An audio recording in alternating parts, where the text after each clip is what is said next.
This film is purely fictional. Please do not imitate it. Your like and subscribe are the motivation for me to update. Chapter 1 Wandering Dungeon. Sui Jing blinked expressionlessly. And after making sure that what he saw was not an illusion caused by him, the corner of his mouth twitched imperceptibly. A few dozen minutes ago, she was on the campus of S University, and had just finished discussing the assignments assigned by her instructor some time ago with the seniors in the same research group. How come she was now so confused that she ended up in such a place that can't be described in words? Sui Jing carefully thought about why he appeared in this place inexplicably. Oh! She remembered that when she left school and passed the school woods, a mechanical sound suddenly sounded in her ears. The survival game is about to begin. Players, please be prepared. Sui Jing originally thought it was some kind of prank or that he was hearing hallucinations. But when he saw it, it turned out to be true. This kind of thing she had only seen in science fiction movies, and novels actually happened to her. As a graduate student in the Department of Chemistry who just wanted to graduate successfully and had no other desires than to go home and inherit the family business, he never expected that one day he would be suddenly pulled into an inexplicable survival game. However, Sui Jing quickly accepted this fact due to his strong adaptability and the environment in which he grew up. Although her current temperament is considered to be desireless, it does not mean that she is really worthless and can only lie down. Sui Jing observed the surrounding environment, and there were several other people standing scattered not far from her. Most of them looked similar to her, and they must have been brought here temporarily. There are men and women among these people, and they have various professions. Perhaps because it was a working day, almost everyone was wearing work clothes. It seems that it is necessary to understand the situation first. Sui Jing thought and walked in the direction of a few people. The other people looked at the direction Sui Jing was walking in, feeling secretly surprised. This girl had been standing there in a daze since she first arrived, without the slightest hint of panic. Now that she came here, she must have had her own plans.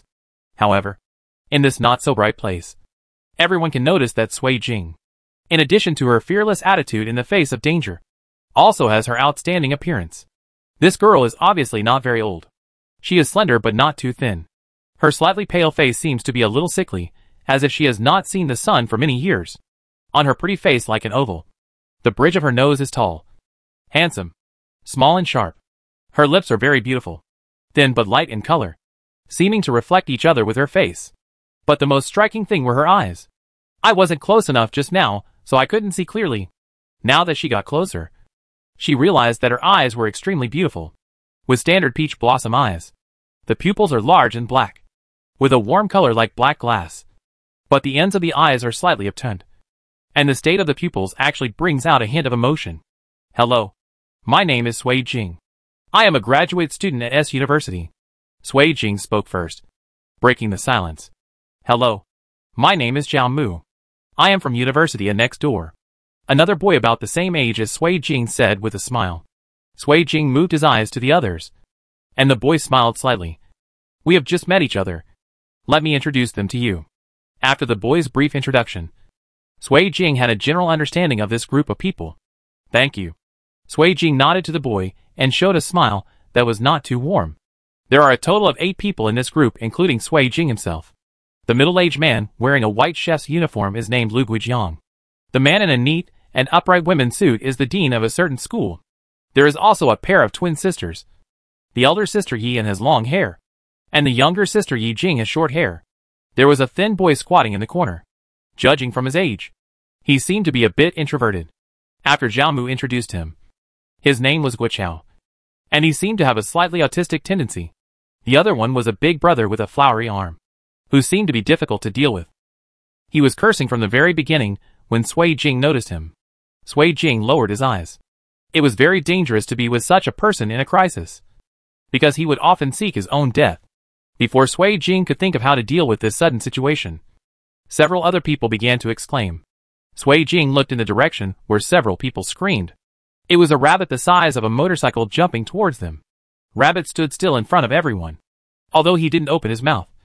A stereotypical mechanical sound came from all directions. Welcome players to the survival game. This is the Wandering Dungeon. What kind of survival game? What on earth is this place? How can we go back? Why are we here? All kinds of questions were heard. But the rabbit didn't answer. He just repeated it again, with a cold mechanical voice. Welcome all players to the Wandering Dungeon. Other players may know, but can't ask anything. And they won't speak again. What will happen if the game is cleared? Sui Jing took a step forward and asked. For now, players can return to the real world. It lasts 3 days. We'll enter the next round of the game. Rabbit replied matter-of-factly. It seems like it just won't answer things outside of the game. Sui Jing raised his eyebrows. Right now. Really interesting. Then the mechanical sound sounded again. This is a wandering underground city. The people here have never seen the sun and live underground forever. Moreover, the people in the underground city are extremely xenophobic. The rule of law here is not sound. And all kinds of things can happen. Please do not let the people of the dungeon discover that you are an outsider. Otherwise, there will be consequences at your own risk. As soon as he finished speaking, golden bracelets appeared on the wrists of the 8 people. Please do not take off the bracelet. Otherwise the consequences will be serious. Rabbit's mechanical voice suddenly became nasty. Start task release now. Players please survive in the Wandering Dungeon for a week. Find the exit and leave the dungeon. Note that you only have 1 week. Otherwise, you will be trapped in the dungeon forever. Rabbit paused, become a member of the dungeon. Good luck to all players. After the rabbit finished speaking, he jumped away. Just when the player was at a loss, a man in a pure black suit came over and said, "Guess, please follow me." After the man finished speaking, he immediately raised his feet and left. He didn't seem to be worried that others wouldn't keep up. Sui Jing looked at the man's wrist and found no bracelet. It seemed that it was an NPC in the game. Although Sui Jing didn't trust him too much. It was a game after all, so he should just follow it. Just in case he knew some other rules of the game. The man brought everyone to a station in front of a large hotel and said, "Please come in. I wish you all a happy evening." After the man said this, he disappeared. Everyone looked at the splendid hotel in front of them. And a bad premonition suddenly came to their hearts. Chapter 2 Wandering Dungeon. Just when everyone was hesitating whether to enter the hotel, the heavy hotel door in front of them was opened from the inside. And then the hotel staff came out. But this staff member looks a little strange. It may not be accurate to say that it is a person, because it is clearly a big black rabbit standing up. "Passengers, please follow me in." The big black rabbit said this and led the way. He didn't seem to worry about whether this group of humans would fall behind. Nor did he worry that someone would go against his words and leave on his own. In fact, it is. No one dares to bet on that small possibility. Instead of taking a chance, it is better to observe the situation secretly before making a plan. Sui Jing observed the hotel environment while walking and found that it was no different from hotels in the ordinary human world, except that the staff were not human. But Sui Jing recalled the NPC he had just seen on the way to the hotel. He seemed to be a normal human being. If it's not the hotel's problem, then it's the entire underground city. All have problems. But this doesn't seem to be an issue she should consider. Black Rabbit brought everyone to the center of the hall and stopped. His white 3-petal mouth grinned with an exaggerated smile. "Welcome all travelers to the Underground City Hotel. It has been a long time since so many people have been here at one time." "What do you mean? Have many people been here before? Can you make it clearer?" Everyone started asking questions. But it was obvious that Black Rabbit would not answer their questions. There are rules that need to be followed when staying in this hotel. Please do not challenge the rules. Otherwise you will be expelled from the hotel, Rabbit said with a smile, as if what he was talking about was not a particularly important thing. But Sui Jing knew that if the hotel was a resting place for players, the hotel might be a safe zone for the entire game. The consequences of being kicked out of a hotel are disastrous. The rules are written on the counter in front of you. You can check them by yourself. If you don't understand anything, you can ask me now. Rabbit pointed to the counter in front of him and walked to the other side. Everyone approached the counter and looked at the hotel check-in rules written in black font. Passengers are asked not to leave the hotel after 12 o'clock in the evening until dawn. Passengers are asked not to use the hotel mirrors after 10 o'clock. It's best not to use the ones that come with you. Don't talk to hotel kitchen staff. Don't wait in the hotel's utility room. Please ask the people in the hotel to be hygienic, polite, harmonious and friendly. Please do not open the bedside table in your hotel room, no matter what the circumstances. The last line of text was also specially marked with a red ink pen. But in a survival game, are rules meant to be broken? Sui Jing smiled. If he checked in according to the rules, it was unknown whether he could survive 7 days. Do you also find this rule a bit strange? Jiamu came to Sui Jing's side and said softly. Sui Jing nodded. obviously not wanting to tell him too much. Jiao Mu probably also realized that Sui Jing was not a particularly warm-hearted person. So he was not angry. Instead, he said to himself, "That's right. How can there be so many things happening as soon as you enter the hotel?" At this time, Black Rabbit walked over from the side and said, "Do you have any questions, passengers?" Sui Jing raised his eyes, and suddenly showed a slightly evil smile. "Do you know what you are?" Black Rabbit suddenly heard this, and bared his teeth angrily. Then returned to a peaceful smile. "What is this guest talking about?" Sui Jing ignored Jiao Mu's wildly suggestive look and said, "I said you look a little strange. Do you know that?" The Black Rabbit was obviously very angry. But he just glanced at Sui Jing. This guest really knows how to joke. Then he ignored Sui Jing and said, "Please choose your own room. And then go back to your room to rest." Seeing that nothing happened, Sui Jing could only stop taking other actions for the time being. After getting the keys, everyone went upstairs to rest one after another. Sui Jing took 401, which was a room near the back of the hotel. I wonder if it was her imagination. When she took the key, Black Rabbit seemed to show a weird smile. Well, the rabbit had a grudge against her. Sui Jing couldn't find anything for the time being. So he returned to the room. Jiao Mu lives opposite her. In room 402. The rest are in ascending order until room 408. Although Sui Jing had never experienced such a ridiculous thing, her natural personality made her calm down quickly. Because the moment she stepped into the hotel, a very clear mechanical child's voice sounded in her head. "Congratulations to the player for winning the novice gift package. Your life will not stop. And you will continue to seek death." Sui Jing, it doesn't sound like a good thing. Since then, Sui Jing has been observing everyone's reactions, but did not find anything strange. Does that mean that this so-called novice gift package is only available to her? Sui Ren couldn't figure out the reason for this. But he didn't want it for nothing. Even though the name of this gift package didn't sound very friendly. So while everyone was checking the rules, Sui Jing asked the mechanical child voice in his mind what it meant to seek death without stopping. Although she didn't have high expectations that the system could answer her, the mechanical child's voice sounded, "This gift package is exclusive to novices. Like other gift packages, it has a certain probability of reaching the hands of novices. You are lucky and will be randomly hit by the gift package." For some reason, Sui Jing always felt that this voice deserved a beating. The Death-Keeping gift pack is an A-level gift pack for novices. Players who do not die without dying will get props randomly dropped by the system, which may be of great help to players in passing the level.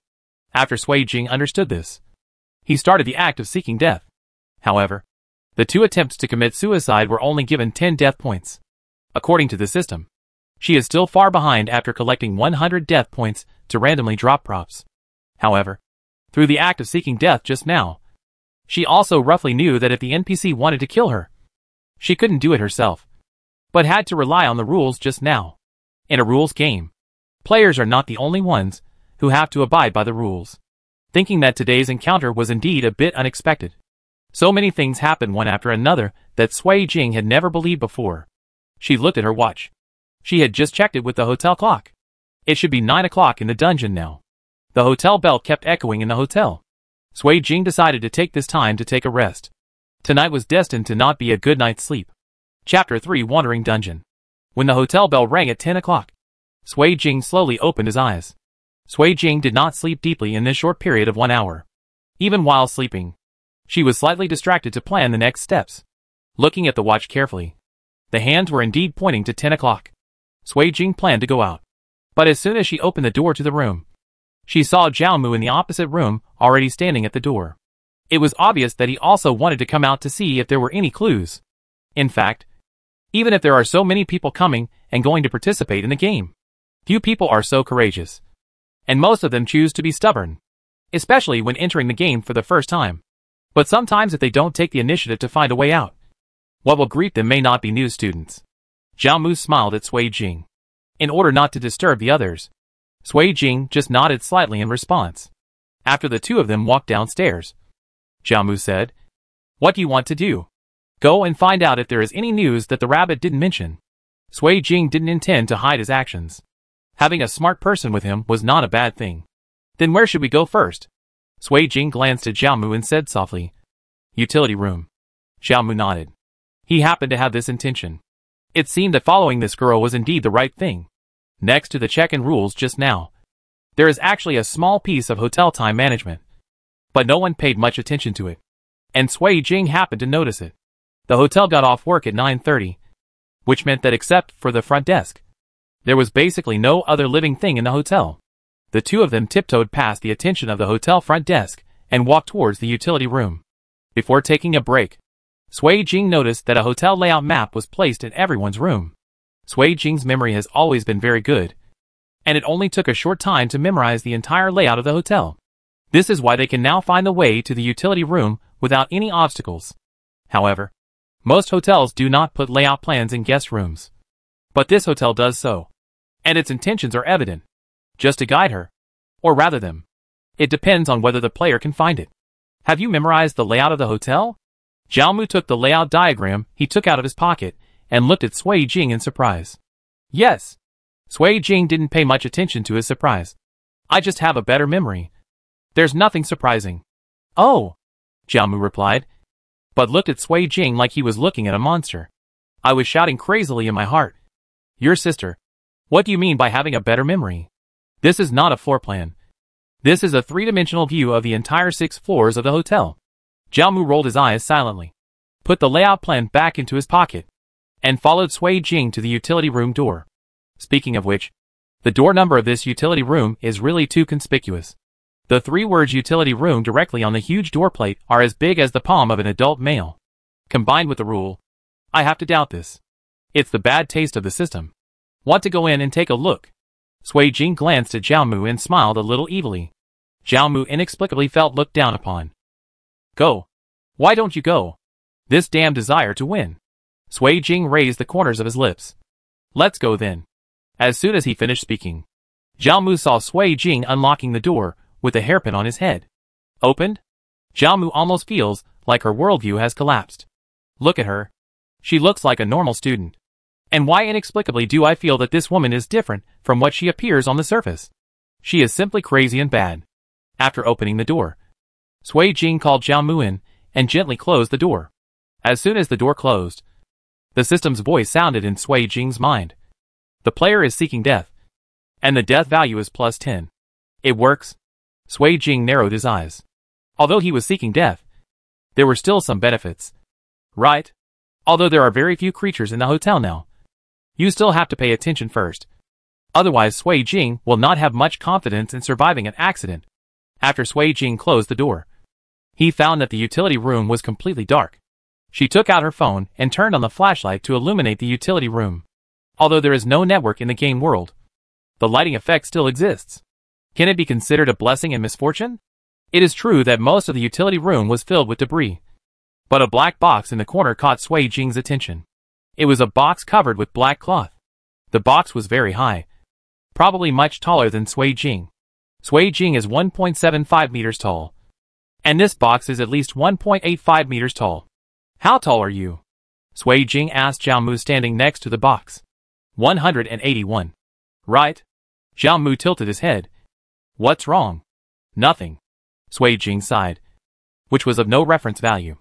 The two of them worked together to pull the black cloth off the box, and the sight inside stunned them both. It's not for anything else. But this box is a glass box. No. It's more like a crystal coffin than a glass box. Inside the crystal coffin, there was a man. And a very beautiful one. Man. Even Sui Jing had to admit that this man was really beautiful. His long hair was as curly as seaweed and floated with a faint blue light. His hair reflected the dazzling blue when it encountered the flashlight light. His hair was pure blue, like the color of the sea when refracted by the sun. Apart from his hair, his skin is also very white, even paler than Sui Jing's. Even with his eyes closed, you can feel that his features are picturesque and profound. He was wearing a black robe that looked a bit like a wizard from the Western magical world. He put his hands on his abdomen and slept quietly in the glass box. The other gaps in the box were filled with blood-red roses, making him even more spotless. Rose. Sui Jing suddenly woke up from the chaos. There is no soil in the crystal coffin. How can a rose bloom out of thin air? And it seems to be still growing and so gorgeous. Sui Jing pushed Jiaomu. Wake up. He seems to have the effect of hypnosis. Sui Jing's voice was always cold, and he couldn't help but feel a little confused at this moment. After being pushed twice by Sui Jing, Jiaomu came to his senses. Cold sweat flowed from his forehead. What would have happened if we hadn't woken up just now? The worst outcome is to die here. Sui Jing frowned. Cover him up first. It's too dangerous. Zhao Mu nodded, and worked together with Sui Jing to cover the black cloth again. During this period, the two of them never dared to look at the person in the glass crystal coffin. Although the two of them almost died in this damn place. They also gained a lot. They looked at each other and decided to go back and discuss it before leaving here. The two quickly locked the door and quickly walked past the front desk upstairs. As soon as I reached the door of the room, the mechanical sound sounded again. Congratulations to the player for successfully committing suicide. The value of committing suicide is plus 50. Chapter 4 Wandering Dungeon. When Sui Jing heard the system's announcement, his hand to open the room froze for a moment. But he soon returned to normal. Do you want to come in and talk? Sui Jing did not turn around, but raised his chin towards his room. She knew that Zhao Mu didn't go in either. Zhao Mu did not answer, but followed Sui Jing into her room. Sui Jing locked the door with a click and sat on the sofa arranged by the hotel. She motioned for Zhao Mu to sit down as well. What was that just now? Zhao Mu obviously hadn't recovered from the shock just now. Sui Jing shook her head. She actually couldn't figure out many things right now. However, Sui Jing paused. The creature we just saw, let's call it a human, may be a very powerful NPC in this copy. Zhao Mu nodded in agreement. Since it's possible that it's the big boss of the dungeon, it shouldn't pose any threat to us. Right? Sui Jing continued without comment. A lot of roses bloomed in the crystal box just now, but there is neither soil nor moisture in it. Sui Jing thought about the scene just now. If it weren't for the fact that the person didn't look like a dead person, I would have suspected that the crystal box was actually a coffin. Bar. Don't scare me. Zhao Mu looked at Sui Jing in disbelief. Okay, Sui Jing said helplessly. I'm actually not sure, but I think it's a bit strange to grow such bright roses in an environment without soil and moisture. Or maybe it's not ordinary at all. Roses require different nutrients than ordinary plants. Our first priority now is to figure out how to get out. Our time limit is only 7 days. Sui Jing frowned. I think the exit mentioned by the system may not be an actual exit. It may be a way. Or something else. Are you saying that the exit itself does not exist? Zhao Mu's eyes widened in disbelief. It's just speculation. Sui Jing smiled. Many things still need time to be verified.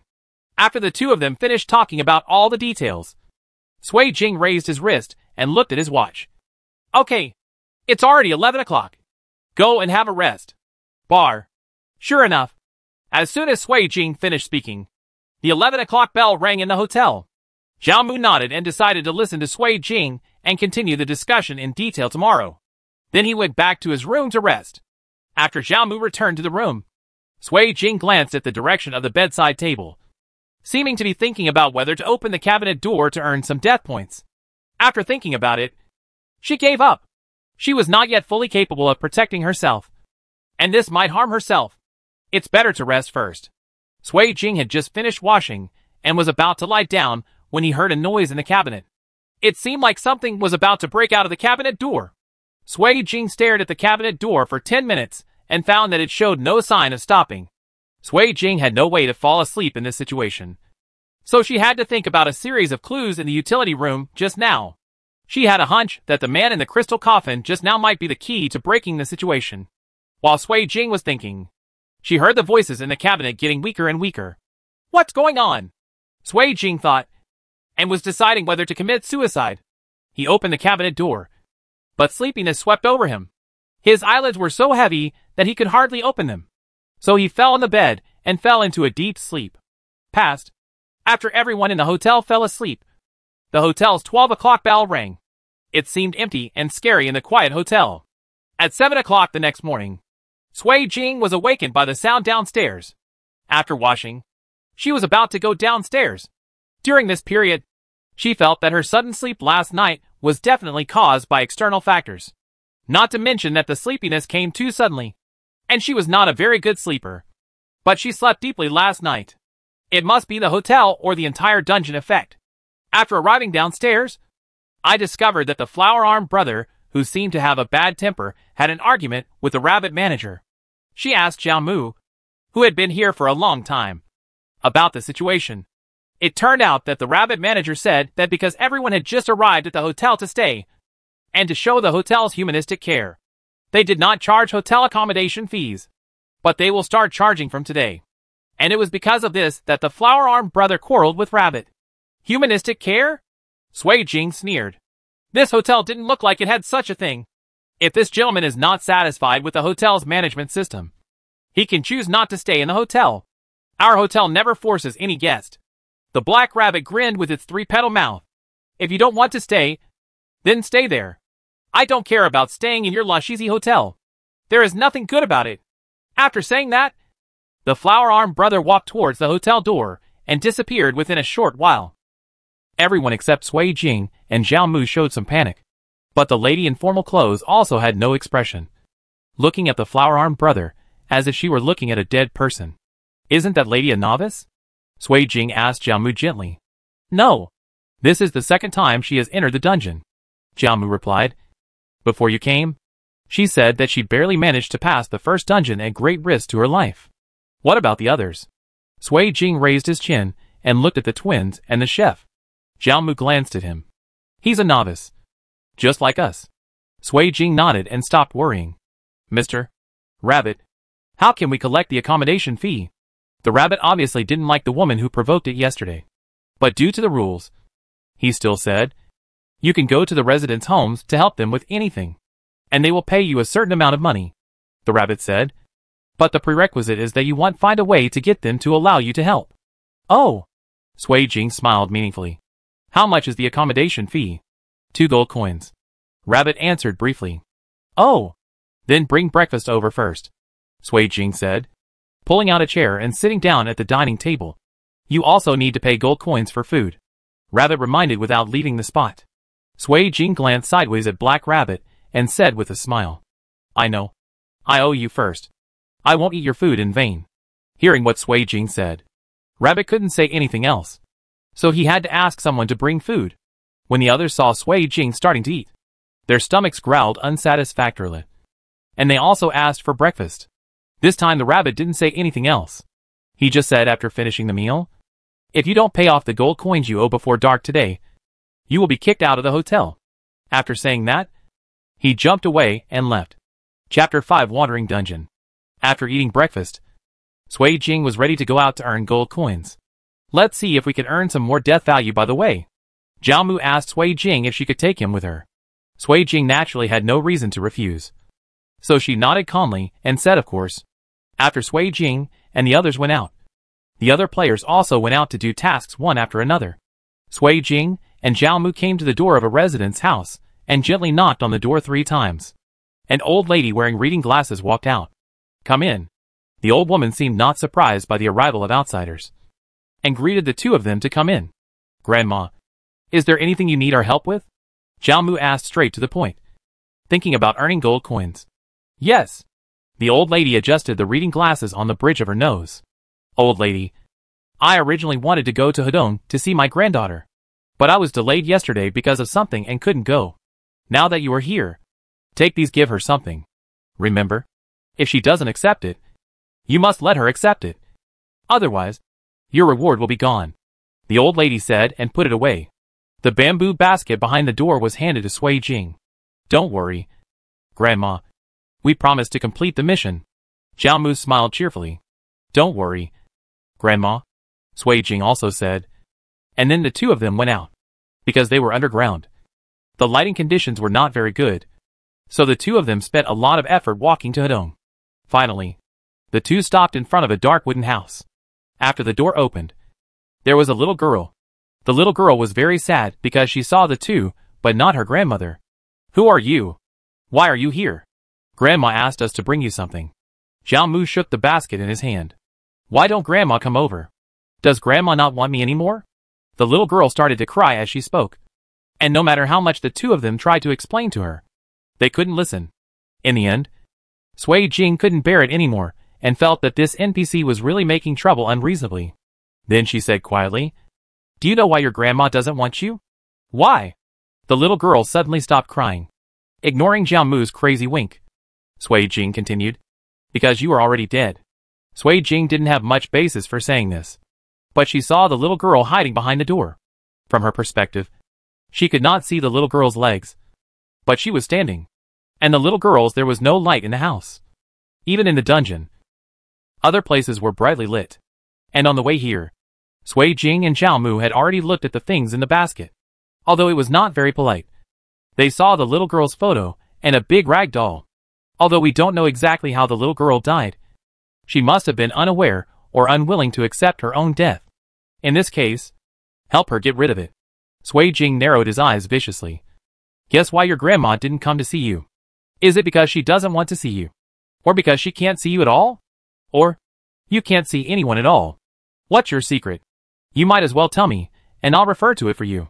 Sui Jing took a step closer to the girl, with a smile that seemed scarier than the devil in the girl's eyes. Congratulations to the player. Death value plus 20. The cold voice of the system sounded again. Oh, it's quite worth it. Sui Jing smiled even more happily. Sui Jing, get away. After Zhao Mu shouted, Sui Jing subconsciously avoided even if he didn't realize what happened. The little girl gradually changed into another look. Her eyes became hollow. Her pupils continued to enlarge until they filled her entire eyes. Her fingers became longer and longer. And she stretched out in the direction of Sui Jing. Sui Jing's pupils trembled. This girl wants to kill her. But the more critical the situation, the calmer Sui Jing became. Zhao Mu, turn on the light and shine on her. Oh! Zhao Mu turned on the flashlight in a panic. As they saw next, the girl was burned everywhere the light hit her. And the wounds were abscessed and fester. Which was horrifying and abnormal. It seems that she is indeed shady. Whether you believe it or not, we all think you should leave. Sui Jing saw that the girl had not returned to normal. We may not be qualified to say anything. But your grandma is really living a hard life. You can't bear to let your old grandma live every day. Are you worried? Your grandma can't even walk anymore. She can't even see you. But she still wants to see you and talk to you. But you are like this now. Are you worthy of your grandma's efforts? Sui Jing listened. If so, Zhao Mu also echoed. Grandma? Grandma? The girl muttered, as if she was about to return to normal. But the next second she became furious again. You can't control it. Zhao Mu. Zhao Mu immediately understood what Sui Jing meant, and threw the rag doll in the basket to Sui Jing. When you look at this doll, do you really not think of anything? Sui Jing asked loudly while holding the doll. Grandma, I want a rag doll. Okay. Will I buy it for you? Grandma, the doll is broken. It doesn't matter. Grandma will sew it up, and it will be fine. Yeah. I know our family can only buy one doll. If we buy a doll, we won't have money to eat. Nani is so good. I will earn more gold coins in the future, so that I can buy a lot of dolls, and Grandma will not go hungry. Our daughter is the most sensible. Grandma. The little girl wanted to reach out for the doll. But because she didn't dare to see the light, she only stretched her hand out. And her hand was burned again. Sui Jing sighed. Place the rag doll at the door of the house. Give it back to you. The girl quickly grabbed the doll. And then she changed back to her original well-behaved self. Sui Jing put the basket at the door and handed it to the girl. Take it. I wish you a new beginning. She sighed inaudibly. This is probably your grandma's wish too. The girl took the basket with tears streaming down her face. Thank you. And say I'm sorry to Grandma for me. After that, the girl's body disappeared, gradually dispersed into fragments of light, and disappeared from the underground city. Congratulations to the player for completing the A-level mission, and will be rewarded with 10 gold coins. The sound of the system sounded, and Sui Jing and Zhao Mu looked at each other and smiled. The night will inevitably be cold, but there will be dawn as we move forward. People who want to go home, please move forward boldly regardless of the thorns and mud on the road. Everyone will be able to go home safely. Chapter 6 Wandering Dungeon. After Sui Jing and Zhao Mu completed their mission, it was still early, and they were going to see if other players could help. However, seeing that everyone had completed their tasks well, Sui Jing expressed that he was also very happy. Although she is not a nosy person, she can help someone in this situation that is not a crisis. Since except for Sui Jing and Zhao Mu, everyone else had completed either C-level or D-level tasks, and the gold coins they received were not many. So Sui Jing felt that it was urgent to find the exit. Although the system stated in advance that you could stay in the dungeon for 7 days before being forcibly cleared, no one could tell what would happen if you were kicked out of the hotel midway. Looking at his watch, Sui Jing felt that there was probably only so much he could do today. She decided to go back to the hotel first and then make plans. At this time, She suddenly discovered that the bracelet on the wrist of the thin boy was missing. "Where's your bracelet?" Sui Jing went over and grabbed his arm through his sleeve and asked. She remembered that the rabbit said when she first got here that the bracelet couldn't be taken off. I don't know. I don't know." The boy waved away Sui Jing's hand and said hesitantly. At that time, his other hand grabbed his other wrist tightly. Sui Jing gave him a serious look. Not everything the system said could be ignored. Since it gave a warning at the beginning, it must not go out of bounds. "Okay, let's go back first." Sui Jing sighed, feeling that he probably couldn't save the boy. But life and death are fateful. And in this kind of game world, no one can save yourself except yourself. Just as a few people were preparing to return to the hotel, a frail-looking old woman rushed out from a distance. She grabbed the boy's hand and muttered, "Yan Yang, come home with your mother. Ah, don't make trouble. Lost your temper. I'm not your son. You got the wrong person." The boy broke free from the old woman's hand and ran behind the others. Sui Jing and others quickly protected him. Seeing the large number of people on the other side, the old woman estimated that she wouldn't be able to take the boy back in a while. So she stopped forcing him. "It doesn't matter. You will come back by yourself." The old woman smiled sinisterly and said. As soon as he finished speaking, the boy began to tremble slightly. Seeing this, the smile on the corner of the old woman's mouth widened. Then he turned around and left. "Okay, let's go back first," Jiao Mu said. Everyone nodded and took the boy back to the hotel. Sui Jing was at the end of the team, guessing that the boy could not be saved. Even if they save him now, there's no telling what will happen in the future. But it should be safe in the hotel for the time being. After all, the NPCs outside seem to have no way to enter the hotel. But to save this boy, we have to find a way out as soon as possible to have a chance of survival. After returning to the hotel, the boy said he felt uncomfortable and wanted to go back to his room to rest. Everyone thought he might have been frightened, so they ignored him. Others quickly handed over the gold coins to the rabbit manager to pay for the room. The rabbit manager accepted it with a smile. But at this time, no one remembered that the boy did not pay the gold coins. And the rabbit did not rush him. And the flower-armed brother, who went out this morning, didn't come back. Life or death is probably uncertain now. Sui Jing had a gut feeling that the boy might be in trouble. But she was not a god after all. And it was impossible for her to find a way to save him so quickly. Then several people returned to the room. Sui Jing sat on the bed, waiting for the sound from inside the cabinet to ring again. She decided to take a gamble tonight. Life or death depended on a thought. When the hotel bell rang, Sui Jing's heart almost jumped into her throat. Sure enough, there was a thumping sound inside the cabinet door after a while. Sui Jing took out a piece of rope about 2 meters long, which was the system's reward after Sui Jing and Jiao Mu completed the task. Jiao Mu said that she might need it, so he gave it to her for safekeeping. The function is roughly explained by the system. That is, no matter what is tied up by it, it cannot break free and must obey the operator's orders. Sui Jing grabbed the sheets on the bed with his left hand and turned around to look for any weapons in the room. Suddenly, she discovered that there was an iron wrench left by the hotel decoration workers in the room near the toilet door. The length is about as long as Sui Jing's forearm. Sui Jing took the wrench and walked towards the cabinet. During this period, Sui Jing felt that his legs and feet had become a little stiff due to tension. Although she experienced a lot of kidnappings and threats when she was young. But that is what humans do after all. But what is happening now is far beyond human control. Sui Jing opened the cabinet door at a very fast speed and quickly threw the sheets on the things that escaped.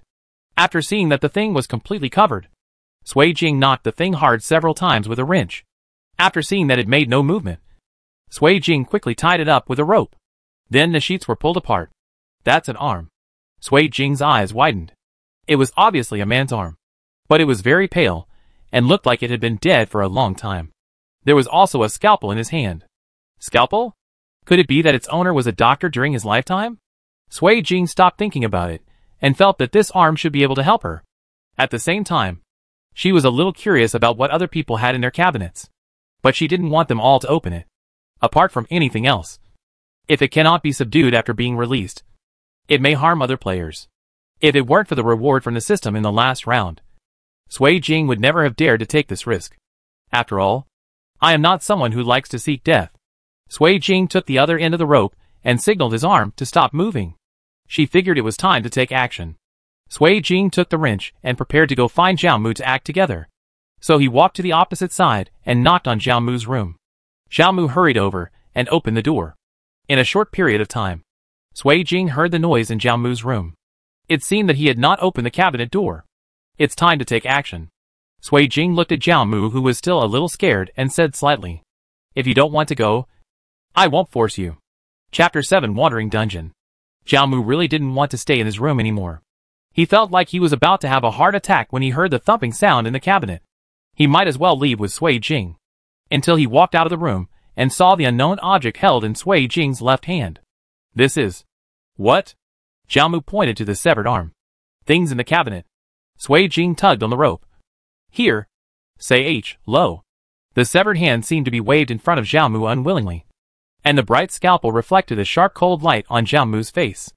Zhao Mu froze at the door, beginning to wonder whether following this woman was the right choice. Because he only discovered now that this woman might be a lunatic. Don't be afraid. Sui Jing comforted him nonchalantly. Since you are going, don't stand there in a daze. Let's go quickly. Zhao Mu had no choice but to close the door to his room. When the two of them were about to walk towards the stairs, they saw that the boy's door was also open from the inside. Lei Yu, what are you doing? Zhao Mu stepped forward, but because of the timing, he did not dare to speak too loudly. But Lei Yu didn't seem to hear his voice and walked straight towards the stairs. Just as Zhao Mu was about to catch up, Sui Jing grabbed his arm and shook his head at him. Even though Sui Jing said nothing, Zhao Mu understood the meaning in her eyes. Don't go. There's nothing you can do. Indeed, it seems that Lei Yu has been controlled now. Probably because of the system's punishment mechanism or something. After all, he lost his bracelet. Wait a moment before going down. Sui Jing took Zhao Mu and hid at the corner of the stairs to see if anything unexpected would happen. Lei Yu's voice when he went downstairs was not too quiet. But no staff member came out to stop him. It seems that his behavior has been acquiesced. Let's go! It wasn't until Lei Yu left the hotel door that Sui Jing and Zhao Mu tiptoed down the stairs. Where are we going? Zhao Mu asked softly as he followed Sui Jing. Public bathroom. Sui Jing did not look back, thinking about the route to the public bathroom. What are you doing in the bathroom? Zhao Mu felt very sorry, but didn't say much. Soon, the two of them arrived at the door of the public bathroom. There was no one inside at this point, so the two of them walked in without any mental barriers. As soon as the two entered the door, they saw many black cloths covering the walls. Sui Jing's original intention was to find some larger mirrors, but the mirrors were covered. It seems there must be something fishy in this mirror, although the rules clearly prohibit looking in the mirror after midnight. How can you get system rewards if you don't do more death? Sui Jing pursed his lips. How about you stay away? Zhao Mu immediately disagreed and said, Who are you looking down on? Come on!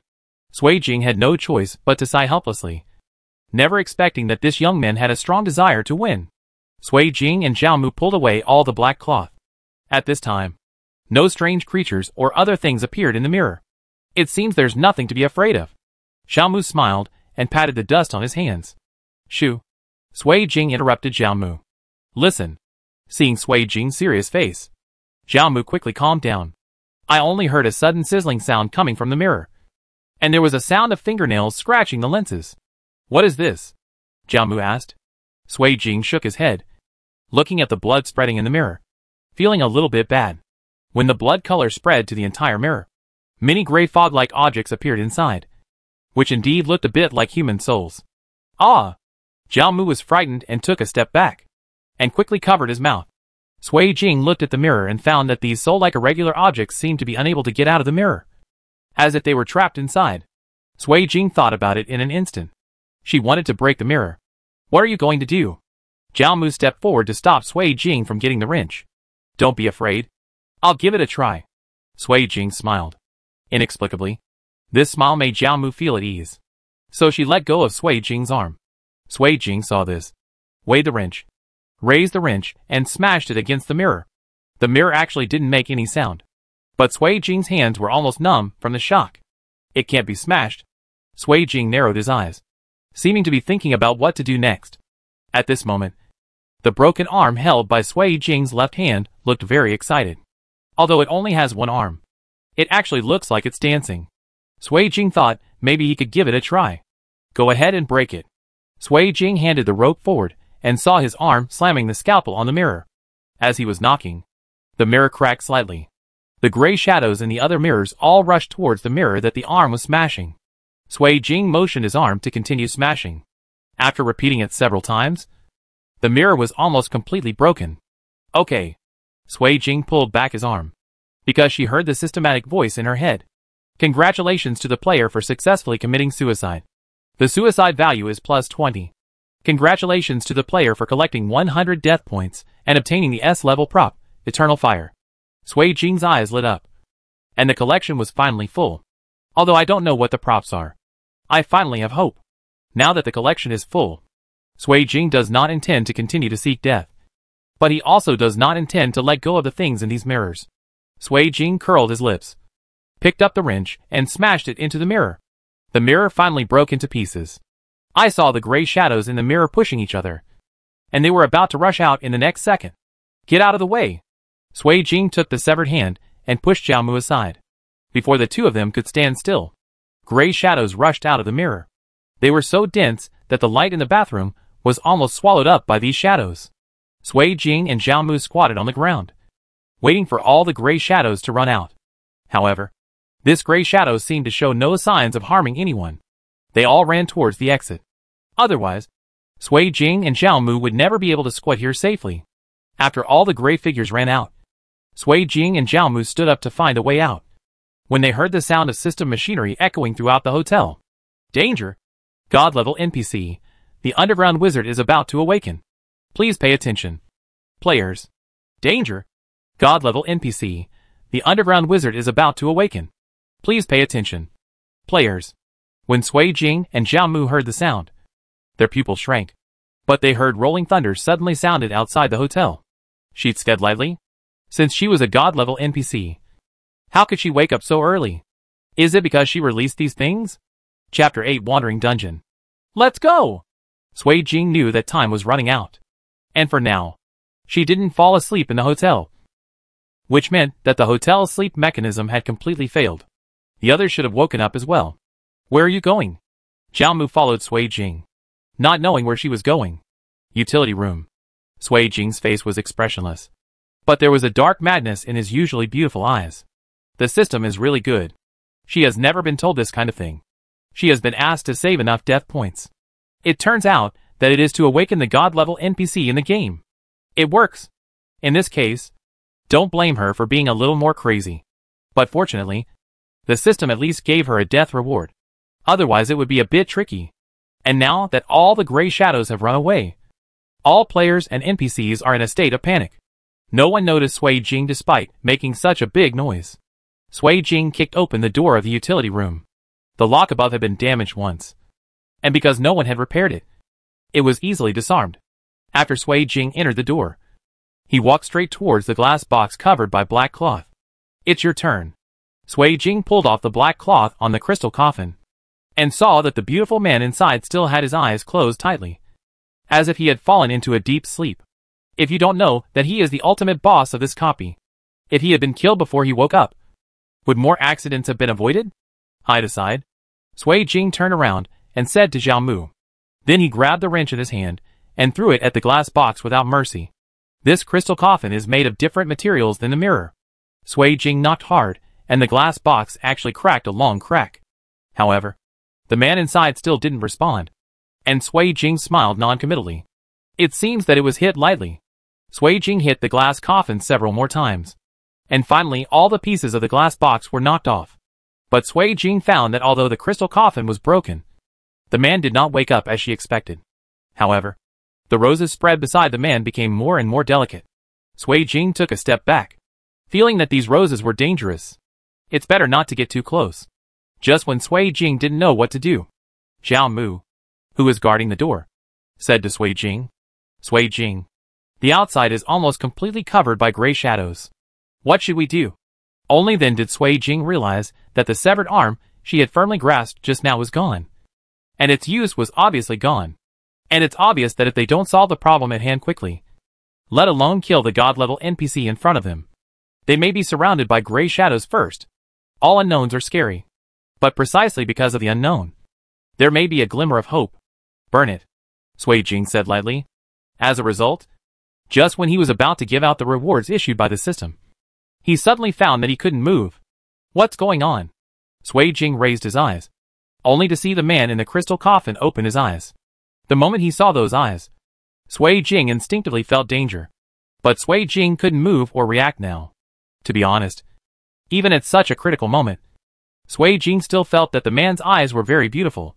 And there was a faint blue in the glass-like eyes, like the color of the sea. But it has an inorganic coldness, like a god or an evil ghost. If it weren't for something wrong, Sui Jing really wanted to say that this appearance was exactly what she would like. The man made no next move. But the rose vines behind him began to grow wildly, getting bigger and bigger, and the gray shadow outside began to roar silently. To Sui Jing at this moment, those delicate roses looked like ghosts threatening their lives. Not only was Sui Jing unable to speak, but she was also unable to judge Xiao Mu's situation. She tried hard to break free from the invisible imprisonment, but it did not have a very significant effect. Sui Jing called the system several times in his mind, but there was no response. Where did the damn system go at the critical moment? Sui Jing felt a little anxious. Without the system, she would not be able to use the props. His eye can move. Sui Jing found that his fingers seemed to be able to move. But the next second Sui Jing struggled. The man came in front of her. The man still had a divine indifference on his face. And his light blue eyes looked down at Sui Jing in front of him. Human. You want to kill me? The ethereal voice came from the man's mouth. But Sui Jing only felt a sense of darkness. The chill came from behind. Sui Jing opened his mouth and found that he could speak. She didn't give in. And there was an unyielding paranoia hidden in the corners of her eyes and eyebrows. Yes. Sui Jing responded calmly. I want to try. The man was not angry. Not even a mocking smile. He seems to be a perfectly running program without any emotional fluctuations. He took a step back and said lightly, I'm sorry. I can't let you kill me. He just silently took a step back, and the roses behind him rushed towards him with their claws and teeth. Sui Jing couldn't react in time, and was knocked to the ground by rose one after another. No matter how smart Sui Jing is, he is just smart after all. In the face of inhuman absolute power, she was still too weak after all. Sui Jing was finally able to move. But now even as she moved a little, she felt a sharp pain in her bones. Before falling down, she heard the NPC gently answer, This is my mission. She felt that maybe she had heard wrongly. She turned around and accidentally saw Xiao Mu fainted by the door of the utility room. It didn't look like he was injured much. But at least, he only had the intention to kill her. After all, she was the only one who had the intention to kill him. Sui Jing raised his right arm with difficulty, and wiped the remaining blood from the corner of his mouth. The excessive red blood almost filled Sui Jing's eyes. Sui Jing stood up slowly, while holding onto the wall. Seeing that Sui Jing still had the energy to stand up, the crazy rose began to gather in Sui Jing's direction again. Sui Jing knew in his heart that he could no longer withstand the second wave of attacks from the rose. System. Sui Jing shouted angrily in her heart. If there was no more movement from the system, she might really die. It just kills and doesn't bury them. Right? That's too unkind. If the system really can't do anything, the point of them being brought in will be gone. What kind of help does the player need? The sound of system machinery finally sounded. Use. Sui Jing coughed several times, feeling that his heart and lungs had been almost crushed. Item. Eternal Fire. The player is sure to use S-level props. The Eternal Fire. Sui Jing looked at the rose column in front of him and gritted his teeth. Okay. S-level props. Eternal Fire. Enable. The stereotyped voice of the system sounded. And the surrounding scene was suddenly surrounded by raging fire. The bright flames reflected all over Sui Jing's eyes. Chapter 9 Wandering Dungeon. Fire is perhaps the purest thing, capable of burning away all the filth and corruption in the world. Not to mention the prop flames blessed by the system. In less than a moment, the raging fire enveloped the entire utility room. Sui Jing knew he couldn't stay here any longer. So he picked up Xiao Mu, who was unconscious on the ground, and ran out. Sui Jing turned around and glanced before leaving, only to see the man in wizard robes standing calmly in the flames. The flames did not seem to burn him at all, but instead made his unearthly temperament even more charming. It's pretty good looking. But it's a pity that it's a mission NPC. Sui Jing thought like this, and didn't stay much longer. Most of the task has been completed. It seems you can leave. When the two of them ran outside the hotel, they found that other players were already standing outside the hotel. Because the fire started suddenly? No one had time to react until they saw the two of them walking out. When other players saw Sui Jing supporting Zhao Mu, they rushed over to help. Miss Sui, did you set the fire? The lady who looked like the dean asked. Yes. Sui Jing didn't have time to say anything. Wake him up quickly. Sui Jing pointed to Zhao Mu on the ground. She herself was seriously injured, and the wounds on her body were in a mess. Bringing Zhao Mu out just now had almost exhausted all the strength left in her body. And now the wounds on her body were still tearing and hurting. Are you okay? The two sisters saw Sui Jing looking in pain and hurried over to check. Sui Jing just waved his hand to indicate that he was fine. After all, they might not be able to help you much if you tell them. So don't add to your worries. While everyone was rushing around, the flames behind them had already burned the entire hotel, including the gray figure that first ran out of the bathroom. The blazing fire illuminated the darkness of the entire underground city, making all the strange things impossible to escape. Let all the dark nights be illuminated. Congratulations to all players for successfully escaping from the wandering dungeon. The system's voice sounded in the midst of the fire. Players are about to return. Please be prepared. Sui Jing seemed to see Lei Jun smiling in the distance, but he couldn't see it clearly. That thin boy may stay here forever. Before anyone could react, he had already disappeared from where he was standing in the next second. Only the system's reward prompt sounded in Sui Jing's mind. Congratulations to the player for successfully clearing the dungeon and receiving the SS level props as a novice reward, with 100% hit, and the holy gun for hunting ghosts. Then Sui Jing felt as if he had fallen asleep. When Sui Jing regained consciousness again, he found himself lying in the school's infirmary. The school nurse is sitting at his desk writing something. You're awake. The school doctor is a kind aunt who has been working in the school for many years. Seeing that Sui Jing woke up, he quickly came over to observe her expression and found that there was nothing abnormal. Today's classmates don't pay attention to their health. No, they can faint while walking. The aunt sighed, full of emotions. School doctorly. Who sent me here? Sui Jing asked. She wanted to know if everyone knew about the existence of a copy in this world. Oh, you just fainted next to my infirmary. I happened to go out and saw you. The aunt pointed to the door and said vividly. Thank you. School doctorly. Sui Jing opened the quilt and got out of bed. It seems that she was randomly teleported back by the system. However, although she didn't seem to be injured, the chest that was hit by the rose in the dungeon still hurt a little. Could it be that the damage suffered in the dungeon will be brought to reality? Hey, are you sure you're not feeling uncomfortable? School doctorly called from behind. But Sui Jing had already walked away. System. System. Sui Jing shouted twice in her mind. She never heard the system's response, which made her even more certain that the system would only appear in the game copy. Sui Jing was going to go home first, according to her guess, although she entered the dungeon without being noticed by ordinary people. The time inside and outside seemed to have passed at the same rate, which meant that she actually did not go home for 3 days.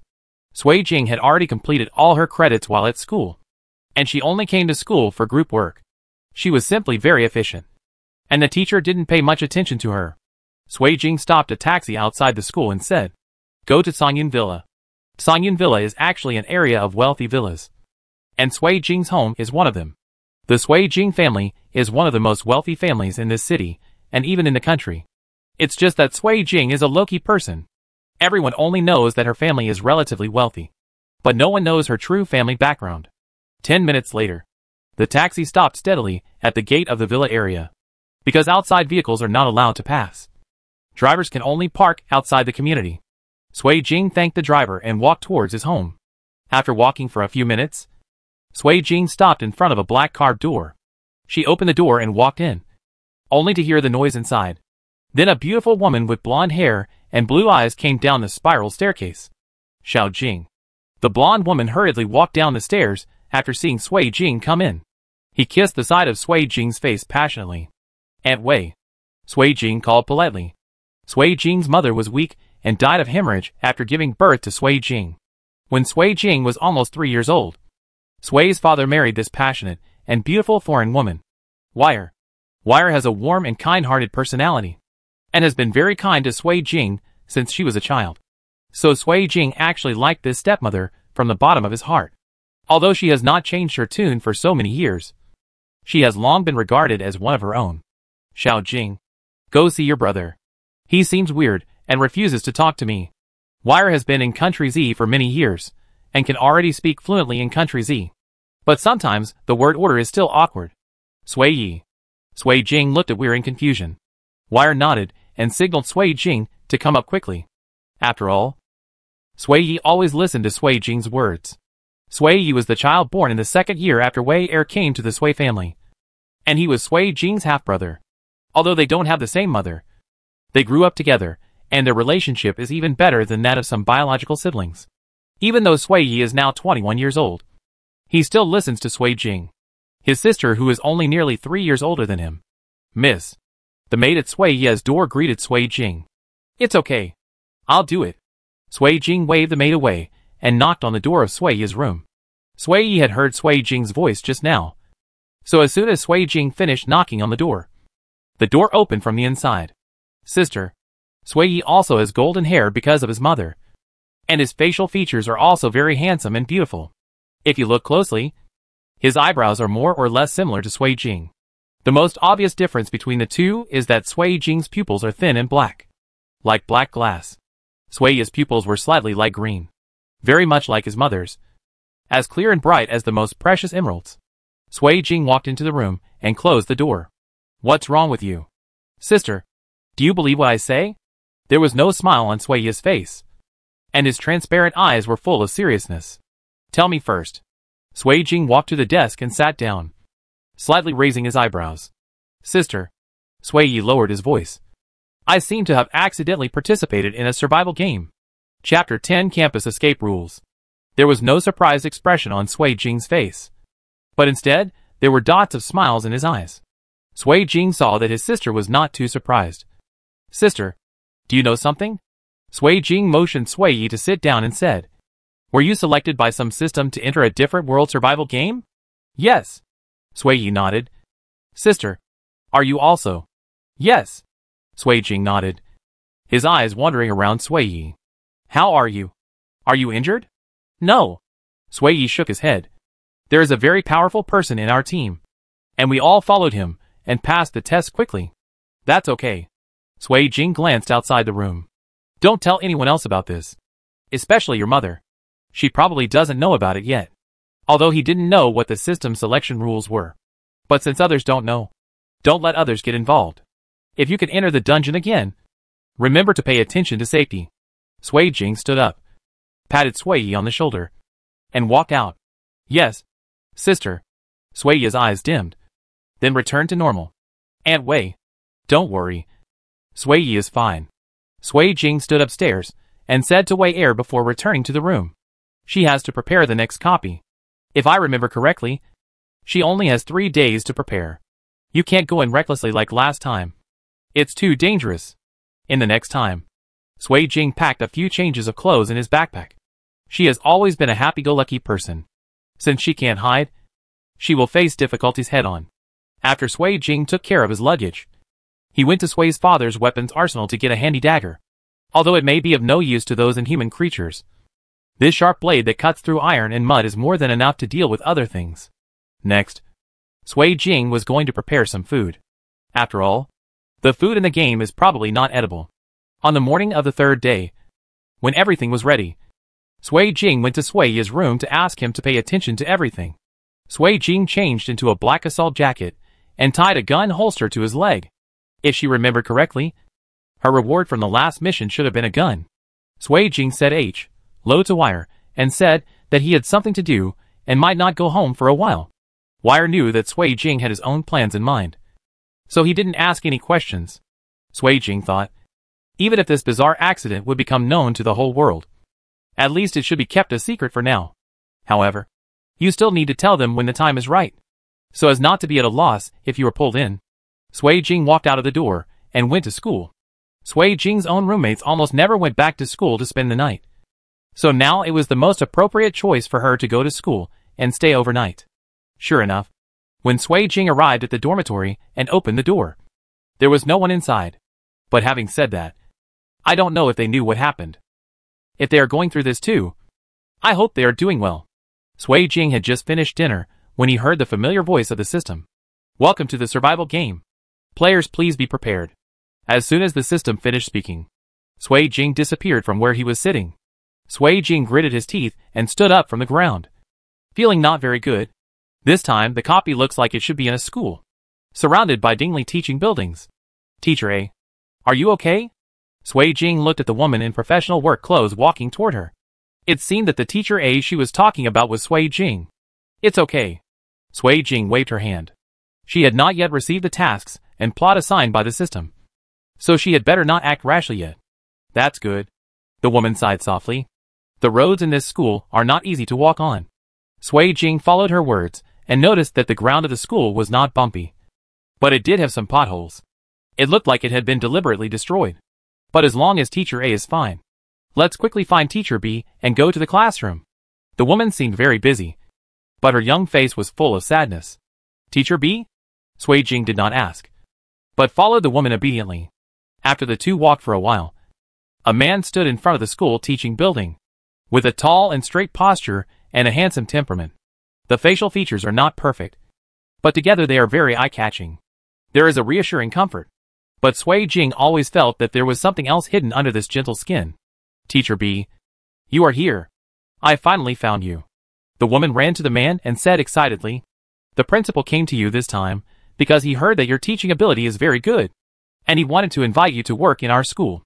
However, since you are very unfamiliar with our school, the principal decided to let you experience it in our school for a week first. What do you think? The woman said slowly with a formal smile. It seems that she is the NPC who issued the mission. Sui Jing and the man looked at each other and nodded. The man smiled and said, that's exactly what I meant. Great.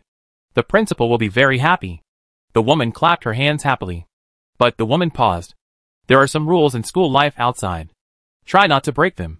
The woman changed her expression to a sinister expression. Otherwise, you won't be able to get out of this school. Sui Jing smiled and said with crooked eyes, don't worry. We will abide by it. How strange. In this case, please ask the two teachers to listen. Although you two are teachers, please don't stay in the classroom in the middle of the night. No teachers or students will go to the teaching building in the middle of the night. Please do not answer any question you encounter who is not a school staff member. Can be dangerous. When you hear strange noises in the toilet, don't hesitate to leave immediately. This campus is far away from the earthquake zone.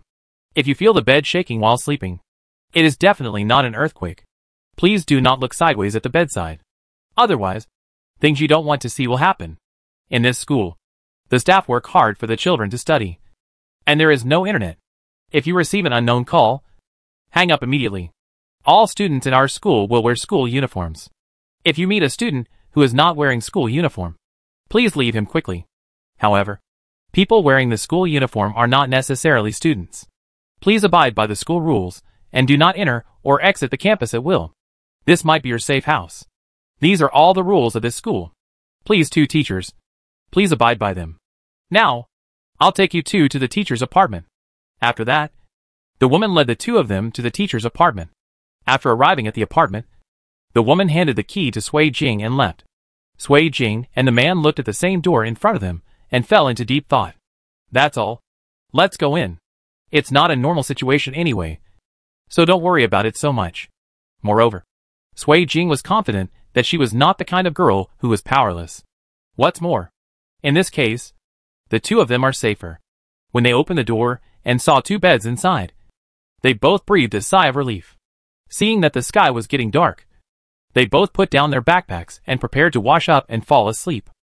After washing up, Sui Jing fell on the bed and called the system to ask if this copy was more difficult. The result was a disdainful sneer from the system. The last one was just a novice copy for you, and the difficulty was reduced. How could every copy be so simple? Even though the system had no emotions, Sui Jing still heard the sarcasm in its tone. But yes, the last dungeon was really smooth, and it even felt like the boss fight was over before it even started. And the system responded to her at the most critical moment. After thinking about it, Sui Jing fell asleep. What she didn't know was that the system didn't tell her that when she burned down the hotel, the system host was on the verge of collapse. Chapter 11 Campus Escape Rules. Sui Jing and Teacher B got up early the next day and were already sitting in the back row of the classroom before the students arrived. It's just like the teacher who sat in the back row of the open class in school. The reason why Sui Jing called another player Teacher B was because the two of them did not introduce themselves. One is that it is unnecessary, and the other is that the title of Teacher A and B is quite convenient, and the two may not necessarily meet again in the future. If it weren't for the fact that there were two people in this copy, Sui Jing felt that it was necessary to have a good relationship. Otherwise, there is little need for this person to be familiar with him. System, you are too arrogant, my friend.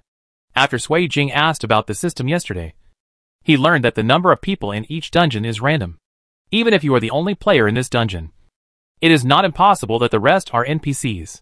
It's just that the probability is very low. When the students all walked to the classroom, the female teacher from yesterday also walked in. As if he didn't see the two of them, he started taking the students to study alone. Sui Jing and Teacher B looked at each other and knew that it was the effect of the dungeon mechanism. So the situation of the two of them here was automatically completed by the system. So it was barely part of the plot. Naturally, the teacher did not pay attention to the two of them. But the students noticed the two new teachers who were transferred to the school today. Teacher B looked so good that people can't help but pay attention to him. Those girls kept looking back at him during their morning self-study last morning. He didn't care. He just smiled at the girl looking at him. However, Sui Jing's situation was different. Sui Jing was not an enthusiastic person. Even though he had a beautiful face, he had no expression, and the boys only dared to glance at him quietly from time to time. Sui Jing squinted his eyes slightly. The NPC's emotional expressions designed by this system were quite realistic. After class, the students gathered in front of the two of them. Or to be more precise, in front of Teacher B. The girls asked him how old he was, what he liked and didn't like. The boys expressed their dissatisfaction with this adult who was prettier than them. In front of the girl he likes, he does everything possible to show that he is better than him. Sui Jing felt that this was a good time to make a cliché. Sui Jing pulled the sleeve of a chubby boy next to him and asked, "Are you happy in school?" The boy was obviously a little confused as to why she asked this. But in view of the current beauty, the boy answered honestly, "It's not bad. It would be better if there were less homework." Sui Jing smiled. The child's thoughts were indeed quite simple. "So is your school haunted or something?" Hearing Sui Jing's question, the classmates in front of Teacher B also stopped making noise. The little boy rolled his eyes and showed a sly smile. "Sister, are you afraid of ghosts?" "Don't be afraid." Although, before the little boy could finish the rest of his words, he was stopped by the female teacher who came over. The female teacher stared at Sui Jing hatefully and condemned this beautiful woman with evil intentions. Sui Jing spread his hands indifferently, saying that he didn't care, seeing that she was unrepentant. The female teacher took the boy and left. The remaining students also ran back to their seats because of the arrival of the female teacher. There is no way. Sui Jing sighed and thought, since he couldn't find out anything by asking, he would just try it one by one. Sui Jing and Teacher B decided to go out for a walk first, as it was not a problem to stay in the classroom. The two of them came to the playground together and saw a huge pothole in the center of the playground, as if something had been dug out of the ground. But the surface of the pit was sealed with black opaque plastic, so the two couldn't see what was in the pit. Sui Jing and Teacher B had to walk around the hole and found that the hole was about the length and width of two people. They didn't know what they had dug out. Moreover, the two of them did not observe carefully when they came yesterday, and their attention was not on the campus. So I didn't see this huge pothole. The two of them walked around the campus and found nothing unexpected. I saw a student standing in front of the school gate, seemingly about to go out. Sui Jing remembered that the rule given by the female teacher yesterday seemed to be that he could not leave school. So what happens if the rules are violated? Sui Jing stared curiously at the scene in front of him. Teacher B looked toward Sui Jing's gaze and obviously saw the scene. So he also stopped. The student seemed to be anxious and quarreled with the security guard. Finally, the security guard picked up the kitchen knife on the table in the security room and slashed at the student. I saw blood spurting out from the student's body. But the moment the blood touched the ground, both the blood and the student themselves disappeared as if evaporated. Sui Jing calmly discovered that other students passing by did not have any extreme reactions when they saw this scene, but seemed to be used to it, and judging from the mechanical performance of the student just now, she felt that the system deliberately performed it for them to warn them not to violate the rules. After this incident, Sui Jing believed that it was indeed impossible to go out through the school gate. Whether he can get out or not is another matter. The fate of the student just now is not what he wants to see. It was almost noon in a blink of an eye. Sui Jing decided to go to the cafeteria first to finish his lunch. Want to go to the cafeteria for lunch? Sui Jing turned to look at the man beside him. Of course. The man nodded, willing to follow Sui Jing's pace. When the two of them arrived at the cafeteria, there were already some students in the cafeteria who had finished class early, sitting here and there eating. Sui Jing's teacher walked to the window to prepare some food. The food inside the window is really outrageous. They were all animal-like internal organs. And there were even some black hairs mixed in. It was bloody and looked uncooked. And there are all kinds of parts, which are extremely terrifying. But those students didn't notice at all and ate with gusto. Sui Jing instantly felt his scalp numb. This school was definitely not simple. When I turned around, I saw that the man's expression wasn't very good. It could even be considered bad. Sui Jing sighed. Go back. I brought some food. It should last a few days. The man nodded gratefully towards Sui Jing. I'm sorry. I'm a little dizzy. The scene just now was a bit too unexpected. Fainting with blood? Sui Jing narrowed his eyelids. But his steps did not pause. How do people who suffer from bleeding survive to this day? He doesn't look like a newbie at all either. Sui Jing couldn't understand. But since they were all players and had their own secrets, Sui Jing didn't delve into it. After returning to the dormitory, Sui Jing found 2 compressed biscuits in his backpack and gave one to the man. Have you brought water? Sui Jing asked. Although drinking water was provided at the door of the two of them, Sui Jing was not willing to try it based on what had just happened. I brought it. The man showed a slightly pale smile. I still thought of this. Yeah. Sui Jing nodded. Now she has to think about where to start seeking death. After all, this is her main purpose. Isn't it? Of course we have to start with the rules. I just don't know if this is a supernatural copy. If so, it's indeed a bit troublesome. After all, non-human creatures are indeed a bit troublesome to deal with. However, judging from what happened at the door just now, it is obvious that the last step is not feasible now. In that case, Sui Jing lowered his eyes and thought for a while. Then let's start from the first one. If the secret system could know what Sui Jing was thinking, it would definitely roll its eyes secretly. Is it possible that these copies are all inhuman creatures? How about we spend the night in the classroom tonight? Sui Jing looked at the man, who almost choked himself, and showed a slight smile. Sit back and wait. Chapter 12 Campus Escape Rules. The man finally agreed to Sui Jing's proposal. After all, it is safer to take the initiative than to be counterattacked. After the two of them finished lunch in the dormitory, they went to the classroom to sit and watch the students in class. Sui Jing found that all the subjects in this class seemed to be taught by the female teacher who brought them into the school. Although it is a copy of the game world, the content of the students' lessons is similar to that of the real world. Sui Jing felt a little bored after listening, so he started playing standalone games on his mobile phone. The consequence is that students often hear the sound of game completion coming from the back of the classroom. Although the female teacher was very angry, she could not control Sui Jing due to the rules. He could only vent his inner anger by staring hard at Sui Jing. Sui Jing glanced at her and silently turned off the sound on his phone. The system did not prompt her to die, indicating that this female teacher NPC did not have a particularly big role.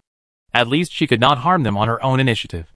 Teacher B saw that Sui Jing's behavior was a little strange, as if he couldn't figure out why a person would insist on irritating NPCs in a survival game copy. But he himself was not a talkative person, so he didn't ask. After school in the afternoon, the students returned to their dormitories one after another. There was no late self-study in this school. Seeing that the two were still in the classroom, the female teacher did not remind them, but a provocative and happy smile appeared on her lips. Sui Jing saw it and smiled slightly at the female teacher. The female teacher was stunned, as if she had never seen someone so unafraid of death, and left in a hurry. When the students and teachers all returned to the dormitories, the sky quickly became dark at an incredible speed. Thick darkness was overwhelming, enveloping the entire campus in an airtight manner, except for the classroom where Sui and Jing were. There was no light on the entire campus. The campus was quiet, except for the occasional sound from Sui Jing's cell phone and the slight breathing of the two of them. It could be said to be dead silence. It's almost like a dead city. Suddenly, Sui Jing heard the clatter of high heels coming from outside the corridor. Sui Jing carefully recalled that the classroom the two of them were in was on the 3rd floor, and Sui Jing did not hear anyone coming upstairs, so the footsteps appeared out of thin air. As the footsteps continued to approach, Sui Jing felt a slight cold sweat break out in his palms, and his heart beat rapidly like a drum. In the face of all unknowns, we must remain vigilant. Sui Jing and the man looked at each other and pretended not to hear the footsteps in the corridor. The next second, the front door of the classroom was pushed open by someone. Sui Jing and the man looked up and saw that it was the female teacher from the daytime. No, not her. Sui Jing carefully observed the creature in front of him. Although she and the female teacher look exactly the same, it is obvious that they are not the same person. The face in front of her was filled with an unnatural smile. The corners of her mouth were hanging stiffly, and her eyes were staring at Sui Jing and teacher emotionlessly. She also changed into a pair of red high heels. However, just when Sui Jing wanted to take a closer look, she saw the female teacher had already walked up to her. She even heard her cold breathing. Sui Jing had goosebumps all over his body. Just when he was about to speak, the pretending female teacher said, "Why don't you two go back to the dormitory?" Sui Jing stopped the man from talking and said, "I can't sleep even if I go back to the dormitory. I want to be influenced by the learning atmosphere in the classroom." "Really?" The female teacher grinned from the corner of her mouth almost to her ears, looking extremely scary. "That's a bunch of nonsense." She stared at Sui Jing fiercely, as if thinking about how to deal with this nasty woman who was full of lies. "Ah!" Sui Jing exaggeratedly shouted. "I've been found out." "You?" The female teacher was obviously very angry at Sui Jing, and then returned to normal. "Now I ask you a question. If the answer is correct, I will let you go. But if you are wrong?" "Hee," the female teacher said. A series of strange smiles with unknown meaning. "Oh!" Sui Jing nodded. "You can ask. It's up to me whether to answer or not." "Excuse me. What time is it now?" the female teacher asked lightly. Sui Jing looked at his phone. It was 10 o'clock sharp. But obviously, this problem is not that simple. If I really answered, I might die here. Apparently the man also thought of this. Looked at Sui Jing and shook his head, but did not answer. "Say it." The female teacher looked a little angry when she saw that the two of them were silent. "Humph," Sui Jing sneered. "Before I answer your question, I also have a question." "What?"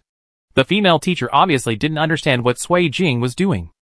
Sui Jing smiled even more happily, and even a slight dimple appeared at the corner of his mouth. No one would have thought that there was hidden paranoia hidden under such a beautiful and harmless smile. "Can you let me see your legs?" Sui Jing's eyes moved to the female teacher's legs.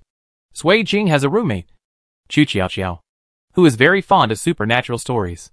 Chu Qiao once told Sui Jing a story when she occasionally lived on campus. Legend has it that there were some mannequins in the school's biology classroom. An object, after being used by many people for a long time, will have a soul and become a spiritual body. And this human body model will become a thoughtful and unclean object. In the middle of the night, someone would always hear the sound of cleaning the classroom and moving things. At first, everyone always thought there was a cleaning staff. One night, a student came to see what was going on out of curiosity. He climbed over the teaching building and came to the corridor. He looked around the whole school, but didn't see anything. He thought the janitor wouldn't come tonight. When he was just walking in the corridor, he saw a dark figure.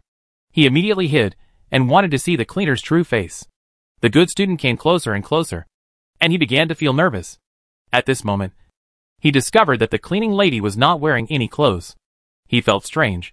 When the good student turned around, he was stunned. Half of the cleaning lady's body is transparent, which is the mannequin in their biology room. At this point in the story, Chu Qiao stopped abruptly and showed a wicked smile. If you want to know what happened next time, let's listen to the breakdown next time. This caused the other two roommates to clamor crazily to throw her out of the dormitory. Sui Jing didn't pay much attention at the time, and she wasn't very interested in these things. But her roommate was willing to talk about it, and she was happy to hear it. And now, although this is not a biology classroom and there are no models, the appearance of the female teacher did make Sui Jing subconsciously think of this story. This association is indeed a bit strange. Sui Jing carefully recalled what the female teacher looked like today. The female teacher was still wearing suit pants during class in the afternoon, but changed into a pure white skirt at night. And it was so long that only the toes of the red high heels could be seen. Furthermore, Sui Jing discovered it as soon as the female teacher came in. Although she does make a human-like clicking sound when walking. But just looking at her walking posture, her skirt does not have a curvature caused by her legs swinging back and forth, but only the toes of her shoes that lift up and down causing the skirt to curve. Slightly curved. This further confirmed Sui Jing's suspicion that this female teacher had no legs. Sui Jing frowned slightly, thinking if she used ordinary human weapons, could she be hurt? Sui Jing seemed to have made up his mind in an instant. Let's try it later. Even if it didn't work, he could still earn a death penalty. It's not too bad anyway. Chapter 13 Campus Escape Rules. Can I see your legs? When Sui Jing said these words, the female teacher's stiff and dark eyes stared at Sui Jing, as if she wanted to tear Sui Jing into pieces. Ah! Sui Jing sighed with pretense of regret. It seems like it won't work. The female teacher grinned in anger, and the areas around her already empty eyes gradually became chapped, like land that had been burned by the sun for too long and dried out due to lack of water. Dazzling blood gurgled out of her eye sockets, one by one towards her chin. Convergence. Ding dong. Congratulations to the player. The death value is plus 30. The sound of system machinery suddenly appeared, but Sui Jing had no intention of paying attention. Sui Jing quickly pulled out the dagger hanging from his waist, and the dagger slashed towards the non-existent leg of the female teacher hidden under her skirt at an extremely fast speed with a swishing sound, and turned to its face in an incredible arc. Sure enough, she had no legs. Sui Jing observed that although the female teacher had no legs, she could see her shadow under the classroom lights. This proved that ordinary weapons should be able to cause damage to her. Seeing Sui Jing's sudden attack, the female teacher took a step back, seemingly irritated, and her whole body twisted in an impossible posture. Sui Jing quickly held the dagger across his chest in an emergency defensive posture. Sui Jing was kidnapped once when he was young, so he practiced very strict fighting skills since he was a child. However, it may still be very difficult to deal with such inhuman creatures. In an instant, the female teacher ran towards Sui Jing at an alarming speed. Sui Jing quickly thought about how to hit the female ghost to the maximum extent while minimizing the damage to himself. But this possibility is very slim. At the critical moment, an iron rod stabbed the female teacher's body hard against the wall. Sui Jing turned around and saw that the man's eyebrows were obscured by a few strands of hair in front of his forehead. He couldn't see his expression, but could only see the corners of his mouth that were slightly raised. Then, a sharp blade protruded from the iron rod and stabbed straight into the female teacher's body. Sui Jing only saw the female teacher shrinking into a ball, as if her blood and essence had been drained out in an instant. Then, the man shook off the blood stains on the iron rod with disgust. Sui Jing then realized that it was a telescopic rod. No wonder she had never seen the man take it out. Looking at it, it was indeed very convenient to carry. Sui Jing suppressed the raised corners of his mouth. Is this the ultimate weapon? To be honest, she did have an element of gambling in it. He was actually not sure that this man would definitely save him. But fortunately, she won the bet. Sui Jing smiled and wiped the dagger clean before hanging it back on his waist. Your telescopic stick doesn't look like an ordinary iron stick. It's a system reward for completing the level. The man hung the stick on the back of his waist expressionlessly, and only raised his eyes slightly to glance at Sui Jing. You did it on purpose. It was not a question, but a statement. Sui Jing smiled. Yes. Ever since the man said he was bleeding, she wanted to try him. Why?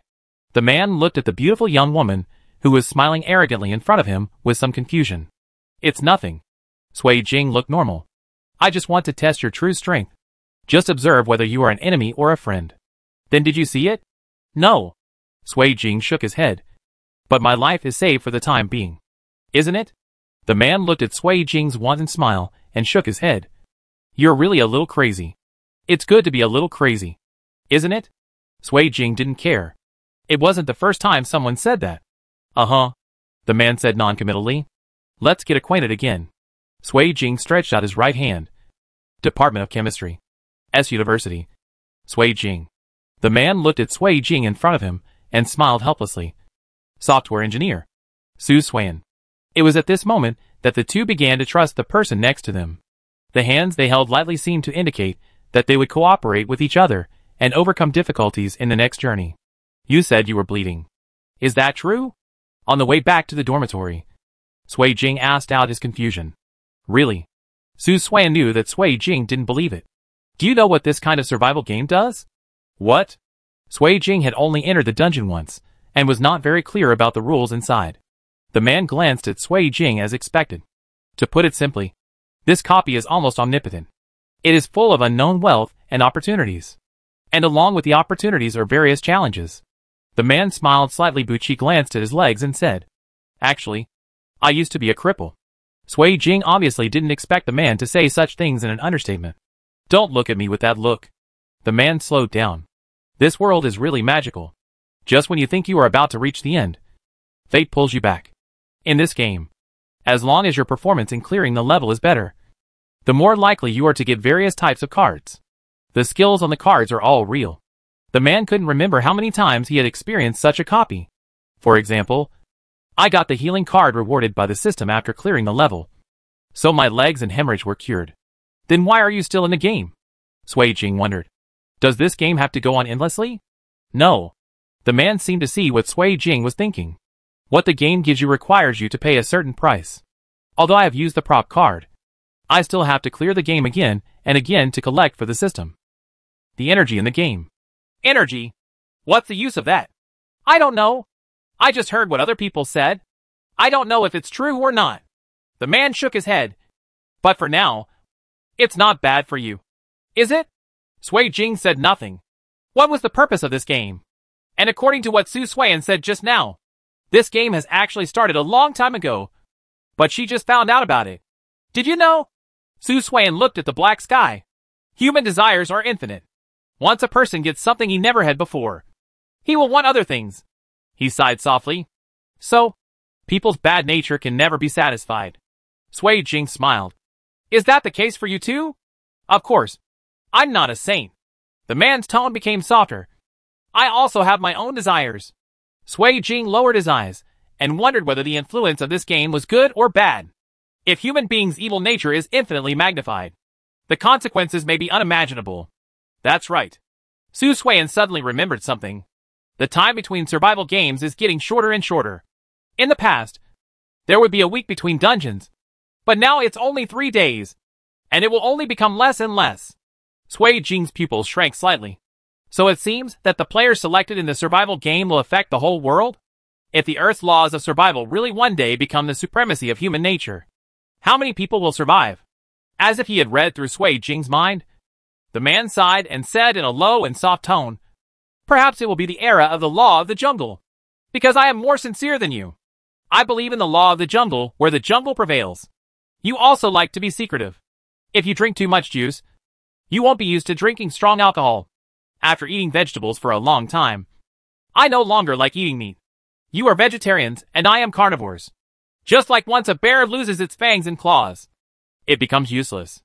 Then the bear will turn into a stuffed toy that can be toyed with. Hopeless." Chapter 14 Campus Escape Rules. Sui Jing nodded. "It's just nature. No matter how prosperous or dilapidated it is.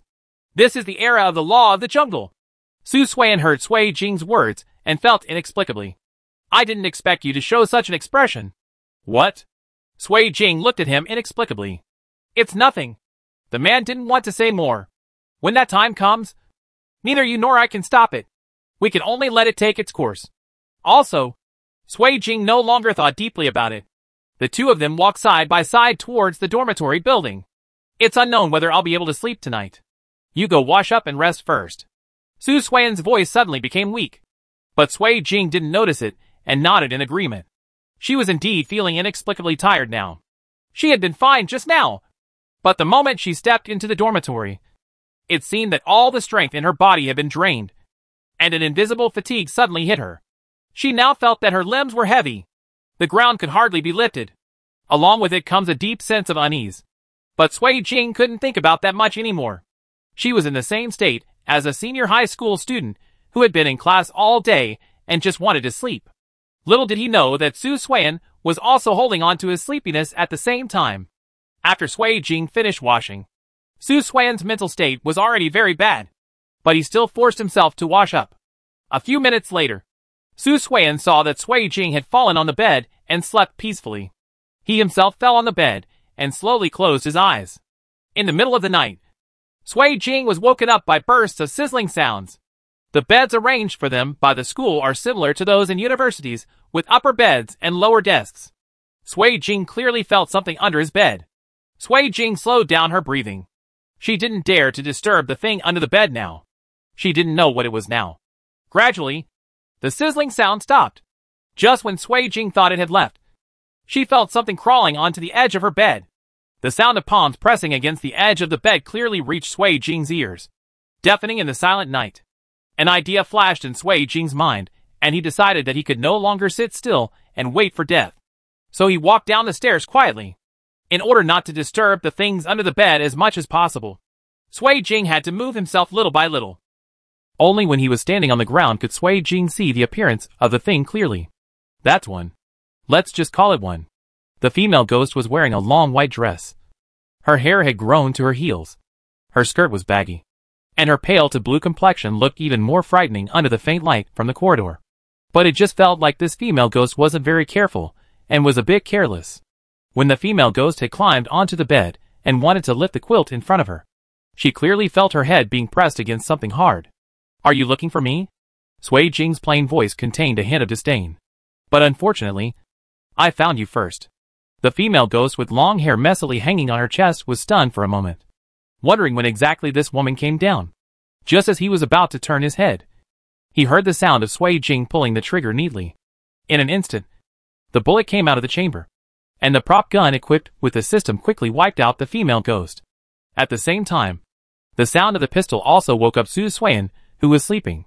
Su Suan opened her eyes and saw Sui Jing standing in front of her bed, her white wrists and slender fingers trembling slightly. Then he saw Sui Jing put a black thing that looked like a SIG Pro semi-automatic pistol into the holster on his thigh. Then slowly put on the jacket on the table. His body is slender and upright, and his expression seems cold and distant. Sui Jing knew that Su Suan had woken up. If he didn't wake up despite such a big movement, Sui Jing doubted whether he had died here. Sui Jing looked at the quartz watch on his wrist. It was 4 in the morning. Get up when you wake up. I guess you can't fall asleep either. When Su Suan heard this, he quickly stood up. After putting on his coat, Su Suan moved the chair next to Sui Jing. What just happened? Su Suan asked worriedly. It's nothing. Sui Jing returned to his normal state and said jokingly. It's just that if I hadn't been woken up, neither of us would have known what we would have endured tonight. Then Sui Jing briefly recounted to Su Suan what had just happened. She was as calm as if the person who just killed the female ghost was not herself. Are you okay? Su Suan looked at Sui Jing, as if he wanted to judge whether Sui Jing was injured through his eyes. That's not true. Sui Jing shook his head and raised his right hand, which was still shaking slightly. It's just that the recoil of the gun was so strong that it hurt my hand. Sui Jing smiled helplessly. In fact, when Sui Jing was young, Sui's father also taught her firearms and other events. Sui's father also hired a world-class coach to teach her fighting. In the Sui family, mastering these skills is a must, and you might be able to use them at some point. Sui Jing was very smart and learned everything quickly. Sui's father often practiced communication and fighting skills with Sui Jing himself. But in Sui Jing's vague memory, he only knew that he seemed to have been seriously ill a few years ago, and his body had become weaker since then. I can no longer bear the use of weapons such as guns and sticks. Although after a period of time, Sui Jing's body and bones recovered a lot, and he could touch guns and sticks appropriately, and could fight for short periods of time. Sui's father felt sorry for his daughter, and would not let her touch those things again. Therefore, Sui Jing is not yet able to withstand the recoil of this gun. Su Suan let out a long breath. It's good that you're fine. But why didn't I respond? Su Suan doubted himself a little. Could it be that he was so asleep? Maybe I am the chosen one. Sui Jing joked. This dungeon is actually a supernatural dungeon. There are ghosts everywhere. Sui Jing was actually a little scared. If she hadn't woken up just now. Wake up! Sui Jing suddenly remembered that the sizzling sound she heard at first did not seem to be made by the female ghost, but more like the sound of electricity coming from the system. Is the system reminding her? The system is afraid that she will be killed by NPC. Sui Jing was even more puzzled now. She was obviously the selected player. Why did the system want to keep her so much? Is there something in her that the system wants to get? Or maybe the system wants to save her life. But obviously, this kind of thing cannot be asked directly to the system. But the truth will always emerge. She wanted to see what these systems were up to. By the way, how are we going to end this dungeon this time? Sui Jing looked at Su Suan, who was more experienced than her. I don't know. Su Suan ignored Sui Jing's suspicious look. I really don't know. When I cleared the level, the main system would give me tasks or conditions for leveling. Who knew it wouldn't happen this time? Su Suan scratched his head. Could it be that is it okay to survive for 7 days? It can't be that simple. Sui Jing sighed silently and said to himself, is it possible that it will be set on fire again like last time? What? Su Suan wondered if he heard wrongly. It shouldn't work. Sui Jing did not defend what he just said, but just said, after all, we don't have any props now. Ah, this. Su Suan didn't understand. Does this mean that it can be done with props? Auntie, don't be too crazy. Okay? Forget it. Sui Jing leaned back lightly on his chair. There are so many ghosts in this school. It's not safe anywhere. I don't know how many more we have to kill. Yes. How on earth can we get out? Su Suan felt the same way. His previous levels were obviously not that complicated. Could it be that as you continue to clear levels, the difficulty of the copy has also increased? Unreasonable. How could be? Su Suan couldn't figure it out. Why don't we try again tomorrow? Sui Jing suggested. Sui Jing didn't say it clearly, but Su Suan already understood what she meant. No. My aunt? You still want to die. Your hands don't hurt enough. Right? It doesn't matter. Sui Jing seemed not to understand the deep meaning of Su Suan's words. Throw yourself into a place of death, and then survive. Fall into a place of death, and then survive. Chapter 15 Campus Escape Rules. Obviously, Su Suan knew that he could not stop Sui Jing. So he had no choice but to agree to this inhuman proposal. Since he couldn't sleep, Sui Jing took Su Suan to the public toilet on the first floor. Remember what the rules are? Isn't it? Are you going to provoke that unknown monster in the toilet again? Su Suan was a little reluctant. There are ghosts and ghosts on the left and right. You have seen them twice. Is it possible that you are still scared? Sui Jing joked. Su Suan rolled his eyes silently. He had seen it before, but he still thanked her. As a result, the person involved was still mocking him. Is there any more justice and humanity? I remember there was mention of toilets in the rules. Sui Jing recalled what the NPC said the day he first arrived. It was still dark outside now.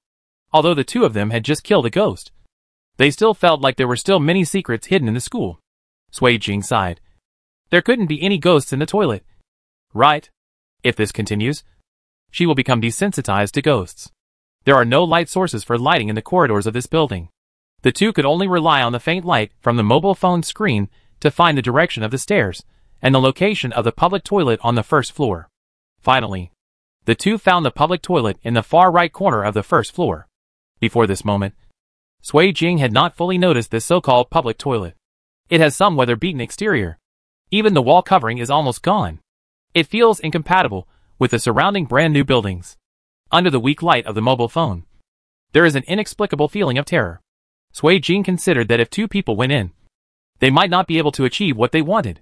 What if there is really a ghost, but he doesn't come out because two of them are inside? Then it would be a wasted trip. So Sui Jing and Su Suan agreed to let him wait outside while she went in first to see the situation. You're crazy. Su Suan grabbed Sui Jing's arm and said in surprise. What? Sui Jing pulled out his hand. You're not afraid of being alone, are you? Sui Jing's tone was a bit teasing, and the corners of his mouth were slightly curved, but his beautiful eyes were cold. One glance showed that she was not actually smiling. The moment Su Suan wanted to open his mouth, he could no longer say anything the moment it touched her sight. He knew from the look in the woman's eyes that she wasn't joking, so he had to let her go in alone. While he stood guard outside the door, Sui Jing smiled softly before going in and said, Don't worry.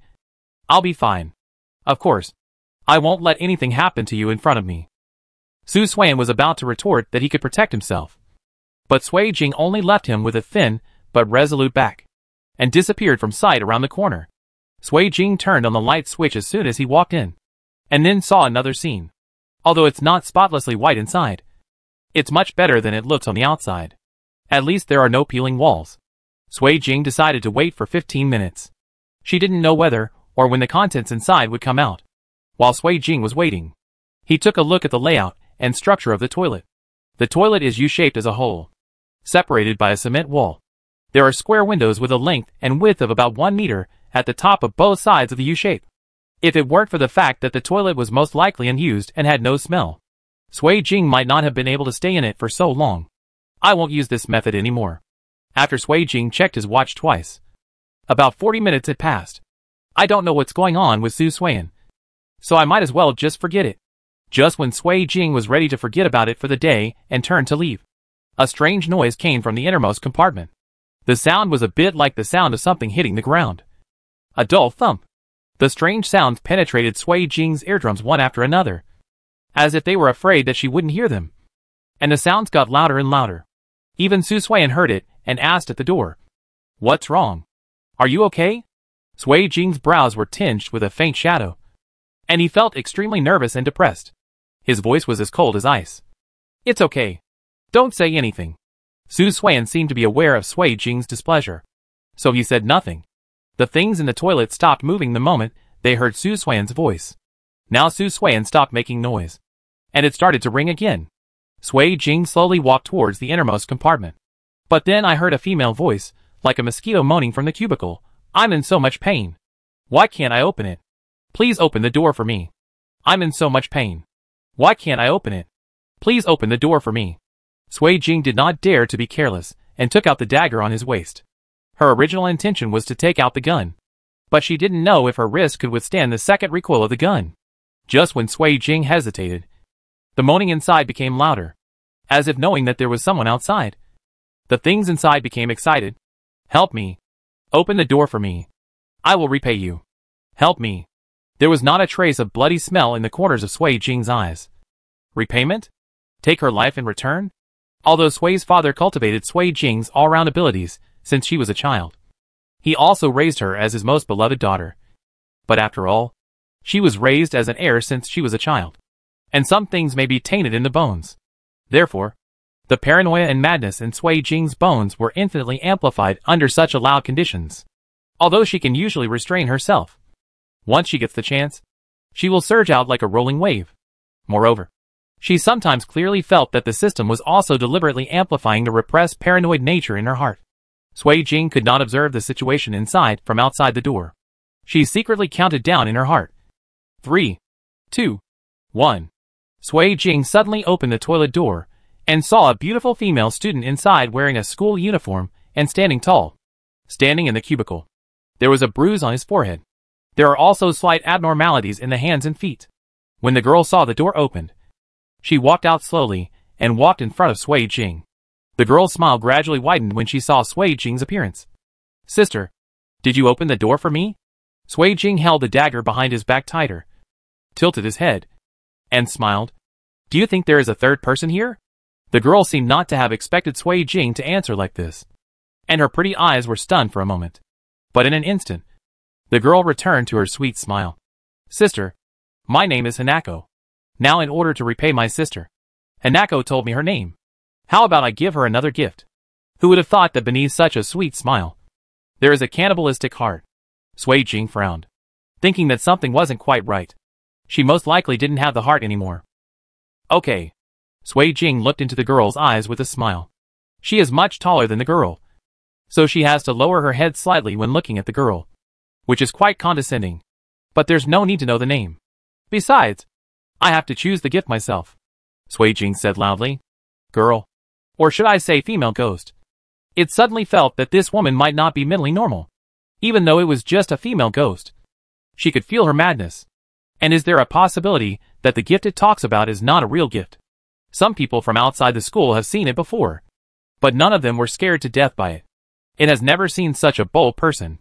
"If you don't say anything, I'll take it as your consent." Sui Jing suddenly suppressed the smile at the corners of his eyes and brows, and had already placed the dagger across his chest with his right hand.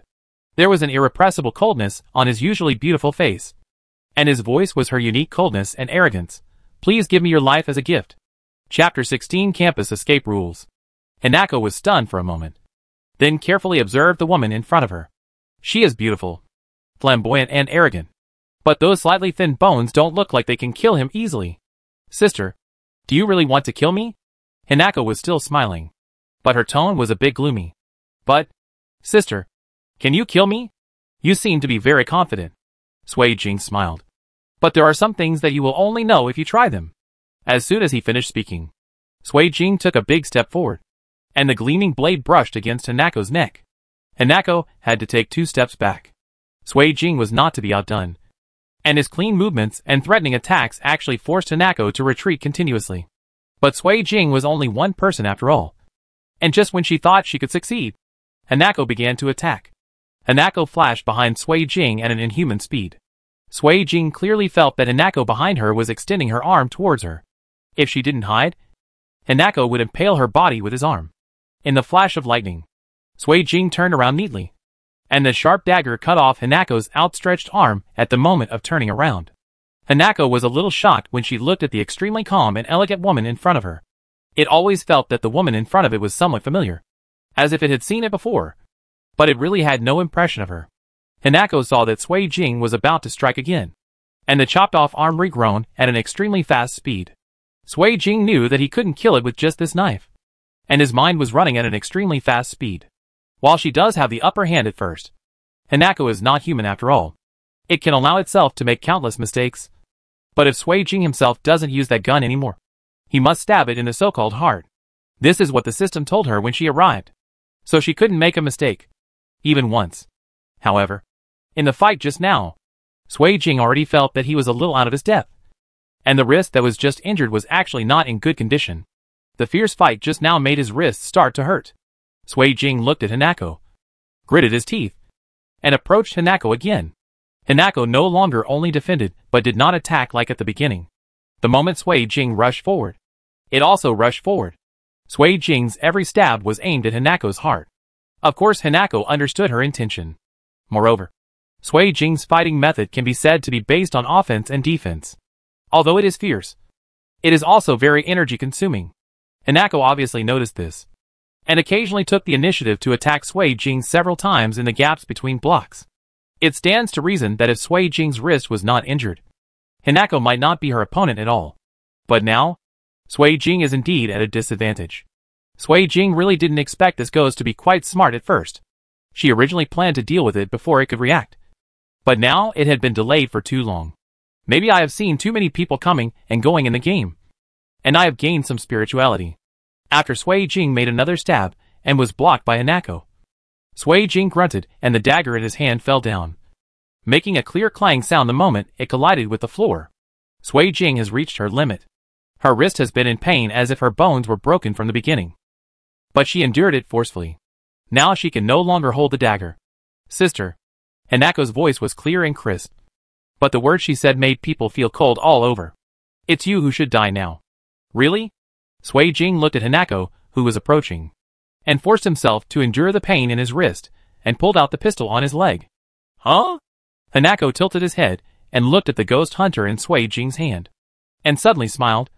Sister, are you sure you can still shoot? Sui Jing did not answer it. The ghost hunter in his hand was shaking. You will know if you try it. Hanako didn't say anything anymore, and quickly strangled Sui Jing's neck with the determination to kill Sui Jing. But the moment his hand touched Sui Jing's neck, he felt that his heart was pierced by a foreign object. It stands to reason that it is not a human being and cannot feel the flow of blood. But there is still blood spurting out from the hole in its body. Hanako looked at Sui Jing in disbelief. It was obvious that her hand could no longer even hold the dagger. If she fired another shot, her hand would be destroyed. Why? Could she even use her own hands to kill it? Why?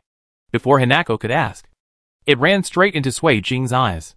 There seemed to be no emotion in the glass-like pupils, only reflecting its dying appearance. Horrible and ugly. Hanako was once a beautiful and lively girl. But why was she locked in the toilet? Why didn't anyone open the door for her? No one was willing to help her. And God seemed to want her life. So she suddenly died of a heart attack. She wasn't supposed to be like this. She should be as bright and warm as the rising sun. It seems quite ugly. Hanako couldn't say anything anymore, and her body disappeared into ashes the moment she closed her eyes, as the wind outside falls on every corner of the world. After Sui Jing saw Hanako completely dead, his tense body could no longer hold on, and he collapsed on the ground. The hunting ghost fell to the ground with a dull crunching sound. When Su Suan heard the commotion outside, he couldn't care less whether Sui Jing would be angry or not, and rushed in suddenly. He saw Sui Jing sitting against the wall, seemingly dying. There was a wound on his right wrist caused by the struggle, and blood was slowly oozing out. Bright red blood covered Sui Jing's pale palms and fingertips. Even her face looked pale, as if she had lost too much blood, and her whole body felt broken, as if she was on the verge of death. Sui Jing. Sui Jing. Su Xuan anxiously patted Sui Jing's face. He also took out bandages and hemostatic medicine from the canvas bag he carried with him. Su Xuan has experienced more copies than Sui Jing, so he has richer experience. He expertly bandaged Sui Jing's wound, but found that Sui Jing's wrist bones seemed to be fractured. Sui Jing? Su Xuan patted Sui Jing's face again. This time Sui Jing finally made some noise. She slowly opened her eyes, her glass-like pupils still a little confused. When she saw Su Xuan, she burst out with a weak smile. Thank you. Sui Jing paused again. Sorry. Su Xuan knew that Sui Jing was apologizing for his dissatisfied attitude just now. He can actually understand her. But a paranoid person like her will one day harm herself. It doesn't matter. I don't care. Su Xuan looked at her wrist. You don't want to put me in danger. People like her who want everything on themselves are really irritating. Suffocate yourself to death. But what about your wrist? It seems to be broken. We don't have any medicine to treat fractures or any healing tools. Su Xuan pointed at Sui Jing's wrist and said. Su Xuan had just cleaned the blood on Sui Jing's wrist. Sui Jing looked at the blood-stained gauze next to him. Because he was too weak, he only raised the corners of his mouth slightly. Don't worry. There is no fracture. Just a dislocation. Sui Jing said, and asked Su Xuan to help her up. In the process of fighting Hanako, Sui Jing heard the system say that she had earned another 90 death points, which was already far more than 100. But this time she gave so much at once. Probably because she was really gambling with her life. Sui Jing was helped out of the toilet, and saw the dawn light lifting the veil of night, gently spitting out the brilliant morning glow. Just like the most ordinary morning, some people stay before dawn. If it were not for this world full of death and challenges, these children might have had a beautiful and vibrant day. Sui Jing asked Su Xuan to take him back to the dormitory. She was really tired and wanted to take a good rest. She seemed to have never been so tired. She really wanted to sleep like this, and no longer have to trade lives for lives in this useless place. Kill to stop killing. Chapter 17 Campus Escape Rules. Sui Jing's shaky will soon regain consciousness. No. She couldn't rest. At least not yet. She is not fighting alone. She currently has Su Xuan by her side. She also has her father, Aunt Wei, and Sui Yi in the real world. She couldn't fall down in a place like this. She had to get back up. After Sui Jing was helped to the dormitory by Su Xuan, he quickly reattached the dislocated wrist bone, leaving only a crisp clicking sound. Su Xuan saw that the woman in front of him washed the stains on her hands first, then took her clothes and went to the bathroom. If you could ignore her still pale face when she came out again, she would still be the same high-spirited Sui Jing. But he knew that she must be gritting her teeth and persisting. A person's expression can be disguised, but his spirit cannot deceive others. Su Xuan had no choice but to help Sui Jing change the medicine again. The already slender wound looked a little scary because it had just been exposed to water. Su Xuan digressed and discovered that Sui Jing's arm muscles were very beautiful, with slight traces of exercise. It's not the kind of slimming that simply means slimming down. Sui Jing sat on the chair and leaned back slightly. I'll rest for a while. If there's any emergency, please wake me up. Just as Su Xuan was about to agree to her, he heard steady breathing in his ears. Su Xuan sighed and gently put the blanket on Sui Jing's bed over Sui Jing's body. He sat back in his seat. After a long time, the campus had completely woken up from the night, and Sui Jing opened his eyes with difficulty. In fact, she didn't rest well. Countless nightmares exploded in her mind. So when she opened her eyes, she couldn't tell whether it was reality or a dream. Wake up. Su Xuan took out a bottle of water and handed it to Sui Jing. He took a closer look at Sui Jing's face and found that he looked much better. Thank you. Sui Jing took the water and seemed to be able to unscrew the bottle cap with his right hand. Your recovery ability is very good. Su Xuan teased calmly. Sui Jing sipped her saliva and raised the corners of her eyes slightly. Maybe? She knew her own body very well. She had a splitting headache just now. But now, it was not as intense as before. Sui Jing's coat was also stained, and she took out a navy blue jacket from her backpack. Let's go to the classroom. Sui Jing put on his coat. Maybe I can ask you something today. The reason why Sui Jing said this was because the female teacher was killed by her. She should be able to get something out of those students today. When the two of them arrived at the classroom, there was indeed no female teacher inside. The students all gathered together and chatted. After seeing the two people come in, they all asked them in unison where the teacher had gone. I don't know. Didn't your teacher tell you? Sui Jing shook his head innocently. indicating that he didn't know. No. The little fat man who spoke to Sui Jing on the first day said, Teacher A, will you give us lessons? No. Sui Jing stood on the podium. But since your teacher is not here and there is nothing to do now, let's play a game. Su Suan stared at Sui Jing in confusion, wondering what she had in mind. Okay. The students all danced happily. For students, anything they do other than class is fun. Let's get started. Sui Jing took out a deck of playing cards from his pocket. This is a deck of playing cards, minus the big and small kings. Then everyone draws cards in turn. If they draw the card I designated, they will be considered losers. You can choose a performance, or answer my question. The students were ready to make a move, and did not object to Sui Jing's proposal. How many people are there in our class? Sui Jing asked. 41. A boy shouted loudly. No. 40. Another boy retorted. It's 40. 41. Everyone in the classroom began to argue over whether there were 40 or 41 people in the class. Sui Jing frowned Qingquan's eyebrows slightly, and quickly scanned the students under the podium. It was 40 people. But why would someone say it was 41? Is there any hidden secret in this? Okay. Sui Jing patted the podium. Next, each of you will draw a card. Put the extra cards here with me. And then I will draw people based on the extra cards. Okay. Most of the NPCs in the mission took the next step based on the player's actions, so they didn't raise any objections. The games are going on one after another. Sui Jing, the student who was initially selected, did not embarrass them. So he either volunteered to perform, or Sui Jing asked some innocuous questions, until the little fat man drew the card designated by Sui Jing. It's your turn. Sui Jing narrowed his eyes and smiled. Do you want to perform a show? Or answer my questions? The little fat man didn't think deeply and said, Answer the question. That's okay. Sui Jing nodded. Why did you just say there were 41 people in the classroom? The little fat man picked his fingers at a loss, then turned to look at the classmates around him, and finally shook his head. I can't say that. Sui Jing was not surprised. She had just observed the expressions of other students around her, and they all looked secretive. But she wasn't worried. It was too easy to get words out of a bunch of brats. Sui Jing smiled clearly. It's okay. I'll just ask. Then he showed a disappointed expression. As long as those beautiful eyes reveal a hint of vulnerability, they are already lethal enough. The little fat man looked at Sui Jing anxiously. Although he liked Teacher A very much, it seemed that he really couldn't talk about this matter. The little fat man looked around again, pursed his lips, lowered his head, and remained silent. Sui Jing added, I just want to know a little more about you. I don't want to know your secrets. If you really can't tell me, don't be embarrassed. I'll just leave it alone. It turns out that beauty is sometimes the most lethal weapon.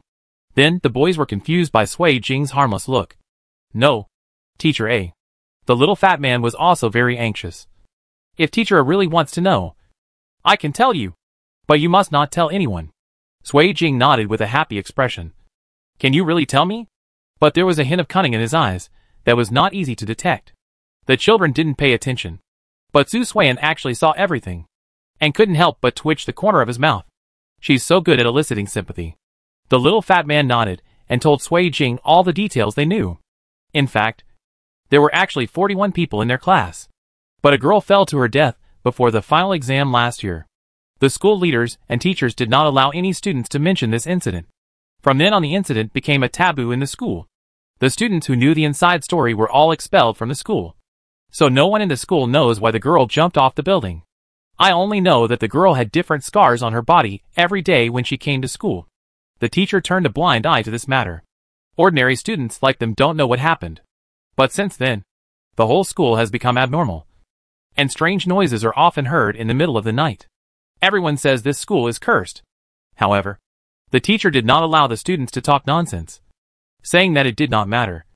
As long as they abide by the school rules, there would be no problem. But it's true. Everyone who abides by the school rules is fine until now.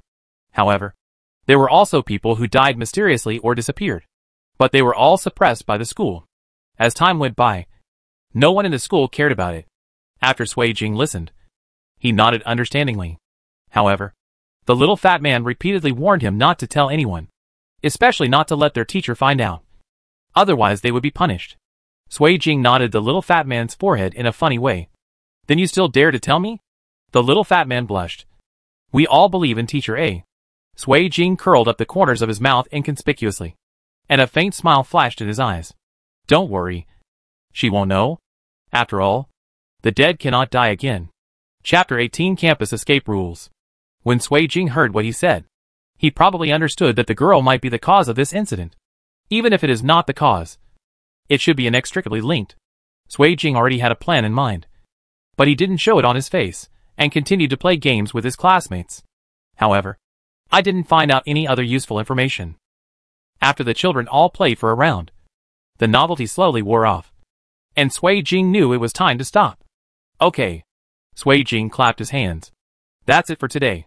You continue to study hard. Sui Jing threatened. Otherwise, you will suffer when your teacher comes back. When the students heard what she said, they all quickly got into the mood and continued studying, as if the game just now was just an interlude. Sui Jing smiled and motioned Su Suan to follow her out. Su Suan followed Sui Jing to the corridor. Sui Jing leaned on the balcony with his back, looking at the classroom, and wrote lightly. Based on the conversation just now, I think the entry point is the dead girl. Su Suan leaned against the balcony and asked, What do you want to do? Su Suan thought Sui Jing already had an idea. Sui Jing shook his head, chuckled and said, I don't know. Then he looked at Su Suan. How can I be that powerful? I can predict everything. Right? Su Suan pretended to be surprised and his eyes widened. Oh, there's something else you don't know. Sui Jing rolled his eyes at him. If you have this spare time, you might as well think about what to do. It's simple. Su Suan crossed his arms. Wouldn't it be great to find a girl? This dungeon isn't full of ghosts, so it should be easy to find her. Sui Jing wished he could beat the man in front of him, and sighed and said, You can't find it as long as you look for it. You don't understand this. Su Suan blinked mysteriously. If she is really the main plot that has been set, we will always have a way to find her. Sui Jing was infected by his optimistic attitude and said, I hope so. Oh, I want to go to the bathroom. Su Suan said, We will discuss it in detail when I come back. He said, and walked towards the bathroom at the end of the teaching building. Yeah, Sui Jing responded, looking up at the clear sky washed by water, as if the world should be like this. Time passed by, and Sui Jing only heard the occasional sound of students turning books in the classroom.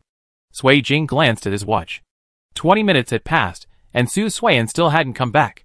She was a little worried. After all, anything could happen here. She decided to look for it. As a result, when she walked outside the toilet, she saw no one. Then Sui Jing tried calling twice more, but still no one answered. Sui Jing suddenly felt a bad premonition in his heart. Su Suan would not run around. If he disappeared, he would most likely be in danger. Sui Jing gritted his teeth and couldn't care less, so he broke into the men's bathroom directly. Su Suan. Sui Jing called again, and only her own faint echo could be heard in the empty bathroom. Sui Jing was a little uneasy. She didn't know what accident Su Suan had suffered now. Damn it! Sui Jing cursed in a low voice. The school is so big. Where should she find it? In a daze, Sui Jing saw a dark shadow flash outside the toilet window. Someone. Sui Jing immediately realized that it might be the black shadow that kidnapped Su Suan. But since the speed is so fast, there is a high probability that it is not a human. Sui Jing quickly climbed up to the window, but did not see any suspicious creatures. This is the 3rd floor. If you take the stairs, your speed will be reduced several times. While thinking, Sui Jing found an iron ladder built into the wall about half a meter away from the window. She quickly stepped onto the ladder and went down to the 1st floor. When Sui Jing was about to reach the ground on the 1st floor, the dark shadow flashed past again. It's waiting for me. Sui Jing realized this and jumped down from the ladder. He rushed towards the black shadow. Since the purpose of the black shadow is to lure her there, it means that Su Suan is still safe for now. The dark shadow shuttled back and forth between the teaching buildings, and Sui Jing tried his best to keep up. But fortunately, the purpose of the black shadow was also to let her keep up with it. So Sui Jing was still very confident that she could keep up with it. After Sui Jing felt that he had run more than half a circle around the school, the black shadow finally stopped near a small forest. The black shadows around the thing continued to disperse, revealing the appearance of a person. It was a young girl in school uniform, thin and small, with an indescribable sadness in her eyes. Where is he? Sui Jing stared at her warily and asked. The girl said nothing and ran away again. Sui Jing sighed feebly. It's not like running a marathon. Is it necessary? Just as Sui Jing was about to chase him, she saw Su Xuan lying on the roadside. It's okay. Sui Jing went over and checked his breathing. He was still alive. Sui Jing couldn't run anymore. So he bent his legs and sat down next to Su Xuan.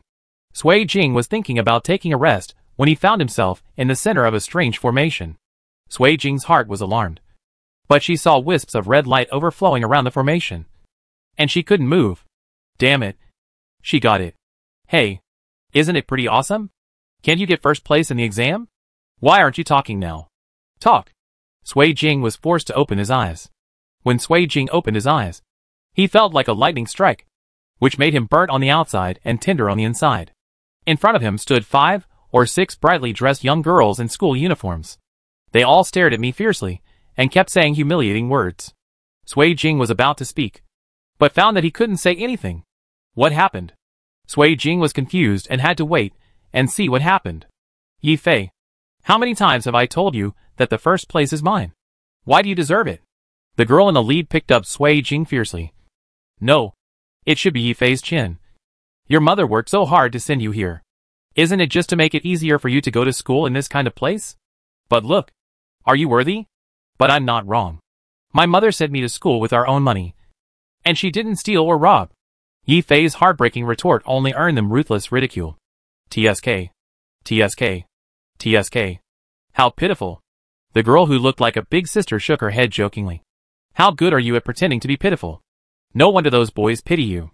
She seemed to be unhappy after saying this. Sui Jing was now attached to her body, and his senses were integrated. At this time, Sui Jing could clearly feel how much pain Yi Fei was feeling. Aren't you very brave? Didn't you help Yu Xiaoxiao vent his anger when he was scolded? Now you are mute? Hit her. Let her be careful in the future. Otherwise I will beat her once I see her. After the eldest sister gave the order, she left the toilet. Sui Jing felt no pain afterwards. She only felt as if she was being moved out of Yi Fei's body again, floating in the air like a ghost. Suddenly, Yi Fei, who was looking in the mirror, turned to look at Sui Jing and said feebly, You saw everything, right? Sui Jing saw the face he had just seen before, and the familiar melancholy enveloped the girl's face. Sui Jing suddenly felt a little ridiculous. Chapter 19 Campus Escape Rules. Ding dong. Congratulations to the player for opening the secret past of the main plot. Sui Jing suddenly heard such a sentence, which completely dispelled the strange feeling that had just been brewing. Can players use 100 death points to draw prizes? Lottery? Wasn't the last dungeon directly redeemable for props? Sui Jing asked doubtfully. Players also said that this is the last copy, and the difficulty of all settings in the game will continue to upgrade according to the progress. The system is quite gloating. Sui Jing was choked and speechless, and rolled his eyes silently. Then smoke it, Sui Jing said, although her luck seemed to have always been bad. Okay. Players please start drawing props. As soon as the system finished speaking, Sui Jing saw 2 cards, one blue and one red, appearing in front of his eyes. Sui Jing chose the red card based on the meaning of prosperity. Congratulations to the player for obtaining a D-level prop. The match from the little match seller. The cheerful voice of the system beat in Sui Jing's mind. The little match girls' matches are common props in dungeons. Don't underestimate this match. It is very lethal. Sui Jing looked at the match that appeared out of thin air in his hand, wondering what use the match as big as his arm could be. Are the matches the little girl sells so magical? Sui Jing sighed helplessly. His luck was indeed as good as ever. Sui Jing put the matches away under Yi Fei's somewhat incredulous look. Okay. Let's continue. Sui Jing looked at Yi Fei with a smile. Yi Fei wondered if she had attracted the wrong person. Can this woman really help her? Sui Jing smiled and said, Are you that girl? Yes. Yi Fei lowered his head slightly melancholy. Do you know why I am treated like this? Sui Jing said nothing, quietly waiting for her next words. Actually, I have nothing to do with this school. I never thought about coming here. Yi Fei paused, as if thinking about what to say. But in order for me to have a better development in the future, my mother didn't want to come here. She also lived in poverty, and tried her best to send me here. But what's the use? Her daughter seemed not born to belong to this kind of place. Even after entering here, he still feels out of place. Everyone here looks down on me, calling me a homeless person and a poor kid from the slums. There's no way I don't care about what they say. But as time went by, I just felt sad. Children from rich families use their most glorious wealth to say the most vicious things. Yifei raised a bitter smile at the corner of his mouth. I don't want to go to school here. I feel like I can't do anything. This place is not suitable for me. The girl's voice was soft.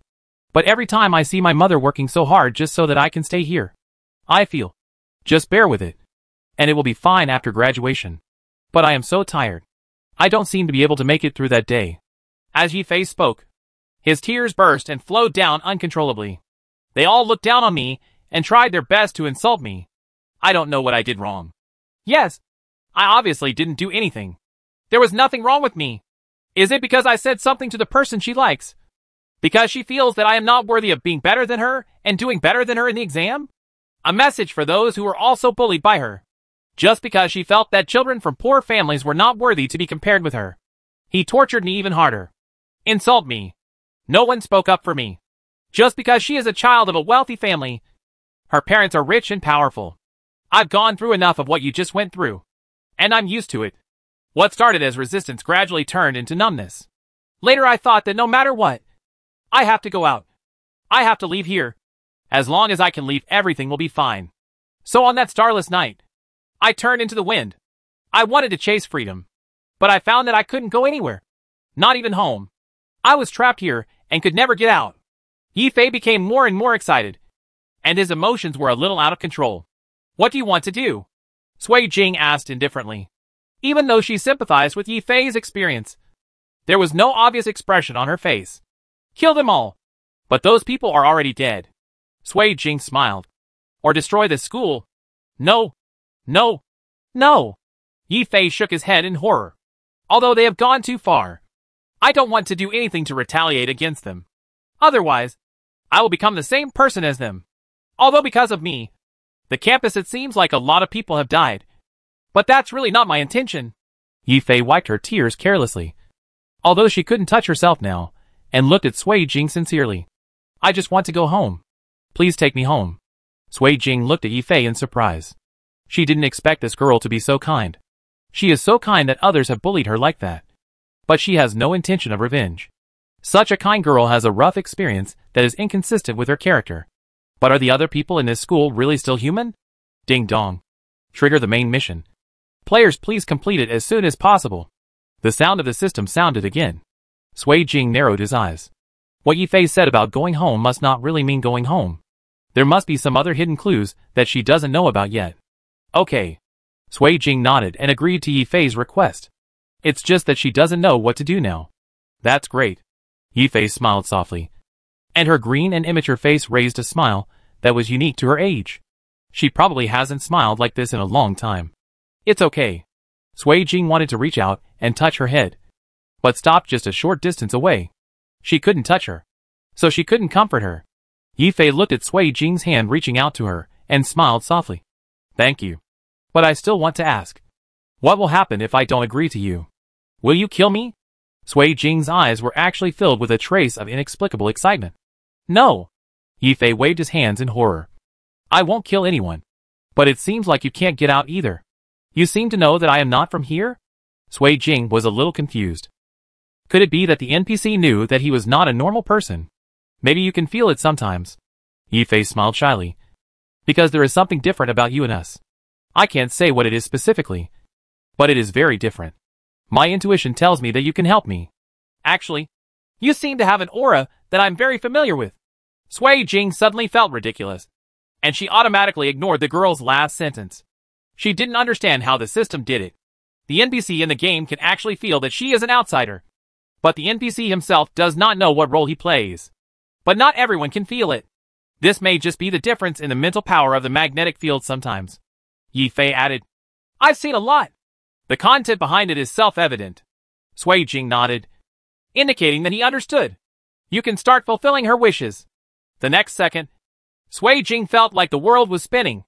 As soon as she opened her eyes, she found that she was back in the formation just now. Next to him lay the unconscious Su Suan. Sui Jing had no intention of waking him up, and his first priority now was to help Yifei get home. But how to go back? Where to go back? Sui Jing did not get any additional clues. And she is gone. and I don't know if she has left anything behind. If so, where are they? She said she was trapped in school, so the key is probably in school. Right. School. Sui Jing had a flash of inspiration and suddenly remembered the huge pothole he saw on the playground that day. Is there any clue there? Sui Jing stood up and walked towards the playground. She decided to go to the playground and have a look. Maybe she would get something unexpected. Sui Jing walked alone to the side of the pothole he saw that day, and a cold air hit Sui Jing. Sui Jing felt a chill on his back. When he lowered his head and looked into the pit, he saw a black solid wood coffin that was as long as one person. The coffin lid was almost flush with the ground, and there was a strange yellow talisman attached to the coffin lid. There were bright red words written on the talisman paper that Sui Jing couldn't understand. Even though this girl has died, she is still trapped here by those demons. Sui Jing felt that she should uncover the talisman, and she did so. But just as Sui Jing wanted to reach out and uncover the talisman, he was blocked by an invisible barrier. She felt incredible and stretched out her hand again, but her hand was still blocked. Sui Jing thought for a while, took out a matchstick, and hit the invisible diaphragm casually. She seemed to feel something break. Sui Jing looked at the matchstick in his hand and found that it was quite useful, then let the system take it back, and he reached out his hand to the yellow talisman on the coffin. As the talisman paper was torn into pieces, the coffin was slowly opened, revealing Yifei's incomplete facial features. Because he jumped from the building, he could no longer take a closer look, but Sui Jing still guessed her identity at a glance. I fell from a high altitude and talked about death with the birds. Looking at the girl who was still vaguely young in the coffin, Sui Jing remembered what Yifei had said to her not long ago. The girl's voice was as soft as a mosquito's moan, but Sui Jing heard it very clearly. I died amidst the cheers of the crowd, as if what greeted me was not death, but new life. Chapter 20 Campus Escape Rules. Sui Jing clearly saw Yifei appearing at her side again. The girl with a delicate face looked at herself in the coffin with a look of great nostalgia and pity. It's like pitying my weak self in the past. But no matter how cruel and cold the scene inside the coffin is, it is still her who once lived. She will bloom again where she died. Fragments of sunlight shone through the banyan tree on the girl's face, and the slightly raised smile at the corner of her mouth was like a drop of spring water melting the ice, which was particularly pitiful. I'm very happy, the girl said softly. I don't know how long I've been waiting, but fortunately, I've waited. She looked into Yifei's eyes. I'm really happy. Thank you. People are here when I was extremely happy. I could no longer utter those gorgeous words. Is this all your wishes? Sui Jing looked at the girl, feeling a little unbearable. Death is like an operation that has been hastily performed without the right assistance, or like the birth of a new baby. People expect to hear the cry of a newborn at any time, but what is left for the deceased is nothing but a painful silence. The girl nodded slightly, then turned to look at her body again. She slowly stretched out her hands and landed towards herself. She gently hugged her broken body, melting into the ocean like water droplets. Her whole body also merged into the sunshine under the blue sky, after her soul was completely integrated into her body. The scars on the body seemed to disappear under the sunlight. She was crushed by the breeze and scattered into the world like stars. She seemed to be home. When she was scattered in the wind, the whole world became her home, and she was everywhere. Although Sui Jing didn't know if she had really gone home. Fortunately, she was not trapped in this place anymore. She is like a lilac blooming in the swamp, so fragile yet so white. The wind, frost, rain and snow wore away her in the quiet night, still mocking her powerlessness. But she didn't fall into the dark swamp in the end. She followed the wind and went further. Ding dong, congratulations to the player. The main mission has been successfully completed. Sui Jing found that even the sky in this school seemed to be getting brighter. In any case, those who bullied the girl have been punished. After all, she is not from here, and she can't do anything more. Sui Jing decided to wake up Su Suan, who might still be sleeping, but saw Su Suan limping towards her direction. I thought maybe Yifei accidentally knocked him when he was kidnapped. Have you passed the level? Su Suan looked at Sui Jing in surprise. This must be too awesome. Yeah.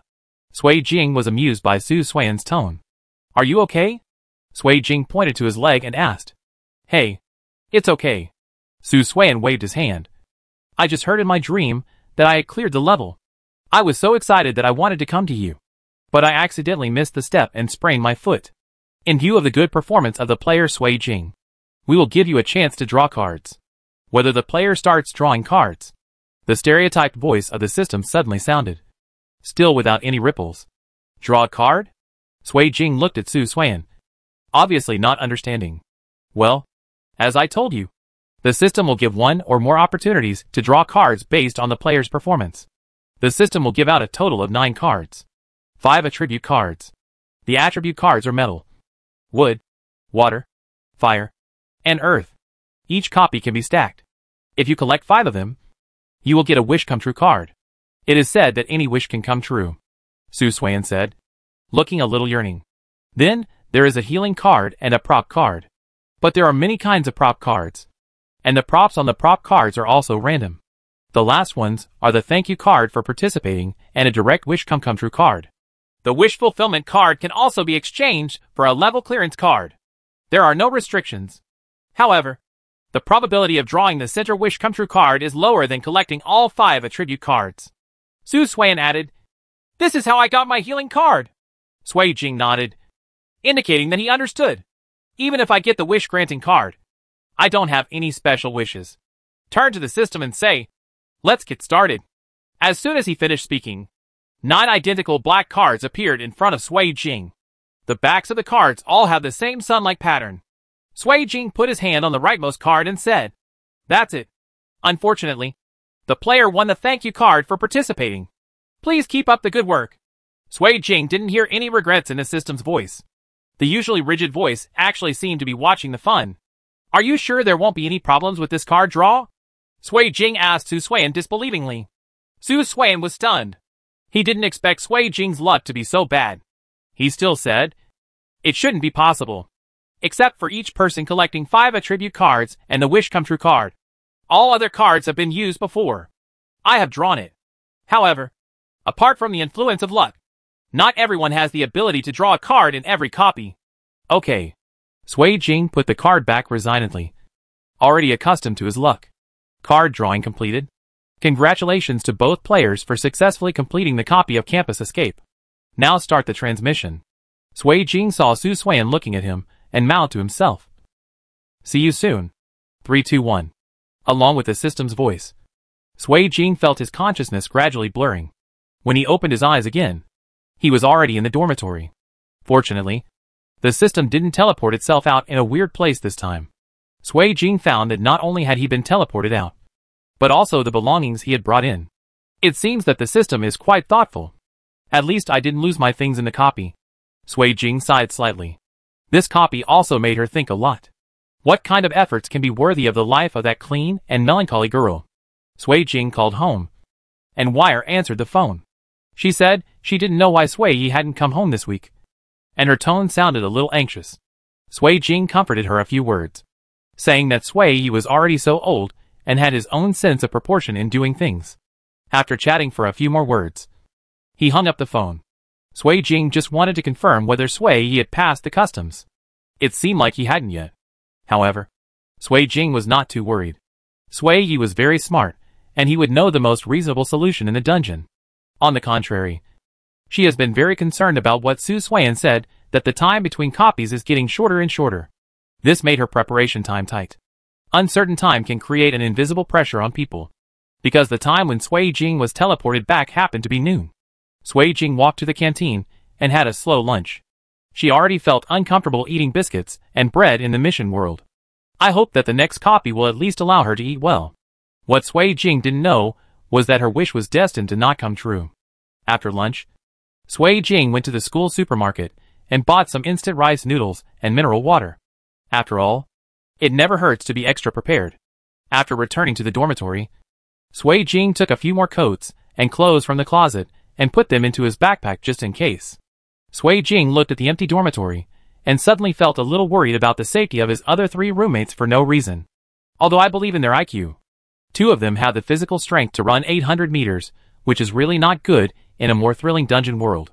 Throughout the afternoon, Sui Jing, except for resting for half an hour and finishing her meal, spent the rest of the time staring blankly at the match in her hand, which was thicker than her arm. What is the use of this thing? Sui Jing couldn't figure it out and threw the match into his backpack. Don't worry about it anymore. Although Sui Jing was indoors, She could still see that the sun had set below the horizon, and the blush had faded to light red. The sky above gradually changed from blue to a duck egg-like lake green, and there was a quiet twilight. Gradually they gathered around her. Since Sui Jing didn't get much rest in the dungeon world, she washed up early and went to bed. And when she was sleeping, she was still holding the strap of her backpack tightly in her hands. After all, if she didn't hold it, she couldn't carry the copy in her backpack. I have to say that the system still has some empathy in it, and such basic daily necessities can still be brought into the dungeon. However, thermal weapons such as firearms are not allowed. After all, the system does not support reckless behavior. Chapter 21 Prisoners of the Mental Hospital. Ding Dong welcomes players to the dungeon. Prisoners of the Mental Hospital. Before Sui Jing fully fell asleep, he felt that he was no longer in the dormitory. Quickly, inject her with a sedative. Don't let her escape again. Sui Jing heard someone say this in a daze. There must be a lot of gifts for adults. She was about to open her eyes, but the next second she felt pain in her arm, and she fainted again. When Sui Jing woke up again, it was already dusk. As dusk fell, Sui Jing opened his eyes with difficulty, and found that he was wearing the casual shirt he had worn before entering the dungeon, but was covered with a striped hospital gown. Am I in the hospital? Sui Jing looked around suspiciously. It was indeed the layout of the hospital, but compared to ordinary hospitals, everything here is sealed, and even the windows are covered with iron mesh. Welcome, players, to the survival copy prisoners of the mental hospital. Everyone here says they are normal. But who is truly abnormal? There are always people being sent here for various reasons. There are countless people imprisoned here, but more than one wants to escape. But can anyone really escape from here? They are all locked up in this small room, unable to see the outside world. They are tightly guarded every day and cannot move freely. Just like a real prisoner, players need to find and complete the tasks hidden by the system within the specified time. If it is not completed, there will be consequences at your own risk. The system's voice seems to have become more immature than before. A bit like a child's voice. But it still deserves a beating as always. Oh! Forgot to mention. There are no survival rules in this mission. But is it more dangerous or safer to live in a world without rules? I don't know either. Players, please don't waste time, and clear the levels carefully. From what the system said just now, Sui Jing realized that she might not be the only one in this dungeon. There must be other players. And now the system doesn't even want to explain the mission clearly, which is simply crazy. Still looking for a job? Sui Jing just wanted to film the mission on the console.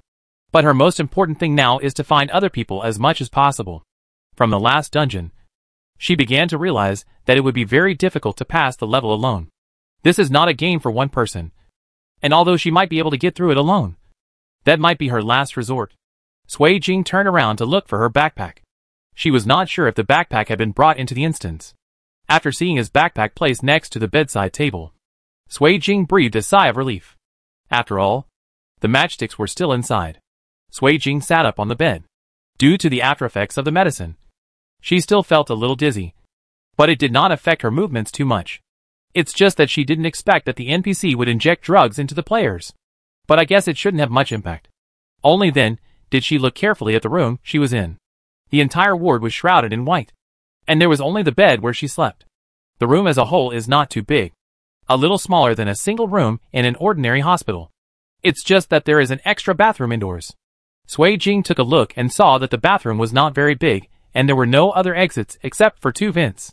There is also a small square wooden table, and a small wooden chair placed next to the bedside table next to the hospital bed. There is a shabby-looking leather book placed in the upper left corner of the wooden table. Other than that, there wasn't much else in the ward. Sui Jing stood up and walked to the window, because the window was blocked by an iron net. Sui Jing could not clearly see the situation outside, but he could vaguely see a lot of security guards downstairs guarding the exit. There were only a few medical staff walking around downstairs. Moreover, there is more than one building in the entire mental hospital. What Sui Jing saw in the window was that there were 2 other buildings, one on the left and one on the right. Standing next to the building where Sui Jing was, Sui Jingfu turned around and walked towards the door. It was an iron door painted white. The lower part of the iron door was completely sealed, while the upper part looked like a prison iron door. The outer door lock is surrounded by a finger-thick iron chain, and the situation in the corridor can be seen through the gap above the iron door. There was almost no one coming and going around the corridor now. and Sui Jing couldn't see clearly what was in other rooms. But Sui Jing didn't plan to go out now. She first observed the room and found that there seemed to be no other exits except windows and doors. Sui Jing planned to escape at night. Maybe there would be fewer people guarding her outside at night, and she would be better able to deal with additional situations. So Sui Jing sat back on the bed again. She opened her backpack and checked if there were any items missing. After checking that nothing was missing, Sui Jing put the backpack back to its original place.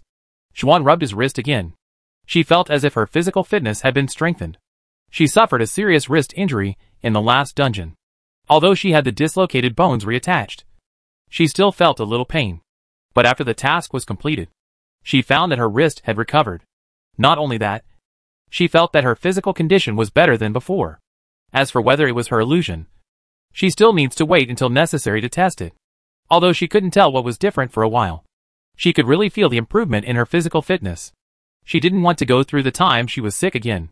Go and see if the patient in room 46 is awake. By the way, check her mental condition. A male voice sounded outside the door. Sui Jing vaguely remembered that this was the voice of the doctor who arranged for someone to inject her with a sedative when she first arrived at the dungeon. Moreover, the house number of the room opposite her is 47. So number 46 should be her own room. Yes. As soon as the girl outside finished speaking, Sui Jing heard the sound of the key in his room being opened. Then, a young girl wearing nurse clothes walked in. She gently opened Sui Jing's snow-white bed curtain. The girl is not pretty, but she is very kind, with an approachable smile on her chubby face. Yeah. The girl was startled by Sui Jing sitting on the edge of the bed, and said again, "Are you awake? How do you feel?" Sui Jing just sat on the bed and looked at her silently. His always beautiful eyes seemed to have no focus, and he didn't say anything. The female nurse was used to Sui Jing's attitude. Seeing that Sui Jing didn't speak, the girl was not discouraged. She started chatting to herself while checking the facilities in the room. How many times have I told you not to go against the dean's wishes? You are beautiful, so the dean I will treat you well. But look, you don't listen every time. Now I can go out for a walk or something, but now I can only be locked in the room. The female nurse checked Sui Jing's physical condition and found nothing abnormal. Okay, just stay here. He turned around and was about to go out. Finally, as if he thought of something, he turned to Sui Jing and said, "Don't anger the dean. You will be miserable." After saying that, he closed the bed curtain again. Sui Jing only heard a clang, and the door was closed again. When Sui Jing saw the girl gone, his stiff body relaxed. She didn't expect to enter the dungeon this time, and she still had role-playing. But does she really have nothing to eat? Never mind. Sui Jing is sure that her current body is her own, so these plots should be a necessary part of the mission. Sui Jing fell on the bed, thinking about what the main task of clearing the level was, but had no clue. Su Xuan mentioned to her that the task types of each copy are different, but it is always a survival game, and the main purpose is to survive.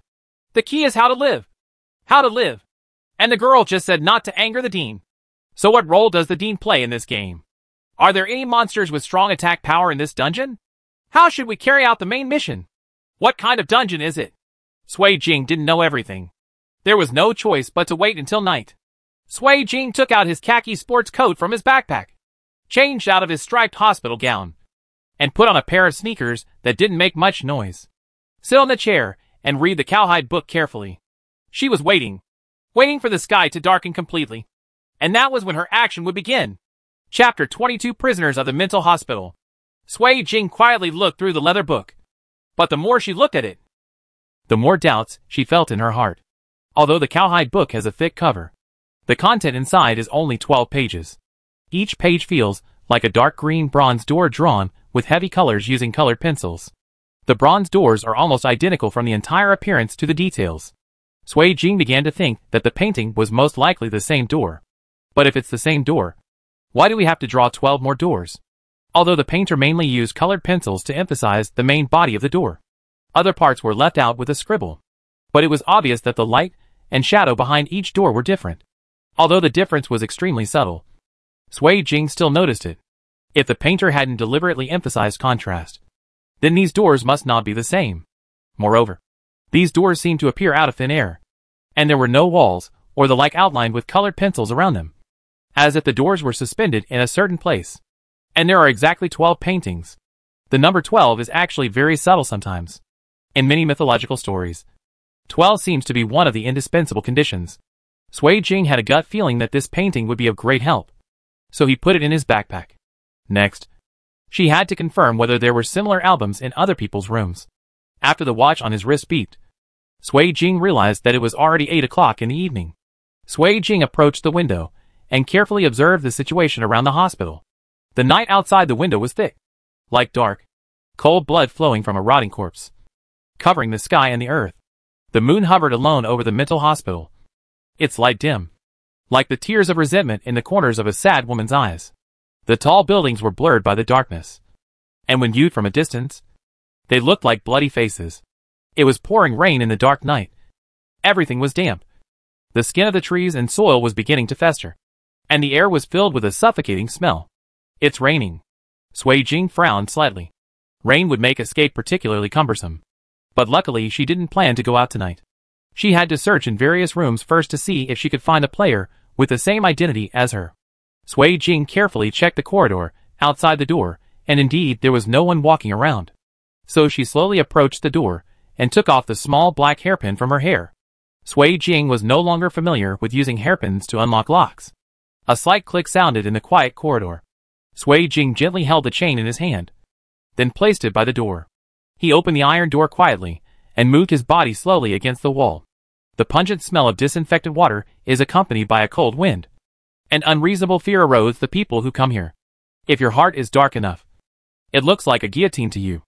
And those wearing pale clothes, the executioner will kill you at any time. What is this? A book? Sui Jing heard familiar mutterings coming from the room before he passed a few rooms. The voice was very low, but because Sui Jing had excellent hearing, he could hear clearly. What is this book for? Sui Jing secretly moved to the locked door. She didn't dare to knock on the door, but she didn't know how to attract the attention of the people inside. While Sui Jing was distressed, the people inside seemed to notice a slight movement at the door.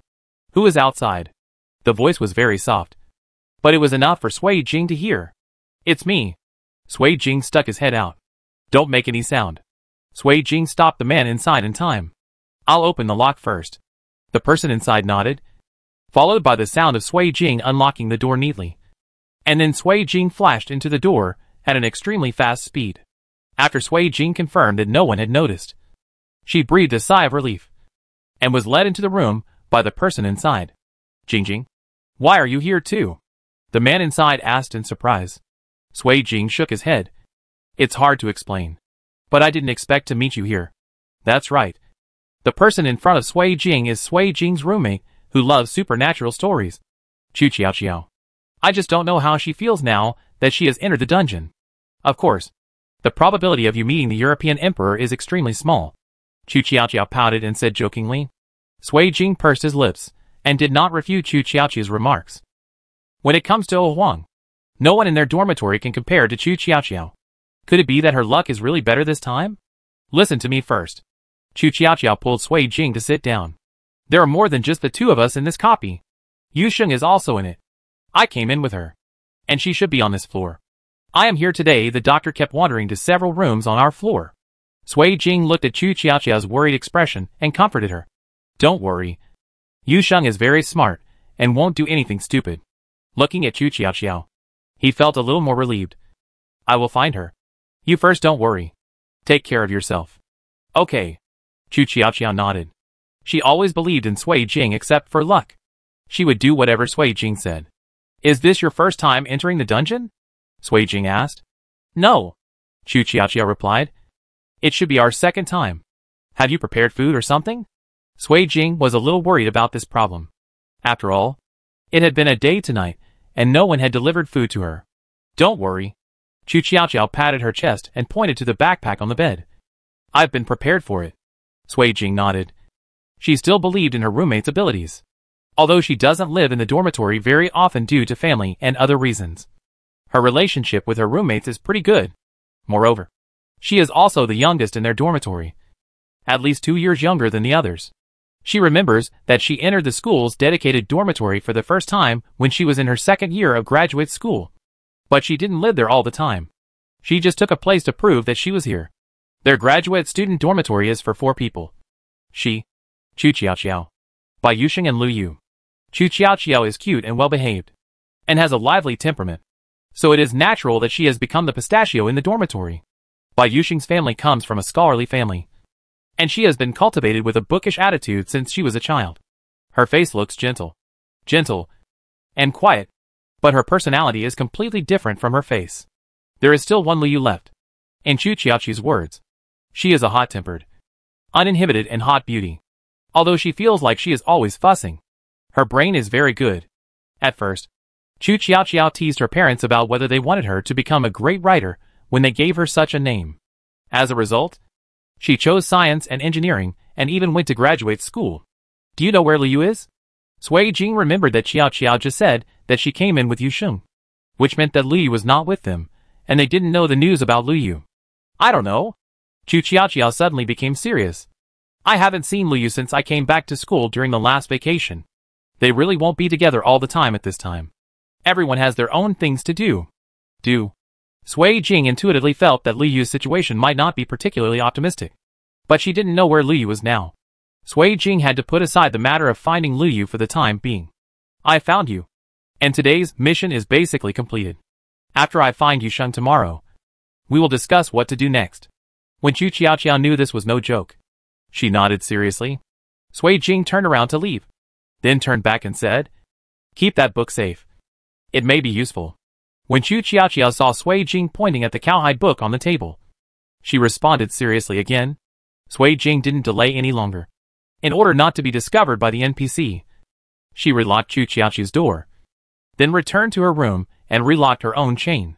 Little did he know that all this was being seen by the people in the room opposite Sui Jing. The man's eyes were hidden in the darkness, and no one could see clearly what his emotions were.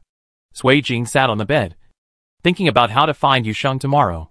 Although according to Qiaoqiao, it should be on the same floor. But even though it is on the same floor, there are too many rooms here. It was purely by chance that I found Chu Qiaoqiao just now. Sui Jing leaned helplessly on the bedside. How to find Yusheng was indeed a problem that gave her a slight headache. But it seemed unreliable to make some noise so that Yusheng could find her. Sui Jing couldn't help but sigh again when he thought about tomorrow. It was really too troublesome. If the system didn't support reckless behavior, she would have really wanted to blow up the hospital after finding the person. This is a hospital after all, so it is not difficult for her to find some chemicals and make some bombs. However, when discussing with the system clearly rejected her idea and was warned that if she really did it, no one would be able to get out. Chapter 23 Prisoners of the Mental Hospital. After Sui Jing came back from Chu Qiaoqiao's place, all he could think about was whether he could find other possible exits. As expected, she finally found a tile on the wall under the bathroom ventilation fan that seemed to be wrong. The cracks between it and the other tiles seemed wider than the others. Sui Jing felt that inside this tile might be the answer she wanted. But she decided to try again tomorrow. Not because she had any particularly important reasons. She felt a little sleepy again now. Even though she had rested for a long time today, she still felt tired involuntarily. It can be said that her work and rest were very regular before, and her energy was very good. But now her sleeping time is several hours longer than before. Moreover, not only has she been sleeping longer recently, but she has also been dreaming more often than before. Almost every time I fall asleep, I have all kinds of weird dreams. In the dream, she seemed to be her, but she seemed not to be her now. She could always clearly experience the various emotions in her dreams, including calmness, fear, and sadness. But after waking up from the dream, he could not recall the content of the dream. I can't recall even a single bit of it. So she fell into dreams again and again, but forgot again and again. She didn't know what was going on. Everything seemed to start from entering the instance. When Sui Jing walked out of the bathroom, a surge of sleepiness swept over her, and she was forced to lie down on the bed and fall asleep. The handsome eyebrows were slightly furrowed, as if to indicate that her dream was not peaceful. Although Sui Jing slept for much longer than before, she still woke up shortly after dawn the next day. After she went to the bathroom to wash up, she sat quietly on the bed and waited. She first opened the bed curtain and observed the people coming and going in the corridor. Almost every room would be open to check the situation inside. Sui Jing found that almost all the staff in this mental hospital were female. She had just looked at it for so long and didn't see a single man. Sui Jing suddenly withdrew his gaze and just looked steadily in the direction of the iron gate.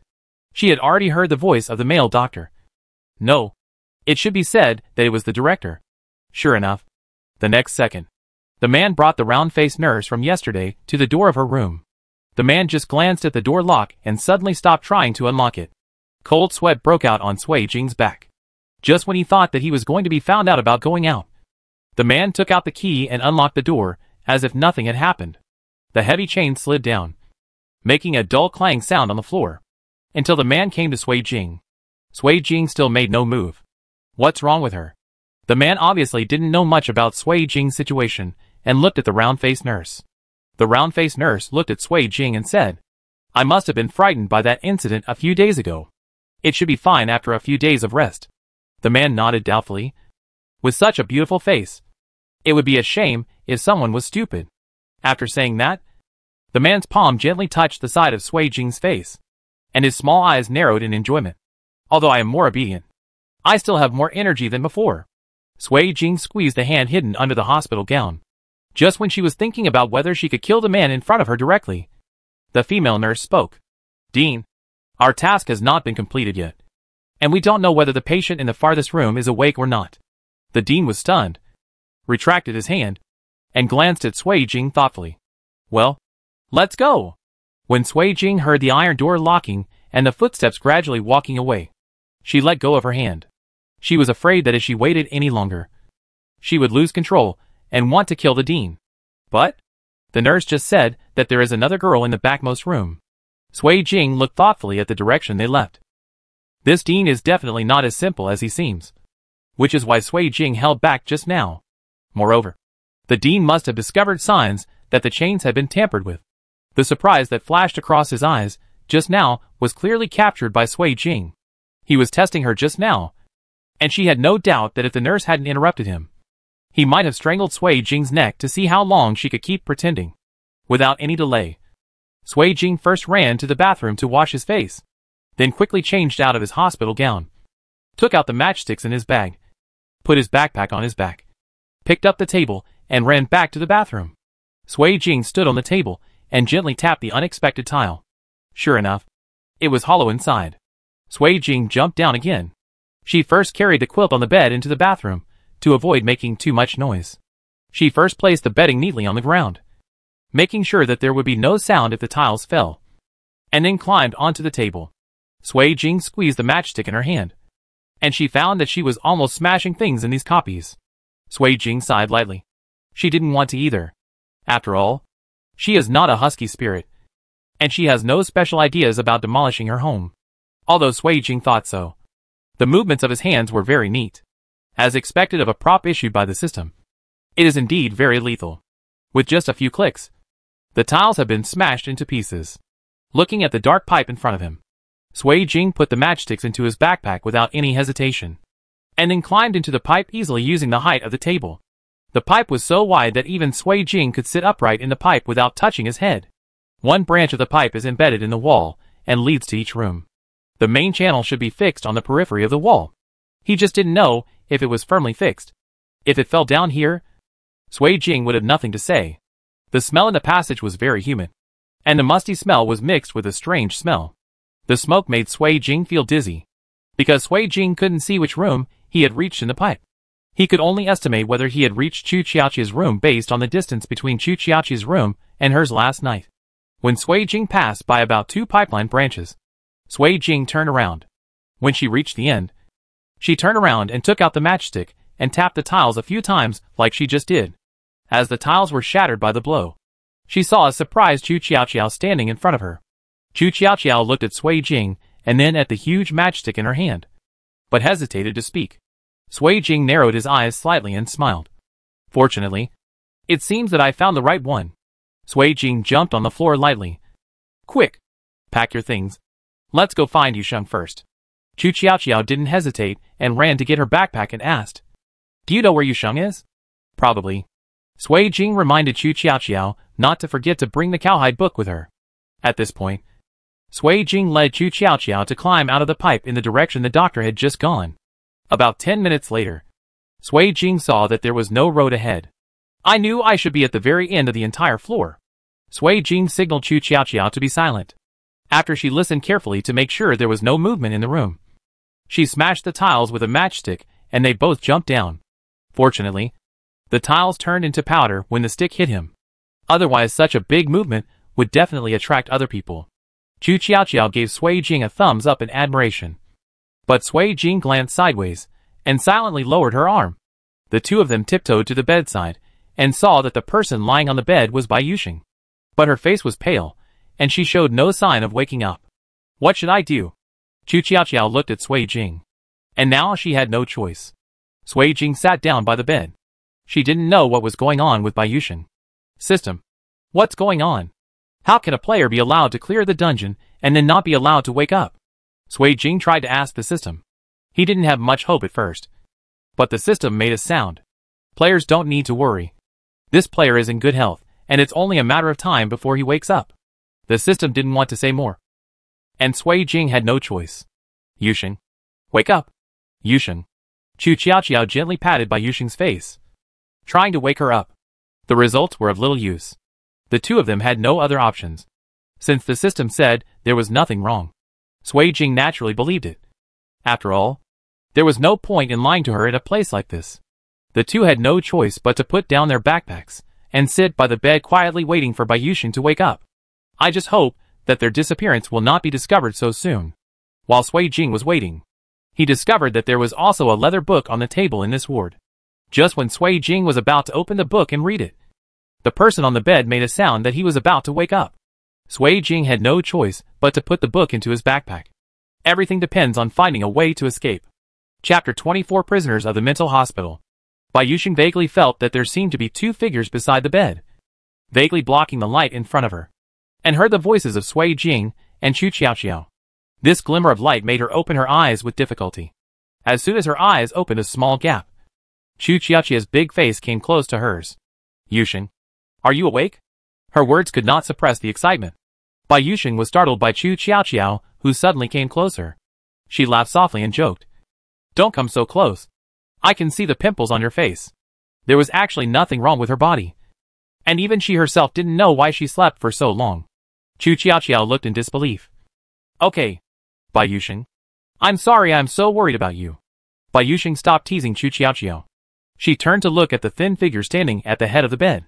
Sui Jing stood upright beside the bed, with the corners of her mouth raised slightly, which made people feel that she was relieved.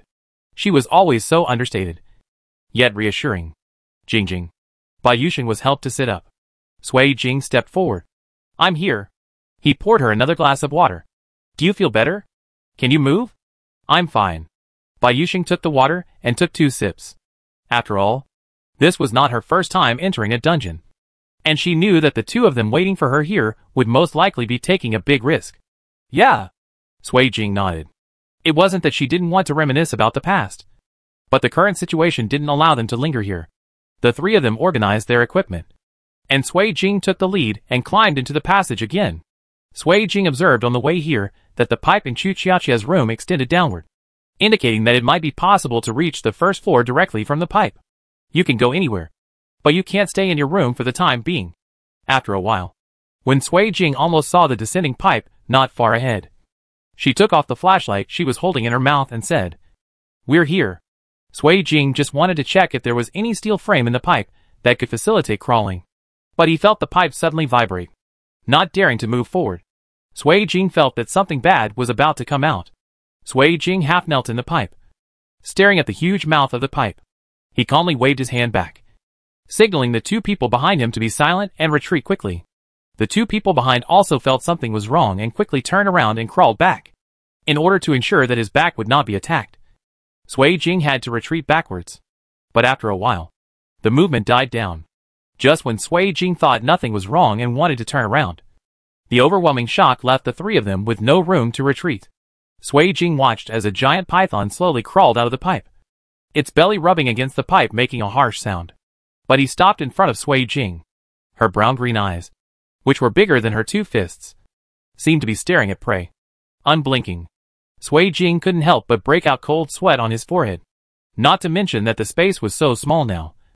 Even if it was a head-on confrontation, there was no chance of winning. Sui Jing gritted his teeth and said softly, "I'll smash the pipe later. The floor might be a bit high." He paused again. "Are you scared?"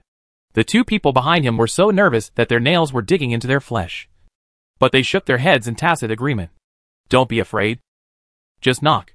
Hearing their trembling voices, Sui Jing squeezed the matchstick in his hand. And while the giant python in front of him wasn't paying attention, he knocked hard on the wall of the pipe. The three of them fell straight towards the bottom of the building. But things were not that simple.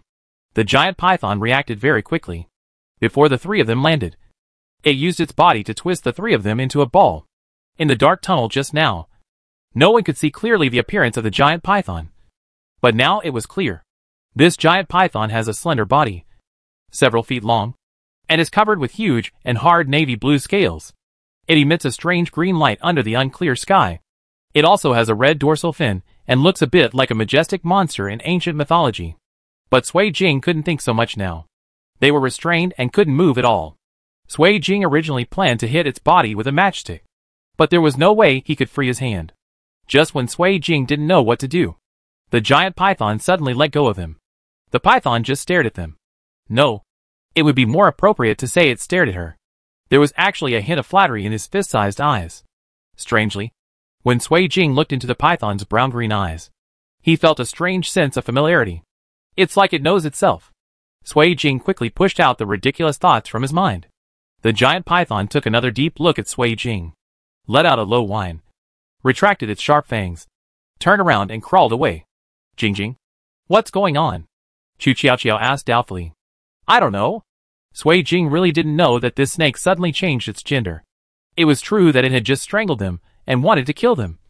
But it was also true that it suddenly let them go. It seems like this hospital. Or rather it is. There are many secrets that she has not discovered yet. "Are you not injured?" Sui Jing looked at the two people who were still in shock and asked. "No." The two shook their heads. "But Jing, can you not take such risks next time?" "I'm afraid." Chu Qiao pretended to be exaggerated. "I'm sorry." Sui Jing knew that Chu Qiao was just pretending as if nothing had happened.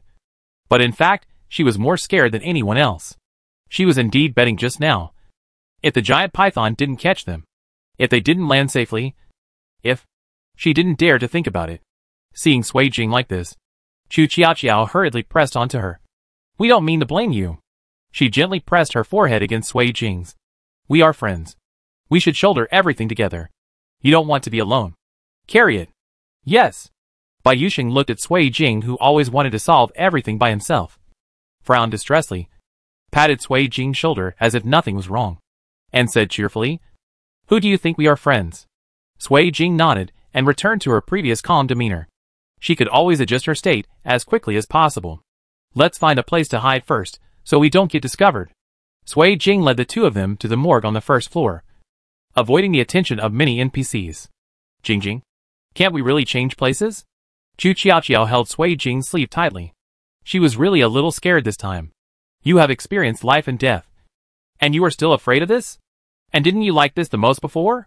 Sui Jing teased, but still let Chu Qiao's hand hold her tightly. "Can this be the same?" Chu Qiao curled her lips and followed Sui Jing in. Sui Jing believed that this kind of place would not be found in a short time, so it was considered relatively safe. The three of them did not turn on the lights for the sake of safety. It was dark inside, but they could clearly see the white eyes in the room. Sui Jing suddenly thought, this copy should not be haunted. The three of them found that the morgue was quite clean, except for a strange smell due to the large number of corpses. Everything else was acceptable. But when it's a matter of life and death, you can't care so much. Just when the three of them were about to sit down against the wall a little away from the body, Sui Jing noticed something moving in the corner. The other two people naturally noticed it too. Chu Qiao hid behind Sui Jing, pointed at the unknown creature, and stammered, Jing. Then, what is that?" Sui Jing wanted to go over and take a look, but was stopped by Chu Qiao. "Be careful. Let's wait first." Sui Jing saw that Bai Yuxing also agreed with Chu Qiao's words, so he had no choice but to give up. But the thing suddenly jumped up and came to Sui Jing. "Hello, my friends. I finally saw a living person. He's not a ghost. He's a tall foreign man who speaks broken Mandarin." Chu Qiao's eyes widened. She had been so frightened that she saw a living person in front of her, and she didn't know how to react. Sui Jing was the first to react. Hello. Sui Jing patted Chu Xiaoqiu's back comfortingly. Are you a player too? Yes. The foreigner had a very strange accent and stretched out his right hand. My name is Torres. Sui Jing stretched out his right hand and shook his hand slightly. Sui Jing. Chapter 25 Prisoners of the Mental Hospital. Oh, my friend. I finally waited for the real person. The foreign man sat down again. Seeing him like this, Sui Jing and others also sat down. By the way, my friends, how did you get here? Torres danced. Is it dangerous outside? Yes. Sui Jing did not deny. You don't know what's going on outside? It stands to reason that if he escaped from the room, he would have encountered various accidents. But it seemed that he was unscathed. No. No. Torres looked mysterious. My friend, you may not believe it. I was here as soon as I woke up. And I was shocked. Torres remembered seeing a pile of corpses when he first arrived here. I still have lingering fears. Sui Jing thought that if this could still be the case, the system might have double standards. But after looking at Torres, who didn't seem very smart, Sui Jing felt relieved again. However, Sui Jing looked at Torres, pursed his lips, and said, if your Chinese is not good, you can speak English and we can understand. After all, your Chinese sounds too awkward. Chu Xiaoqiu and Bai Yuxing nodded fiercely to show their stance. Torres was a little reluctant. Are my friends questioning my Chinese level? I have been in Country Z for many years, and I am already very familiar with Chinese. Yes. Yes. You are always very fluent. Sui Jing was no longer reluctant. Did you see anything when you woke up? Such as a book or something? Sui Jing was a little curious and wanted to know if every player had that brown leather book at hand. No. Torres looked confused. But I have this. As he said that, he took out an old oil painting from his backpack, spread it flat on the ground. The three of them, Sui Jing, came forward to take a look. The moment Sui Jing saw the content of the painting, he was a little surprised. Is this Leonardo da Vinci's The Last Supper? Yes. Torres nodded affirmatively. When I woke up here that day, I didn't dare to go out. So I looked in the room to see if I could find anything. I found this painting on the hand of a corpse. The content of the painting is The Last Supper. Sui Jing looked at Torres with some surprise. This man was quite brave and actually went to check if there was anything on the body. But yes, even in such a situation, even those who are not brave will not survive. Torres mistakenly thought that Sui Jing was asking him if he had found anything else. So he waved his hand quickly. No. I searched the whole room, and there was nothing else. Sui Jing's eyelashes trembled slightly, and the long and thick eyelashes covered the unobvious smile in her eyes. Are there any clues in this painting? Chu Xiaoqiu took the painting and looked left and right. But she didn't see anything interesting. Sui Jing looked at Chu Xiaoqiu's exaggerated movements and reluctantly took the painting back. Even if the clues are in the painting, it's impossible to tell them to take it openly. Sui Jing looked at this painting. The painting was not the original painting, but had been reduced according to a certain proportion. And if she remembered correctly, the original work should be included in the Church of Santa Maria del Grazie in Milan, Italy. Sui Jing asked Torres if the content of this painting was consistent with the original painting, although she had seen it in some readings. Maybe Torres had a more accurate answer. Yes. Sure enough, Torres said with certainty. This painting is simply copied from the original. I used to be interested in oil paintings and went to the church to observe the original painting. That's good. Then the information given on the painting should be correct. In this painting, Leonardo da Vinci asked the 12 disciples to sit or stand on both sides of Jesus. Jesus sat lonely in the middle, his face reflected by the bright window behind him, looking solemn and solemn. 12 disciples? Sui Jing took out the cowhide book from his backpack as if he remembered something. 12 disciples. 12 doors. There is a golden key in the leather book in Chu Xiaoqiu's room. What's the connection?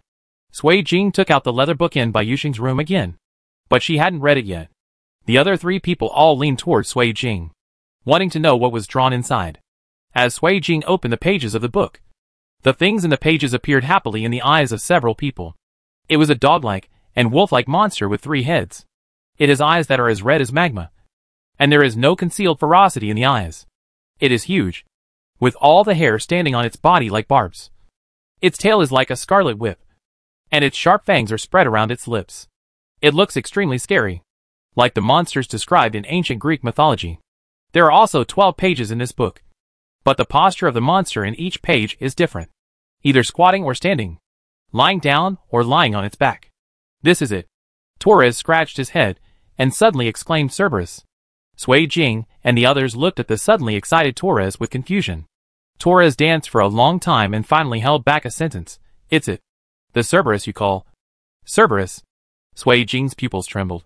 Of course she had heard of Cerberus. The Chinese name of Cerberus is Cerberus. In Western legends, Cerberus is the most loyal guard dog of Hades in the underworld. It has 3 heads, symbolizing the past, present and future, and guards the entrance to the underworld. Cerberus only has an appetite for living flesh, and so will only let the souls of the dead pass through while devouring any living mortal foolish enough to come near him. But since it is a guard dog from HL, does that mean that one of the doors in these paintings may be the real escape door? But how to find these doors, and how to distinguish whether these doors are genuine or not is the biggest problem at the moment. And we have to find the key first. But where will the key be hidden? Alas, Chu Xiaoqiao sighed and sat on the floor. There are 3 buildings here, but I don't know which building these doors are in or which floor they're on. Sui Jing carefully flipped through the cowhide books in his room, trying to find some other clues. Is it possible that these doors are not actually in these 3 buildings? Bai Yuxing suddenly said, leading everyone's thoughts to another direction. Torres looked at Bai Yuxing. You mean? Yes. Bai Yuxing pointed to Cerberus on the painting. If the place is really in these 3 buildings, then Cerberus should be guarding the door. I don't think the system will put it in such an obvious place. It makes sense. Sui Jing looked at the painting. But there are no other buildings here. She recalled and thought about the surrounding landscape when she just fell into the courtyard on the first floor. Is it possible that there are any necessary conditions for the door to appear? Doesn't Cerberus eat living people? Do you think it will sneak out at night to eat people? Chu Xiaoqiao imitated Cerberus with her teeth and claws open. No. Sui Jing shook his head. Cerberus will only eat living people who actively approach it. Most people don't know where it is. I prefer that someone will take the initiative to feed it living people. Not itself. Out looking for food. Legend has it that after Hercules brought the dog from the underworld to Earth, it spewed venom from its mouth as it barked. And aconitum plants grew where the venom fell. So it shouldn't appear on the ground easily. So if anyone fed it, it wouldn't be here. Could it be that under certain specific conditions, the door to the underworld will appear? We may be able to follow others to find the so-called underworld gate. Sui Jing suddenly stopped talking. She heard the sound of something tapping on the window. Only then did Sui Jing notice that there was a window high up in the morgue, which was covered with pure black curtains. Then came a faint hint of moisture. Sui Jing knew that it was starting to rain again. She could hear the sound of raindrops falling from high altitude to the ground. It was very clear. But in this environment, it was full of silent depression. Everyone stopped talking and took some food from their backpacks to replenish their strength. Now that you have a direction, just prepare to do it. Sui Jing looked at his watch. It was already past 5 o'clock in the afternoon. Because I didn't dare to turn on the lights here. The room was already pitch dark. Everyone here listened quietly to the sound of rain outside, crackling like firecrackers. An inexplicable sense of tension emerged in everyone's hearts, coupled with the fear of life being threatened and the excitement of performing tasks, all of which were extended far, far away with the sound of rain outside the window. Chapter 26 Prisoners of the Mental Hospital. The rain outside the house is getting heavier and heavier, with no intention of stopping, and is occasionally accompanied by lightning and thunder. They have been missing for so long, and no one has come to look for them. Sui Jing felt a little uneasy, but he didn't think about it deeply. I just feel like I shouldn't be so calm. Suddenly, everyone clearly heard the sound of voices coming from the courtyard, even though it was mixed with the sound of wind and rain. Sui Jing also heard the content of the conversation. Quickly, send them over first. Are you waiting for me? Don't keep me waiting for a long time. It was the dean's voice. It's adult again. When she first arrived at the dungeon, she heard them talking about Sir. Who is this adult? Sui Jing already had a vague suspicion in his mind. I'll look for them again. Those 3 people can't escape, the dean said viciously. And then his footsteps gradually disappeared. Jing. Chu Xiaoqiao called out softly when she saw Sui Jing's expressionless and thoughtful face. Sui Jing shook his head, his index finger raised in front of his lips. She wanted to go out and take a look, but she was not sure whether the dean was really far away. This is a very dangerous adventure. Jing, take us with you, Bai Yuxing whispered. She knew Sui Jing very well. One look at Sui Jing's appearance, and she knew that she wanted to take risks by herself again. Sui Jing looked at the worried expressions of the two people, and even the ends of his slender eyes smiled slightly. Okay. Then he turned to look at Torres. What about you? Of course I want to go. I am not a person who is greedy for life and death, Torres said angrily, then crossed himself on his chest and murmured, Amen. God bless. Except for Sui Jing. The other two people couldn't help but twitch their lips slightly when they saw his actions. Let's go then. Sui Jing waved his hand. They had almost sorted out everything they could, and they were just a little short of putting it into practice. Sui Jing stood behind the door and made sure there was no sound outside. Then gently opened the door. So it's here. A sinister voice sounded above the head, and a man in a white coat walked out from the corner outside the door, with an extremely unnatural and sinister smile on his lips. Sui Jing's pupils shrank suddenly, and he tried to close the door again very quickly, but was suddenly grabbed by the dean's wrist and dragged out. Jing! Friend! The three people behind him exclaimed in unison. It's okay. Sui Jing wanted to break free from the dean's shackles, but felt that his wrist was stuck to his palm and there was no way to break free. The dean dragged Sui Jing into the courtyard. I said, bad boys who run away will be punished. As he spoke, the smile on his face became more and more distorted. However, adults should like your taste very much. Sui Jing swiftly pulled out the dagger from his waist with his left hand, trying to cut off the hand that was holding her. The dean couldn't dodge, and his hand was cut off by Sui Jing, turning into a small octopus tentacle on the ground. The dean glanced at Sui Jing in surprise, with raging anger hidden in his eyes. But he held it back. It's good to have more energy in the things you give to adults. After that, he wanted to catch Sui Jing again. When you get to the adults, you won't be able to escape after all. Quickly leave. Sui Jing dodged the dean's attack and asked the other three to leave quickly. Don't worry. They can't leave either. The dean's severed hand grew back again, and he said through gritted teeth. The next second, Sui Jing saw several long octopus tentacles protruding from the dean's sleeves, quickly reaching towards the other three people. Sui Jing quickly put the dagger back and tried to take out the matchstick, but it was too late. The other three were already tightly trapped by the tentacles. The dean glanced at Sui Jing provocatively. If you don't want them to die, stop resisting.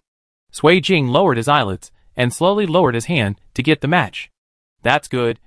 Just to see if the so-called adult in his mouth is consistent with her guess, Sui Jing thought, and immediately let the dean tie her up. System, help me put away the matches. Okay. The system is rarely obedient.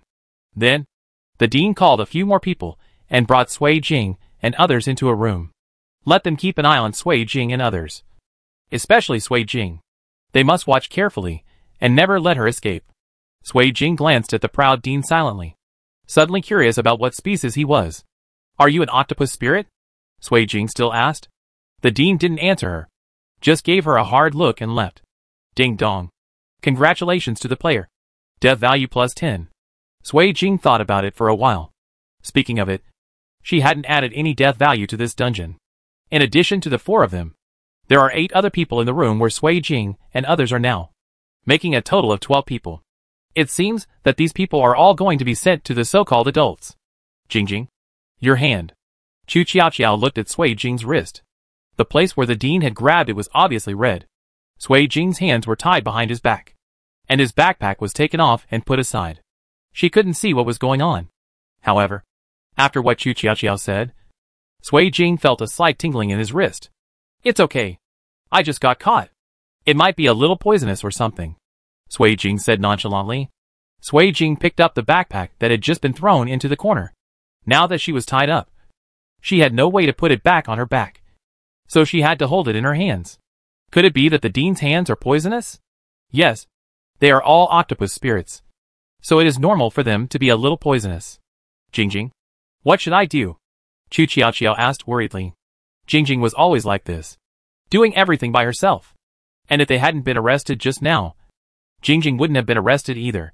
The more Chu Qiao thought about it, the more annoyed she became. She wished she could catch the octopus director and make it into sizzling takoyaki. It's okay. A careless voice came from the corner. The poison is just a momentary pain, and it doesn't hurt much. It just stings first, and then becomes a burning pain. It will be fine in about an hour. Sui Jing raised his eyebrows and looked at the boy in front of him whose hair looked a little messy due to its natural curls. How do you know? The boy sighed and raised his head, revealing a delicate face. Maybe it's because I came before you. Thank you. Sui Jing nodded towards him and said no more. Since he said so, there should be nothing to worry about. But the boy stopped talking when he saw Sui Jing turning around. Sui Jing, however, didn't have the patience to show off with him and didn't pay attention to him. This kind of inexplicable desire for attention seems to be that of a child. Hey, don't you want to know if there is any way to cure it? The boy was very bored when he saw Sui Jing ignoring him. What can I do?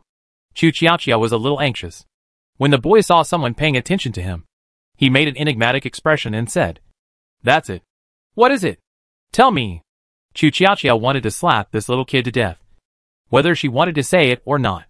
Xiaoqiao, there's no need to ask. Sui Jing glanced at the boy, then turned to talk to Chu Xiaoqiao. I'm fine. Oh, okay. Chu Xiaoqiao glared at the boy hatefully and sat back down next to Sui Jing obediently, seeing that both of them ignored him. The boy was extremely frustrated. I said. In fact, just let some blood flow. Sui Jing raised his eyelids slightly and looked at the boy. His beautiful eyes had no emotion, just like the surface of a lake that had been frozen by heavy snow for a long time. Calm and calm. The boy even felt that she had already guessed it, but she thanked him anyway. The boy saw that Sui Jing's hands were getting redder and redder, almost covering his entire arm. The boy had been caught before and knew that it would be really painful after being caught. It was not as easy as he said. At first, he was rolling on the ground in pain, but the woman in front of him didn't even frown. It was as if the person who was poisoned was not herself, or the poison was of no concern to her at all. And he actually met her that night. I saw her quietly going out and returning to her room. However, Sui Jing did feel a burning pain in her arm early on, but no matter how painful it was, she would not have a big reaction. So now she feels a little numb. After a while, the dean walked in. He first glanced at Sui Jing's arm, and when he saw the red patch, the dean smiled happily. Come with me. Children. Everyone was brought to the middle of the courtyard. It was still raining. Raindrops fell on everyone and on Sui Jing's arm. The pain on his arm seemed to be worse after it was touched by the rain, as if there were dense needle points constantly pricking him on oneself. Suddenly, after a bright flash of lightning and thunder, a dark tunnel suddenly appeared in front of everyone. Seeing this, Sui Jing felt an uncomfortable familiar feeling in his heart. She seemed to have seen this scene a long time ago, with her and another person whose face could not be seen clearly. Sui Jing suppressed the doubts in his heart and followed everyone into the tunnel. Then he quietly untied the rope tied to his wrist behind the team. Chapter 27 Prisoners of the Mental Hospital. Everyone's vision suddenly fell into darkness. Sui Jing put his backpack on his back, touched the dagger on his waist with his numb right hand, and moved slowly behind the crowd. Hiss! The crowd in front stopped. Chu Xiaoqiao bumped into someone's back because she couldn't see the road. Sui Jing groped his way to Chu Xiaoqiao's side according to the source of the cry of pain, and gently squeezed Chu Xiaoqiao's palm with his left hand. Sui Jing was a little taller than Chu Xiaoqiao, so he lowered his head and whispered in her ear. Don't be afraid. The cold and clear voice passed through Chu Xiaoqiao's eardrums. She obviously didn't do anything, but she felt a lot more at ease. Just when everyone didn't know how long they would stay in the darkness, suddenly bunches of torches were lit on both sides. But even so, the entire cave was still extremely dark. The entire cave was extremely quiet. The nurse who led the way had long since disappeared, and there were only 12 people left in the cave. In front of you are 12 identical bronze doors arranged on a C-shaped curve. Each door is carved with gorgeous reliefs, and tall candles are burning on both sides. It is not bright, but looks more terrifying. All unknowns are unpredictable dangers. However, there were no lounds around the bronze door that Sui Jing and the others saw in the ox-hide book. Hasn't it appeared yet? Everyone was waiting here in panic, as the door out had disappeared. The cave-like space is so quiet that you can hear a pin drop. Sui Jing looked at his right wrist, and it didn't seem to be getting worse, so I didn't care about it for the time being. Looking at the 12 doors in front of him, Sui Jing didn't understand what the difference was between them. She first cut the ropes on everyone's hands, and then walked towards the bronze door. She took the flashlight out of her backpack and tried to spot some differences in the doors. But unfortunately, she didn't find any particularly obvious markings on the door. Suddenly, Sui Jing noticed something seemed to be engraved on the tiger head knocker of the door in front of her. However, since the light in the cave is not bright, it is difficult to see clearly. Sui Jing shined the flashlight on the string of letters and carefully discerned them before he could barely see them clearly. Saint Philip. Sui Jing gently read out the string of letters, which seemed to be a personal name. Sui Jing tapped his index finger on the flashlight and made a crisp clicking sound. He seemed to have seen this name somewhere, or heard it somewhere. Sui Jing turned his head suddenly and locked his eyes on Torres. Torres? Come here. Sui Jing waved to Torres. Torres didn't know why and quickly walked towards Sui Jing. Chu Xiaoqiao and Bai Yusheng looked at each other and walked towards the bronze door. Only the young boys just now had no idea what they were doing and had no past. Does it look familiar? Sui Jing asked, pointing to the English name on the tiger's head. Torres pinched his chin and narrowed his eyes slightly. It looks familiar. He shook his head again. But I can't remember it. It's the 12 disciples. Bai Yusheng, who had been silent for a long time, said, The Last Supper. That's right. It's Saint Philip, one of the 12 apostles. Torres exclaimed and clapped his hands, looking like he suddenly understood. Sui Jing nodded, and she looked at the bronze doors one by one. Bartholomew, James the Elder, St. Andrew. They are indeed the protagonists in the Last Supper. But there is no Jesus in it, which means that what is written here is only the 12 apostles. But do these names mean something to them? According to the records of the Gospel of Mark in the New Testament, Jesus went to Jerusalem for the Passover for the last time. The Jewish chief priests conspired to arrest him at night, but there was no one who could respond to him. But things soon took a turn for the better. One of Jesus' disciples, Judas, took the initiative to inform the chief priests. The benefit was that the chief priests would give Judas a sum of money. So Judas told the chief priests that the person he kissed during the supper was Jesus. On the day of Passover, Jesus called all the 12 disciples to have dinner together. Jesus is recorded as the Son of God with prophetic powers. He had predicted in advance that he would die the next day. So everyone performed pre-meal prayers before dinner. Next, Jesus said, I tell you the truth. One of you is going to betray me. After hearing this, some of the 12 disciples were angry. Some were frightened. Some were fearful and nervous, with various expressions. And what the painting records is the situation at that time. But at this time, Sui Jing and the others obviously did not remember the whole story. He had to look at Torres for help. Torres scratched his head. There is only one special person in this story, and that is Judas. Is Judas's door the right one? Sui Jing nodded, but felt something was wrong. Judas was just a traitor. So why is the door with his name engraved on it the correct one? But now is clearly not the time to consider this issue. There are only 12 doors in front of you. So the correct answer can only be the one with Judas engraved on it. But there is only a door and no key. Even if you know the correct door, there is no way to get out. Sui Jing wanted to raise his hand to touch the bronze door. But the moment his hand touched the door, everyone was blown back to where they had just entered by a strange strong wind. The candles in the cave kept swaying, and they were so weak that they seemed to be extinguished in the next second. Sui Jing and his party were also blown by the strong wind and could hardly open their eyes. When everyone opened their eyes again, they saw a huge 3-headed monster standing in front of them. Exactly the same as the portrait on the cowhide book. It's Cerberus. Sui Jing protected everyone, but couldn't retreat. The 3 pairs of big scarlet eyes of the Cerberus showed the deepest desire, and its big mouth opened exaggeratedly, as if it was about to eat these people into its stomach in the next second. But it's normal. Cerberus eats the living and lets the dead live. Sui Jing thought about why there were 12 doors, but only one lounge. She suddenly found a golden key hanging on Cerberus's neck on a red string, as thick as a thumb. There is only one key, Sui Jing thought. That means that only by finding the right door and grabbing the key from the Cerberus can you get out. Except for the bronze door. The number of everything else in the oxide book is 1. So be sure to find the correct answer quickly. Sui Jing curled his lips seemingly indifferently. But his temperament was extremely mocking. The system clearly wants the player's life. Let's not talk about grabbing the key from the Cerberus. Just the process of finding the right door. He was eaten by this dog without paying attention. But Sui Jing didn't believe it. She had to fight her way out of a desperate situation. The hot breath exhaled by the lounge caused the entire cave to heat up rapidly. We can't wait any longer. If we want to open the door, we must face this vicious dog head-on. Be careful. Sui Jing turned around and told him. then go straight to the topic towards Cerberus. She didn't know much about the attack methods of Cerberus, so she could only try it out on her own first. Maybe test it out, and see if there was any solution.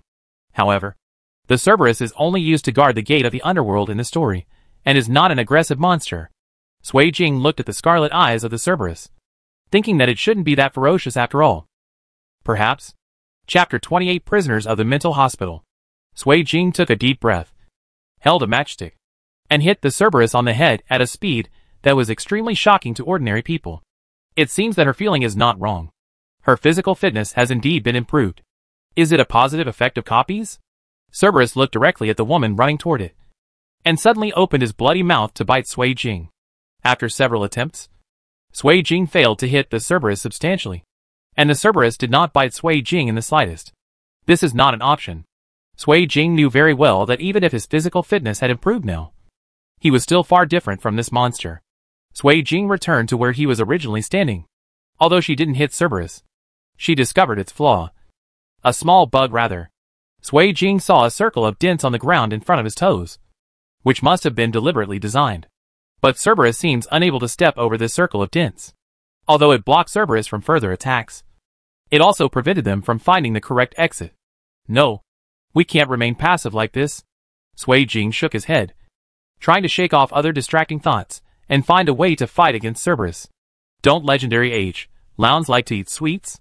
Can you seduce it with food? The boy who had been silent finally spoke. Sui Jing shook her head. Even if this legend was true, she didn't think there was anything to eat that could temporarily lure the huge monster in front of her. But the food doesn't seem to be lacking. Sui Jing turned to look at the NPC behind him and sighed again. Forget it. Even NPCs look like humans. She shouldn't do this. Sui Jing weighed the match in his hand again. It must have other uses. It can't be just a hitting weapon. Otherwise it would be too useless. No. Sui Jing looked at his right hand, which was in pain and was a little weak, and decided to try based on his guess first. Under the ferocious gaze of the Cerberus, Sui Jing took the matchstick and walked towards the torch closest to her. Because of the size of the match, almost all of the cave was illuminated in an instant. But Cerberus was extremely manic, as if he wanted to avoid the ubiquitous firelight. Sui Jing discovered it from the very beginning. When Cerberus first appeared, Sui Jing accidentally shook it with a flashlight, and she found that Cerberus had an imperceptible stiffness. This shows that this monster is afraid of light. A faint smile emerged from Sui Jing's magnificent eyes, but it was extremely sarcastic. She didn't expect that such a man-eating monster was afraid of the light. Sui Jing reached out and groped in his backpack again, looked at the transparent glass bottle in his hand, and smiled silently. What a coincidence. I just happened to get this. As soon as he finished speaking, Sui Jing opened the cork and spilled all the liquid in the glass bottle on the ground surrounded by the groove. Sui Jing threw the matchstick in his hand, and a raging fire instantly ignited along the groove. Cerberus was completely surrounded. Yes, Cerberus is not afraid of fire, but it is afraid of light. Moreover, the matchsticks drawn in the lottery through this system are much brighter than ordinary matches. Seeing the Loud being burned by the fire, not a trace of ashes was left. Sui Jing and others only heard the crisp sound of keys falling on the floor. Jing. Was that just now? Chu Qiaoqiao was obviously a little confused. I don't know when Sui Jing got the medicine. It's just alcohol, Sui Jing said calmly. We passed a medicine room on the way to the morgue, so I just grabbed it. Sui Jing didn't care too much. Chu Qiaoqiao, on the other hand, looked at Sui Jing with disbelief. This woman definitely did it on purpose. Anything she takes casually is a scam. After the fire was completely extinguished, Sui Jing stepped into the ring of fire and picked up the key. Everyone gathered around, wanting to see what was so strange about this key. Sui Jing casually threw the key to Chu Qiaoqiao and asked them to see it. Can you open the door now?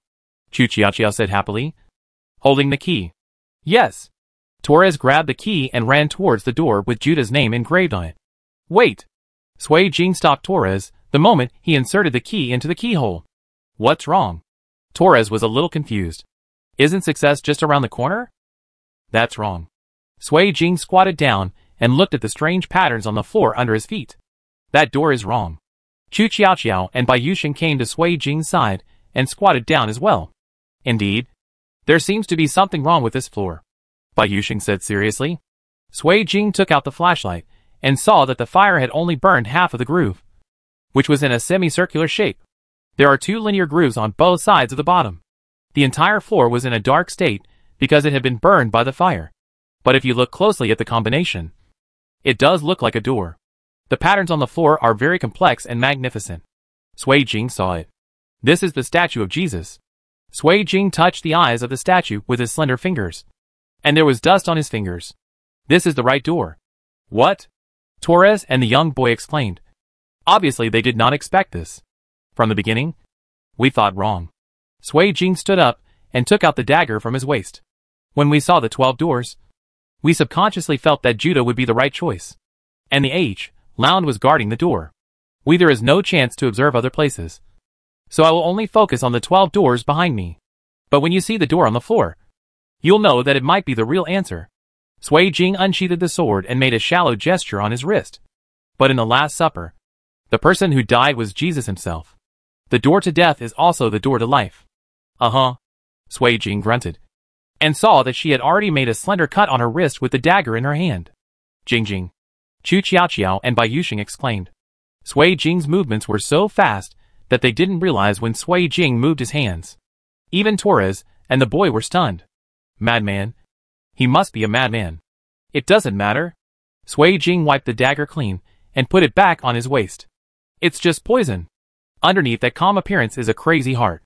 Sui Jing frowned as he saw that the blood flowing out of his body was slightly black. It seemed like he was really poisoned. After the bloodletting, Sui Jing's hand returned to normal at a speed visible to the naked eye. It was no longer red, and the pain was reduced a lot. Sui Jing motioned to Chu Qiao to help get the bandages and hemostatic medicine in his backpack. Seeing Chu Qiao's frown, Sui Jing smiled. Don't be angry. It will be fine soon. Chu Qiao ignored her in anger, but still bandaged Sui Jing's wrist seriously. Sui Jing actually didn't lie to her. After the bandage was wrapped, Sui Jing felt that his wound was slowly healing. Chu Qiao was packing her backpack when she felt the floor beneath her feet seem to move. It's not a feeling. It's really moving. The floor suddenly emitted a dazzling golden light, and the dark floor that had just been burned by the fire instantly took on a new look, turning into the same bronze color as the 12 doors behind it. But there is no blood in the groove of the eye where the blood has just been dripped, and all the blood has been absorbed. What gradually emerged was the keyhole. Chapter 29 Prisoners of the Mental Hospital. That's right. Open the door. Sui Jing raised his chin and motioned for Torres to come over and open the door. Torres responded repeatedly and ran up to Sui Jing in small steps. The palm-sized key was accurately inserted into the keyhole by Torres. As Torres turned the key vigorously, the floor beneath everyone's feet gradually began to vibrate slightly. A gap slowly opened in the middle of the floor, and everyone quickly retreated out of the groove. After the floor was completely opened, Sui Jing stepped forward and looked into the pitch-black abyss. His long eyelashes suppressed the incomprehensible brilliant color in his eyes. Ding dong. Congratulations to all players for successfully completing the mission copy. Prisoners of the Mental Hospital. The system's voice sounded cheerfully. Sui Jing folded his arms and rolled his eyes slightly. But the hindsight was just in time. Player Sui Jing is asked to start drawing cards. As soon as the system finished speaking, 10 cards that were exactly the same as those seen in the previous copy appeared in front of Sui Jing. Torres and the boy looked at Sui Jing in disbelief. It was not the first time they had entered a dungeon, but it was the first time they had seen someone draw cards. Sure enough, one cannot generalize between people. Thinking of the 5th thank you for participating, Sui Jing couldn't help but sigh slightly. This kind of activity is really not suitable for me. Sui Jing randomly drew a card as if he was resigned to his fate, and casually glanced at the words on the front of the card. Prop card. Sui Jing's eyes widened slightly as if he didn't believe it, and he heard the system's stereotypical announcement. Congratulations to player Sui Jing for winning the prop card. The props will be randomly distributed at the beginning of the next instance. Please pay attention to collecting them. Too many words. Sui Jing put the card away. Could she still refuse? Fortunately, I didn't get a thank you for participating card this time. Otherwise Sui Jing would have felt that there was no need for her to participate in this process. Start transmission. As soon as the system finished speaking, everyone was sucked under the newly opened floor by a strange force. System repair completed. System repair completed.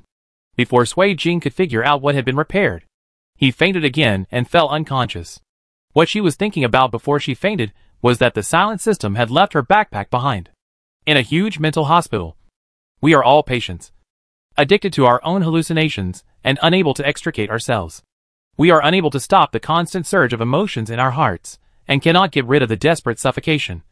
So we are trapped in the quagmire created by ourselves and imprisoned in the cage of our hearts. We are lost in the deepest, darkest crevices of our souls. Become an incorrigible prisoner. J. The damage to the system has been done. We have a chance. We must succeed first time. J. The system will repair itself. We have to find a way to completely destroy it. Let's go. J. Don't come back again. Let's go. Sui Jing looked at the vast white area in front of him, wondering where the sound came from. Who is J? Herself? Then who is talking to her? J.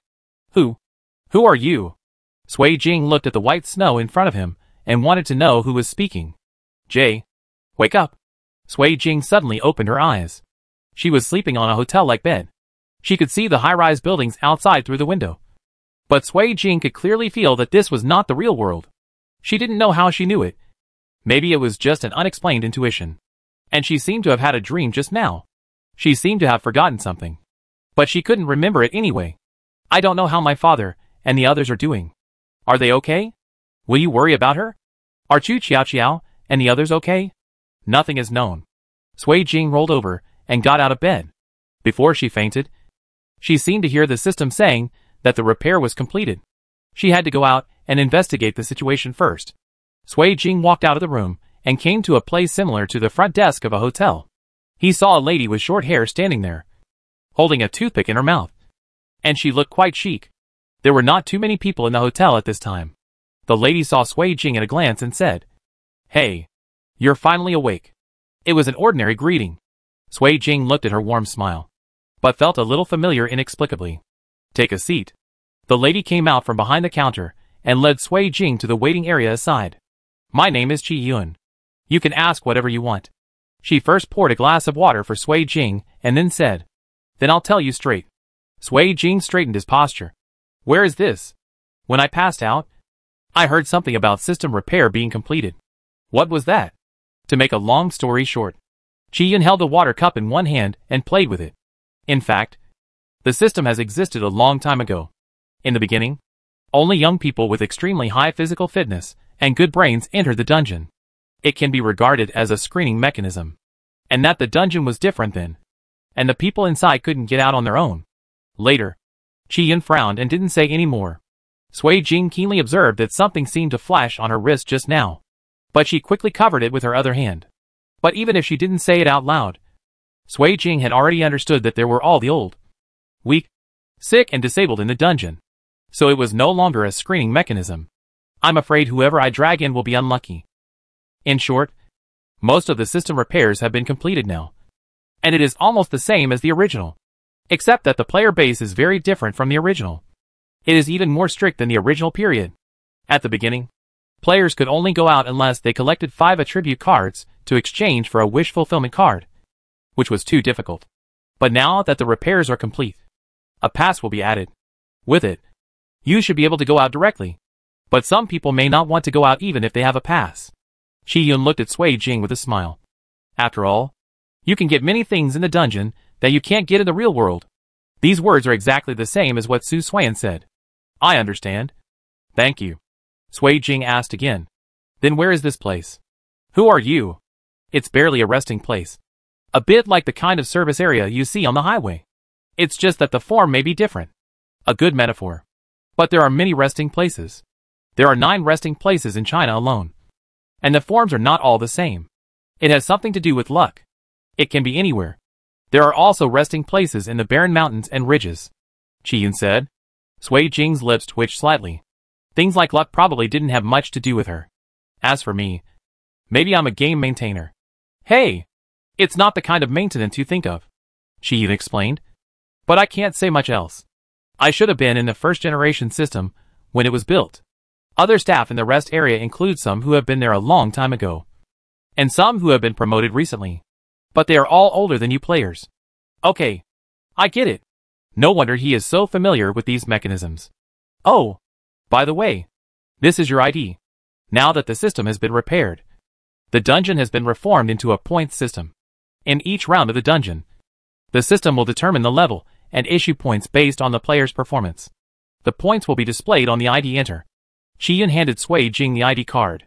Because the system has just been repaired, everyone only has the points from the previous round. However, the points for each copy can be accumulated. Only then did Sui Jing see clearly the card that looked like an ID card.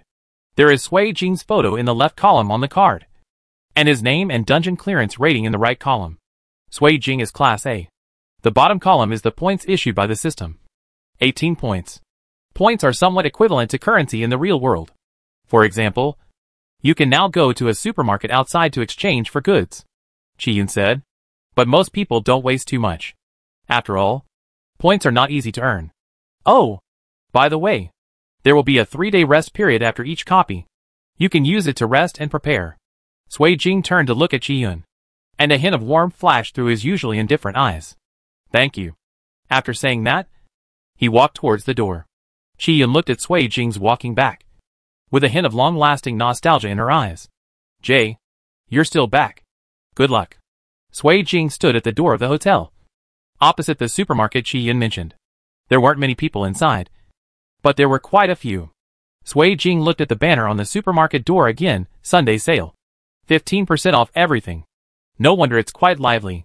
The clouds in the sky moved slowly with the breeze, and it seemed that this place was no different from the real world.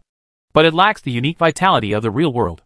Today is March 20th, 2095 in the Gregorian calendar. The spring equinox. It should be full of flowers. Chapter 30 Mansion No. 10. There are many categories of things in the supermarket. Almost everything you need. Sui Jing's own backpack and daggers were all left behind in the previous copy, and now he had to purchase them again. Looking at the brand new identity certificate in his hand, Sui Jing picked up the cart and walked towards the daily necessities area. After buying daily necessities, Sui Jing bought another dagger. It's impossible to have nothing to defend yourself in a place like this. The cashier looked at the various products in Sui Jing's cart and couldn't help but twitch his lips. Are you sure you want both? No one would spend their points like this. Yes. Sui Jing didn't care and responded calmly. Okay. The cashier was a person who had seen the world after all, and he helped Sui Jing settle the bill neatly. After discounting these items, you have a total of 16 points. Please show your identification. The cashier looked at the computer screen and was businesslike. Thank you. Sui Jing handed over his ID and thanked him. In front of unfamiliar people, his tone is always dignified and distant. After Sui Jing packed everything away, he was going back to the hotel to have lunch. After all, lunch doesn't seem to cost points. She first put the things she bought back in her room, and then went to the restaurant downstairs. I didn't see Qian, so it seemed like she didn't stay here very often. There are very few people at this spot now.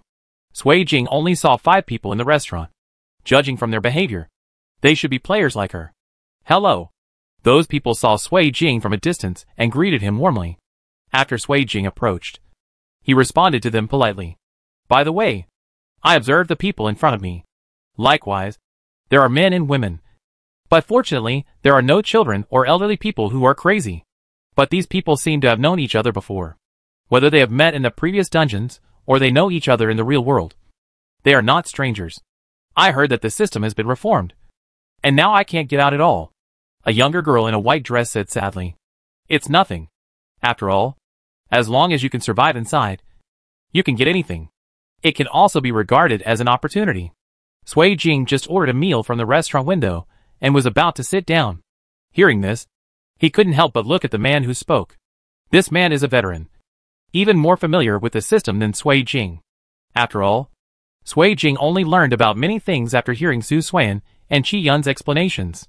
He looked a bit skinny, but his slender eyes revealed a hint of viciousness and greed. A long scar on his arm showed his ferocity. Desperado. Sui Jing withdrew his gaze and focused on the food in front of him. After all, this group of people has nothing to do with her, as long as they don't provoke her. She doesn't want to worry too much about their previous identities and what they want to do. Another older man said, I just asked the restaurant staff. Players in the same resting place may still go to the same game copy. Really? Asked another girl who looked about the same age as Sui Jing. Obviously a little scared. Don't be afraid. We will definitely be together. The person who spoke looked like the girl's boyfriend. But you have to be brave. I can't protect you all the time in a place like this, the boy said helplessly, as he touched the girl's head lovingly. Isn't this you? The girl smiled playfully, her eyes full of trust. You? The boy poked the girl's forehead. He also hopes to protect his girl. Sui Jing's slender eyelashes drooped slightly. No one could protect anyone here. After Sui Jing finished lunch, he put the bowls and chopsticks in the recycling bin and returned to his room. The next 2 days flew by, and today it was time to continue clearing the dungeon. In the evening, Sui Jing put on his backpack and walked out of the hotel door, only to see a vast expanse of white. All the buildings were shrouded in milky white fog. Sui Jing turned around, and the hotel he was there just now disappeared into the mist. There was a narrow path in front of him, leading to a deeper place. It seems that this is the only way to the next copy. Sui Jing tightened his straps, and gradually walked into the heavy fog. When Sui Jing took a clear look at the scene in front of him, he found that he was in front of a building similar to the mansion of the Republic of China. Dear guest, come in. A waiter stood in front of the magnificent vermilion door. The master has been waiting for you for a long time. Sui Jing knew that he was talking to her, so she nodded and walked in. The silent courtyard should be peaceful and distant. It should be like the slowly falling morning dew on the green tile eaves. Clean and distant. The entire courtyard reveals the elegance and simplicity of the owner's aesthetics. There are no flowers in the courtyard like ordinary mansions. Only some short bushes. It seemed extremely peaceful. After walking through the long corridor, Sui Jing finally arrived at the so-called main hall. There were already several people sitting inside. It was the woman in the white dress, the young couple, and the skinny man that Sui Jing had seen in the lounge restaurant. In addition, there is a muscular man. Sitting on the high hall was a middle-aged man wearing a black Chinese tunic suit, who should be the master the waiter mentioned. This guest is running a little slow, so he asked us to wait. The host picked up the tea set on the table and took a sip, his tone not revealing any emotion or anger. 3 guests can't wait, and have already gone back to their rooms to rest. It seems that there are more than just these people. Sui Jing smiled slightly, put his backpack on the only available carved red Nama armchair, and sat down directly. Sorry. Just when everyone thought she was going to apologize, she said something shocking. But seeing as you are in good health, it won't be a big deal if you wait a while. The rest of the people looked at Sui Jing in surprise. The woman's delicate eyebrows were extremely cold, but she felt very arrogant. This guest is really good at joking. The host put down the teacup. Since everyone is here, let's stay first. We will talk about the rest tomorrow. The master waved his hand and asked the waiter to take them away. Sui Jing had just sat down and was forced to leave in less than 2 words. The waiter led them to his room. On the road, several other people were walking beside Sui Jing. Aren't you afraid? The woman in the white dress asked. What are you afraid of? Sui Jing was puzzled. The mission hasn't even started yet, so he won't kill me now. Sui Jing said it calmly. But the others didn't think so. They felt that Sui Jing must have some treasure close to him. Otherwise, they wouldn't dare to be so arrogant. They all want to have a good relationship with her. Little did he know that Sui Jing was so arrogant because of his own audacity. Yes. The woman in white smiled. My name is Liang He. What's yours? Sui Jing. Sui of Suizhu. Jing of Jiajing. Sui Jing said. I am Fan Yanqi, and she is my girlfriend. Hua Ziki, said the boy in the couple, who seemed to have a good personality. That's Lu Chong. The boy looked at the muscular man, and then at the short man. That's Jin Pengfei. Sui Jing nodded towards the other 2 people. But the other 2 people had no intention of saying hello to Sui Jing. Sui Jing turned around indifferently, and started chatting back and forth with Liang He. Mainly Liang He talked and she listened. Soon, several people were taken to the room, which was full of ancient flavor. Several people said goodbye, and except for Fan Yanqi's couple, they all went back to their rooms. Just as Sui Jing put down his backpack, he heard the sound of the system. Welcome all players to the game. Mansion No. 10. On a sunny day, several strange guests came to this old mansion. It is said that there are unknown secrets hidden in this ancient mansion. Every brick and tile here has its own history. The owner of the mansion has a bad temper and a bad memory. He often forgets what he has done. Strange things often happen in the mansion these days. Can you find the truth? Sunny? Sui Jing listened to the howling wind outside. Haha. Please survive in the game. But how you survive, and whether you can survive or not depends on your own abilities. By the way, there are pretenders among you. Good luck to all players. Sui Jing was stunned. Who is the pretender? Ding! There was a soft ringing sound in Sui Jing's mind. Player Sui Jing. The prop card has been redeemed. Congratulations to the player. You have obtained the teleportation item. But you can only teleport 3 times. Sui Jing watched as the black item cards in his backpack turned into 3 dark green cards. The 2 big words transfer were printed clearly and concisely on the card. Sui Jing. Suddenly I felt cheated. She had never guessed the system's operation of turning prop cards into teleportation cards. Chapter 31 Mansion No. 10. In the final analysis, Sui Jing never quite understood the reward and punishment mechanism of the system. If it wanted to give her a transmission card, she seemed to have no reason not to accept it. To be honest, Sui Jing didn't like this so-called system. It could even be said that he hated it. She didn't know why she felt like this, but the disgust from the bottom of her heart was real. Sometimes, I even feel like I am being monitored by the system. The layout of the guest rooms also complements the style of the mansion. And the furniture inside is all made of red sandalwood. If you just look at these, it looks a bit like being in an ancient wing. But she seemed to smell a familiar smell in the room. Sui Jing took out the toiletries he bought from the supermarket, went to the bathroom to wash himself briefly, and then got ready to go to bed. Dong dong dong. Dong dong dong. Sui Jing held a towel in his hand and walked lightly towards the door. She had locked the door just now. If there was someone outside, it would not be possible to open it quickly under normal circumstances. Dong dong dong. The knocking on the door became more intense, but stopped when Sui Jing just walked to the door. Sui Jing looked through the crack in the door and saw no one outside. A mocking smile appeared in those glass-like eyes.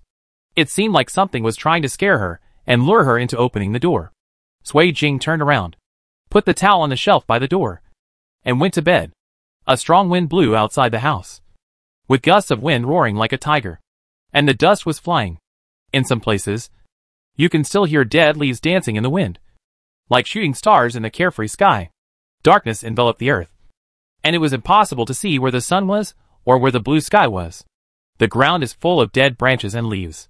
Sui Jing, however, was sleeping deeply and was completely unaware of the sudden wind blowing outside the window.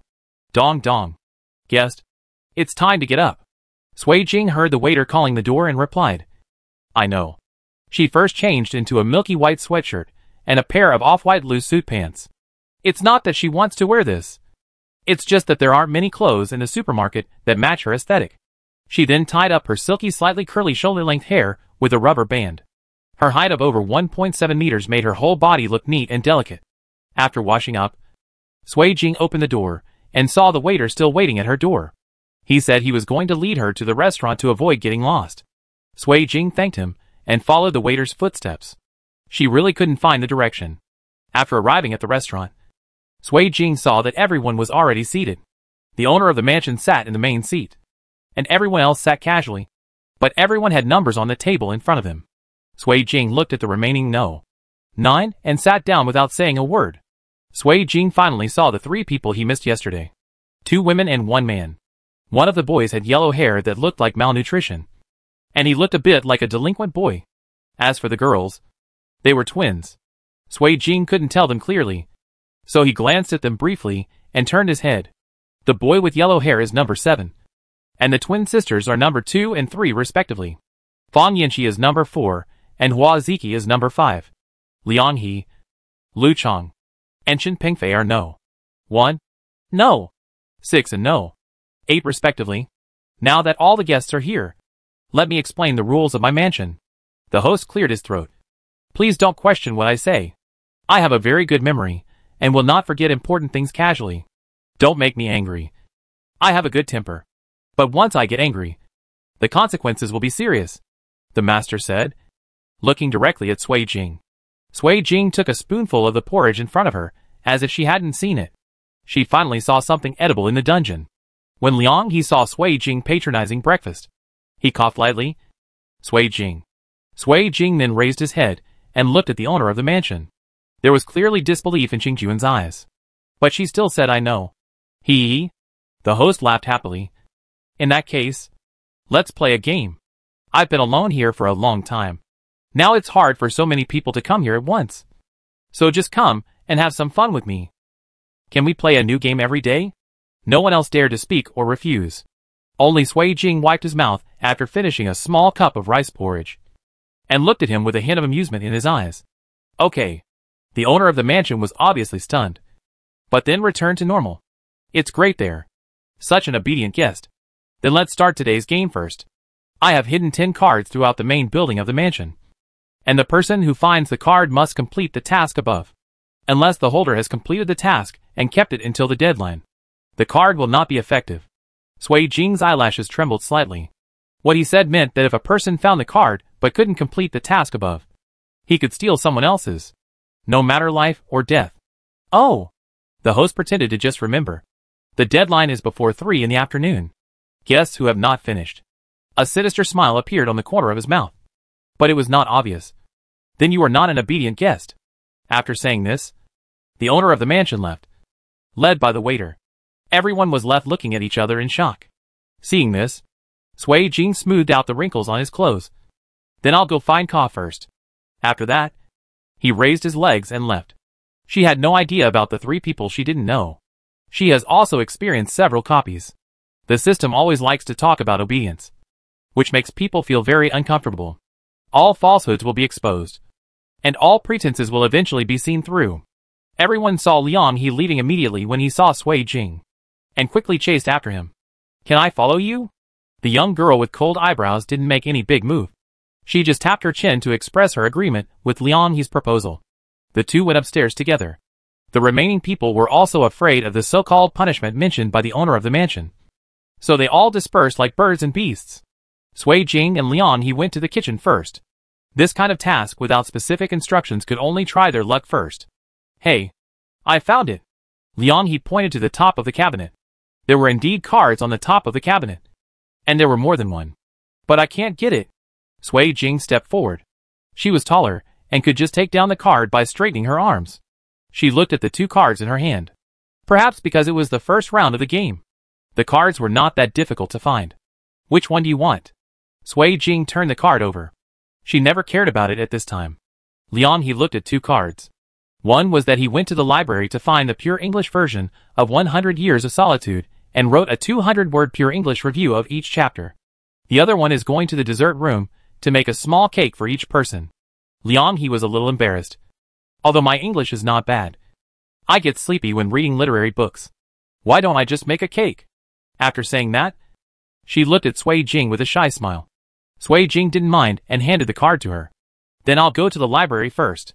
Sui Jing stopped paying attention to Liang He's whereabouts and walked towards the library alone. But halfway through, she realized that she didn't know where the library was. Sui Jing looked at the layout of the mansion speechlessly and found that they all looked similar. Fortunately, Sui Jing saw the little waiter who led her this morning. Hello. Can you take me to the library? Sui Jing reached out and stopped the waiter. The waiter looked silently at the calm-looking woman in front of him and nodded. Okay. Sui Jing put down the arm that was blocking him, turned sideways, and motioned for him to lead the way.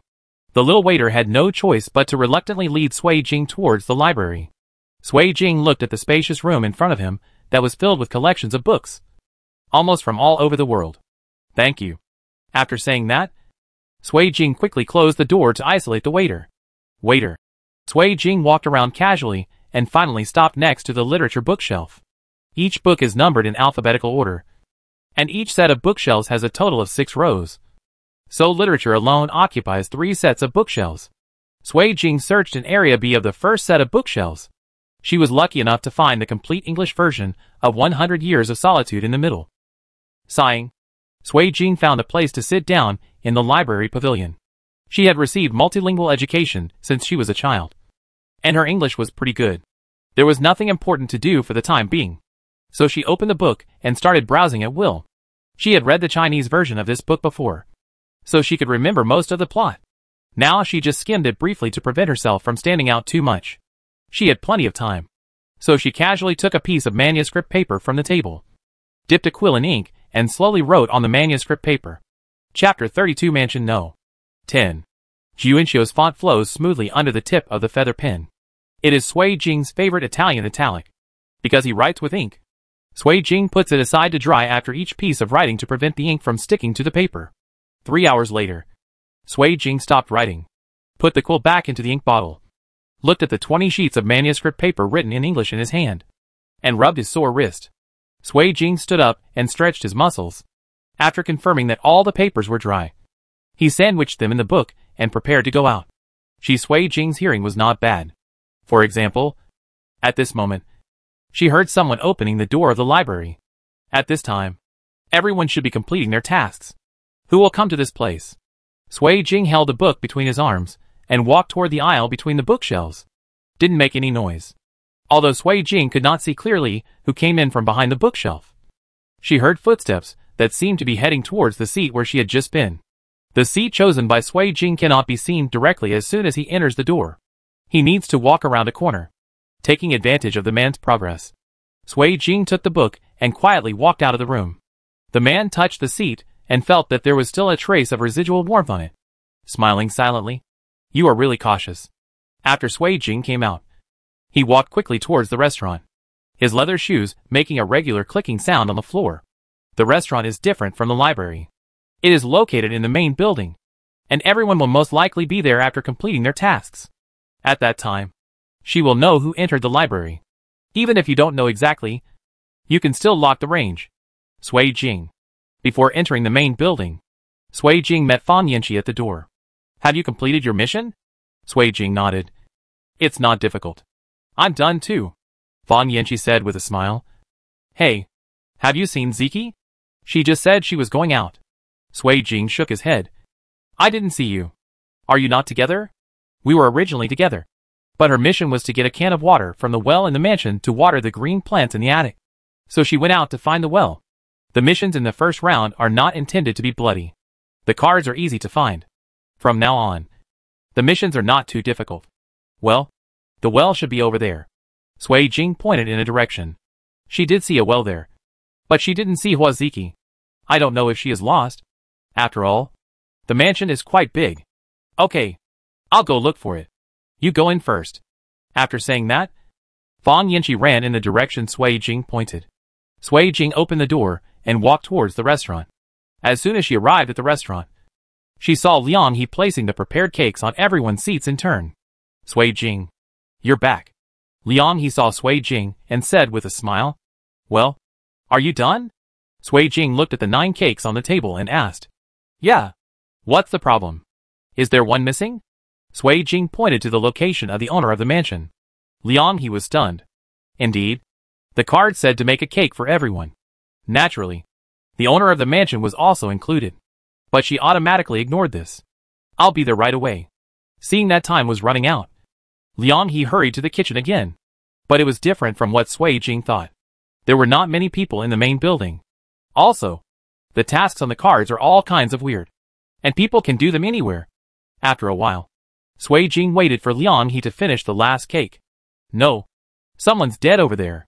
The yellow-haired boy rushed into the house and shouted. Sui Jing looked at him. There were beads of sweat on his forehead because he was anxious. Sui Jing and Liang He looked at each other, obviously a little surprised by this incident. "Where is he?" Sui Jing asked. "On the corridor, outside the library." The yellow-haired boy, Tang Liang, said as he led the way. The two of them quickly followed him, preparing to find out. After a while, Sui Jing saw the body in front of him, which belonged to the muscular man Lu Cheng. Although the layout of the entire mansion is similar, the structure is not complicated. The corridor where the body was found connects the library, main building, guest rooms, and other places. If we really want to talk about it, it is an intersection. No matter where you are going, this is the only way. The murderer probably acted here to confuse the public. People come and go here, and no one can tell who is responsible for the murder. When Sui Jing and Liang He arrived, the twin sisters were already there. Fan Yanqi and Huaziki came next. The last person to arrive was Chen Pengfei. He walked slowly, and did not appear to be in a hurry. "Who discovered the body first?" Sui Jing asked. "It's me." Tang Liang raised his hand. Sui Jing said nothing. She knelt down and wanted to see how Lu Cheng died, but was stopped by Liang He. Sui Jing looked at Liang He and wanted to know why. Liang He pulled Sui Jing aside. "If you go to check at this time, it's okay if nothing is found. But once something is found, the murderer will target you." Sui Jing looked at Liang He. The worry in his eyes didn't seem to be fake. and no one else had any intention of checking the body. Regardless, Sui Jing agreed with Liang He and did not go to see the body again. Anyway, there would be plenty of opportunities later. Finally, two men, Fan Yanqi and Tang Liang, carried the body and placed it in the utility room.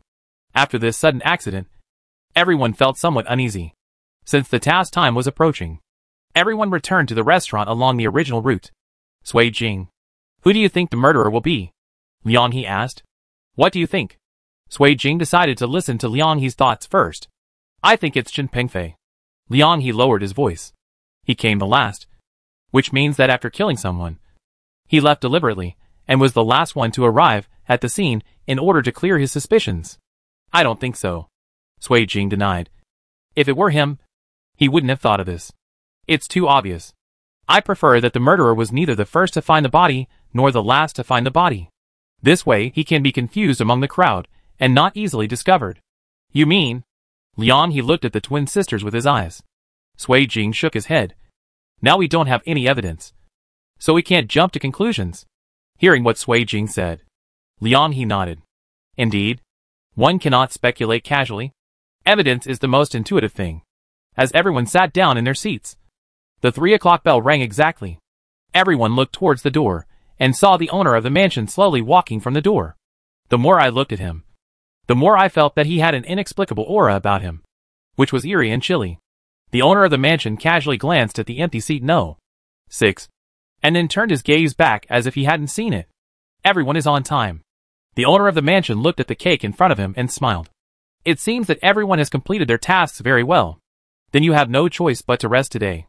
The incomprehensible words of the owner of the mansion sent a chill down everyone's spine. After this, the owner of the mansion gave a few more insignificant words. From beginning to end, he never mentioned a word about Lu Chang. Does this mean that after Lu Chang dies, the system will automatically erase him, and no one except the player will notice the abnormality? Chapter 33 Mansion No. 10. After the owner of the mansion left, everyone chatted for a few more words and returned to their rooms. Sui Jing locked the door after entering the room. She didn't want to let strange things break in without being prepared. Now that the pretenders have begun to take action, in addition to completing the tasks assigned by the system, everyone must also prevent being killed by the pretenders. On the surface, players are currently in a relatively passive situation. But, Sui Jing sat on the edge of the bed, tapping the strings of the bed with his slender fingers. The person who knocked on her door yesterday was a human being. What else? In just a moment, darkness has fallen. It was quiet inside the mansion, except for the occasional call of a warbler. The wind suddenly rose, and Sui Jing still felt like he couldn't open his eyes wide even though he was in the house. Dong dong dong. Dong dong dong. There was another knock on the door. Sui Jing didn't want to pay attention to the thing outside the door, and it seemed like it couldn't get in. She rummaged through her backpack again and took out a teleportation card that was thrown into her bag. She has been thinking about this issue since this morning. If the owner of the mansion dies, will they continue to complete the mission? Sui Jing took out another pen. The way to use the teleport card is to teleport the card holder. Just write the place you want to go or someone's name on the card, and it will be teleported to that person. Sui Jing looked up at the door, which was still banging, and wrote the words Mansion Master on the card. As soon as she put down the pen, the person disappeared from the room. The thing outside the door. I smelled the scent inside just now. Why did it suddenly disappear? Sui Jing, the owner of the mansion. The owner of the mansion was speechless when he looked at the woman who suddenly appeared in front of him. When Sui Jing saw the owner of the mansion, who was preparing to take a rest, he didn't know how to relieve the tense atmosphere. This distinguished guest. What do you want to see me for so late at night? Sui Jing looked at the owner of the mansion, who suddenly laughed and didn't want to speak. She just thought that as an NPC, she should rest now. I just wanted to see if I could kill him and see if that would end the mission directly. As a result, in this situation, could it be that she had to directly say, I am here to kill you? Maybe it's not appropriate, but make up any reason. Sui Jing really didn't know how to make it up. Just take a look, Sui Jing said stiffly. This time it was the owner of the mansion's turn to be stunned. Ding Dong detects that the player is seeking death. The death value is +20. Don't be too outrageous. Hey, whoever was casually looking around at night saw the master's room. If the guest has nothing else to do, please come back. After saying that, he made a gesture of invitation. which was obviously to drive people away. Sui Jing had no expression on his face, turned around and left. After going out, Sui Jing walked along the road and found that the wind had stopped. There were no strange figures at the door of other people's rooms. It's taking it personally. Realizing this, Sui Jing was not surprised. I just didn't know if others could hear the knock on her door. When Sui Jing was about to open the door of his room, the door of the next room opened, and it was Lian He. Sui Jing, she called out softly. She first looked around, and then waved to Sui Jing to come over. Sui Jing put down his hand holding the door knocker, and walked towards Lian He's door. Come in quickly, Lian He said, dragging Sui Jing into the room, and then quickly closed the door. What's with you, Sui Jing? Why are you outside at this late hour? She clearly saw Sui Jing return to the room, but did not hear the sound of the door opening next door. I don't know. Sui Jing had no intention of telling the truth. I just heard someone knocking on my door. Somehow, I was suddenly in the yard. Then did you see what knocked on your door? Sui Jing shook his head. It disappeared as soon as I came out. Nowhere in this mansion is safe. Even our room is in danger, Lian He said. Sui Jing was a little surprised. Lian He seemed quite keen. Receiving Sui Jing's gaze, Lian He said, there is a smell of ketamine in our room. In other words, it's drugging. Lian He was afraid that Sui Jing wouldn't believe it. So he explained, I was a doctor before I came here. Sui Jing smiled. I know. You must. Lian He's eyes widened. You know? Sui Jing nodded. I am from the Department of Chemistry, and I have encountered ketamine no less often than you. That's great, Lian He said happily. Finally there was someone with the same channel. Sui Jing looked out the window. There were no rules in this game. Do you want to see the corpse? When I was about to see the corpse during the day today, I was stopped by Lian He. It was very suitable now that it was quiet at night. Lian He nodded. She had already intended this. It was just that she was a little scared to go alone. But now she felt much more at ease. The two of them came to the attic together. The attic door was unlocked and was easily pushed open. Lu Chang's body was covered with a piece of white cloth and placed upright in the center. Sui Jing gave up her position. Examining corpses was indeed not her strong point. Since there is someone more professional, let her do it. Lian He looked through the body carefully and found no trace of trauma. No. Lian He stood up and shook his head at Sui Jing. Sui Jing used the light of a flashlight to carefully observe Lu Chang's face. His lips were also normal. It doesn't look like it was poisoned. Sui Jing held a flashlight in one hand while checking whether there was any blood left on the ground. Then, she found a drop of blood next to the corpse's ear. The expression of the corpse was very peaceful, indicating that it was obtained without knowing it. There were no wounds on the body, but there were blood stains. Sui Jing took out a pair of thin rubber gloves from his sweater pocket and wiped them up the body's neck. Sui Jing paused and groped for something in the corpse's hair with his right hand. What are you looking for? Lian He quickly discovered something unusual about Sui Jing. Sui Jing said nothing, and slowly withdrew a steel needle about 6 to 7 centimeters with his right hand. Steel needle. Lian He's eyes widened slightly. No wonder she didn't find a wound on her body. It turned out to be on her head. Indeed, a steel needle inserted into the head can indeed kill with one blow, and it can also make the wound difficult to detect. Sui Jing made a silencing gesture with his fingers. Judging from the angle I just took out the steel needle, if he had done it without being discovered, the murderer must be shorter than the deceased. The angle of the steel needle is upward, indicating that it is inserted from bottom to top. If the deceased showed no signs of panic or other facial muscle movements, then he truly did not know that someone was going to take his life. The difficulty of this copy may not be to complete the NPC's task, but to find the pretender hidden among the players. Does that mean no? 5. No. 4 and no. 7 can be ruled out? Sui Jing nodded. Judging from the corpses, they can indeed be ruled out. But is it really so? Now the twin sisters and the short Chen Pingfei are highly suspected. But if it was Chen Pingfei, his suspicion was too obvious. Pretend you don't know first and observe the three of them, Sui Jing said. Understood. Indeed, if he was discovered, he might be the one who died. Sui Jing took off his gloves and said, Go back and rest first. We'll talk tomorrow. After saying that, he closed the attic door again. Yeah, Lian He responded. The two walked in tandem. Oh, that's right. When he reached the door, Sui Jing looked at Lian He under the moonlight. Don't open the door. Chapter 34 Mansion No. 10. The next morning, Sui Jing arrived at the restaurant by himself without the help of a waiter. Just like the previous day, the owner of the mansion was already waiting there early. Seeing Sui Jing arrive, the owner of the mansion looked at her with a sinister look and a malicious smile on his lips. Seeing that everyone had arrived, the owner of the mansion began to say, "Everyone did a great job in yesterday's game. You may not be so lucky today." Sui Jing and Liang He looked at each other and understood the meaning of the mansion owner's words. It seems that under today's rules, one person will die. Today I arranged for the waiter to place 8 cards in the mansion. 5 cards of survival and 3 cards of death. The owner of the mansion smiled. The card is as its name suggests. Those who find the survival card can survive. And those who do not find the survival card or find the death card can only die. If he really followed his rules, at least 3 players would die today. Not to mention that in this game, it is allowed to steal other people's cards. The hormones will become uncontrollable once they are overtaken. When a man faces his own death, he dares to try anything. Same as the day before. See you there at 3 o'clock in the afternoon. The owner of the mansion glanced at Sui Jing again with a strange look, and left briskly. Everyone is feeling uneasy. Well, at least that's how it looks on the surface. Needless to say, Fang Yanxi and Hua Ziki will definitely act together. There is a high probability that the twin sisters will also be together. Then the only ones left were Tang Liang and Chen Pengfei.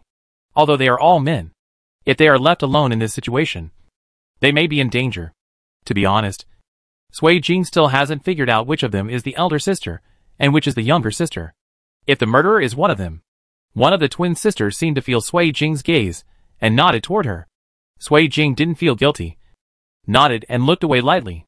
Both of them were dressed the same from head to toe, so it was really difficult to tell them apart from their appearance. Forget it. Just take it one step at a time. Sui Jing and Liang He also left the restaurant together. The mansion is huge, so if you are looking for such a small card, there must be a clue. But what is the clue? Sui Jing needs to think about it carefully. Sui Jing, where are we going now? Liang He was a little confused when he saw Sui Jing being so calm. The restaurant is on the 1st floor, but Sui Jing is now in the studio on the 3rd floor. When the owner of the mansion left just now, he glanced in this direction intentionally. Sui Jing stood at the door of the studio. If you follow this direction, it's right here. The two pushed open the door of the studio, which was filled with large and small papers and sculptures. It looks no different from an ordinary studio. Let's look for it first. Sui Jing looked carefully at the easel to see if there were any clues. The place is so big. If there is any, I will definitely find it. Sui Jing, there is a series of symbols here. Liang He greeted Sui Jing and asked her to look at a picture drawn on the ground. Indeed, the lower right corner of the painting was marked with a series of symbols. It's Arabic. Sui Jing identified it carefully. Ah! Liang He was surprised. Is it so outrageous? Then can you understand what it means? Liang He had no expectations for herself, and she knew nothing about Arabic. Yes. Sui Jing nodded. Vase. Does it mean vase? Liang He couldn't believe it. You are too awesome. I learned some when I was a child. Sui Jing didn't think there was anything to be surprised about. She stood at the position of the painting and looked towards the door. There are so many vases in the mansion. It's impossible to look through them all. Liang He followed Sui Jing's gaze and found that he could only see a vase in his sight. There is a huge vase with a dwarf shrub at the entrance of the restaurant. Let's go! Sui Jing went downstairs first, followed closely by Liang He.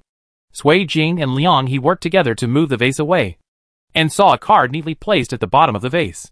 Since the card was face up, Sui Jing didn't know whether it was a survival card or a death card.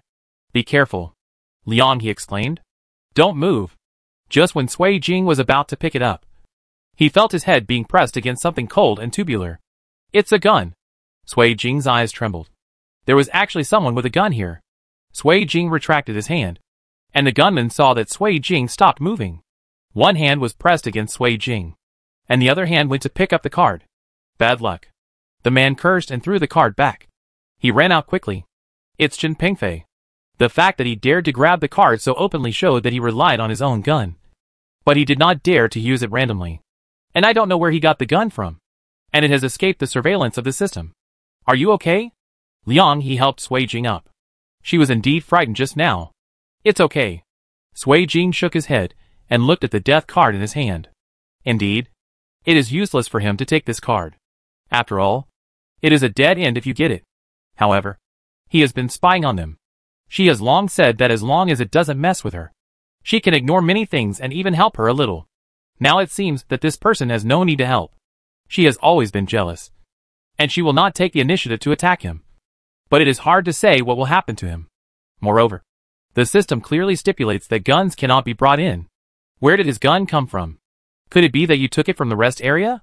But this also just shows that Chen Pengfei is not the pretender. Otherwise, he could have just shot and killed Sui Jing and Liang He. Although it may not succeed. Who knows that he will fail before shooting? Do you want to keep this card? Liang He asked.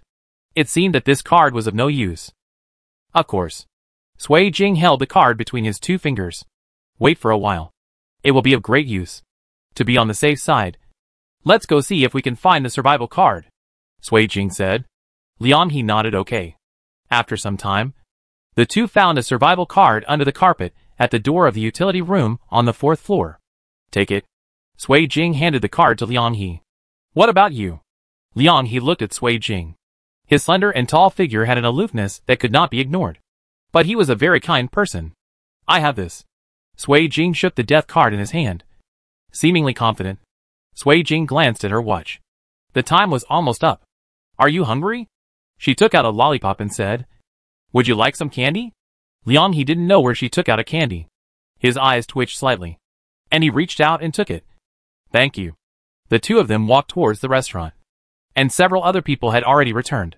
Fan Yanqi greeted her with a wry smile, while Hua Ziqi's eyes were filled with mist, as if he was about to cry in the next second. Chen Pengfei was very calm, with a smile on his face. It seems that he succeeded. But the unlucky guy Fan Yanqi was the one who succeeded. The twin sisters also came back, and one of them had an ugly face. I don't know if they didn't find the card, or if they found the card of death. Tang Liyang was the last one to come back, still covered in mud and looking very pale. The owner of the mansion walked in at this time, saw the mixed expressions on everyone's faces, and smiled happily. Dear guests, how are you enjoying yourself? Sui Jing took a step forward, smiled and replied, Not bad. The owner of the mansion was stunned. This guest, please stop laughing. I don't like your smile. It looks hypocritical. Sui Jing, the game time is up. Due to the high difficulty of this round of the game, many guests did not complete the tasks well. I feel very sad. However, as good players, everyone must abide by the rules. The sound of the system is as disgusting as ever, and the slightly immature mechanical sound sounds with gloating. The death list is now announced. Player no. For Fan Yanqi is declared dead. Player no. 7 Tang Liang is declared dead. And player no. 2 Xiaoqiu is declared dead. Every time a name is read, someone's face becomes paler. But now, Sui Jing knew that the person who had not found the card was her twin sister Xiaoqiu. But now Xiaoqiu, there are obviously some stains on her body. It obviously wasn't there this morning. When he heard Fan Yanqi's name, Hua Ziqi could no longer control his tears and burst into tears. The owner of the mansion, codename A, is declared dead. System. Everyone. Sui Jing, Indifferent Sejk. Chapter 35 Mansion No. 10. System. Sui Jing laughed mischievously when he heard the system suddenly emit a sizzling sound of electricity. After a while, the system returned to normal again. In the old mansion, a disobedient guest appeared. As a result of her mistake, the owner of the mansion was pronounced dead. What Sui Jing didn't expect was that the system actually announced the death of the mansion owner. And so peaceful. She watched helplessly as the owner of the mansion disappeared without leaving a trace. Due to irreversible damage to the game, this round of the game is forced to terminate. Everyone looked left and right, except for the owner of the mansion. Everyone else was still standing where they were, although the owner of the mansion is dead. Guess, have you found the pretender? The dungeon is not over yet. The owner of the mansion may just be an NPC who issues tasks. Even if he is important, he is not the key to this dungeon.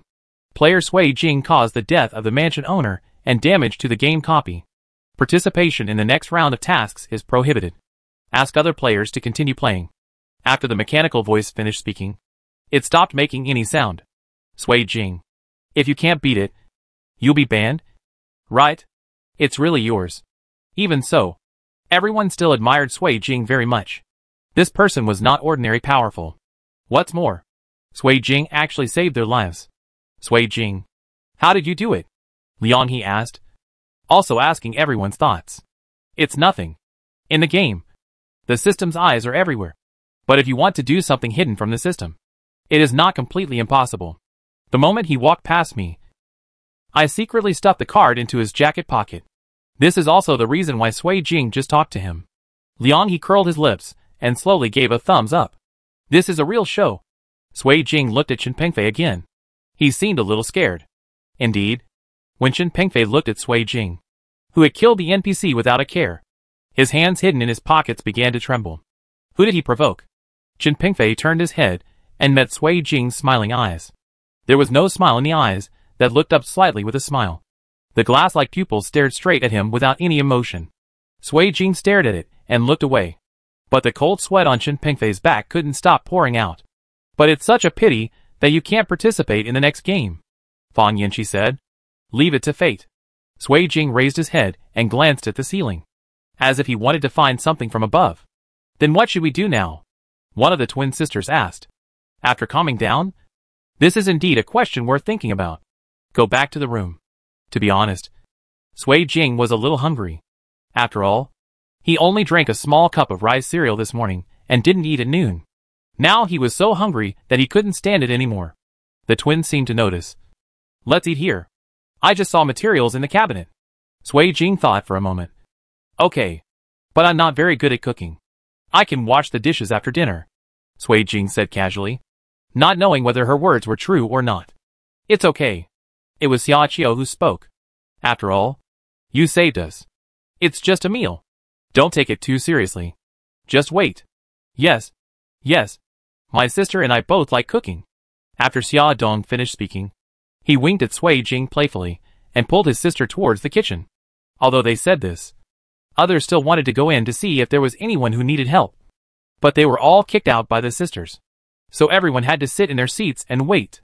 Although the mansion is not popular, the ingredients are readily available. It didn't take long for the sisters to serve up the prepared meals. Everyone had not eaten hot food for a long time, so they all started to enjoy it. Only Sui Jing looked at the rice in front of him thoughtfully. Sui Jing? Liang he called softly. Sui Jing suddenly came to his senses and shook his head. It's okay. Don't worry. There's no medicine. When the two sisters were cooking, Liang he kept watching on the pretext of studying. Yeah. Sui Jing nodded. She was not worried about drugging. After all, there were so many people and everyone was very wary. If you really want to drug someone, there is no need to be so blatant and look stupid. However, there must be some reason why they suddenly said that they wanted to cook for them. After a while, everyone sat back on their chairs and looked peaceful.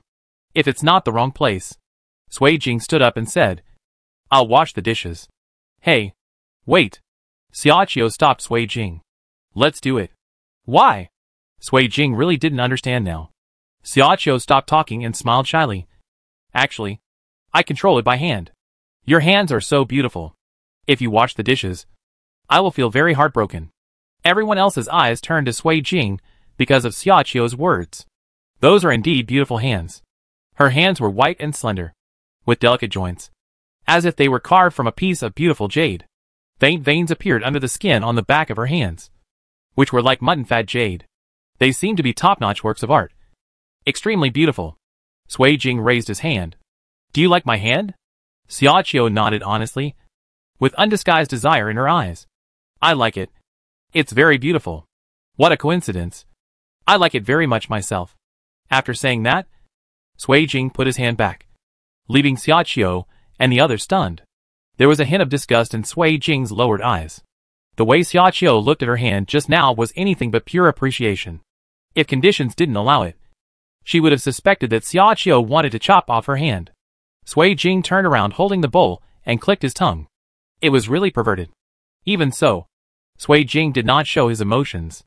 Instead, he took the dishes to the kitchen and smiled at Xiaoqiu. I'll trouble you then. After saying that, he walked out of the kitchen. As soon as I walked to the restaurant, I saw chaos at the door. What's wrong? Sui Jing asked. Liang he replied solemnly. The door is locked and can't be opened. Let me take a look. Sui Jing walked to the door and checked. The door was indeed locked. It can't be opened from the inside.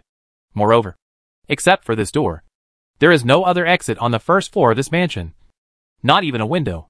There are windows on the second floor, but the first floor of this building is much higher than ordinary buildings. It is obviously not a wise idea to jump from the second floor. It seems that the only way to get out is with the help of tools. Sui Jing's eyes suddenly turned dark. Was the power outage? It was clearly not night yet, but the room was strangely dark. In the invisible environment, only each other's faint breathing could be heard. Sui Jing felt his hair being blown around. But everyone stayed indoors, and the doors were locked, so no wind could blow in at all.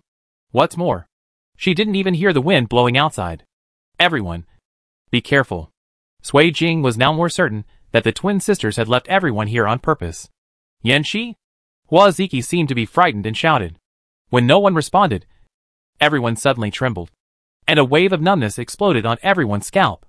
Dead silence. Suffocating silence. Chapter 36 Mansion No. 10. The wind stopped. Only a snap was heard, and the lighting in the whole building came back on.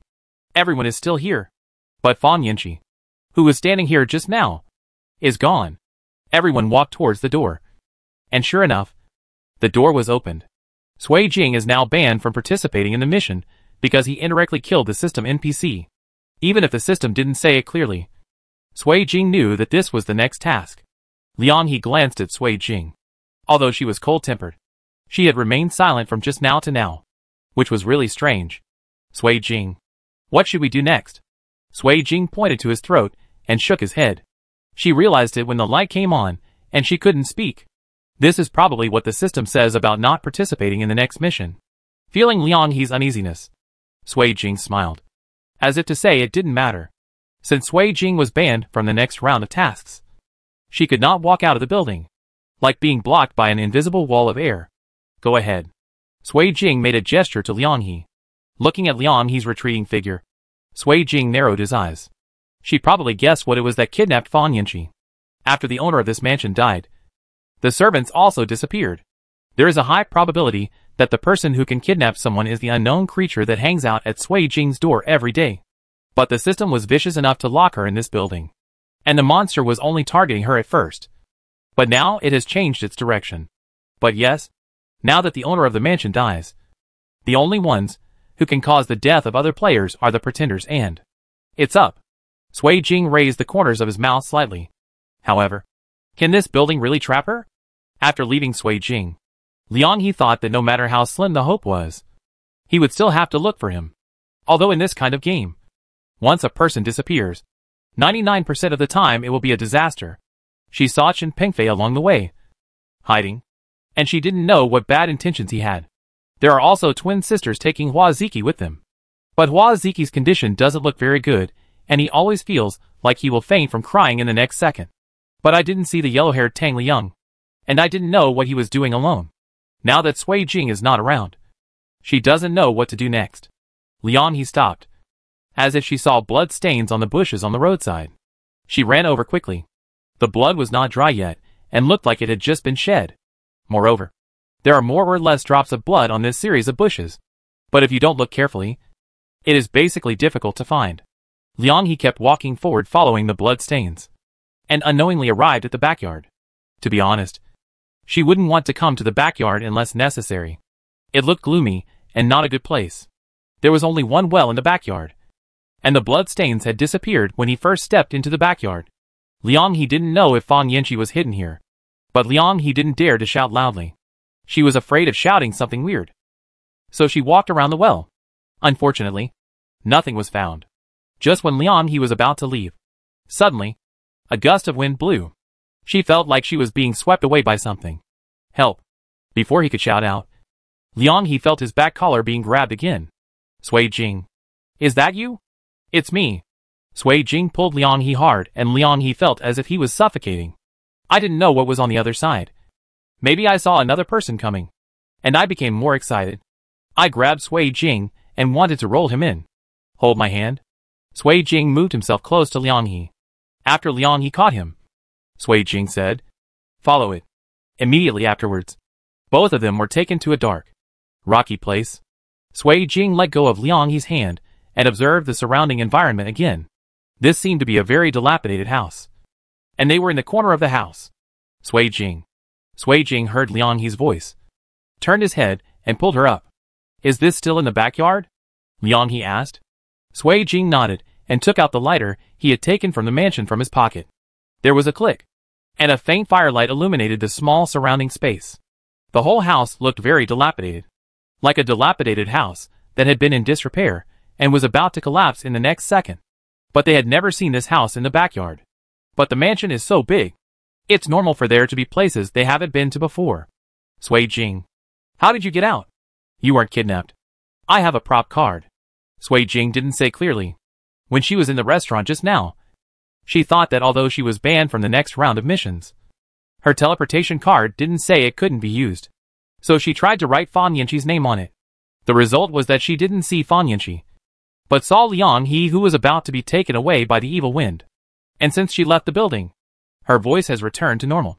Therefore, this system underestimates her. If you want to trap her, this trick is not enough. With the sound of opening the door, the weak flame of the lighter was extinguished by the wind coming in from the door. Sui Jing looked at the door cautiously. Because the light was too dim, Sui Jing couldn't see clearly, but he could tell that someone seemed to have come in. Are you awake? The voice was so delicate and charming that it made one's bones melt. But Sui Jing was not an ordinary person after all. She stretched out her hand to stop Liang He behind her, and slowly backed away. Stop struggling. You can't escape. Sui Jing raised his eyebrows. If you say so, then we will definitely be able to get out. The woman came to Sui Jing and Liang He. Even though the room was dark, Sui Jing saw that she seemed to be wearing a dark green cheongsam, with her hair pulled up casually. Sui Jing didn't say anything. She was thinking that she clearly wrote Fan Yanqi's name on the teleportation card. But she didn't see where the others were. It's impossible for the system to play any tricks on this kind of thing. Which means Fan Yanqi is nearby. Just when Sui Jing was distracted, the woman pinched her chin. Sui Jing frowned in pain, not knowing why the woman in front of him was so crazy. I know what you are thinking, the woman said with a smile. You must be wondering where the boy is. Right? I'm telling you. She possessed Sui Jing's ear. I broke his neck and hung him in the well. He never saw the light of day. Sui Jing's eyelashes trembled slightly, but there was no more expression. The woman seemed a little confused as to why Sui Jing was so cold. After all, he was someone he had been with for a few days. But she didn't care at all. Don't worry. You will all be hung in the well like him. One after another. The woman continued. Really? Sui Jing raised his head, with undisguised disgust in his eyes. Then yours is really disgusting. Ding Dong detects that the player is seeking death.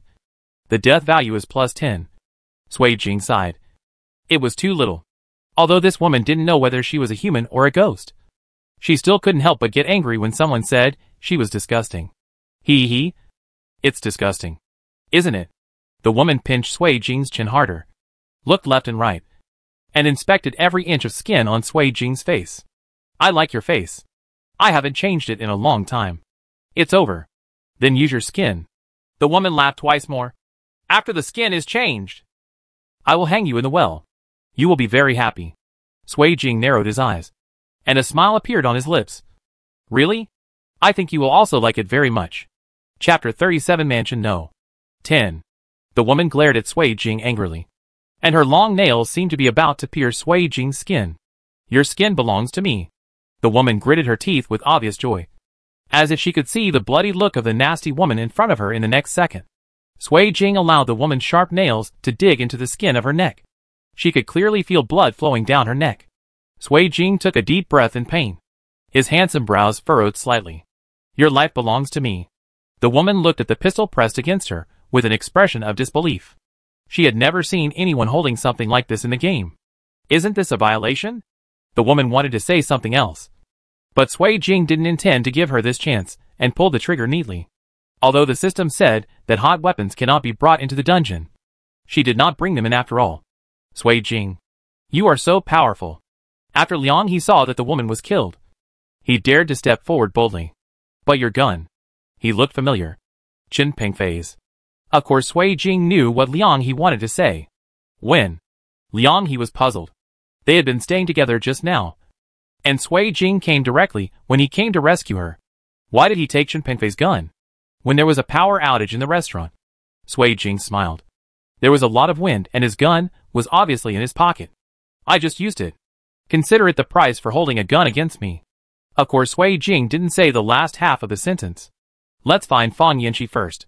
With the faint light of the lighter, Sui Jing found the only remaining kerosene lamp in the house. Obviously there are electric lights in other rooms of the mansion. But this room still uses kerosene lamps like in ancient times.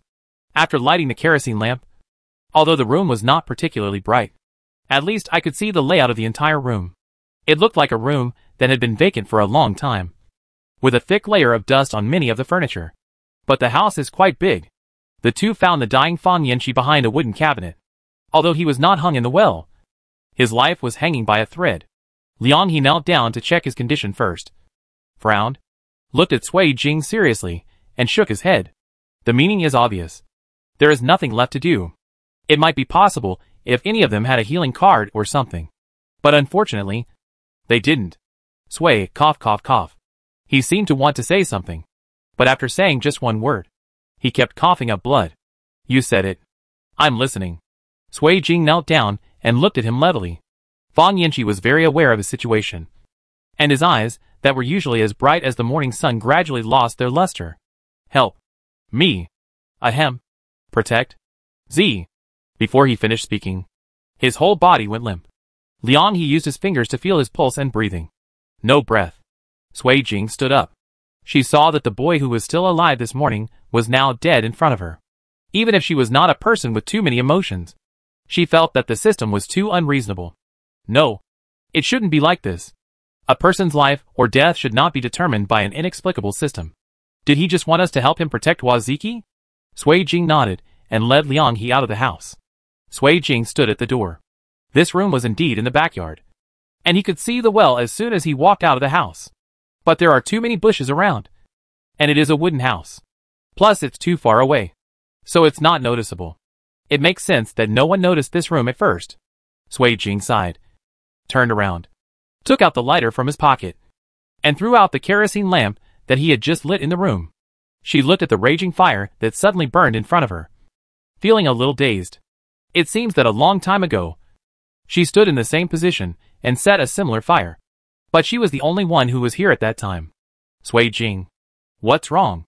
He held Sui Jing's hand. She felt that Sui Jing seemed to be distracted. Sui Jing smiled reluctantly and shook his head. I just seem to remember something from a long time ago. I can't even remember clearly. What on earth had she forgotten? Let's go. We still have a mission. Sui Jing let He pull him. Waziki didn't know how sad he must be. The boy who kept saying he wanted to protect him could no longer protect him. The two found the others back in the restaurant and announced the bad news to Waziki. Waziki was unexpectedly calm, and his eye circles were already red from crying, which was particularly pitiful. She seemed to be frozen in place, motionless, unable to digest the news she least wanted to hear. Did he say anything? Waziki asked. Yes. He gently held her hand. She wants you to live well. Waziki looked at Sui Jing again and saw Sui Jing nodded. But what should he do? He can't live anymore. He didn't know how to comfort her, so he patted her shoulder to express his condolences. There are still 3 days until the end of the game. Please hurry up. Otherwise you won't be the one who survives to the end. Hearing the sound of the system, Waziki trembled in fear and buried his head lower. No. Chen Pengfei is dead. Tang Liqiang rushed in. He finally came to the restaurant and didn't know what happened. Sui Jing's hand stuck in the pocket of his sweater paused, and he died again. Although she had no feelings about Chen Pengfei's death, it also showed that the pretender had struck again. Where did you see it? Sui Jing asked. Just at the door of his room. Tang Liang replied. Sui Jing rushed to the scene and found Chen Pengfei lying straight at the door of his room, except for a trace of blood flowing from the corner of his mouth. There seemed to be no other trauma. There was nothing to avoid now. He briefly checked the body. It has been dead for a while. She carelessly touched the back of her head, raised her head, met Sui Jing's eyes, and nodded. It seems that we are all the targets of the pretenders, Sui Jingyun said calmly, as casually as if he was saying that I had a bowl of rice for lunch this afternoon. Others don't think so. Although Chen Pengfei may have deserved his death, but that doesn't mean that the next one may come to you. There are only a few people left now, and no one trusts anyone. Everyone looked at each other with questioning eyes. And even Hua Ziki did not dare to follow Sui Jing and Liang He. Sui Jing didn't force it, although Fan Yanqi asked her to help him protect Hua Ziki. But if Hua Ziki didn't believe her, there was nothing she could do. But it is human nature. At this time, no one knows whether they are facing a good person or an evil ghost. Everyone dispersed one after another, leaving only Sui Jing and Liang He walking at the end. Sui Jing lowered his voice. The murderer is deliberately creating an alibi. He killed people before we gathered. Since everyone was scattered at the beginning, it was extremely inconvenient to locate him. Yes, and I'm even more certain that the murderer must be a girl. The nails this time have no particularly obvious angle. Sui Jing, do you have someone to suspect? Liang He couldn't help but ask when he saw Sui Jing's calm expression. Sui Jing thought about the other people's expressions when they left just now. Maybe that person had better not show any flaws. If there is even the slightest flaw, everything will be lost. Chapter 38 Mansion No. 10. Although the twin sisters deliberately left everyone in the restaurant in the previous round, Sui Jing did not think there was much possibility that the pretenders were the two of them. In the game, the system will always issue some strange tasks individually or in groups. Even they don't look like kind people. The only remaining suspect who matched their previous guesses was Hua Ziki. The height is consistent, and the movement trajectory is consistent. Reaction. Also very consistent. Thinking back to Hua Ziki's reaction when he saw the corpse just now, I can't say that it was flawless. But it really couldn't be said that there was anything wrong with it. If the person in front of her is not Sui Jing. It's just that when she heard Sui Jing speak, her eyes dodged for a moment. Very quickly and very weakly. But what Sui Jing didn't understand was why she would attack Fan Yanqi without any burden.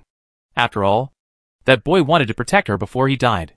Liang He also realized that she had witnessed Fan Yanqi's death and didn't know what to say for a moment. Go back early tonight and be careful about your own safety, Sui Jing warned. After all, she quite liked Liang He, so it would be a pity to die like this. I know. Liang He agreed. She was not stupid. After what happened, she was destined to not be safe tonight. The two separated at the door of the room, and Sui Jing walked straight into the room. Sui Jing did not put out the soothing incense in the house before, but tonight she poured a glass of water on the incense burner and put out the soothing incense. She was waiting. If nothing unexpected happened, Hua Ziki would definitely come to find her tonight. And Hua Ziki must be planning to finally deal with her tonight. Dong dong dong. Soon after, there was a knock on the door. Who is it? Sui Jing asked. The thing in the mansion had been killed, and the person knocking on her door must be someone. I am Hua Ziki. Hua Ziki's weak voice came into the room. Sui Jing curled her lower lip slightly, and it could be seen from her appearance that she was vaguely excited. Wait a minute. After Sui Jing said that, Hua Ziki heard the sound of leather shoes getting closer and closer to her. Is something wrong? Sui Jing opened the door, looking confused. The extremely handsome face coupled with the innocent expression looks extremely harmless. Even though Sui Jing killed the owner of the mansion in front of everyone, Hua Ziki was still deceived by her appearance. Hua Ziki comforted himself that he was just smarter, so he still didn't notice him. Sui Jing looked at Hua Ziki and secretly laughed in his heart. Should he say she was innocent or something else? Hua Ziki. Sui Jing waved his hand in front of her, trying to attract her attention. Oh! Hua Ziki came back to his senses. I found a strange thing in the bamboo forest over there. There is indeed a bamboo forest in the mansion, but it's not big. Just near the backyard. Really? Sui Jing asked cooperatively. What is it? You will know if you come with me. It may be related to the pretender. But? Sui Jing pretended to hesitate. It's already so late. Why don't you go find someone else? I've looked for them. They're all asleep and can't be woken up. You're the only one who hasn't rested yet. Sui Jing frowned. He was lying. Not to mention other people. Liang He, who knew there was drug in the room, must be awake. Then why don't we go tomorrow? I'm a little scared. Sui Jing declined. Hua Ziki sighed. Sure enough, he was not too old yet. It's okay. Let's go take a look. Think about it. If we don't find the pretender soon, won't our lives always be threatened? Hua Ziki responded with emotion and reason. Sui Jing hesitated at the door for a while, gritted his teeth. Okay. Let's go. Hua Ziki smiled lightly. It was not obvious in the night, but Sui Jing noticed it. The night was dark, and the two of them walked towards the bamboo forest with flashlights in their hands. Just as he was about to reach the edge of the bamboo forest, Hua Ziki suddenly screamed, "Ah! My feet!" Sui Jing did not agree with her immediately, but she wanted to see how she would continue to act. Seeing that Sui Jing didn't respond, Hua Ziki slowly squatted down. "My foot seems to be twisted." Sui Jing sighed and prepared to act with her for a while. She first helped Hua Ziki to sit on the boulder next to her, and then said, "What should we do? You can't go now. How about we go back first?" Hua Ziki was stunned. She didn't expect that Sui Jing would not follow the routine.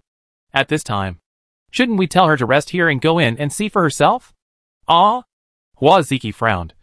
"But we're already here. So why don't we go in and take a look?" "But you can't leave." Sui Jing also pretended to be embarrassed and said, "If I leave you behind? If the pretender comes? You will be dead." "No. Just go in and see what's there."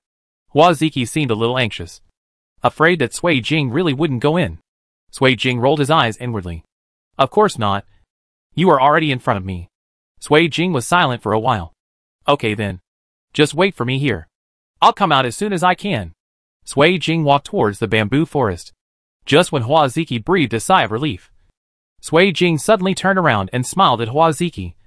"Don't run around." After saying that, he walked into the depths of the forest. Hua Ziki somehow felt that there was some warning in Sui Jing's smile just now. It must have been too dark and she saw wrongly. Sui Jing's back was no longer visible. Hua Ziki stood up from the stone without any sign of injury. In her hand, she held a long and thin silver steel needle, walking towards the bamboo forest step by step. On the other hand, Sui Jing, although he only complied with Hua Ziki's request when he entered the forest, it was a bit too dark inside. While walking, Sui Jing suddenly stopped. She heard someone's footsteps. It seemed that he couldn't help but was ready to take action. "Ka!" Sui Jing turned sideways and grabbed the arm stretched out from his back with one hand. He quickly kicked the knee of the person behind him, and the person knelt on the ground. She grabbed the shining steel needle in her hand and looked at the person in front of her with her beautiful eyes. But there was a smile on her lips. "Didn't I tell you not to run around? You know I'm behind you." It was Hua Ziki. She was a little surprised at Sui Jing's reaction ability. She was already fast enough, but she didn't expect that Sui Jing's reaction was far superior to hers. When Sui Jing said this, he immediately reacted. Sui Jing had already guessed her identity, and she was just acting with her reason. The play was over, and Sui Jing no longer wanted to say anything more to her. Hua Ziki raised his eyes to look at the cold-faced woman in front of him, but his dark eyes remained unmoved. Only then did he realize how thoroughly he had lost. "There is no reason," Hua Ziki said firmly. "It's just a mission. In order to survive. It's not worth mentioning. Indeed, in the game, no one is trying to survive. At this time, as long as you can survive, it doesn't matter what you do." "What about Fang Yanqi?" Sui Jing was a little curious about how much was true and how false between them. After a long time, Hua Ziki finally spoke, his tone starting to choke. "He actually knows." Sui Jing was stunned for a moment. This incident was beyond her expectation. "But I feel relieved when I think about it. People who live together every day, how can they hide anything from the other person?" She looked at Hua Ziki, who was kneeling in front of her. She was not very old. If it hadn't been for this game, she and Fan Yanqi would have lived a happy life. They could have watched the morning glow and the evening clouds. "Do you know?" Sui Jing said. "Before he dies, I can protect you." Hua Ziki lowered his head, but couldn't help but shed tears. His shoulders were shaking with sobs. He knew all this, but he just wanted her to survive. "Even if I die, I hope she can live well." In this world, Hua Ziki could never find anyone who loved her as much as Fang Yanqi. Hua Ziki suddenly stood up. She snatched the steel needle from Sui Jing's hand, pointed it at her neck, and stabbed her neck. A stream of blood spilled out of her mouth. She knew that she would definitely die, and that she would never survive until the end. But she didn't expect that death would come so quickly, and she didn't seem that scared. But she stopped crying and looked at the dark sky with her eyes. There was nothing there, but she smiled until her eyes gradually dimmed and her body collapsed on the ground. "Fan Yanqi, I'm here to see you. You will forgive me, right?" Chapter 39 Mansion No. 10. Sui Jing just looked at it. Apart from being a little shocked at first, she seemed to have no other emotions at this moment. Finally, a smart player found the pretender hiding in the dark. People are always affected by various factors and become something they hate. She will atone for her sins in another world.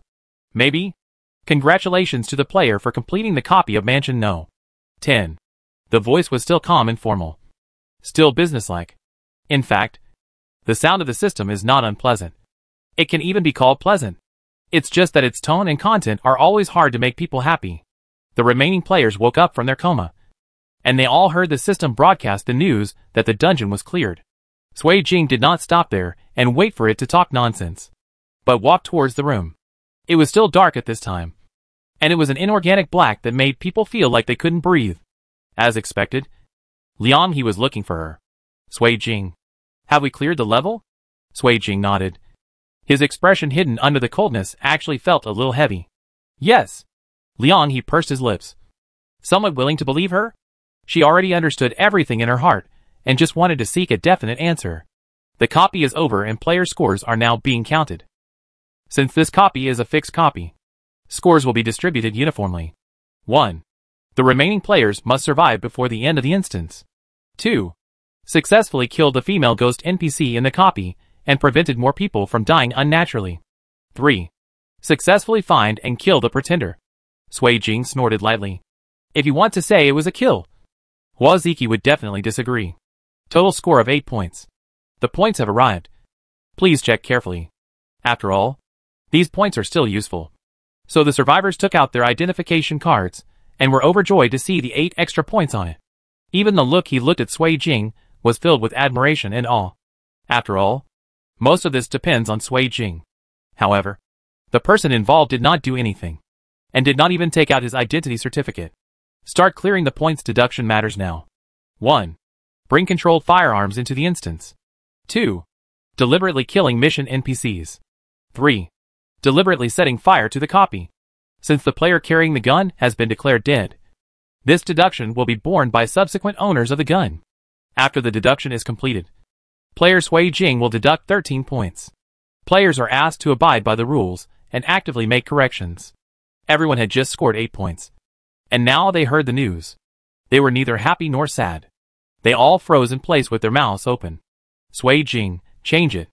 After the scores are settled, all players are asked to leave the instance immediately and go to the rest area. After saying this, the system stopped making any sound. A narrow asphalt road appeared in front of everyone. It was different from when they came. Maybe because it was night. There was no fog around, but it was very dark. However, the road can be seen clearly. Sui Jing went to the room to get her backpack. She walked to Liang He, and the rest of the players followed her towards the asphalt intersection. Liang He knew that they might not be able to meet again next time. The second before Sui Jing's back disappeared, she shouted loudly, Sui Jing, see you next time. Against the endless dark background, Sui Jing turned her head. It was difficult for Liang He to hear what she said. He could only judge by the shape of her mouth. She probably said, goodbye. Sui Jing felt that he had not walked for long when his eyes suddenly became brighter. Although it is night, the lights here are brightly lit, like daylight. Assuming that you ignore where she just came from, this place really looks like a seaport in the real world. And it is extremely prosperous. There are also large and small ships moored at the ferry. Sui Jing saw a huge building in the center of the pier at a glance. It looked like it should be a place to live. Sui Jing was about to walk there when he was stopped by a man in a suit. Are you a new player? The man asked. Yes. Then please follow me. The man stretched out his arm and motioned for Sui Jing to follow him. The man brought Sui Jing to a building similar to a hotel. Although the environment was not bad, it was far from the feasting building Sui Jing had just seen. This is where I live. Yes. The man replied. What is that building for? Sui Jing asked. Oh, that's the casino.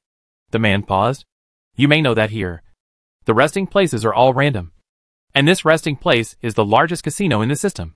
If you have confidence in yourself, you can go in and give it a try. Inside, you can get a lot of what you want. And it's not impossible that your wishes will come true. After the man finished speaking, he left. Sui Jing had no idea of trying it. She still knows very well what kind of luck she has. What's more, entering the casino requires a minimum price and at least 5 points. Sui Jing took out his identity certificate again and sighed. -3 points? Grade D. Forget it. She'd better not join in the fun. After Sui Jing asked the front desk to arrange a room for him, he went to rest. After all, it's still late at night. So what are you going to do if you don't sleep? Sui Jing slept until noon on the third day before waking up. At 11:20 noon on the third day, Sui Jing rubbed his sore forehead and sat up. Her sleep time seemed to be getting longer and longer. It wasn't that she was very sleepy. It was just that she had a hard time waking up after falling asleep. And in her sleep, she didn't even feel hungry anymore. But I don't know if it was because she kept changing places. But she didn't sleep well last night. The dream is always a mess. And I don't know where I am. However, chaos returned to chaos. But it was extremely real. As if she had experienced it personally. After Sui Jing finished washing, he took out a new jacket from his backpack and put it on. It seems that I need to buy a suitcase next time. But the backpack is still too small. Sui Jing thought to himself. It seemed like he would have to save some points next time. But there is certainly nothing that can be done now. Sui Jing put on his backpack and prepared to go downstairs to have lunch so that he could fill his stomach first. After finishing lunch, Sui Jing saw an acquaintance. And that person also saw her. Sui Jing. The man waved towards Sui Jing. It was Zhao Mu whom he met in the first dungeon. What a coincidence. Zhao Mu was very happy to meet Sui Jing here. Yeah, Sui Jing responded. It's quite a coincidence. Hey, my last dungeon was really good. They all relied on me to find the key evidence. Zhao Mu said. Like a child. And he seems to be adapting well. Yes. Congratulations. There is progress. However, Sui Jing did not say the rest. Maybe we can be together in the next dungeon? I'm quite looking forward to it. Maybe? Sui Jing did not pour cold water on him. After all, if they were in a resting place, it was indeed possible for the next dungeon to be together. Where are you going? Zhao Mu was curious when he saw Sui Jing carrying a backpack. Just taking a stroll. Sui Jing didn't lie. It was less than 2 hours before the next instance started. Moreover, the harbor here was endless as far as the eye could see. As if there were no borders. She just wanted to walk around and kill some time. Why don't we go to the casino and check it out? He had long wanted to go in. He knew the system pretty well. And he didn't go to the casino just because he was a little unsure. Now that you have met the big boss, why don't you go for a nice stroll? Can you go in? Sui Jing asked. Of course. I still have 6 points left in all the copies. Zhao Mu said proudly. Well, it seems like there's nothing to be proud of. However, the big boss in front of him shook his head and refused the proposal. Sorry, I can't get in. Sui Jing smiled, not wanting to break his fantasy. But he still took out his ID. Zhao Mu looked at the dazzling red -3 points and was speechless. Don't think too much. This must have been caused by the big guy in front of you. Chapter 40. The fairy tale is collapsing. Forget it. Let me go shopping with you. Zhao Mu could only say. What can he do? Can he pick up Sui Jing's collar and say, are you really good at it? Can you not give it to me? But he can't do it. No need. Sui Jing shook his head. Since the dungeon was opened irregularly after 1 o'clock in the afternoon on the third day, Sui Jing raised his chin towards the bus in the distance. We should go. It was a somewhat dilapidated medium-sized bus, swaying toward the ferry. Just started? Zhao Mu curled his lips.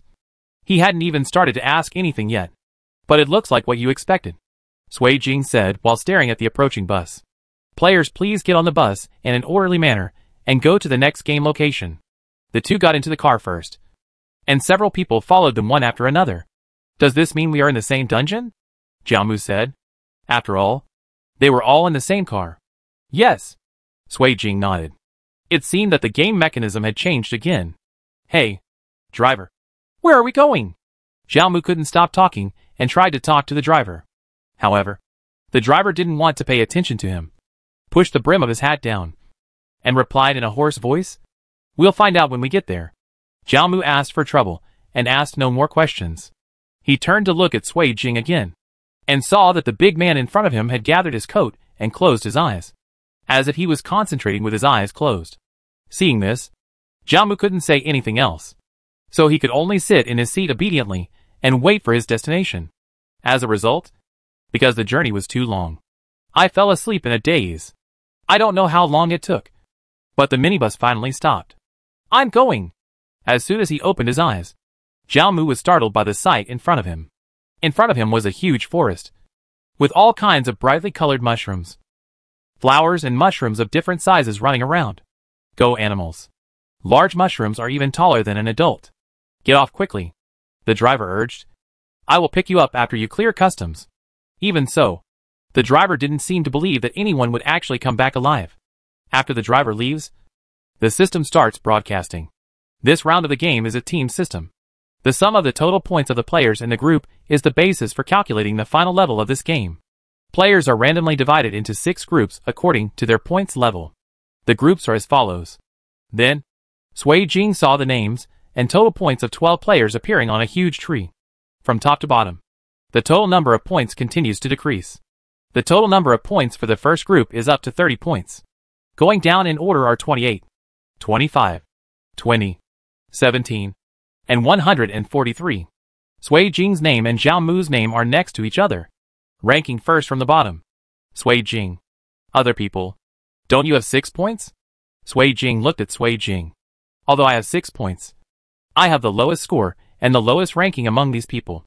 Zhao Muley said confidently. Well, it seems that she is not qualified to criticize Zhao Mu. After all, it was she who dragged down the score like this. Welcome all players to the fairy tale town.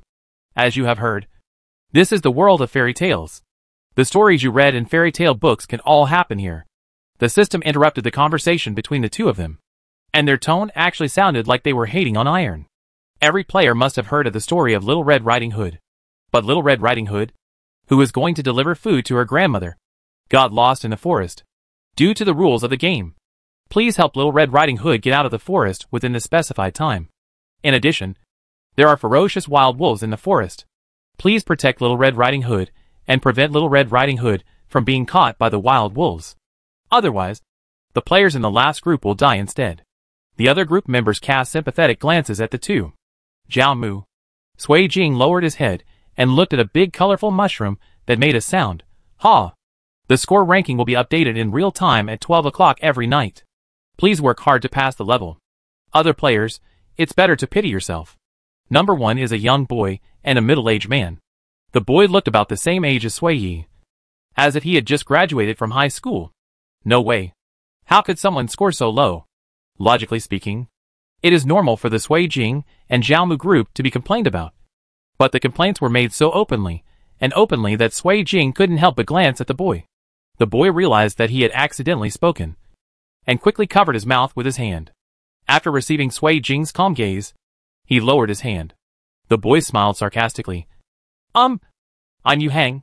I'd like to ask, what's your point? He was obviously confused by how low their combined scores were.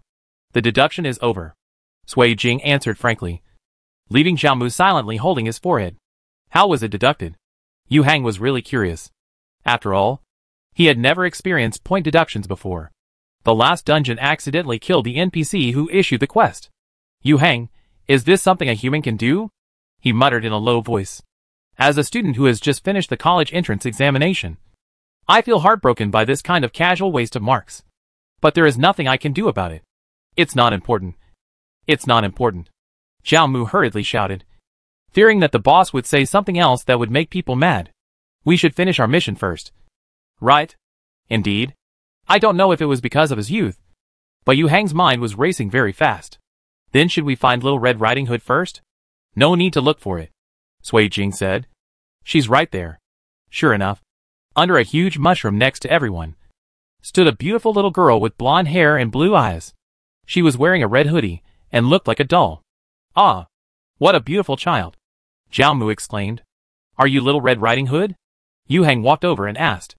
Little Red Riding Hood looked a little scared, but still timidly replied, I am Little Red Riding Hood. Who are you? Everyone was so cute that they said, we are here to help you get out of the forest. Really? Little Red Riding Hood's eyes lit up, then dimmed. But I've been here for so many days. Do you really have a way to get out? There will be a way, Sui Jing said. When Zhao Mu heard what Sui Jing said, he knew that she must have some idea, and said, yes, I can definitely help you find Grandma's house.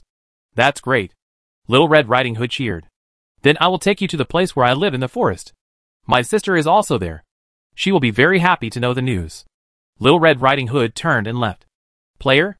Little Red Riding Hood has a sister. Isn't she an only child? Until everyone came to a cave, and saw 6 other girls wearing the same red hoodie sitting inside. The faces of all the players are not very good. Can anyone tell us why there are so many Little Red Riding Hoods? Not to mention other players. Zhao Mu found that even Sui Jing's face was unusually ugly. In fact, from the outside, Sui Jing's expression didn't show any ups and downs. The reason why Zhao Mu made this judgment was that Sui Jing pursed his lips slightly. Sister, someone can take us out, Little Red Riding Hood said happily just now. Then 6 young faces that were similar, but not exactly the same came around. Real? Everyone suddenly felt a little dizzy. Really? If you don't believe me, just ask them. Little Red Riding Hood pointed at them and said, Everyone, thank you for the invitation. Please don't queue. Chapter 41. The fairy tale is collapsing. The cave everyone was in was not too small. And with Little Red Riding Hood, oh no! It was more than enough for Little Red Riding Hood and the others to rest in the cave. The sky had already darkened when everyone arrived at the cave. The players first found some dry wood at the entrance of the cave and lit a fire. Sui Jing and Zhao Mu sat down against the entrance of the cave, while the other players moved closer to the depths of the cave. Gurgulu Little Red Riding Hood's stomach made an unusually hungry sound at the right time. The Little Red Riding Hoods have been here for so many days, most likely without food.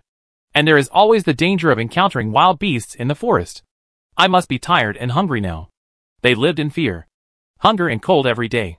Sui Jing looked at the basket placed by the Little Red Riding Hoods, which seemed to contain some bread and milk. Are you hungry?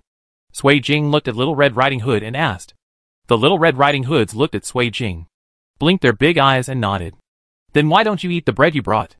Zhao Mu looked at the basket and didn't understand why they were unwilling to eat it. No!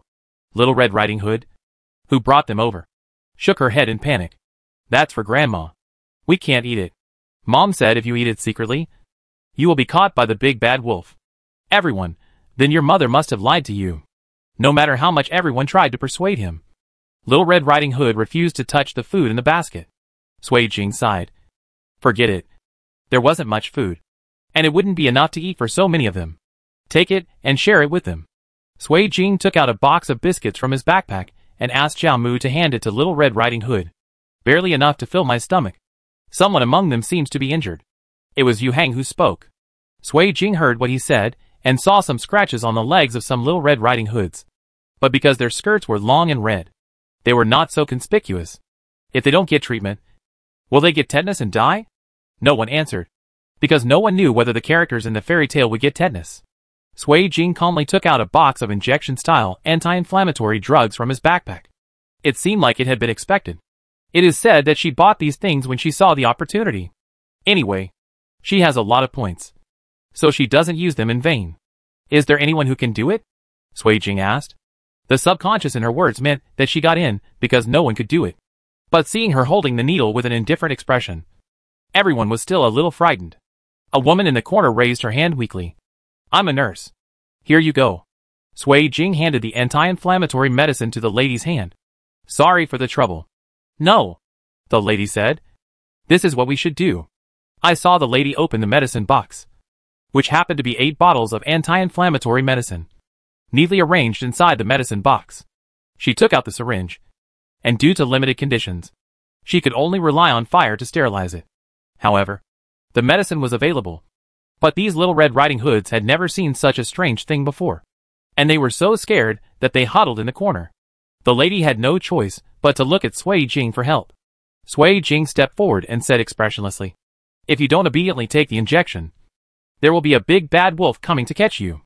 Sui Jing's tone was not serious, and there was a faint smile. But Little Red Riding Hood sat down obediently and stopped struggling. Sure enough, children still have to rely on deception.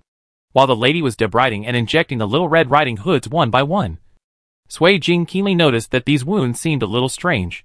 It doesn't look like the scratches of a wild animal. The scar looked like a bruise formed by pressure. The blood stasis persisted for a long time and began to turn blue and black. What's more serious is that the skin and flesh have been torn apart. How did you get injured? Sui Jing asked. Little Red Riding Hood shook her head, a little scared of the woman who had just threatened them. Have to. Sui Jing walked back to where he was sitting, looked at Zhao Mu, and motioned for him to ask about the situation. After a while, Zhao Mu came back. They said they didn't know. They had been in the forest for many days. Since they found out they were lost on the first day, they had only wandered around the cave. But every night in the middle of the night, they would always hear strange noises. Once, my sister heard strange noises again. She opened her eyes and found that her sister was being dragged out by something. The younger sister quickly woke up the other sisters, and everyone was rescued. But that thing comes every night and attacks different people. Except for the youngest sister. Everyone has been attacked. Sui Jing asked again.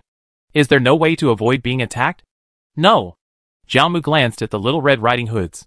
They thought it would be safer if the fire was bigger at first. They picked up some firewood nearby during the day. But it was no use.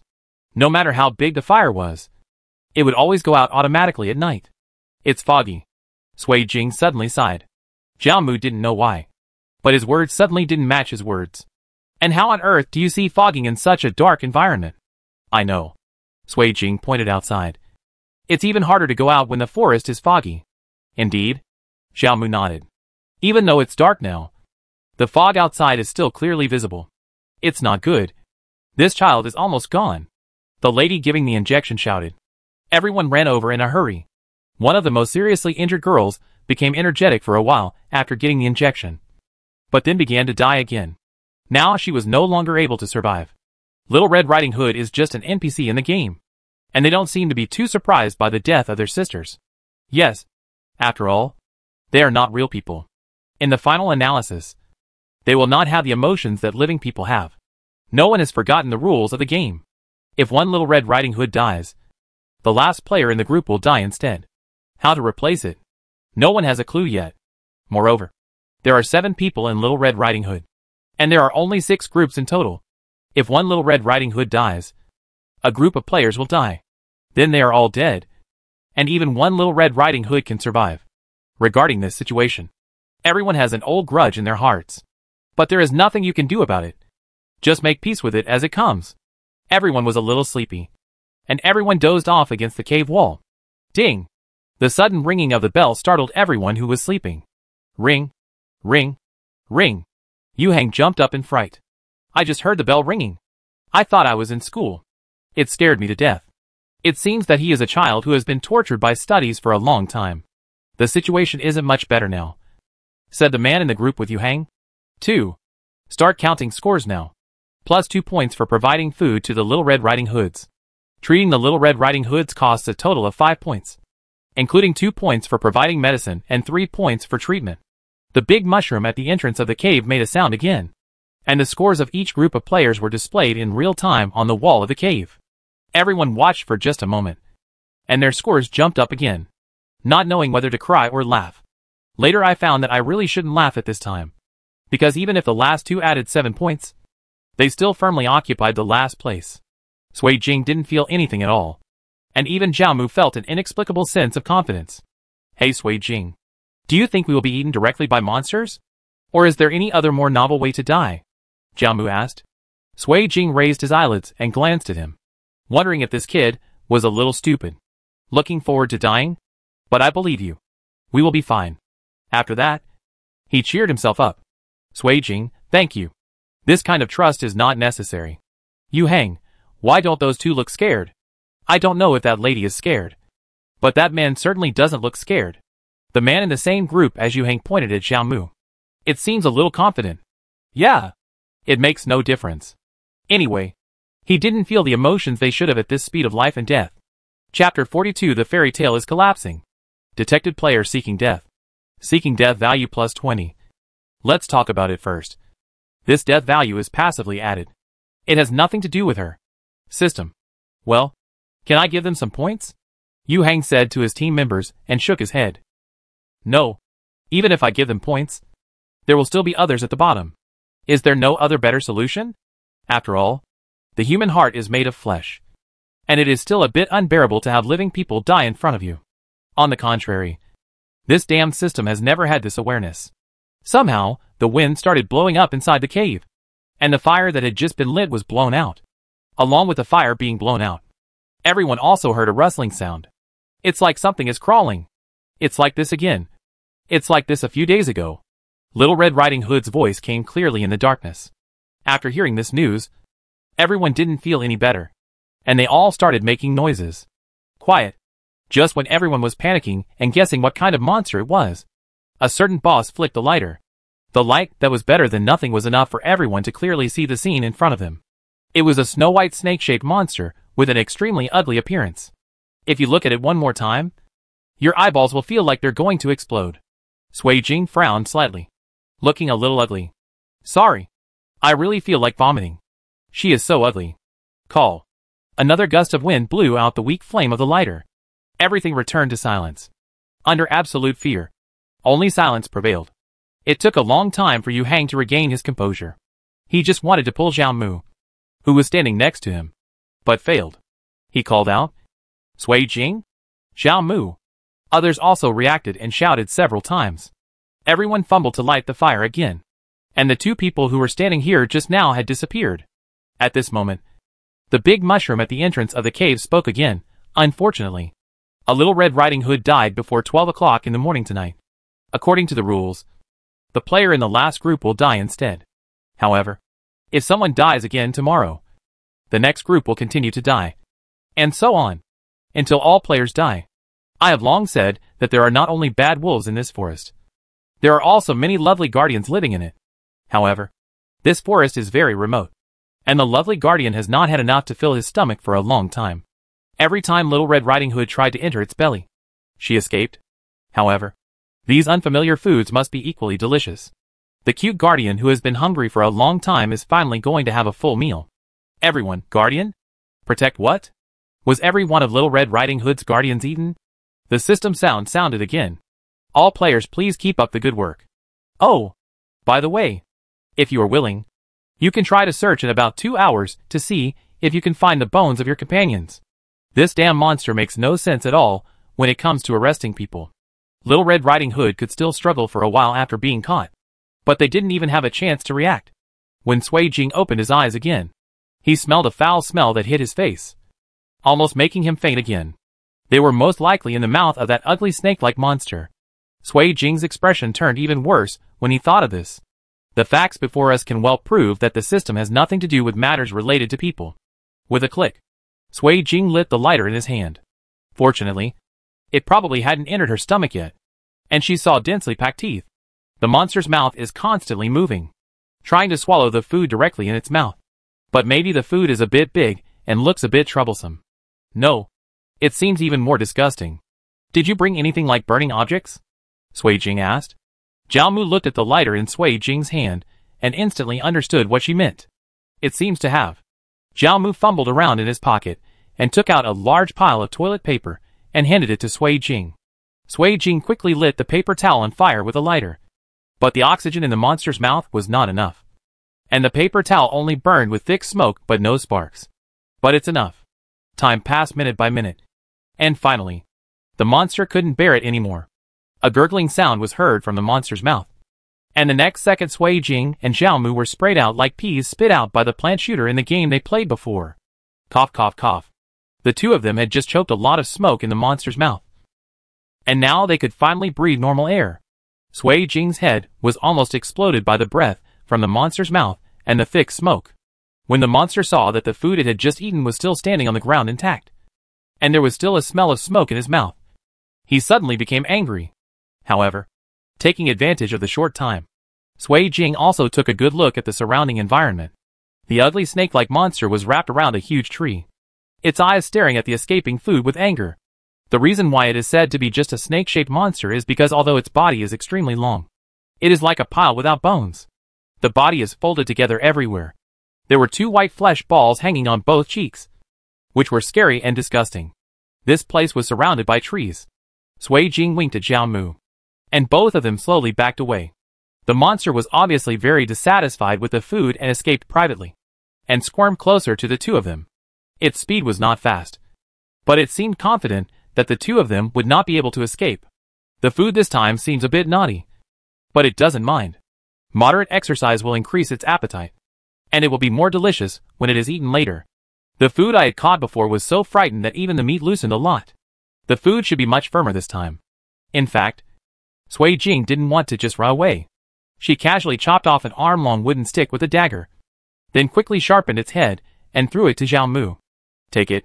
There was a click, and Sui Jing realized that he seemed to have stepped on something. She looked down and found that the ground around her was covered with white bones. It seemed that this was the monster's lair. As for the person on the ground, I don't know if it's Little Red Riding Hood, who didn't escape, or other players who were innocently involved in the past. Sui Jing pulled his thoughts back, and the monster crawled extremely slowly. It seemed like he was just playing with the two of them. Sui Jing asked Zhao Mu to walk faster and go around behind the monster. Sui Jing was in front to attract the monster's attention, and Zhao Mu suddenly inserted the tip of the wooden stick into the monster's tail. The monster turned its head back in pain and opened its mouth to bite Zhao Mu's thigh. Zhao Mu was so frightened that he took a few steps back. Sui Jing couldn't make it do what she wanted. She ran quickly to the side of the monster and stabbed the dagger into its body. He pulled out the dagger again and stabbed the wooden stick on the ground into its wound. Fortunately, this monster really has no bones. Just a pile of soft flesh. Otherwise, it would definitely not be so smooth. The monster twisted its body in pain. And now it had no time to bite the food in front of it, because there is no support from the skeleton. Each additional wound will cause several times more pain. But the despicable food still kept pushing the sticks into its body. Sui Jing was very fast, and after a while, he looked like a hedgehog. Sui Jing stabbed the dagger into the monster's head, and when he was about to kill it with one blow, he found a smaller, identical monster crawling out of the current monster's body and escaping in the opposite direction. Did the golden cicada escape from its SHL? Sui Jing curled his lips. Something interesting. Monster, it will definitely come back. Chapter 43. The fairy tale is collapsing. Take it with you. Sui Jing casually pulled off a vine from the tree next to him and threw one to Zhao Mu. The two of them wrapped the monster's fallen body with vines. The people waiting in the cave finally went out to find the whereabouts of Sui Jing and the others. A group of players returned to the cave one after another with flashlights, exchanging information with each other. Did you find anything? No. I've looked around and didn't see anything unusual. Not even the bones? Maybe it's a good thing that there are no bones, in case they are still alive. Right. Although the players comfort themselves like this, they are very clear about how small the chance of survival is. Under the puzzled looks of a group of Little Red Riding Hoods, everyone sat back in the cave, sighing with sad faces. But before this breath came out of his lungs, he saw the two men appearing faintly at the entrance of the cave. Isn't it just you? The two were taken away suddenly, without even holding a flashlight. It was really scary to suddenly appear at the entrance of the cave. What do they have in their hands? What kind of meat does it look like? Can it be eaten? All the players didn't know why, but they didn't dare to ask more questions after seeing Sui Jing's not cheerful face. Sui Jing didn't know what the other players were thinking. If she could know, she would definitely roll her eyes lightly. Come on. Who can look good after passing through the mouth of that ugly monster? Found it. I found the bones. Yu Hang rushed in from outside the cave and shouted loudly. And behind him was Li Zaishi, who was in the same group. The two of them were panting, and unbeknownst to them, they thought they were running a marathon. Xiao Yu, what did you find? Players from other groups asked. Found. Sui Jing. Holy shit. Why are you here? Yu Hang saw the two big guys standing aside calmly with something unknown at their feet. After hearing Yu Hang's words, Sui Jing just glanced at him lightly and didn't say anything. Zhao Mu, who passively joined the ranks of the big guys, smiled and said, We have been here for a long time. Then what did I just see? Yu Hang's dancing description made Sui Jing and Zhao Mu understand. This unlucky kid most likely took a detour to the monster's lair, so neither of them saw him along the way. But this kid is pretty lucky. The monster probably hasn't come back yet. Hey, is this from the monster? Does it have any effect? Yu Hang's fright went away as quickly as it came. Soon it was circling around the things at the feet of the two of them. What can this be used for? Yu Hang picked up the shed skin on the ground with a look of disgust. Probably. Sui Jing thought for a moment. What is the role of sashimi? Who are you trying to scare to death? Yu Hang stepped back suddenly and almost stepped on Li Zaishi's foot. This. After a long time, Yu Hang didn't say anything further. Indeed, he didn't know what to say to express his inner shock. Hey, maybe it tastes good. Zhao Mu was also generous, so he found two long, not thin, pointed wooden sticks in the cave, and put the so-called sashimi on the fire to roast it. Then, do you want to eat? Yu Hang hesitated for a while, then looked at Sui Jing and asked. In fact, regardless of the appearance of the monster, It seems that it can be regarded as a simple sashimi. Whatever. Sui Jing turned his head. If you can't eat it, you can give it to Little Red Riding Hood. After saying that, Sui Jing raised his chin and motioned to the shivering Little Red Riding Hoods. They already have a deep understanding of this woman's terrifying strength. As the roasting time passed by, everyone could even hear the sizzling sound of oil coming out of the monster sashimi. Actually, it really smells good. The will of the people is facing unprecedented challenges. Although everyone brought food more or less. I don't know whether it was Zhao Mu's barbecue skills that were too outstanding or the food he brought was so dry that it could only satisfy his hunger. The aroma of meat wafted into the players' nostrils, arousing their curiosity. A glutton in the belly. Sui Jing's food requirements are not too high, but he is definitely not picky. Moreover, she had eaten some food before being taken away, and she was not too hungry now. But the sound of sizzling barbecue does sound a bit annoying. Sui Jing gently ground his back molars and walked towards the entrance of the cave. Forget it. She'd better go blow the cold air and calm down. Sui Jing leaned against the outer wall of the cave with his arms folded, his two straight long legs slightly bent, and he squinted his eyes slightly in the mist. Just standing like this, Sui Jing's thoughts couldn't help but wander off.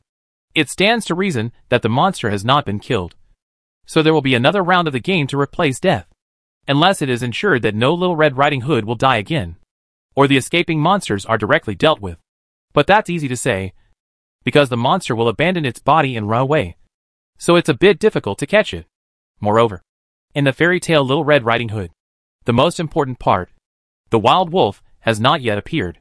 She was not sure whether this setting existed in this copy. But no matter what, it was a great threat. If the system really wants to punish them, then there must be all kinds of weird ways to let Little Red Riding Hood die. Sui Jing took out the dagger hanging on his waist again. Although this dagger is considered long among short weapons, it is still very difficult to use sometimes. Next time I'll get a longer weapon. Hey, Sui Jing. Why are you here? Zhao Mu ran out with a bunch of sashimi. Hey, do you want to try it? Sui Jing dodged the sashimi that was handed to him, but it was already burnt to a crisp. She wrinkled her nose slightly and put the dagger back with her backhand. No need. After a pause. Thank you. Actually, it's not bad. They all ate quite deliciously. Zhao Mu pointed at the people in the cave. She knew it might not be bad, but it was precisely because it was not bad that she came out. It seems that the players in the cave could not withstand the temptation of food, and finally succumbed to the charm of sashimi. Do you need any help? As soon as he came out, he saw Sui Jing playing with his dagger. No, Sui Jing said. I just feel that my points are too few. Nothing can be done, and the number of death points is extremely low. Is there a possibility that the lack of points is the result of your own arrogance? As a result, I am still here looking filled with emotion. Go in. The wind is blowing. After Sui Jing finished speaking, he walked towards the cave. Oh! Zhao Mu quickly followed. Both the players and Little Red Riding Hood in the cave were a little drowsy after a full meal. Also, after being busy for so long, it's time for them to take a break. Sui Jing picked up the place where she put her backpack and sat down and looked at Zhao Mu. You go to sleep. I'll keep watch. She slept on the way here and wasn't too sleepy now. How about that? I'll go with you. Zhao Mu disagreed with this proposal. It's too dangerous to stay vigil alone. So why not do it with two people? It's okay. It's almost dawn, Sui Jing said. If you don't rest, you won't have the energy to think of a solution later. Sui Jing didn't lie to him. They couldn't stay in the cave forever. Their mission is to help Little Red Riding Hood get out of the forest. So they must find a way out of the forest. Even if you can't find a way, you still have to find a way. Thinking of this, Zhao Mu felt that what Sui Jing said made sense. So he closed his eyes and prepared to rest for a while. Sui Jing heard the even breathing of everyone in the cave and was thinking about how to get out of the forest. Chapter 44. The fairy tale is collapsing. Ao Chuhang woke up first and glanced outside the cave. There's such a heavy fog. Yeah, Sui Jing responded lightly. She looked outside at the mist that enveloped the entire forest, and she felt that this copy was a little different. But she couldn't tell what was different for a while. And the death value seems to be increasing too slowly recently. Immediately afterwards, everyone woke up from their sleep one after another. In order to leave the dungeon as soon as possible, everyone planned to go out and see if they could find any clues. You can stay for now, Sui Jing said to an older woman. She seemed to have some difficulty moving. possibly due to some disease in her legs. People like this are being dragged into the game, which shows how much of a beast the system has become. Okay, the old woman replied gratefully. She didn't expect that the young girl, who looked cold and inhumane, would notice her inconvenience. You can still help us here. This is a signal flare. Sui Jing took out a palm-long firecracker-like object from his backpack and handed it to the old woman. Flare. Okay. After the instructions, the other players walked out of the cave one after another. The forest was filled with mist at the moment, making it extremely difficult to discern the direction. She and Zhao Mu were really lucky to be able to successfully find the cave last night. Does anyone have a compass? Sui Jing asked. I have it. Yu Hang took out the compass that he had prepared a long time ago. I thought it would definitely come in handy. Which way should we go first? Yu Hang asked, holding up the compass. Let's go north first. See if we can reach the end. Except for the beasts hiding in the forest. There should be no unnatural creatures that can threaten their safety. Just when everyone felt that they had been gone for a long time, Zhao Mu suddenly said, Are we coming back again? Yes, we are back where we were. That means it's impossible for us to get out. Yu Hang held his head. Although the earth is round, it can't complete a circle so quickly, and we have always walked in the direction of the compass. Is it possible that the compass is broken? Yu Hang took the compass and looked left and right. It's not broken. It has nothing to do with the compass. Sui Jing said. We can't get out on our own. No matter how they go, they will eventually come back to where they were. Which is why Little Red Riding Hood can't get out of the forest. It stands to reason that if the forest has not been tampered with, then if you keep walking in one direction, you will definitely be able to get out. But now, what exactly went wrong? There is a sound. Sui Jing suddenly raised his eyes and looked at the mist-filled forest in front of him. What? Shoo. Sui Jing breathed softly. Listen. Indeed, it was extremely quiet in the forest just now. But now, I seem to hear footsteps. And there seems to be more than one person. Retreat first. Sui Jing stood behind the palace and protected everyone. But everyone was a little panicked for a while. And they couldn't tell the difference between east, west and north. Forget it. Let's hide first. There is no other way now. All players retreated towards a huge banyan tree. As long as they could hide for a while, and wait until the footsteps faded away, they should be able to go back to the cave. However, she wanted to know what kind of monster it was. After all the players hid, Sui Jing signaled with his eyes not to make any sound. The others covered their mouths and nodded. Although everyone was scared, they were also very curious about what was coming this way. So they all stuck their heads out to take a look. But gradually, the strange footsteps disappeared, just when everyone breathed a sigh of relief. Hack me! Yu Hang couldn't help shouting. That is, werewolf. Although its facial features and limbs resemble those of a wolf, it is standing about the height of a grown man. He doesn't look very scary, and is even a little naive. It really looks like something out of a fairy tale book. Sui Jing reacted quickly, and only heard a whistling sound. She had thrown the dagger away. The dagger pierced right into the wolf monster's belly. Then Sui Jing took out a slender leather rope from nowhere. And when the wolf monster wasn't paying attention, he tied its upper arm firmly. The whole process takes no more than 30 seconds. Other players were shocked. So skilled? Master, what do you usually do? Wolf monster, can you give me some face? Isn't this too hasty? Can you talk? Sui Jing twitched the leather ropes binding the werewolf's arms and asked. Guess whether I want to answer your question. It doesn't seem possible. Sui Jing pulled out the dagger, and the pain made the wolf monster grin. Don't bite, or your lower teeth will be knocked out later. Sui Jing wiped the dagger without raising his eyes in a threatening manner. The wolf monster silently closed the bloody mouth it had just opened. Sui Jing handed the other end of the leather rope to Zhao Mu. Help hold it. He turned around and glanced at the wolf monster again. Go back and ask it later. If it doesn't work. Sui Jing thought for a long time, and suddenly showed a smile that looked malicious. Just bake it. Player. Wolf monster. Seeing the surprised looks in everyone's eyes, Sui Jing spread his hands and said, What's wrong? Can't you? Everyone shook their heads, and only Yu Hang said, It's not impossible. It's just, it doesn't seem necessary. They don't dare to eat this stuff either. What does it matter? Isn't Little Red Riding Hood hungry? In fairy tales, the big bad wolf eats Little Red Riding Hood. So why can't Little Red Riding Hood eat the big bad wolf once? When Sui Jing said this, everyone felt that it seemed reasonable. So they had no choice but to lead the wolf monster towards the cave.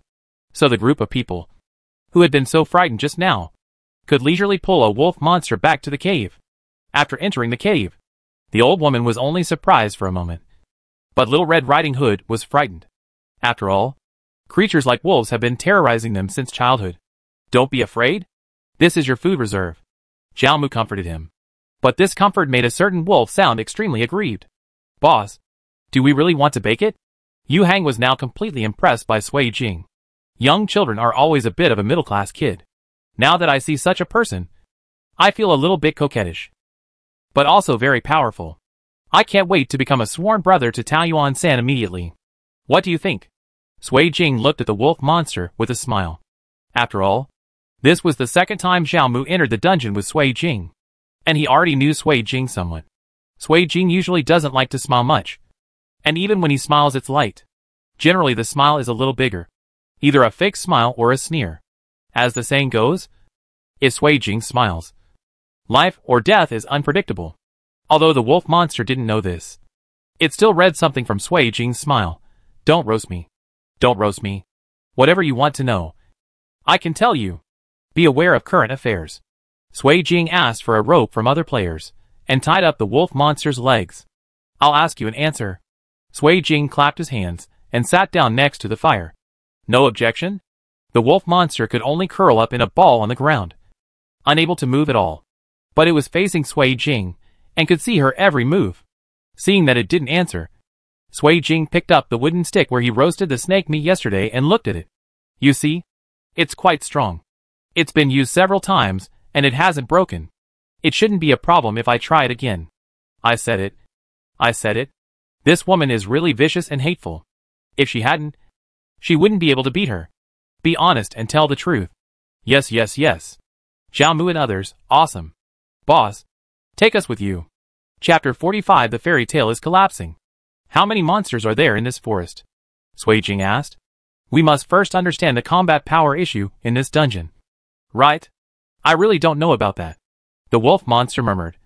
I don't often meet other monsters. We spend most of our time in our respective territories.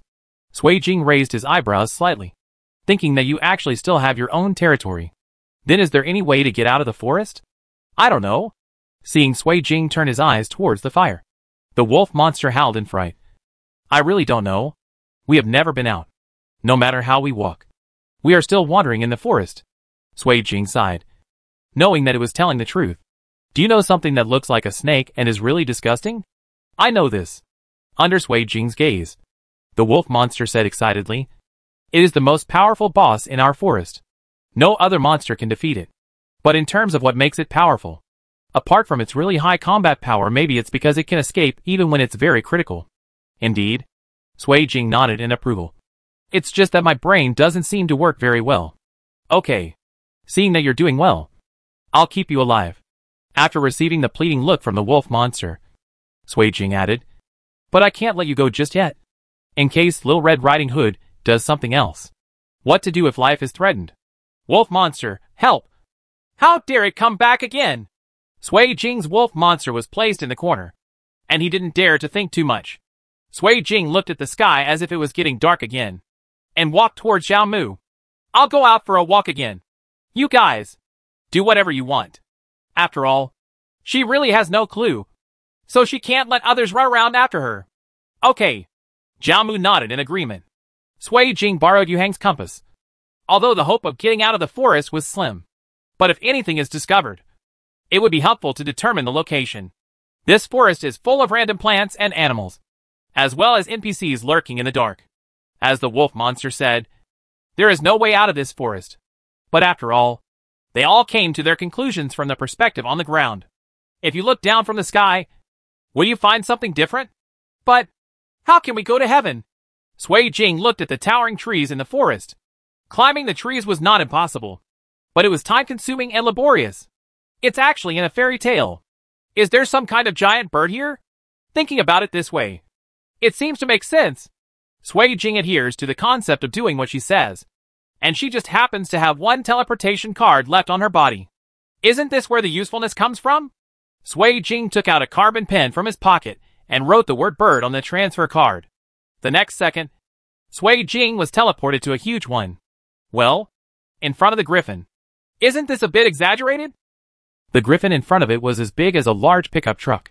Fortunately, it was not hostile to the humans, who suddenly appeared in front of it. And it doesn't look like an adult griffin. Hello? Sui Jing looked around. It seemed to be a cliff. Is this at the edge of the forest? She just hoped that the griffin wouldn't suddenly attack her. She didn't have a winning rate of more than 50% against this giant monster. But the griffin has been here for so long, and has never seen a human being. It is set here just because of a setting. The system doesn't seem to need it to prevent players from passing through the forest. The griffin in front of her stared at Sui Jing with curious eyes, somewhat wanting to know her purpose of coming here. Can you speak? If you can, communication will be much smoother. Okay. The griffin made a voice like a child's. Very good. Sui Jing breathed a sigh of relief. Not only was the griffin not hostile to her, but it was also able to communicate normally. Can you do me a favor? Sui Jing asked straight to the point. What's the deal? Can you take me for a walk in the sky? Can't you fly? The griffin looked at Sui Jing blankly, not understanding why she couldn't fly. Sorry. She really doesn't have this skill. Obviously not. Sui Jing replied. Then I helped you. What can you give me? Obviously. The griffin cub also knows the truth of what comes and goes. Sui Jing had no intention of having sex for free. Do you like eating snakes? Of course. I like it. The griffin's eyes were bright. But the snakes in the forest are so hard to find. I don't even know where they are. If you accidentally step into the territory of other monsters, they will be very angry. Don't worry. Sui Jing comforted. I can tell you. As long as you do this for me. Okay then. The griffin nodded, knelt down and motioned for Sui Jing to climb up.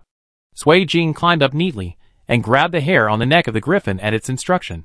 Seeing that Sui Jing had already sat down, the griffin spread its huge wings and swooped down. Sui Jing felt a strong wind blowing towards his face. When she could open her eyes again, she was already above the forest. Looking around, everything is green. There are no peaks here. Just continuous green. It seems to have no boundaries. Looking a little further away, nothing can be seen. Everything is shrouded in mist. Boundless. The plan to get out from above just doesn't work. Sui Jing had no choice but to give up. She patted the griffin on the head and said, Fly low, and I will take you to find food. She really didn't lie to it. After all, it wasn't cost-effective to mess with a creature like it, and the monster that came to catch them the day before yesterday looked similar to a snake. The griffin flew low as told, almost just hovering above the trees.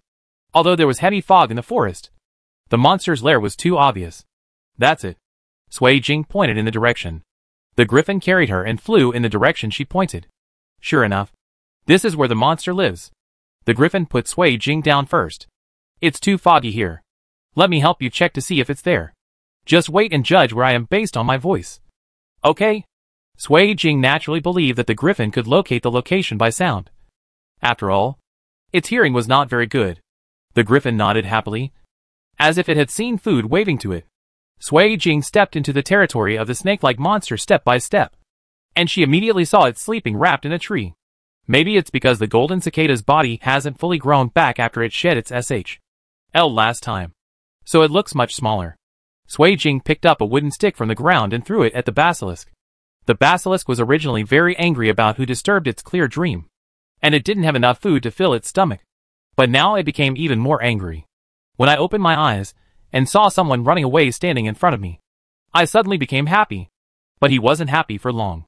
Thinking about the food in front of him made him run away just the day before yesterday. It suddenly became a little afraid to step forward. But it was really hungry. Wouldn't it be a waste of opportunity not to go up and catch her now? Sui Jing didn't care what the HL it was thinking. He shouted, "Here it is!" Before the basilisk could react to her sudden move, he only heard the sound of rapidly flapping wings and whipping up wind in waves. And then it got caught. The basilisk was about to raise its eyes to see what was grabbing it. When it saw clearly, it was only shocked. Why are there griffins in the forest? It's because everyone in the forest has their own territory and doesn't interfere with each other. That's why it never thought that there would be griffins here. Just when it was full of doubts, it heard Sui Jing say, "Thank you. I wish you a pleasant meal." The griffin held the basilisk in its mouth and was unable to speak, so it had to flap its wings harder. But you can clearly feel its happiness. Basilisk, it knows. It must be the fault of the woman below. At this moment, it just wants to say to Sui Jing, maybe I am not a real person, but you are a real dog. Sui Jing, smiled JPG. Chapter 46, The Fairy Tale is Collapsing. After seeing the basilisk being captured by the griffin, Sui Jing clapped his hands and turned around and walked towards the cave. From this point of view, it can be regarded as solving a relatively big life risk for them. When the other players saw Sui Jing coming back, they all gathered around him. What were you doing? It took you so long to come back? I went for a walk in the sky, Sui Jing said calmly under the shocked eyes of everyone. Heaven? Everyone's eyes widened. Literally. Sui Jing gave an affirmative answer. Another Little Red Riding Hood is almost out of it. The nurse interrupted everyone's chat.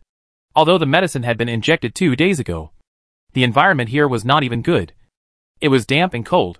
There was no food to fill our stomachs. It is indeed difficult for Little Red Riding Hood to survive in such an environment. Then what should we do? Yu Hang said. Don't you mean that the one ranked last tonight is in danger? Except for Sui Jing and Yu Hang. The score difference between the two groups is not very big. Before the points come out, the players in the middle may face the danger of losing their lives at any time. Yes. Several other people also became flustered. Unlike Sui Jing, they do not have the ability and courage to commit suicide without fear. Don't worry. Sui Jing reassured the others. The basilisk should be dead. Under everyone's puzzled gaze, Sui Jing briefly explained what she had just done. Hearing what Sui Jing said, everyone felt relieved. At any rate, I can successfully escape the disaster tonight. So everyone was not as scared as before. And they all sat down around the fire. Wait for the system to complete settlement. Finally, when everyone was about to fall asleep again, a bell rang, followed by the indifferent tone of the system. Start counting scores now. After many days, Little Red Riding Hood finally experienced the feeling of a full meal. They were very happy. All players score plus 10. Apart from this, no player has hit any other scoring points. Please keep up the good work. Sui Jing raised her eyebrows, a little surprised that the system didn't deduct her points this time. Player Sui Jing, trying to kill the NPC Basilisk and Werewolf. Rose system NPCs and guide griffins to hunt and kill basilisks. This violation is serious. Please go directly to the penalty area to accept the punishment after the end of this instance. Sui Jing, punishment area. She thought that at most she would be deducted a few more points. But she didn't expect that there was such a place as a penalty area. It's really boring. Sui Jing, what should we do? Where is the punishment area? Jiao Mu was a little anxious. This kind of place that ordinary players have never heard of must be very dangerous. I don't know, Sui Jing said honestly. But there's no need to worry. After all, she has grown up so big that there is nothing to be afraid of. It's just a punishment. You'll know when you see it. Another Little Red Riding Hood dies tonight and will be replaced by the last group of players. Since the player caused the death of the punishing NPC, the execution of the death will be suspended. The system will fix the program as soon as possible so that it can run smoothly next time. After saying this, the system became silent. While everyone was worried about Sui Jing, they also breathed a sigh of relief for themselves. It's safe tonight, isn't it? However, Sui Jing did not take the punishment she would face to heart. All she could think about now was how to end this instance. No way in the sky. No way out on the ground. What about in the water? Is it okay in water? Sui Jing knew that this forest was a bit strange and could not be cleared by ordinary methods. I had no choice but to go look for any places like rivers and lakes in the forest after dawn today. There should be some. After all, Sui Jing didn't believe it when such a large forest said it had no water. Let us keep vigil tonight, Yu Hang said. Sui Jing was on vigil yesterday. If Sui Jing and the others were asked to keep vigil every day, they would also feel embarrassed. Sui Jing nodded and did not refuse. No one here wanted to be the one holding back. And she really needed to rest for a while. When Sui Jing woke up again, it was not bright yet, and it was foggy outside. But he could already roughly see the environment clearly. Sui Jing looked at his watch. 6 o'clock. Let's move together. Jiao Mu saw Sui Jing put on his backpack. Okay. Sui Jing agreed. She had no intention of acting alone this time. Let's go! This time, the old woman was left to guard the cave. After all, everyone agreed that it would be a bit unkind to let an elderly man follow them around. As for where to find water, it is probably a metaphysical question. However, when people go to higher places, water flows to lower places. There is nothing wrong with walking in the direction of the lower ground. That seems to be Malinois, Yu Hang said. I've read in books that where there are malin flowers blooming, there is a high probability of finding water. But is this Malinois? Yu Hang was a little unsure. After all, he had only seen it in books. Yes. Zhao Mu knelt down and took a closer look. Its rhizome has stolons, and the stem is upright, about 30 to 70 centimeters high, with short hairs on the upper part. The leaves on the stem are oblanceolate or obovate oblong, and the naked eye estimates that they are 3 to 10 centimeters long and 0.8 wide, 2.5 centimeters. Apex blunt or pointed, base tapering into a long, winged stalk. The edges have small pointed blunt or pointed teeth or pinnate lobes from the middle to above. The upper leaves are small, entire, and the base is sharply narrow and sessile. All leaves are slightly thin and sparsely hairy or nearly hairless on both sides or above. There are short thick hairs on the edges and along the veins below, and the midrib is raised below. Very obvious characteristics of malin flower. You can't tell, Brother Zhao. You are so awesome, Yu Hang said with admiration. Professional skills are what you rely on to make a living after all. You can't lose your job. Sui Jing was also a little surprised. It took him so long to realize that his major was studying these things. When everyone heard what the professional said, they instantly became happy. Sure enough, everyone walked forward along the path where malin flowers bloomed, and saw a crystal clear lake. It's clear, but it doesn't seem right to say it's a pool. After all, it's really large in area. If I have to describe it, this lake fills the center of this large forest, and the lake is very deep. Although it is clear, it is difficult to estimate its depth under the refraction of sunlight. What are you going to do? Zhao Mu asked. Actually, I hadn't thought about it before I came here. Sui Jing stood on the shore. But now, I have some ideas. Zhao Mu looked at Sui Jing's cold and sparse profile, and knew that she had her own thoughts again. However, this idea may still be a bit crazy in the eyes of others. But he's used to it. Sui Jing is such a person who will carry out the crazy criticism to the end. If one day Sui Jing stopped being so bold, he would wonder if her body had been taken away.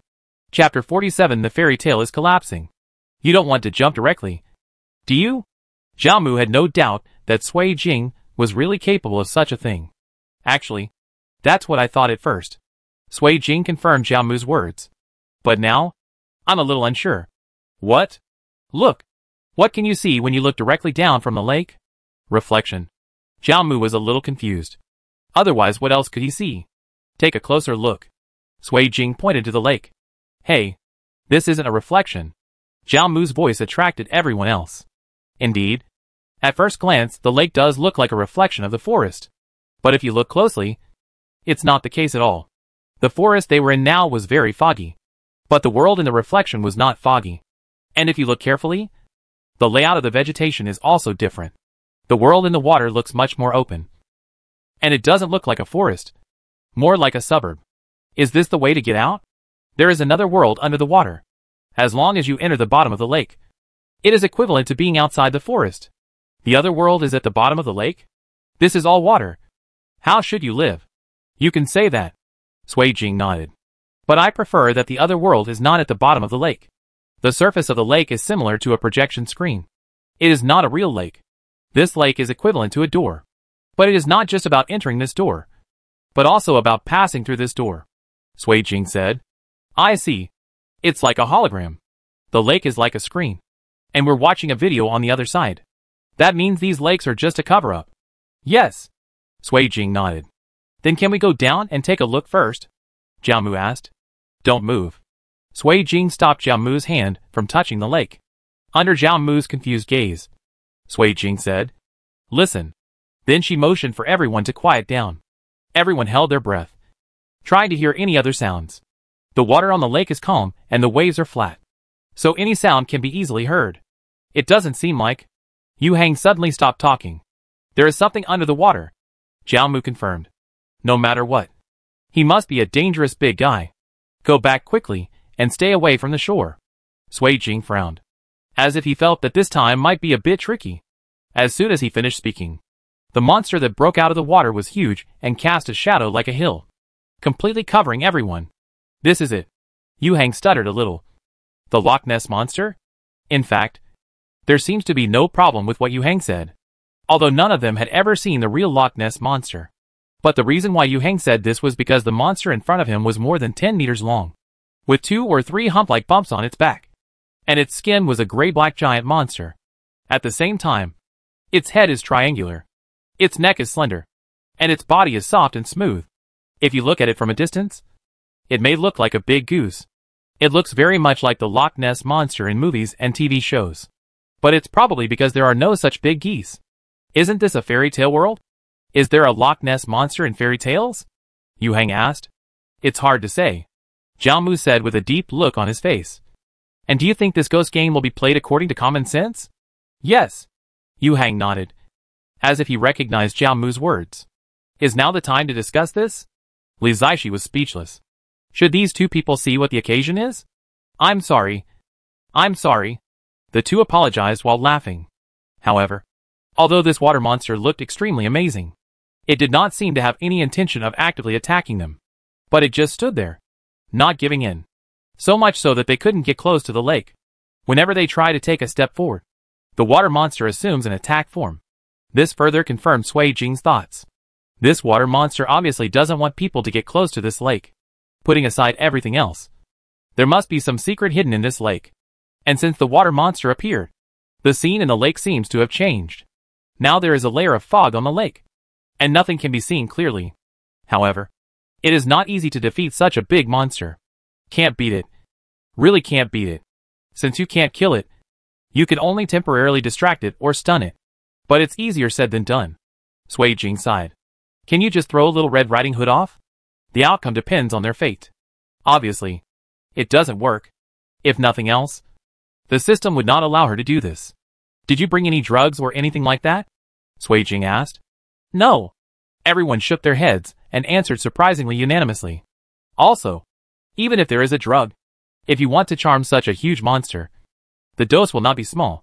Then we have to lure it away, Sui Jing said. What can you do? Jiao Mu asked. Probably, Sui Jing replied. But we need a little help. What help? Well, you go back and bring Little Red Riding Hood over first. Sui Jing thought for a while. It's best to string them together with a rope to prevent them from getting separated. How about you? I'm going to find a helper. I'll come back as soon as I go. After saying that, Sui Jing turned around and left. Don't get lost, or you'll be in trouble. Okay. Everyone had no other choice but to go back. When the water monster saw everyone leaving, he also shrank back again. It seemed everything was calm again. The foreign player Sui Jing wanted to move was the griffin he had just seen not long ago. Sui Jing came to the mountain wall where the griffin was. Thanks to her good memory, she didn't get lost in this huge forest. However, Sui Jing felt troubled when he looked at the steep mountain wall. If she yelled from below, the griffin would definitely not be able to hear her. If you want to climb up, it's a bit dangerous. But it's not impossible. It just takes a little time. That's all. Sui Jing rolled up her sleeves. Fortunately, she had learned rock climbing without protection before. So this was not a problem for her. Especially now that her physical fitness has been strengthened by the system. In order not to keep others waiting too long, Sui Jing climbed faster. In the second half of the journey, even now, she still felt a little strenuous. After an unknown amount of time, Sui Jing finally saw the familiar cave. Sure enough, it would be very difficult to do this kind of thing without props. Sui Jing secretly thought that it would be great if there were still teleportation cards. Then she climbed up in one breath, entering the cave. I saw the griffin sleeping deeply. It must have been a heavy meal to sleep so deeply. Just as Sui Jing was about to call it out, he saw the griffin open its eyes. Is it you? Said the griffin. I thought someone else came to my cave. Since Sui Jing found food for it to feast on, its attitude was much better than last time. Seeing Sui Jing covered in gray, and with a thin layer of sweat on his forehead, the griffin said, You climbed up here. Why didn't you appear suddenly like last time? It's true that there is no pot that cannot be opened. Sui Jing tilted his head and moved his neck. The most important thing in life is exercise. Griffin, do you think I'm stupid? What's the matter with your visit this time? Yes. I want to ask you to help me again. Looking at the griffin, Sui Jing said, This is the last time. Probably we will never see him again. Okay.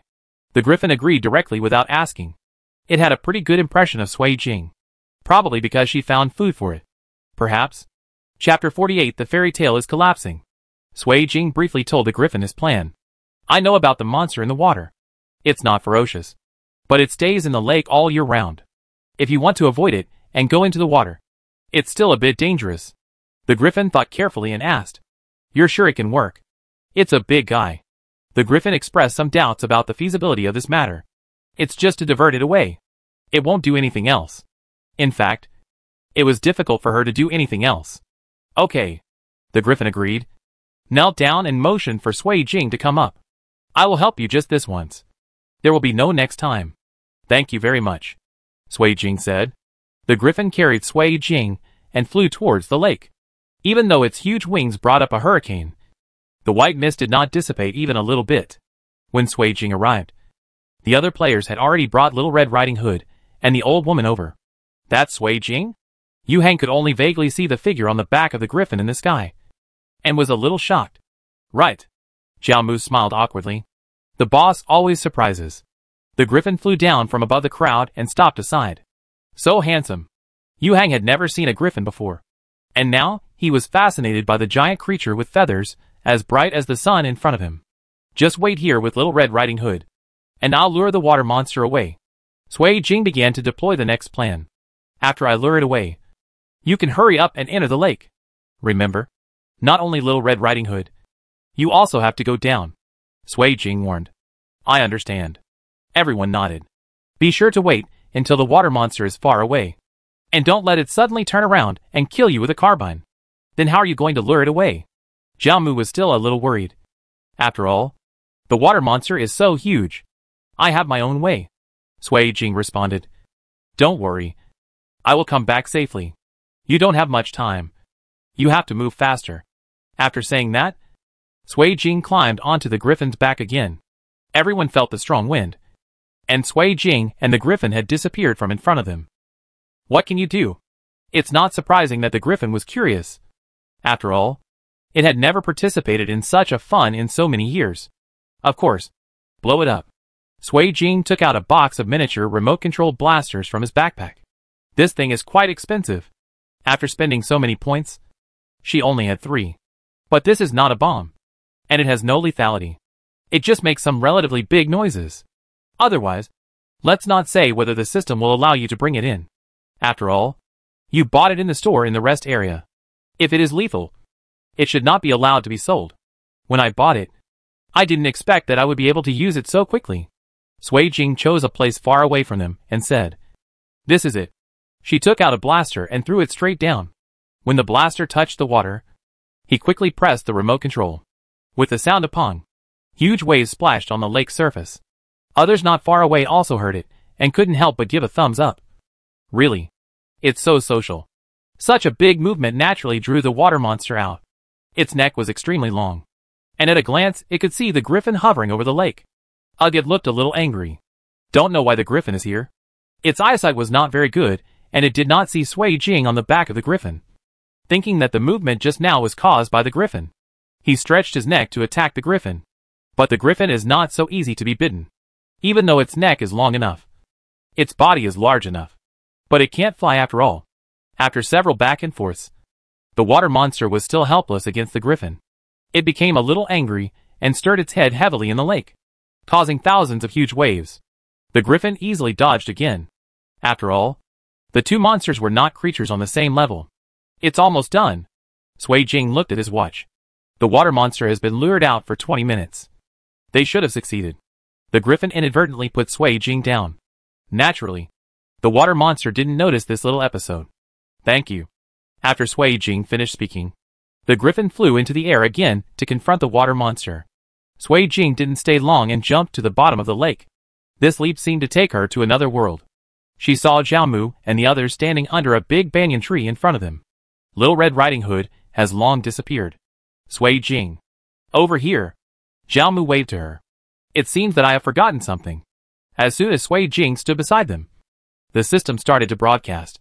Congratulations to all players for completing the copy of Fairy Tale Collapse. Although this is a different fairy tale, you all experience different fun.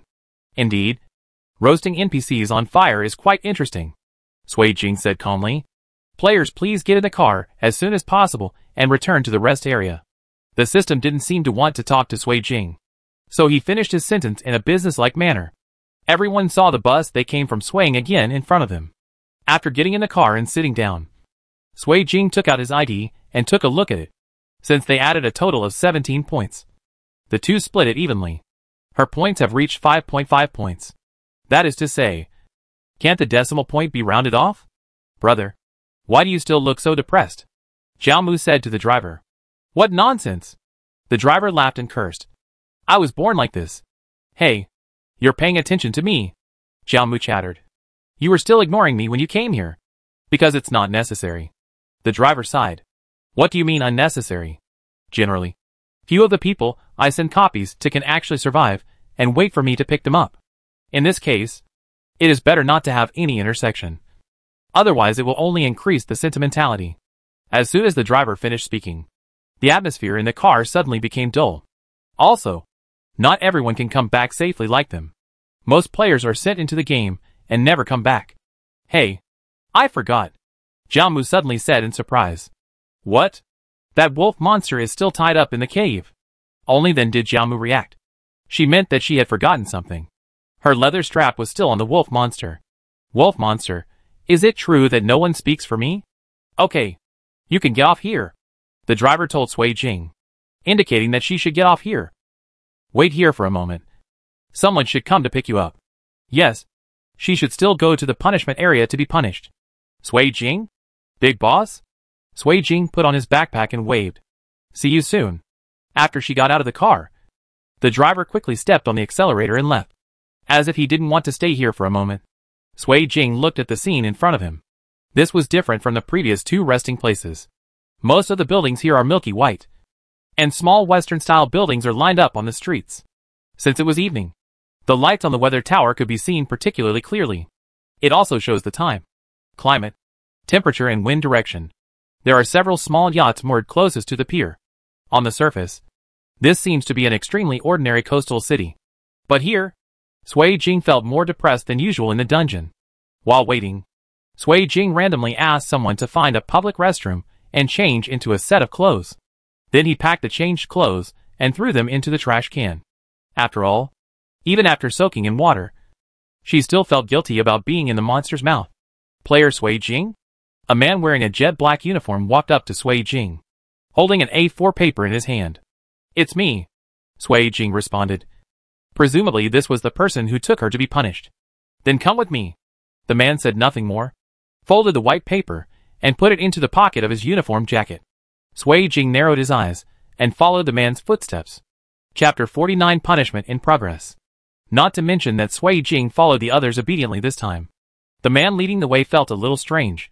Why did he vaguely feel an inexplicable sense of oppression from Sui Jing? It's obviously the first time the two of them met today. Right? Could it be that I have met him somewhere before? Shouldn't it? Strange. Really strange. The man shook his head, but couldn't figure it out. Just when the man was puzzled, he was blocked by someone. Xiao Bai. The person blocking the way was none other than Qi Yun. She had not changed much from the last time Sui Jing met her, except that she was still wearing a jet black uniform, probably because of the uniform dress code prescribed here. Unexpectedly, the system is quite ritualistic. Q? The man named Xiao Bai was stunned. Why are you here?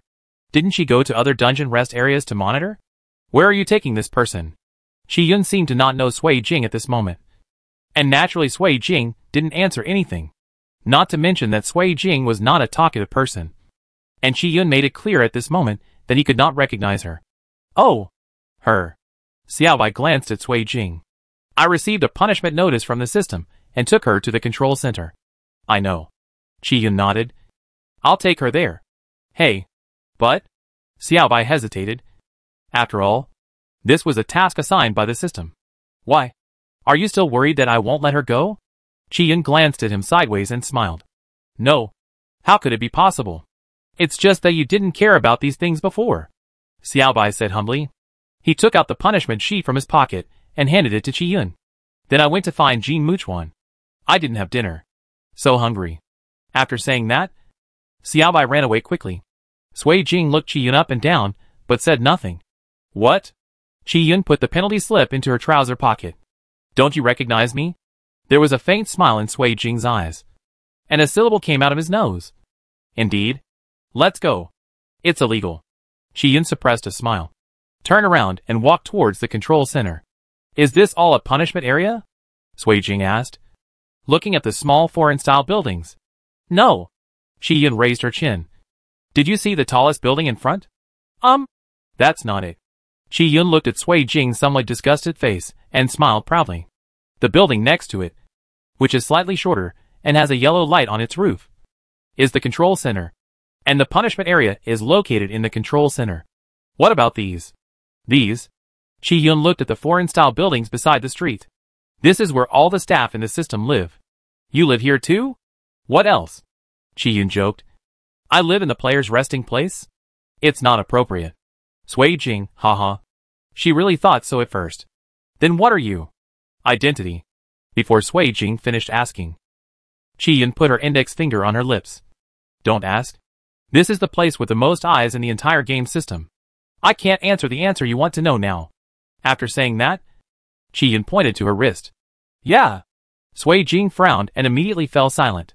Hey. We're here. While the two were talking, they had already arrived at the building where the so-called control center was located. Shi Yun took Sui Jing to the elevator. There were 2 elevators.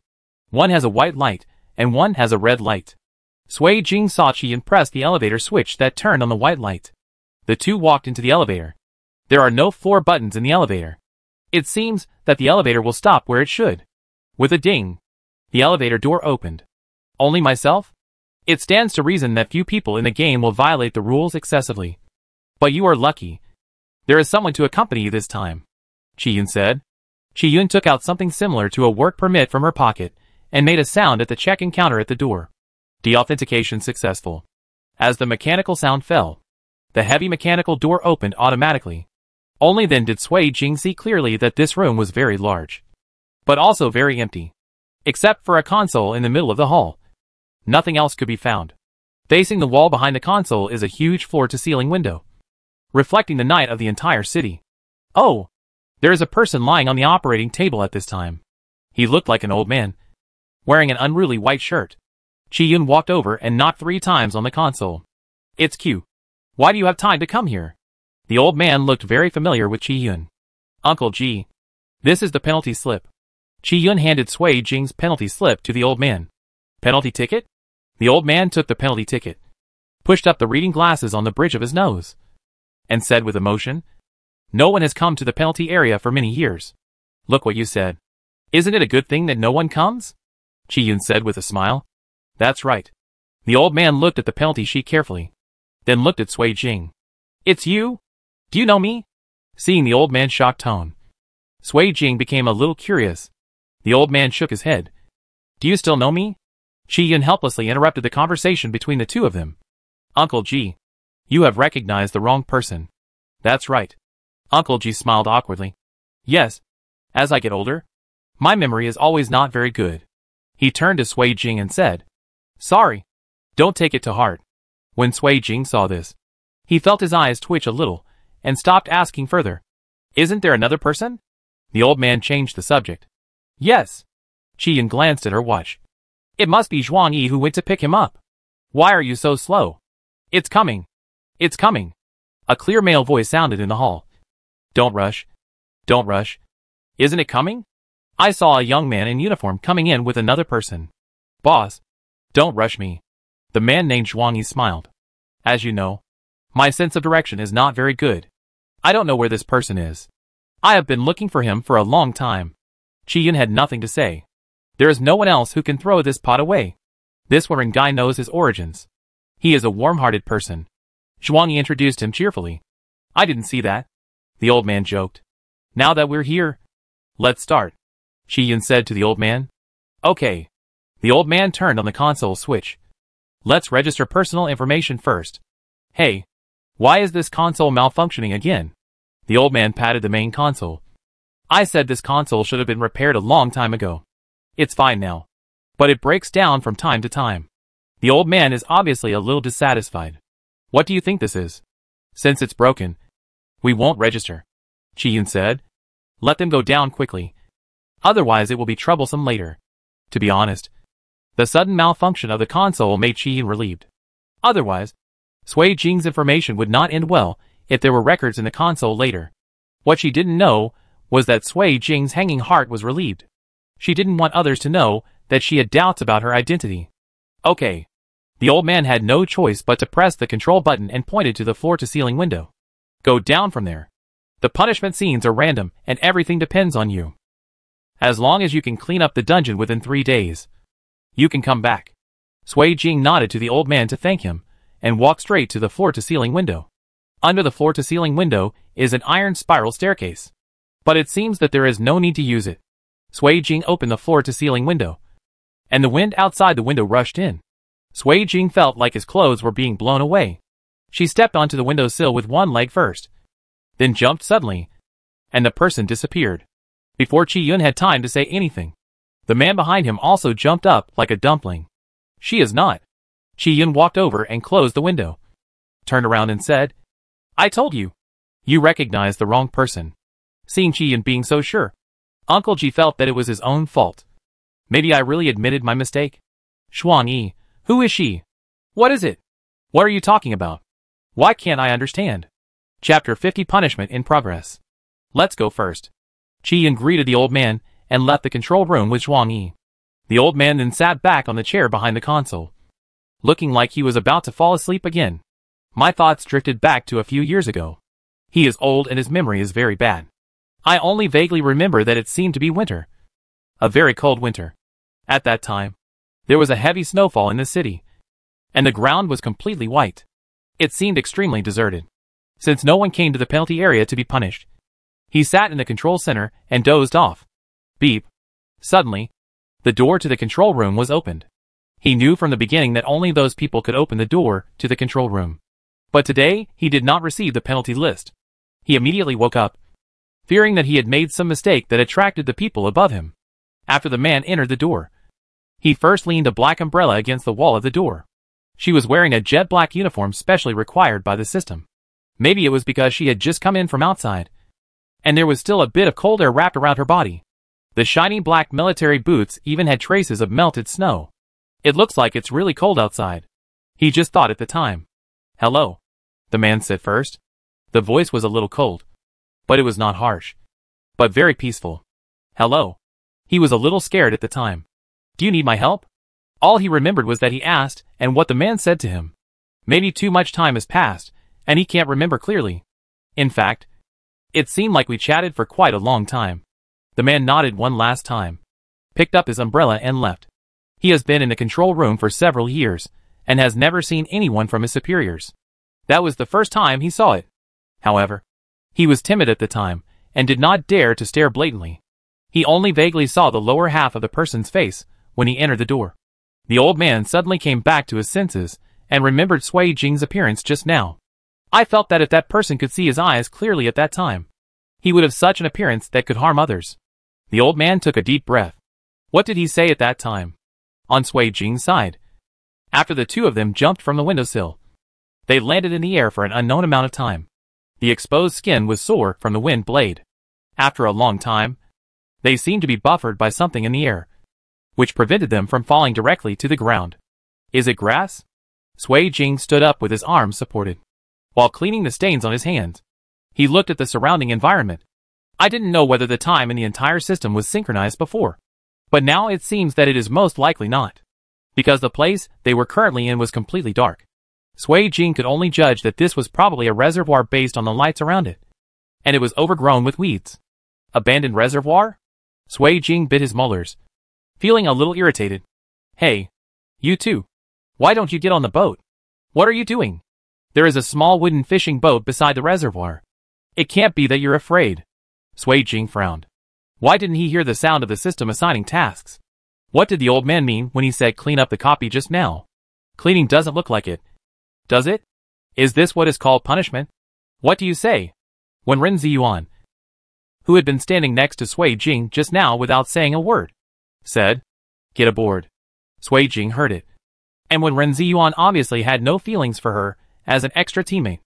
I just don't feel anything. I don't feel that having a teammate is a help. Nor do I feel that she is a drag. When he talked to her, He just felt that they were both illegal players, and were really in the same boat. Only then did he want to have a word or two with her.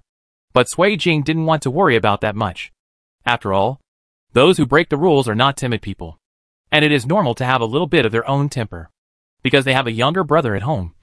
They know that this is a period when their self-esteem and sense of being a middle-aged child are overwhelming. There is always a sense that I am the only one in heaven and earth. Although Sui Yi looks much better. What's more, judging from the fact that he dares to violate the rules, he still has some abilities. After the two boarded the boat, the person who had just spoken put away the rope. Hey, I thought you two were too scared to get on the boat. Why are you afraid? When Ren Ziyuan asked.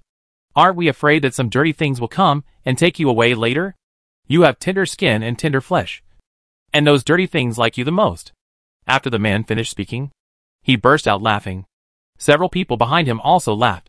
Sui Jing then saw that there were quite a few people on the boat, including her and Wen Ren Ziyuan. There were 10 people in total. Then what do we need to do now? Wen Ren Ziyuan seemed very interested in these things. That's fine. Sui Jing thought to herself. This way she wouldn't need to waste any more words. Of course we're waiting. The man looked at Wen Ren Ziyuan. Kid, you don't have a fever, do you? Hearing the man ask this, Wen Ren Ziyuan took a deep breath. No. I just want to ask if there are any specific plans. What kind of plan does this require? The man laughed. It's more exciting if you don't have a plan. Play? Sui Jing caught the words in his words. What can you do here? Not to mention that the water surface was almost full of aquatic plants. And the smell of water and fish mixed together was simply disgusting. Sui Jing frowned. What idiot would set up such a copy of the game? After waiting for who knows how long, the entire fishing boat became quiet, and no one spoke again. Only the sound of the hands on the dial on Sui Jing's wrist moving could be heard. The sky and water almost merged into one. Both were so dark. Ah! Something is pulling me. A woman on the boat screamed and moved herself toward the center of the boat. Hey! Don't move. The man who spoke first said. We've been waiting for so long. Let's see what it is first. Brother Ergu. Stop looking. Help me. Help me. The woman shouted heartbreakingly. But it failed to impress the man at all. Just when the man was about to move over to see what was grabbing him, he heard the woman plop and was taken into the water. Except for the man named Brother Ergu. Everyone on the boat was so scared that they huddled together and trembled. It's boring. I didn't even see what it was. Ergu saw that everyone else was so scared. What's there to be afraid of? Weren't you the ones who wanted to follow me at the beginning? But now you know you're afraid? Ergu raised his eyebrows and showed a ferocious smile. It's too late. He turned to look at Sui Jing and Wen Ren Ziyuan again, still smiling ferociously. Are you scared too? Sui Jing's eyelids twitched. Do you think they look scared? Very scared, Sui Jing replied, his tone sounding extremely insincere. Now it was Ergu's turn to be speechless. This person. Why doesn't this person act according to the routine? Ergu adjusted his expression and asked. Don't you want to know what it was that took area just now? No. Did you all get your names so carelessly? Don't worry. Sui Jing smiled very lightly and quickly, his voice as cold as ever. When it comes to catch you later, we will help you take a closer look. We must pay full attention to see clearly. Ergu, is there a possibility that I won't need you to help me look at it then? Chapter 51 Punishment in Progress. To be honest, the only real people here were her and Wen Ren Ziyuan. She didn't care at all what would happen to the other people in the end. But these people don't know. So Sui Jing and Ergu said, be honest. Otherwise, you will be thrown away first. Fortunately, although Ergu was not a good person, he was smart enough and immediately understood what Sui Jing meant. Seeing that Ergu calmed down and stopped going crazy, Sui Jing gave him an appreciative look. Ergu was too angry to speak at this time. He didn't know why Sui Jing, who was so arrogant before boarding the ship, suddenly turned into such a bad person? He doesn't understand. What is wrong with this world? If Sui Jing knew his inner thoughts, he would only think that the system setting of her personality was a little too naive. While the two of them were talking, the fishing boat was already drifting further and further away from the shore. Sui Jing clasped his hands together and glanced slightly at the blurry opposite bank. It seems that their activity place is just on the water. Nothing more. This means that they have no way to get to the shore and no way to leave. There must be something dangerous under the water that could kill them. Since Sui Jing was sitting on the side of the boat, she tapped Ergu's calf with her toes and asked, Why are we here? Ergu looked at her with a look of disbelief, as if she was out of her mind, then turned his head and did not answer. Sui Jing was a little irritated. This NPC can't understand human speech? Sui Jing asked Wen Ziyuan to ask again. Although Wen Ziyuan doesn't like to talk much, he is a child with general knowledge, know what to do, and know how to do it appropriately. Are you out of your mind? Ergu was a little angry. Didn't we agree before we came here? Ergu almost roared.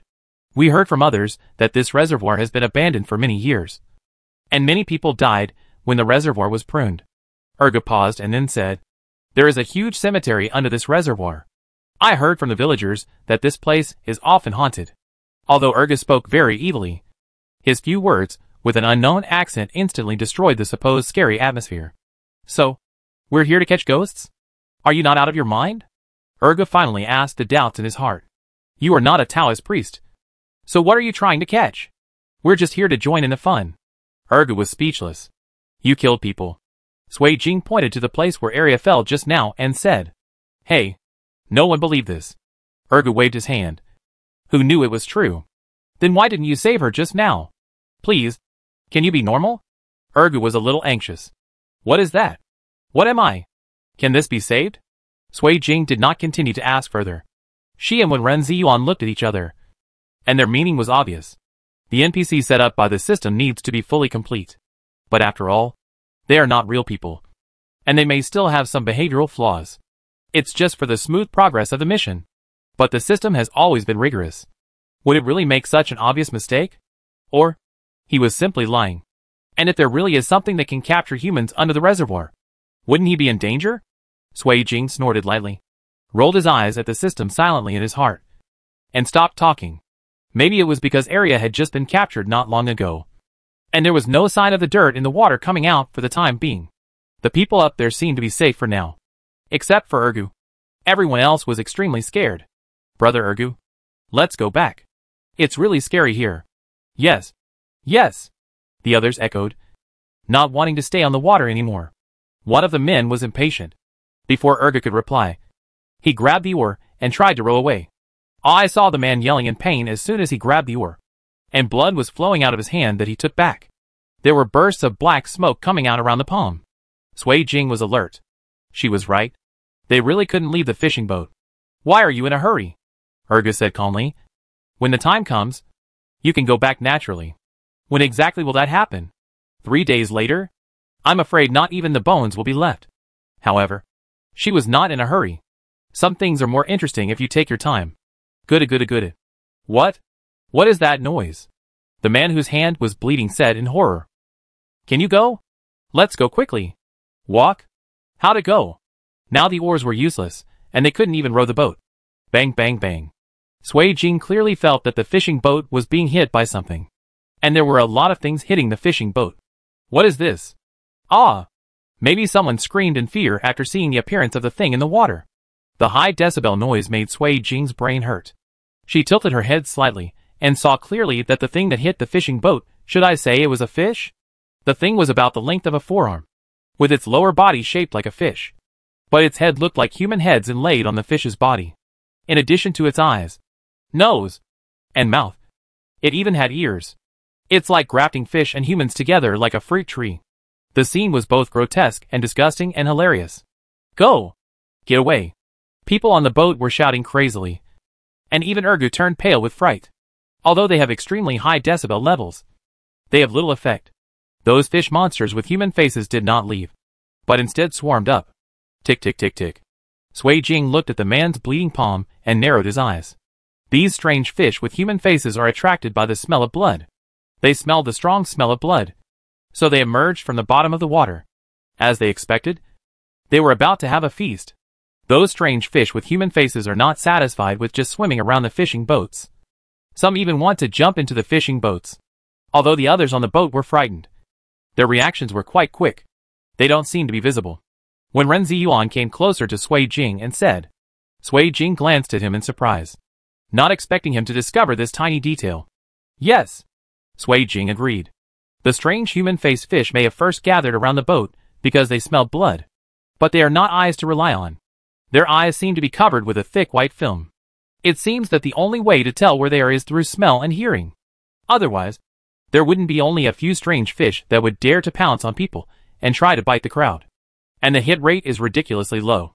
But if they continue to hit you like this, the fishing boat will eventually be broken because it can't bear it. Hurry up and bandage him, Sui Jing said to Ergu.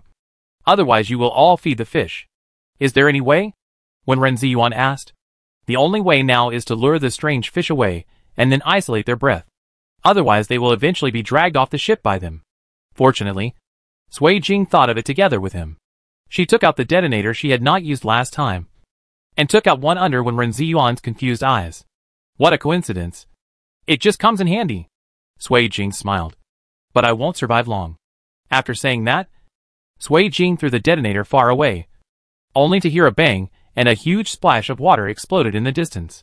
The sound of the detonator was much louder than theirs, and the smell of the waves also slightly interfered with the fish monster's sense of smell. So the swarm of fish monsters swam towards the source of the explosion. Here, when Renziyuan handed Sui Jing a bottle of green liquid, Sui Jing picked it up and looked at it, dumbfounded. This is toilet water? Chapter 52 Punishment in Progress. Sui Jing sighed. After all, there is toilet water. Right? She sprayed everyone on the ship with toilet water to block their smell and smell of blood. But it's impossible to really float on this water for 3 days. What needs to be done still needs to be done. But this is just a fishing boat. Not to mention whether it can withstand the attack of strange creatures again. It can't even provide the most basic protection from wind and rain. Is there a boat there? Sui Jing still saw a larger wooden boat parked in the middle of the lake under the dim light. Can you paddle across quickly? Sui Jing said. Others were a little anxious. It's a pity that if they are anxious, the speed of the ship will become faster. The small fishing boat is still moving slowly. Fortunately, the human-faced fish monsters were temporarily attracted away, giving them plenty of time.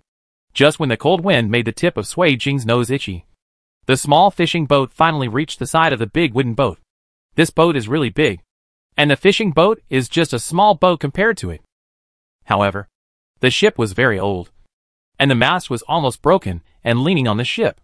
The cabin was also in tatters, and looked weather-beaten at first glance. Sui Jing quickly untied the rope from the fishing boat and swung it to the mast of the big ship.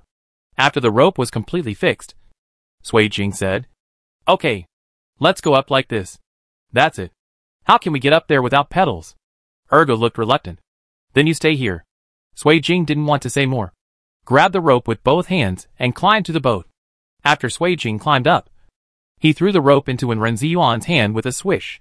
As for other people, she won't stop them if they want to come up. If she doesn't want to come up, she won't force it. Hey, wait for us. Ergo thought for a while. It was indeed not safe on a small fishing boat, and finally chose to give in. Wen Renziyuan first looked at Sui Jing, and when she nodded, he threw the rope down again. Move quickly. He didn't want to have any accidents happen later. Ergo took the rope, but dared not say anything. He was clearly the boss before. So why did he become so humble now? While Ergo and the others were climbing onto the boat, Sui Jing took a brief walk around the boat, and found nothing unusual. At least I haven't found it yet. After Ergo and others came up, Sui Jing took the rope back.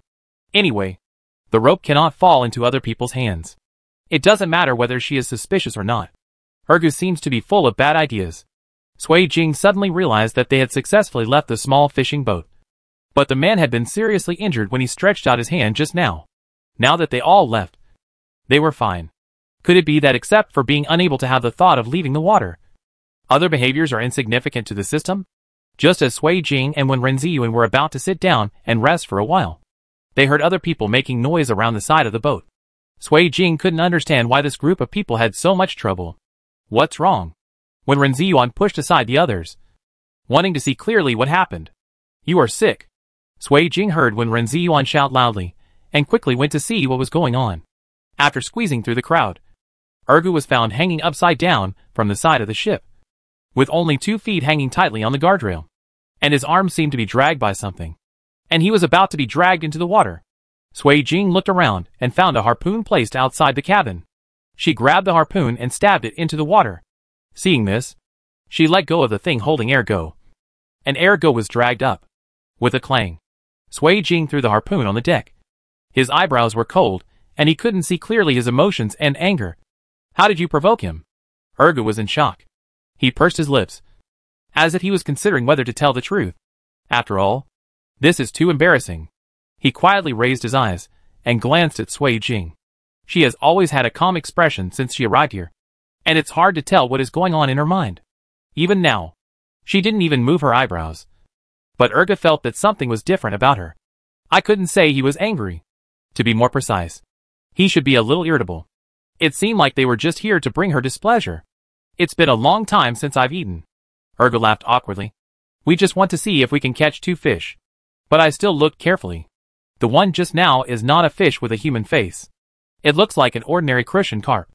Ergo explained, trying to look smart. Then we tried to catch it with the net on the boat. But we didn't expect it. As soon as the net touched the fish, I was caught. Now let alone Sui Jing. Even when Ren Ziyuan felt a little speechless.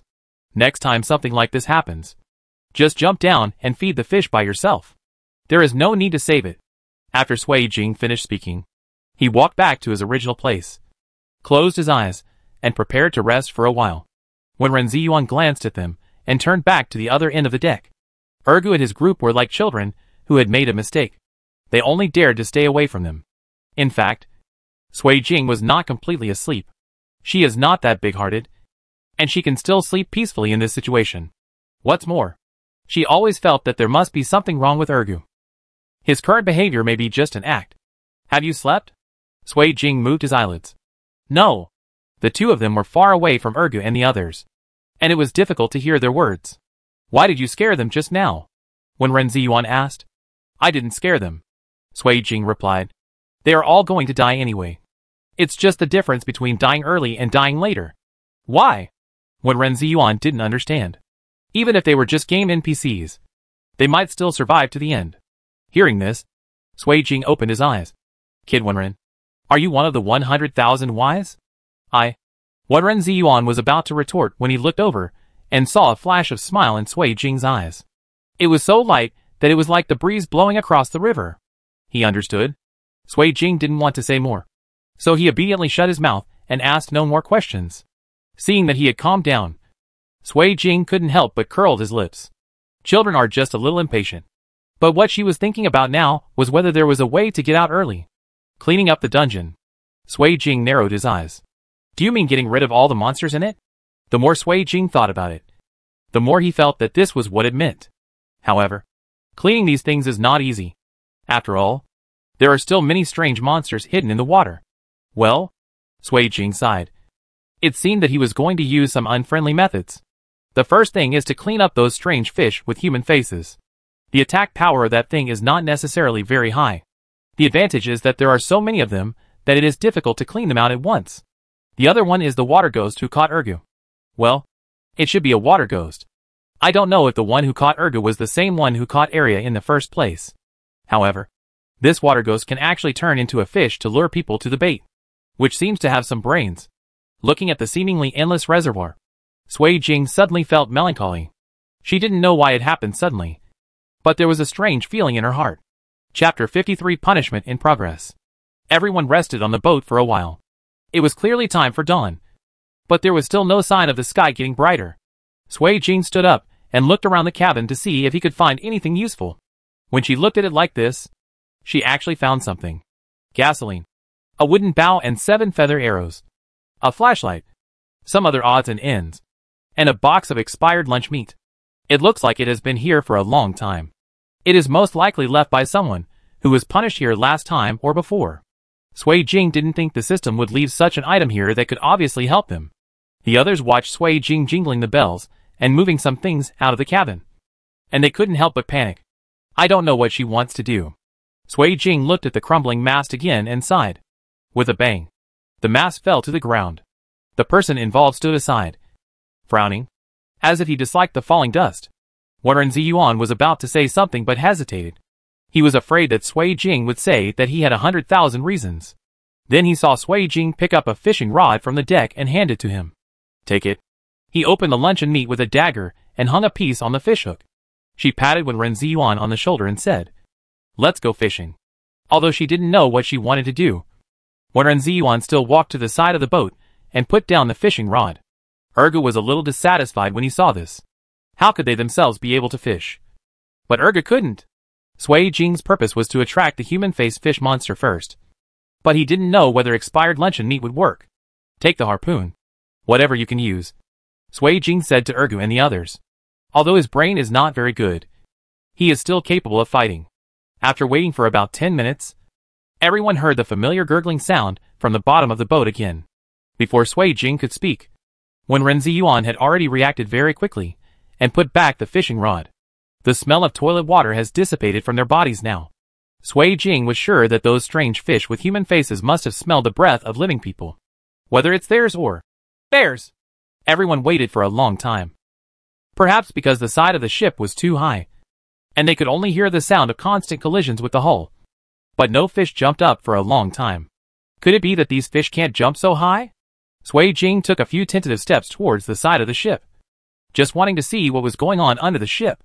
Pa Sui Jing suddenly blocked the jumping fish monster, and the fish monster was directly thrust into the mast. It seems that these fish monsters also know how to lure people out first and then attack. But this time, the fish monster jumped up crazily, as if it had seen food. However, with so many fish monsters, Sui Jing remained calm and a little careless.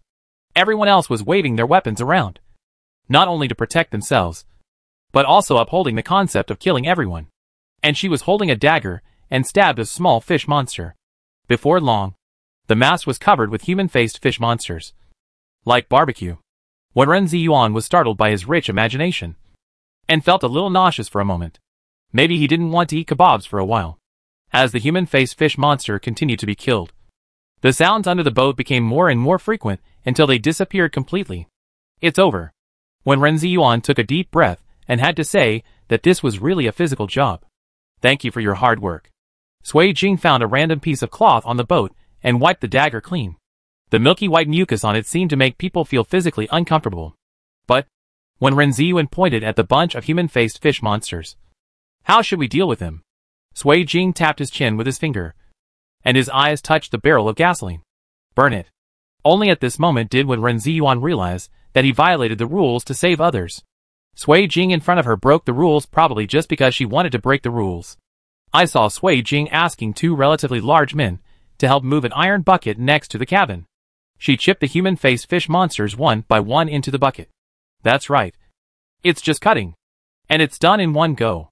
Then pour half the gasoline in. Stay away. As soon as he finished speaking, Sui Jing took out a piece of paper from his pocket, lit it with a lighter, threw it into the iron bucket, and quickly closed the lid. Okay. Sui Jing clapped his hands. Now it's time to deal with the things in the water. How do you know how many water ghosts there are in the water? Sui Jing smiled and took out a yellowed note from his pocket. Hey. I picked it up in the cabin. She handed the note to Ren Ziyuan. The system probably put it in there intentionally. As a reminder. Is this okay? Ren Ziyuan opened the note and saw only one line of small words on it. There are only 3 water ghosts at the bottom of the lake. But that doesn't mean there aren't any on the surface. Players are asked to find and destroy all water monsters to complete the cleanup. It means that there are water ghosts among us. Aren't they the only ones on the water? Sui Jing nodded. Now we must lure out the 3 at the bottom first. But I always feel that they are nearby. Sui Jing lowered his eyes to the bottom of the boat, and an inexplicable smile appeared at the corner of his mouth. Have you ever played the fish trap game? Sui Jing took the hemp rope in his hand and twisted it in a circle. 3. Just right. You don't want to. Ren Ziyuan was stunned. Is this method feasible? You'll know if you try it. Sui Jing looked very confident, grabbing the rope and climbing up the side of the ship. As Sui Jing thought, there were 3 standard-looking Christian carps swimming around the boat. Sui Jing raised his eyebrows. He had been deceived once. Did he really think they would be deceived again? She handed the end of the rope to Ren Ziyuan. Hold it firmly, and pull it up as hard as you can later. After hearing Sui Jing's instructions, Ren Ziyuan didn't dare to make excuses, and nodded solemnly. Don't worry. Ren Ziyuan stood on the boat and couldn't see clearly what was going on below. He only heard 3 swishing sounds, and immediately felt his arm sink. Sui Jing jumped down from the side of the ship and helped Ren Ziyuan pull up the rope. It was obvious that she had just trapped 3 Christian carp under the boat. But now after pulling them up on the deck, they turned into 3 scruffy-looking, water ghosts. After all, The side of the ship was so high, and both of them felt relieved after pulling the water ghost up. Fortunately, I caught it. This is thanks to the worrying IQ of these 3 people. The 2 tied the 3 of them into a pile with ropes, and tied them to the mast. She seemed to like placing these things on the mast. Sui Jing was satisfied with her masterpiece. Let's solve it together later. Even if the 3 of them have great abilities, they are now tied up by Wu Hua, and they can't do anything they want to do. Now there are only undercovers on the surface. Sui Jing faced Wen Ziyuan and said, "Yeah, we're about to." When Ren Ziyuan suddenly widened his eyes. Sui Jing. Be careful. Chapter 54 Punishment in Progress. Ah. When Ren Ziyuan almost didn't see clearly how Sui Jing dodged, and how he threw Ergo onto the deck. There was just an afterimage. And Ergo was already lying on the deck, touching his neck with his right hand, looking in disbelief. You? Who exactly are you? I should ask you this. Sui Jing raised his eyebrows, pretending to be confused, and avoided talking. Let me guess. Sui Jing walked leisurely to Ergo. Are you a drowned ghost? Or a fish with a human face? Forget it. It doesn't matter anymore.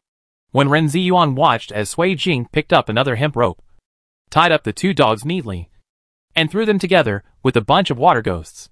But you're so restless. I didn't expect it. After everything was done, Sui Jing patted the hemp rope residue left on his hand and mocked him. To be honest, although I have some doubts about you, I haven't confirmed it yet. But since you have already surrendered yourself, it saves me the trouble of trying one by one. You have suspected me for a long time. When? Ergo didn't believe it. It was impossible for anyone to see through his disguise. Suddenly, Ergo was stunned. Is it when Arya was arrested? Indeed. Your behavior when Arya was arrested was incredible. Why were you not even willing to help her? Even though you knew it was useless. Sui Jing looked at Ergo like a child. But to be more precise, I have already begun to doubt you from the moment we boarded the ship. You are provocative in every possible way. And you are afraid that we will not get on the ship with your words. What are you afraid of? Sui Jing suddenly squatted down, stared at Ergo's confused look, and suddenly smiled. But it doesn't matter anymore. You will be here, being buried. Sui Jing asked everyone else to jump onto the small raft. Wenren, you can get on first too. Wenren Ziyuan knew that Sui Jing might have something of his own to do, so he jumped directly onto the raft without hesitation. Seeing that everyone had left the big wooden boat, Sui Jing ignored the 2 dogs' wailing shouts. He picked up the remaining half-barrel of gasoline and poured it on Water Ghost and Ergo. After Ergo encountered gasoline, his appearance completely changed. The original head has also turned into a fish head, and the flapping gills on the neck look very disgusting. Dark green scales quickly grew on the entire body, and 2 huge white eyeballs were suddenly embedded in the eye sockets. The whole body exuded a rotten smell. Sui Jing poured some of the remaining gasoline on the deck and inside the ship's side. After everything was done, before Sui Jing stepped on the side of the ship without pouring gasoline, he stared at the 2 dogs' gills that expanded with each breath, and said something lightly. Ergo's eyes widened, as if they were about to pop out of his eyes, because he was so angry. There are a few flies hanging around you. You didn't notice, did you? Just one sentence, a trivial detail, could easily take away its life. Then he lit the lighter and flicked it toward the deck. With the help of gasoline, the entire wooden ship instantly burst into flames. The orange-red fire was very dazzling, almost trying to illuminate the boundless darkness. Sui Jing jumped onto the raft before the fire started. Wen Ziyuan noticed that she only narrowed her eyes slightly, as if to avoid the dazzling firelight, and had no extra expressions or movements. The system's voice finally sounded again, but it sounded a little frustrated. An abnormality in the copy has been detected. The cleanup task is over. Players who violated the rules are asked to leave immediately. Sui Jing felt that the firelight gradually became blurry. She tried to blink her eyes to make her vision clearer, but found that it was impossible to do so. When she lowered her head again, under her feet was the steel ladder she saw outside the window of the control center, and the person standing next to her was still Wen Ziyuan. The steel ladder hangs in the middle of the floor. If you want to return to the control center, you can only climb up 1 level at a time. But the height of almost dozens of floors is a bit astonishing no matter how you look at it. Sui Jing subconsciously rubbed her eyes, no matter whether it was a real fire or not. She felt that her eyes were hurt by the light. Fortunately, Sui Jing is not afraid of heights, and has good physical strength. What she didn't expect was that when Ren Ziyuan also followed him, without saying a word. Keep a steady distance from her. Bang bang bang. Bang, bang, bang. The regular knocking sound woke up the old man, who was dozing off. The old man adjusted the reading glasses hanging on his face, and found two people standing straight outside the window. It was Sui Jing, and Wen Ziyuan, who entered not long ago. The old man quickly pressed the control button and opened the window to let the two of them in. What have you done? Look! The console is so frozen that it can't stop shutting down. The old man asked in surprise. The console is going to explode. Sui Jing walked over and took a look, and found that the screen on the console was indeed stuck in snowflakes. Sui Jing touched it, and his fingertips felt hot. The old man was speechless for a moment. Okay. Now that the punishment is over, leave quickly, and don't stay here. Sui Jing raised his eyebrows without comment. Just as she was about to leave, she heard a beep, and the door to the control room was opened. Shi Yun did not wear a uniform jacket this time, and only wore a black shirt on her upper body. I guess it's time for you to come out. Let's go, the old man joked. You will come to pick up the players in person when they are punished? Isn't this okay? Shi Yun shouted and took the two of them away. After leaving the building, Wen Ziyuan parted ways with them. He has a weird temperament, Shi Yun objectively commented. Sui Jing glanced at the direction he left without commenting. Where is the supermarket here? Huh? Shi Yun was a little confused. How not? No. Shi Yun shook her head and pointed in a direction. I thought you had questions to ask me. Isn't this a problem? Sui Jing said seriously. You know that's not what I'm talking about. Sui Jing restrained himself a little. I know. Can't you just say it? You can ask first, and I will consider whether to answer your question at my discretion, Shi Yun said, pretending to be serious. No. Sui Jing shook his head. Really? Shi Yun glanced at Sui Jing up and down with a strange look. Not really. Okay, Shi Yun added. Since you haven't, I'll tell you something. I won't say too much, but the people you meet in the dungeon may not all be NPCs. This was not within Sui Jing's current understanding. What do you mean? Shi Yun didn't seem to know how to speak. That is to say, some of the non-players you meet may be former players. For one reason or another, they have become a part of the dungeon and will stay there forever. I'm inside the copy, and I can't get out. Regarding this matter, Sui Jing had some speculations before, but when I heard Shi Yun say it directly, I still felt a little emotional. If you are lucky, you can still find the traces they left, whether they were alive or after death. Sui Jing nodded, indicating that he understood. I'll see you later.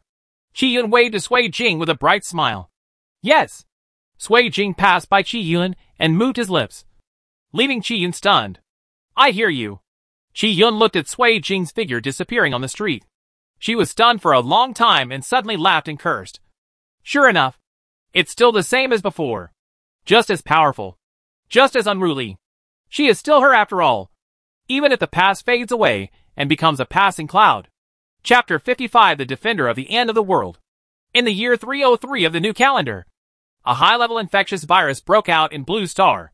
At first, it was just low-grade lesions in lower animals, and no one took this epidemic seriously. However, in the later stages of the outbreak, infection symptoms began to appear among humans. Researchers point out that all living things can carry pathogens. This is a global crisis of high-risk lesions. Welcome all players to the copy of Doomsday Crisis. You are in a simple warehouse, and now the streets outside are rampant with zombies and dangerous. You need to send the designated personnel to the capital security base within the designated time. Some of them will combine antigens to develop the latest vaccine in the later stage to save all the residents of Blue Star. It lasts for 10 days, so please do your best. However, the most important antigen requires all players to work hard to obtain it from the Zombie King. This is a very great task. Finally, make sure they arrive at the base safely. Please be careful to avoid the death of the person being escorted. Otherwise, any player will be responsible for the corresponding death. Isn't this just a bodyguard? A crisp voice came from the corner of the warehouse. Everyone looked up and saw a girl wearing a black leather jacket with 2 high ponytails and a baseball bat in her hand. She looked like she was only 16 or 17 years old, but she had a cool personality. The motorcycle punk style. The girl's pretty little face was full of youthful spirit. When she received everyone's attention, she smiled wildly. Isn't it? That's right. That seems to be the truth, the other players whispered, seeming to agree with the girl's opinion. Are you escorts sent by the state? a young man in a white robe asked in the warehouse. After all, this group of people had been saying things they didn't understand since they arrived. And everyone looked calm and composed. Not at all like people who had experienced the apocalypse. What they don't know is that what they have experienced is many times more terrifying than the apocalypse. That's right. The girl nodded. My name is Chung Shiryu. You can call me Shiryu. What a coincidence. My surname is also Chung. And my name is Chung Pingan. The young man smiled and said, These are my comrades. But you look young. You must be very powerful to be here to perform the mission. Chung Shiryu was very happy. But he still pretended to be modest and said, Hey, just SOSO. Everyone else was amused by Chung Shiryu's cute behavior. And the atmosphere suddenly became less depressing. That is also one of yours? Chung Pingan gestured to the person in the corner with his eyes and hesitated. The man was wearing a khaki windbreaker. And his shoulder-length curly hair was slightly pulled up into a ponytail. A pair of sunglasses hung on his face, covering almost half of his face. But he could still tell from the handsome and smooth lower half of his face that he must have a very beautiful face under the sunglasses. It's just that the man seemed a little too cold. And his whole body exuded an aura that kept others away. But Chung Shiryu didn't have this concept. So she glanced over there twice, pursed her lips, and walked over. Hello. Sister. I am Chung Shirtin. Are you here with us? That person was none other than Sui Jing. Even through sunglasses, Chung Yaya could clearly feel the man's eyes lingering on her face for less than a second. And then answered with one syllable. Yeah. That's great. Then I'm not the only girl in our team. After hearing what she said, everyone realized that there were only two girls in the team. She and Sui Jing. What's your sister's name? Unlike the information revealed by her outfit, Chung Shiryu is very lively and cheerful, and talks a lot. Sui Jing. Sui? What a rare surname. Chung Shiryu muttered. It's just a great name. But shouldn't we set off to the safe base now? Chung Tian said. And everyone realized that they still had time limit. Yes. But we need to find 2 cars first. Otherwise there are so many of us, and we won't be able to reach the capital base. Chung Pingan suggested. That's right. Others echoed. So everyone planned to go out to find means of transportation. Sister, let me follow you. Great. Chung Shiryu cheered happily when he saw Sui Jing agreeing. Why are you so happy? Seeing her like this, Sui Jing couldn't help laughing. An intuition. Chung Yaya winked playfully. Sister must be very powerful. If I have to say it, it's probably a matter of aura. So, half of the people followed Sui Jing, and the other half followed another man named Mo Chi-Yuan. The 2 teams acted separately. Since there were escorts in both teams, they agreed to meet at the first gas station at the highway intersection ahead after finding the car. Sister, is this a sword? After Chung Yaya left the warehouse, he discovered that Sui Jing was holding a black sword-like weapon in his hand. This weapon is very long. According to her, the lightsaber body is about half the length of an adult man. Maybe even a little longer. It's not a sword. It's a knife. This was something Sui Jing bought before copying it. From the first moment she saw this blade that looked like Tang Hingdao, she felt that it belonged to her. It was as if the knife should have been hers in the first place. And she originally said to buy a suitcase. But after thinking about it, she decided to wait and change to a backpack for the time being. A group of people walked to the street and found that the once magnificent buildings had long since become dilapidated, with broken walls everywhere, numerous craters, corpses everywhere, and a disgusting stench everywhere. Maybe it was because the place was sparsely populated, or the zombies had fled to other places. From time to time, the group would encounter a few lone zombies, and they would all be shot in the head by the men in the team. Finally, they saw a dark green medium-sized off-road vehicle on the side of the road. Chung Pinon went up to check the fuel level and keys, and nodded. Although there isn't much gas left, it's more than enough to drive to the gas station. After hearing what he said, everyone quickly got in the car and drove towards the gas station. But do we need to go to the supermarket to stock up on food first, and then go to the pharmacy to stock up on medicines? I read that this is what the novels say. Chung Tian said. You may need to find food, but you don't need to find medicines. We carry them with us. Chung Pingan replied. After driving for a while, Chung Pinon stopped the car and said, This is the largest shopping mall in the city. Let's go to the inner gate to look for it. Go directly to the underground warehouse. Sui Jing suddenly said. Yes. The mall may have been looted long ago. Chung Yaya understood what Sui Jing meant. There must still be inventory in the underground warehouse. Okay. Chung Pinon stepped on the accelerator and drove towards the underground level. There are zombies, Chung Tian said softly.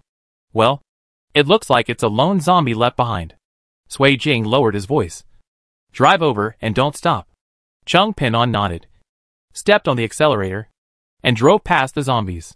What should I do if it chases me later? After all, it is a hidden danger. Sui Jing narrowed his eyes under his sunglasses and said without any ups and downs in his tone. Come and kill me. Everyone's worried hearts were relieved inexplicably. They felt that although Sui Jing was a little cold, he always felt very reliable. Here we are. This is the warehouse door.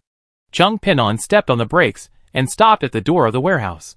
The group of people first pricked up their ears at the door and listened to the movement inside for a while. They didn't hear any strange noises inside. And then they dared to slowly open the warehouse door. Chapter 56 The Defender of the End of the World. No suspicious persons have been found yet. Chung Tian walked at the front, his eyes quickly searching for abnormalities around him. Sui Jing roughly observed the environment of the warehouse. It was probably because no one had been to the warehouse since the zombie virus broke out completely. This time they were lucky. Let's search for food and water first, Sui Jing said. These two things should be more important. You're right. Chung Pingan asked everyone to spread out and collect supplies. Everyone, please be careful and stay vigilant at all times. Aren't you going? Before Chung Pingan left, he couldn't help but wonder when he saw that Sui Jing and Chung Ye almost didn't want to take action. Sui Jing shook his head. You go quickly. After all, they didn't need to stay here for a long time. Not to mention that she had brought food. Okay then. After Chung Pingan said, he also got into the warehouse. Why aren't you going? Sui Jing asked Chung Shiryu. Because I brought it too. Chung Tian raised his chin slightly. I am a smart man after all. When Sui Jing heard what she said, a faint smile appeared in his eyes. At this time, because the environment was not too bright, she had already taken off her sunglasses and hung them on her windbreaker. Sister, do you think we can really send them to the base safely? Chung Tian was a little worried. There were really too many uncontrollable factors along the way. Sui Jing did not answer her immediately. Chung Tian waited for a while. Just when she thought Sui Jing would not answer her question, she heard a soft voice from Sui Jing. Yes, we all can. Although Chung Shiryu was young, she felt that Sui Jing's words had more than one meaning. But she couldn't taste her other meaning. Are you all back? Sui Jing asked as he looked at the people returning to the door one after another. Chung Shiryu counted the number of people. They're all here. Then leave quickly. Now that the entire city is without water and electricity. Some of the fruits in the warehouse are emitting a vague rotten odor because they have been stored for too long. Yeah, Chung Tian said and opened the warehouse door. Ah. Chung October's scream was still stuck in her throat. And from the corner of her eye, she saw a cold light grazing her cheek and piercing the head of the zombie in front of her. The zombie that had just opened its bloody mouth instantly lost its vitality and fell to the ground like a dead fish. Seeing this, Sui Jing took back the long knife and shook the sticky black blood on the knife with some disgust. Paper. Chung Ye saw Sui Jing staring at the long knife dripping with blood. Since she didn't wear sunglasses, her slight frown clearly showed her dissatisfaction. Even if her facial expression doesn't change much. Well, she doesn't actually have a big facial expression. It just makes people feel a slight change in her mood. Thank you. Sui Jing took the toilet paper, briefly cleaned the blood on the knife, and put it back into the scabbard. He would most likely need to use it later. After such an episode, everyone quickly got in the car and left here. The sooner they left, the better. Another group of people might have already arrived at the meeting point. But did the zombie know that there was someone in the warehouse just now? Chung Ye finally threw away his doubts. It has already laid an ambush, Sui Jing added. Sui Jing is right. Although the zombies have almost completely lost their eyesight. According to our observations in the past few days, their sense of hearing and smell have reached a qualitative leap and can be said to be very sensitive. Chung Pinon said. Ah? So powerful. Even though they had killed several zombies just now, they were all alone after all. If they encounter a group of zombies, it will be extremely difficult for them to escape with their hearing and smell. As if he understood what Chung Shiryu was thinking. Chung Pingan added. So we have to be extremely careful when we act. However, zombies are not so easy to encounter. We have only seen them once from a distance for so long. Stop. Stop. Stop. Chung Ye interrupted Chung Pingan. Don't raise flags randomly. I'm really scared of you. He. Then I won't say anything. Chung Pingan scratched his head and turned it back. The off-road vehicle drove for about 2 hours. And just when the gas was about to run out, they finally arrived at the gas station where the meeting point was located. You are finally here. And we have been worried for a while. A female researcher from another team said. I thought one of you was caught by the zombies. Her joke wasn't that funny, to be honest. And it wasn't even appropriate at this time. She seemed to realize that she had said something she shouldn't have said.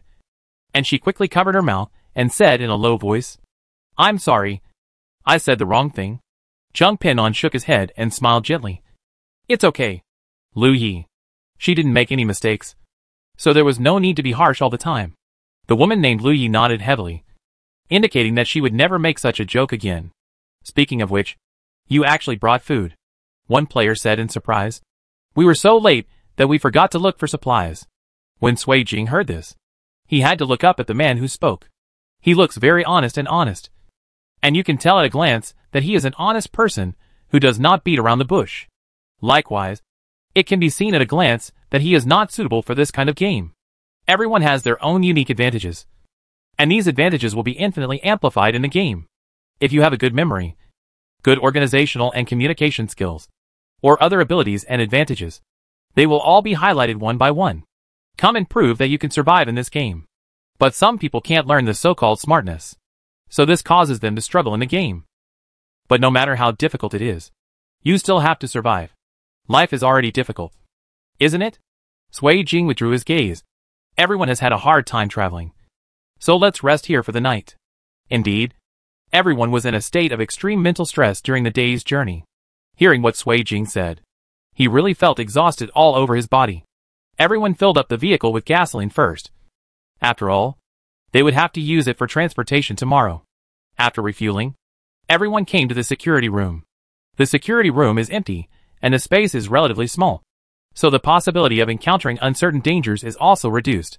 After turning off the vehicle, several men volunteered to check the environment at the gas station and found no zombies for the time being. So in the end, everyone decided to spend the night in the security room. Nowadays, the city has no water or electricity, and there are no electric lights everywhere. We can only rely on the glimmer of light cast by the high-hanging bright moon for lighting. Fortunately, it's quite clear. Everyone finished dinner one after another. Although there was plenty of food because they had just replenished supplies, everyone still ate very frugally. After all, no one knows how many days it will take to reach the base. Food is necessary for their survival. Everyone, please sit on the ground and rest. Chung Pingan locked the windows and then locked the door. If there are zombies, we can respond easily. After speaking, everyone took a newspaper from the table and placed it on the floor. Soon, everyone who had been tired for the day leaned against the wall, closed their eyes, and fell asleep one after another. Chapter 57: The Defender of the End of the World. The night of the apocalypse is extremely quiet, and it is difficult to hear the sound of passing vehicles on the normally busy highway. Zila. Sui Jing was first awakened by the harsh noise. She opened her eyes slightly, and saw a figure lying on the locked window. No. After Sui Jing took a closer look, he realized that it was not a human figure, but a zombie. The zombies had bruised skin all over their bodies, and were dressed in ragged clothes. The blood stains on their clothes were clearly visible in the dim moonlight. His face was pale. His eyes were full of death, and every inch of his skin was chapped. However, it came to the window quietly, and no one among them noticed it. Even she didn't hear a sound in advance. Yes, the zombies have long since lost their breath and are just walking corpses. But their IQ does not seem to be low. The zombies they met in the warehouse knew how to sneak attack, but this one knew how to hide his footsteps. Sui Jing shook the two people closest to him awake. Needless to say, Chung Yeye, Lu Yi was indeed a well-trained team member and quickly adapted to it. He woke up the team members and players one by one. The process made no noise. But even so, zombies know that there are people in the house, and they can also sense the presence of living people through their sense of smell. And a zombie suddenly appearing in a sparsely populated place at this time is not a good sign. Everyone packed their bags and wanted to leave quickly while there was only this one zombie. Chung Pingan said that judging from the statistics of the past few weeks, this time point is exactly the point where the zombie wave peaks. Not to mention that more than half of them are almost powerless, and they have to guard against it. Sui Jing gestured to everyone, indicating that she would come to the rear. If the zombie didn't notice them, there was no need to worry about it. After all, time was the most precious thing at this time. However, this zombie was not what they expected. The moment the door was opened, it reacted, turned and walked towards the crowd. Fortunately, the reaction speed of these zombies is extremely slow at present. Sui Jing lowered his voice and said, "Quickly move." Everyone quickly got into the car, started the car, stepped on the accelerator, and rode away. Only the slow-moving zombie was left in place? Thanks to my sister for discovering it early. Otherwise, I don't know what would have happened. Chung Tiantin let out a sigh of relief. But my performance is not bad. Yes. Yes. Lu Yu pinched Chung Ye's face helplessly. You are the best. After working together for less than a day, everyone was very happy with this beautiful girl with a lovely personality. Sister Lu Yu, don't pinch my face all the time. It will deform it. Chung Ye pulled his cheek back and muttered while rubbing it. The others were amused by her. The urgent escape route is not so painful and depressing. Having said that, we are lucky.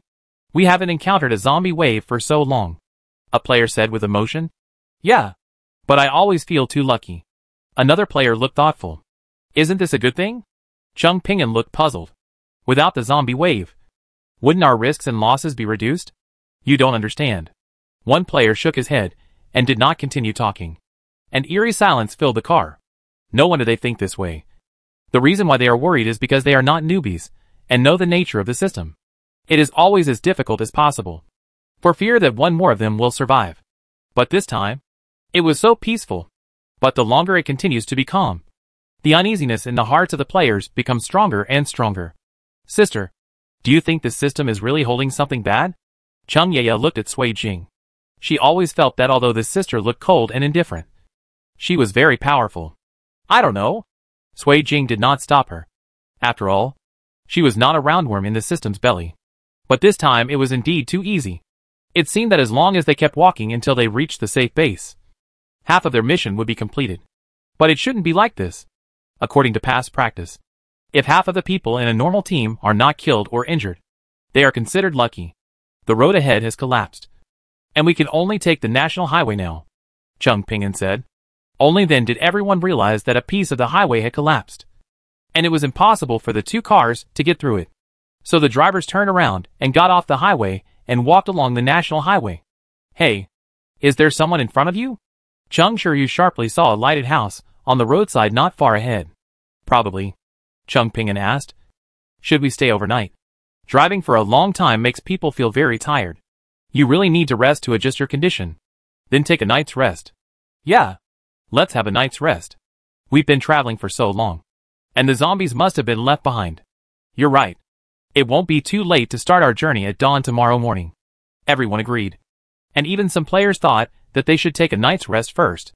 After all, it was only around 3 in the morning. The sky was still dark, and there was no other illumination except the dim moonlight. Then let's rest. Although Sui Jing always felt a little uneasy, he couldn't help but so many people wanted to stay and rest for a night. And at this time, even if there are people, how can the room be brightly lit? Sister, is something wrong? Chung Shiryu asked when he saw that Sui Jing's face was not very good. It's hard to say. Sui Jing frowned quickly and lightly, lowered his voice and said, Be careful later. I know.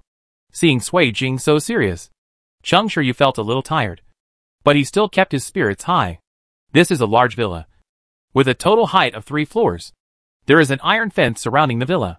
It seems that the safety factor is pretty good. Is there anyone there? Chung Ping'an confirmed that there were no zombies around and slapped the heavy iron door. As the leader of the research team, he could only do such trivial matters. Is there anyone inside? With a creaking sound, the door of the villa opened from the inside, and a tall man with a shaved head and muscles all over his body came out. What's wrong? What do you want to do? The man asked. His tall and fierce body made him look scary. Well, Lo, we are all human beings.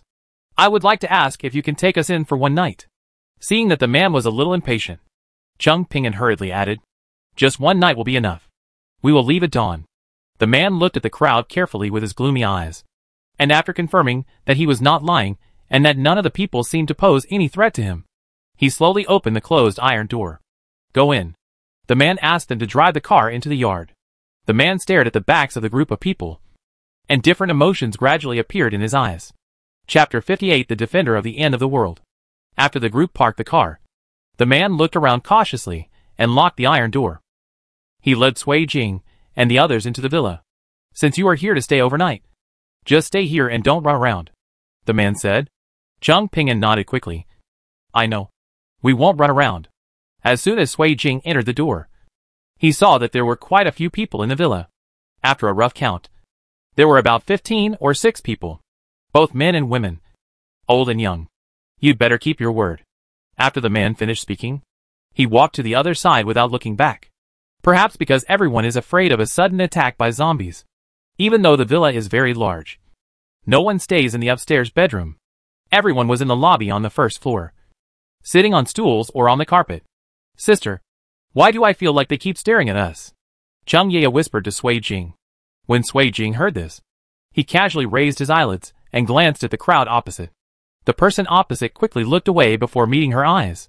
Sui Jing curled his lips slightly and leaned into Cheng Shiyu's ear. Don't worry. It's a little unexpected at most. Cheng Shiyu was a little confused. What could be considered a minor accident? It's still a few hours before dawn. It's really boring just sitting here. And everyone in the hall is a little drowsy. But no one from either camp has any intention of closing their eyes first. After all, in extreme circumstances, no one is worth trusting except yourself. Cheng Ping'an. Sui Jing called his and the other drivers' names. You guys should rest for a while. We have to go on the road later. Everyone understood the meaning of Sui Jing's words. If they didn't rest, their efficiency on the road would be very inefficient. And they would also be tired after driving for such a long time. They all agreed. Yeah. You guys should rest for a while. We'll just keep watch. Yeah. Go to sleep. Driving must be very tiring. There were only a few people in their entire team who could drive. Cheng Shiyu was underage, and it was obvious that he didn't know how to drive. Lu Yi is a newbie and doesn't dare to go on the road at all. Sui Jing knew how to drive. But at this moment, she couldn't rest at all. Two groups of strangers don't know each other, but they all harbor inexplicable hostility towards each other. Okay. Let's rest for a while. And we'll be woken up when it gets light. Humph. The man who led them sneered at their behavior. He didn't believe that at this time. There were still people who could trust others so much. And that this group of people could still retain their goodwill towards others. Sui Jing naturally heard it, but didn't care at all. It is normal for NPCs created by the system to be unable to understand the emotions between humans, even though Cheng Ping'an is the same kind of person as them. But when it comes to the system, Sui Jing only had time to think about this issue when he calmed down.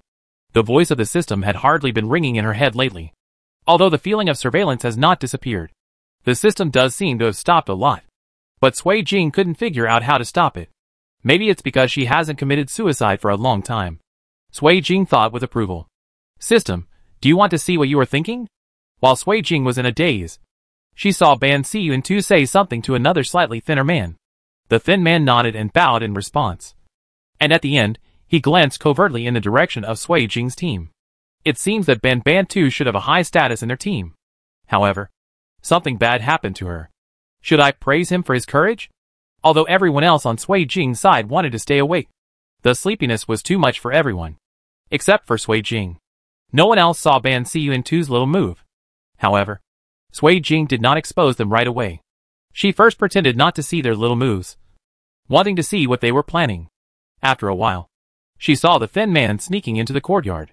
There was nothing in the courtyard when they entered, and now only their car was parked. And in their trunk, there was food. Sui Jing glanced at Ban Siyun with a half smile. So he wanted to steal their supplies? Short-sighted. October. Wake up. Sui Jing woke up Cheng Yue nearby. Sister, what's wrong? Cheng Yue looked at Sui Jing with sleepy eyes, not knowing how he fell asleep. Look. Sui Jing motioned Cheng Yue to look out the window with his eyes. The sky was slowly getting brighter now, and it was gray outside. The prelude to dawn. They want to steal things? Cheng Tenten whispered. She didn't expect that they would resort to such despicable methods. Although he was angry, Cheng Shiyu was still very measured. After all, there was no benefit to them at this time. Sui Jing nodded. I'll go out for a while. Keep an eye on them, he ordered. Don't disturb them at will. Follow my instructions. Although he said this, Sui Jing actually had no instructions. I just hope they won't be impulsive and anger Ban Bantu. After Chung Yeye agreed, Sui Jing sneaked out while the crowd on the other side wasn't paying attention. Seeing that the thin man couldn't open the trunk for a long time because he didn't dare to make too much noise, Sui Jing found it a little funny. What? Do you need me to help you? The thin man suddenly turned his head and saw the cold beauty standing behind him that he had noticed as soon as he entered the door. It's just that this cold beauty is different from what he thought. She is looking at him with a smile at the moment. It seemed inappropriate to say she was smiling. There was just a ripple in her eyes, and she couldn't tell whether she was smiling or not. The place where their vehicle was parked could only be seen from where Sui Jing was sitting. For others, it was basically a blind spot. What do you want to do? I saw the cold beauty walking towards him step by step. There was no expression on her face. But the thin man was inexplicably timid. Shouldn't I be asking you this? With a bang, Sui Jing threw the thin man into the door. A thief came from nowhere and was sneaking around in the yard. This woke up everyone in the hall. Hey, how did you get in here? The thin man was hiding behind the crowd. So few people remembered his appearance. And Sui Jing didn't intend to tell the truth at this time. Yes, friend. Why don't you learn well? Chung Yeye, who had witnessed half of the whole process, also ran forward to join in the fun. Yes, uncle. Why don't you just be a human being? After that, he winked and looked serious. Thin man, who is not a human being? Sui Jing looked up at Ban Siyun too outside the crowd while the crowd was circulating. There was no obvious malice in his eyes. But Ban Siyun too felt it, and the corners of his mouth rose. He said silently, "You wait." His eyes were cold. Chapter 59, The Defender of the End of the World. Sui Jing's eyebrows suddenly jumped. Although she was not afraid, she always felt that Ban Buntu had a backup plan. But she still replied silently, "I'll wait." After that, she looked away.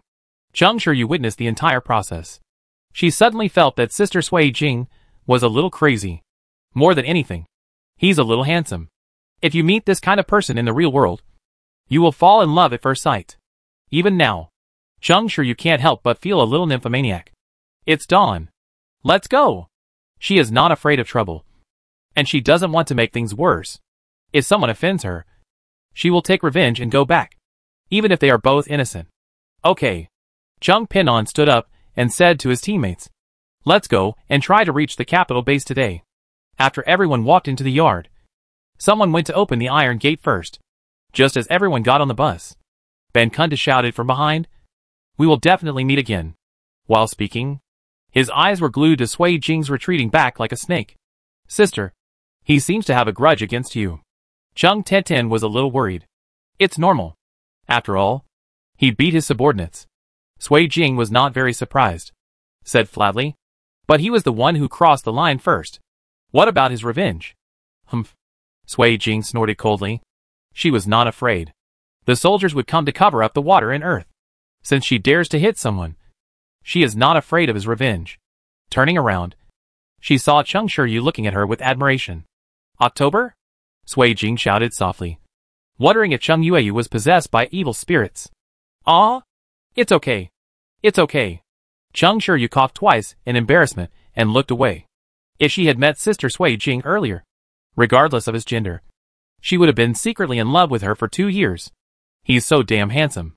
But having said that, can we really get to the capital base today? Chung Tenten asked. It should be possible. Now the entire city's network has been paralyzed, and vehicles can't connect to the navigation system. They all relied on their own memories to find their way. Now I hope Chung Ping'an and the others can be more reliable. Otherwise, they won't let their players find a way. After Sui Jing finished speaking, Chung Shiryu stopped answering and was about to close his eyes and rest for a while. There were only a few zombies encountered along the way, which always gave Sui Jing a feeling that the real game had not yet begun. This is very disturbing. We're here. We're almost there. Sui Jing was woken up from his sleep. The capital base is ahead. Sui Jing raised her eyebrows in surprise. So quickly. She thought she would at least leave at night. I didn't expect it to be so close. I don't know if it was built before or later. This base looks like a modern military fortress. A 3-person high fine iron fence surrounds the outermost perimeter, and inside are 5 tall conjoined buildings. It is unknown how many victims were placed inside. There were 2 young men wearing camouflage uniforms standing guard at the gate of the iron fence. They should be members of the base, who were on duty in turn. Hey, brother. We are a medical research team from the next city. Let us go in. Chung Pin-on parked the car at the door and shouted. I saw one of the young men saying something to the other, and the other quickly ran towards the inside of the base. Sorry. We need to confirm the order. The young man replied. It's understandable, Chung Pin-on said warmly. After a while, another young man ran back, and the captain said, Open the door for them. Then, the two young men opened the iron gate and allowed them to drive the vehicle in. Just as everyone was packing their belongings, a muscular man also wearing camouflage uniforms walked out of the base, with an upright look on his face. Captain. Two young men saluted him solemnly. You are Chung Pin-on. Team leader Chung. The man walked straight towards Chung Pin-on. He stretched out his right hand and said, I am Wei Feng, whose name I have admired for a long time. Captain Wei. You're welcome. Chung Pin-on also extended his right hand to shake his. I didn't expect that Chung Pin-on could be serious enough. What are these? Wei Feng turned his eyes to Sui Jing and the others and asked. The members of the medical team all wear uniforms and are easily identifiable. On the other hand, all the players were wearing various costumes, and it was hard to tell who they were. Oh, they were the ones who escorted us all the way to the base. They were very skilled, Chung Pin-on said. I see. Wei Feng nodded. Now that you have arrived at the base, you are now a part of the base. Just stay here. Then Wei Feng called two people and took them to their rooms first. Due to limited room availability, only multiple people can stay in one room. There were only two girls, Sui Jing and Chung Shiryu, among the players, so they were naturally assigned to live together in a relatively small room. The other male players were divided into two rooms and crowded together. After everyone put away their belongings, they went to the base hall. Wei Feng said that he would first introduce them to the layout of the base and introduce some important members of the base. Just say that if you have an emergency, just call any of them. After Sui Jing and Chung Yeye came out of the room, they would meet some women and children along the way, but their reaction was to glance at them briefly and then lower their heads, not daring to look more. Moreover, these women all had sallow complexions, were listless, their eyes were evasive, and they were timid. Logically speaking, they are all in the base, so this situation will never happen no matter what. Sui Jing took this matter seriously, and there must be a monster when things go wrong. After Sui Jing arrived at the hall, he found that almost everyone else had arrived. There were 4 unfamiliar faces standing next to Wei Feng. Now that everyone is here, I'll introduce it to you first, Wei Feng said loudly. He pointed to the red-haired lady on his left, captain of the first team, Yi Song. Then he looked at the girl in black next to Yi Song, captain of the second team, Nye Chi. This girl looks quite young.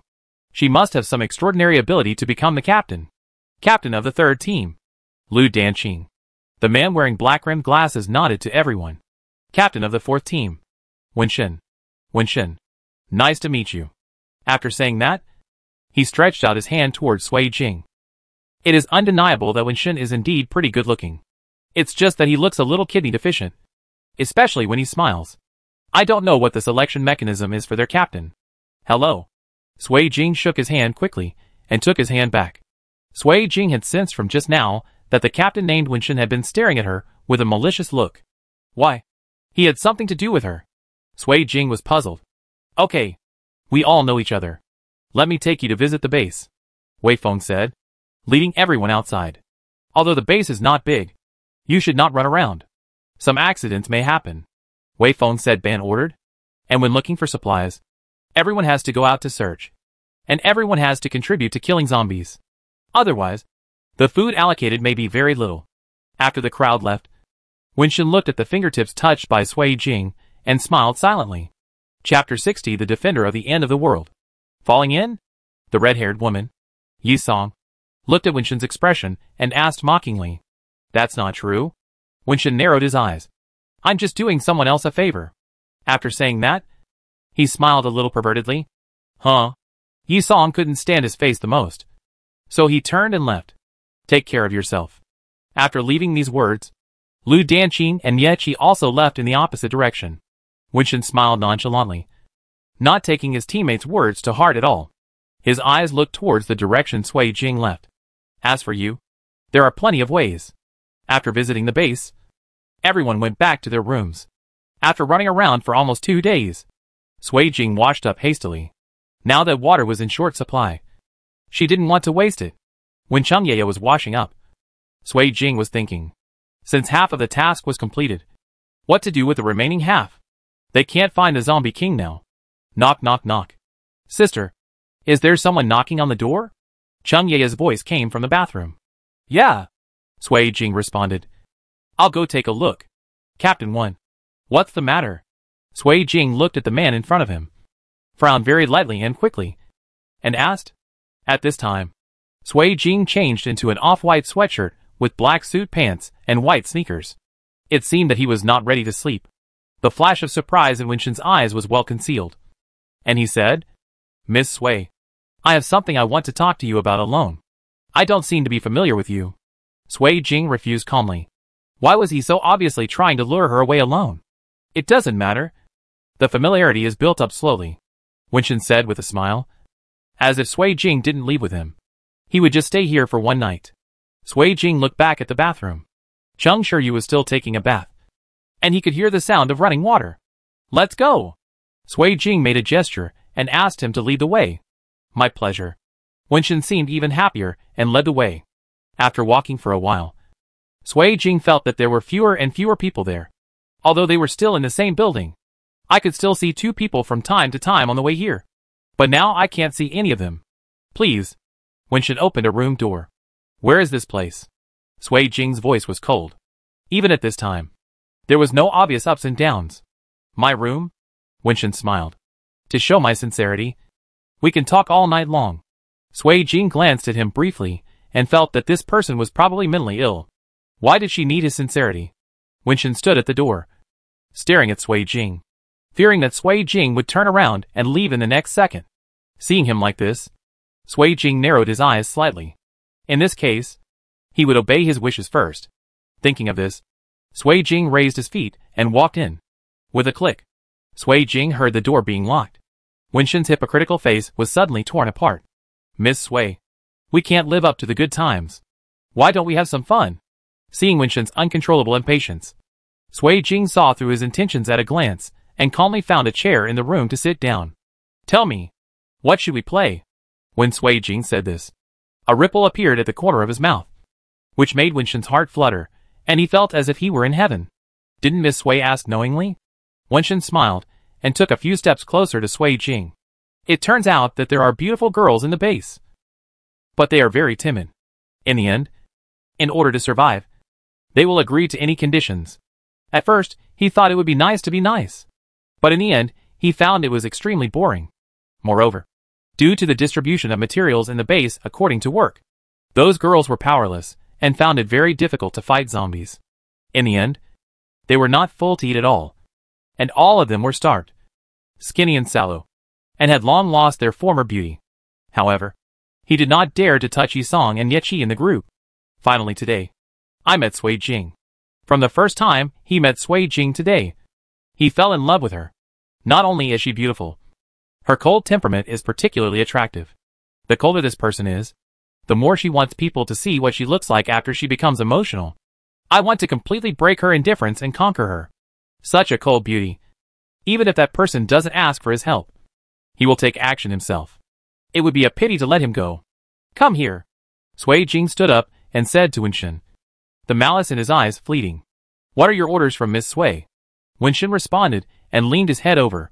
It would be great if she could listen to something herself. He doesn't have to spend so much effort. Winston clutched his stomach and glared at Sui Jing fiercely. Sui Jing, don't know what is good and what is evil. I'm sorry. Sui Jing smiled wickedly. I just like to be ignorant of good and evil.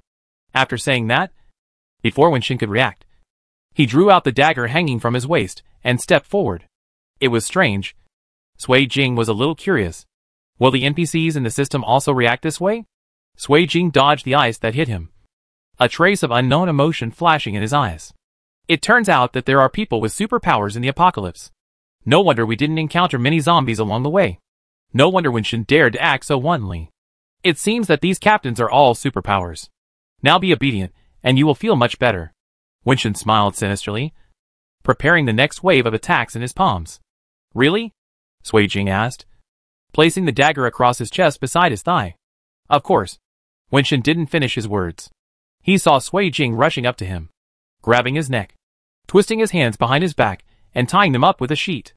All at once and neatly. Wenshin? If someone passes by in the corridor outside at this time, they can hear loud accusations erupting in the room. Sui Jing. You are shameless. Ever since he activated his powers, no one has ever been able to force him to look like this. Not as good as you. Sui Jing returned to his cold look. When he thought of the tragic experiences of those girls outside, he felt sick looking at Wenshin. You know Ban Siyun too. Sui Jing did not use a question, but an affirmative. I don't know what you're talking about. Wenshin turned his head to the side and refused to admit it. Sui Jing sneered silently. Unfortunately, I saw it all. Before going back to her room this afternoon, she first went to Chung Pingan's room to ask where she could find the Zombie King. Coincidentally, on the way back to the room, I saw Wenshin and Ban Kunta talking about something. Sui Jing then realized that the two of them knew each other, and the way Wenshin looked at him when they met for the first time could be explained clearly.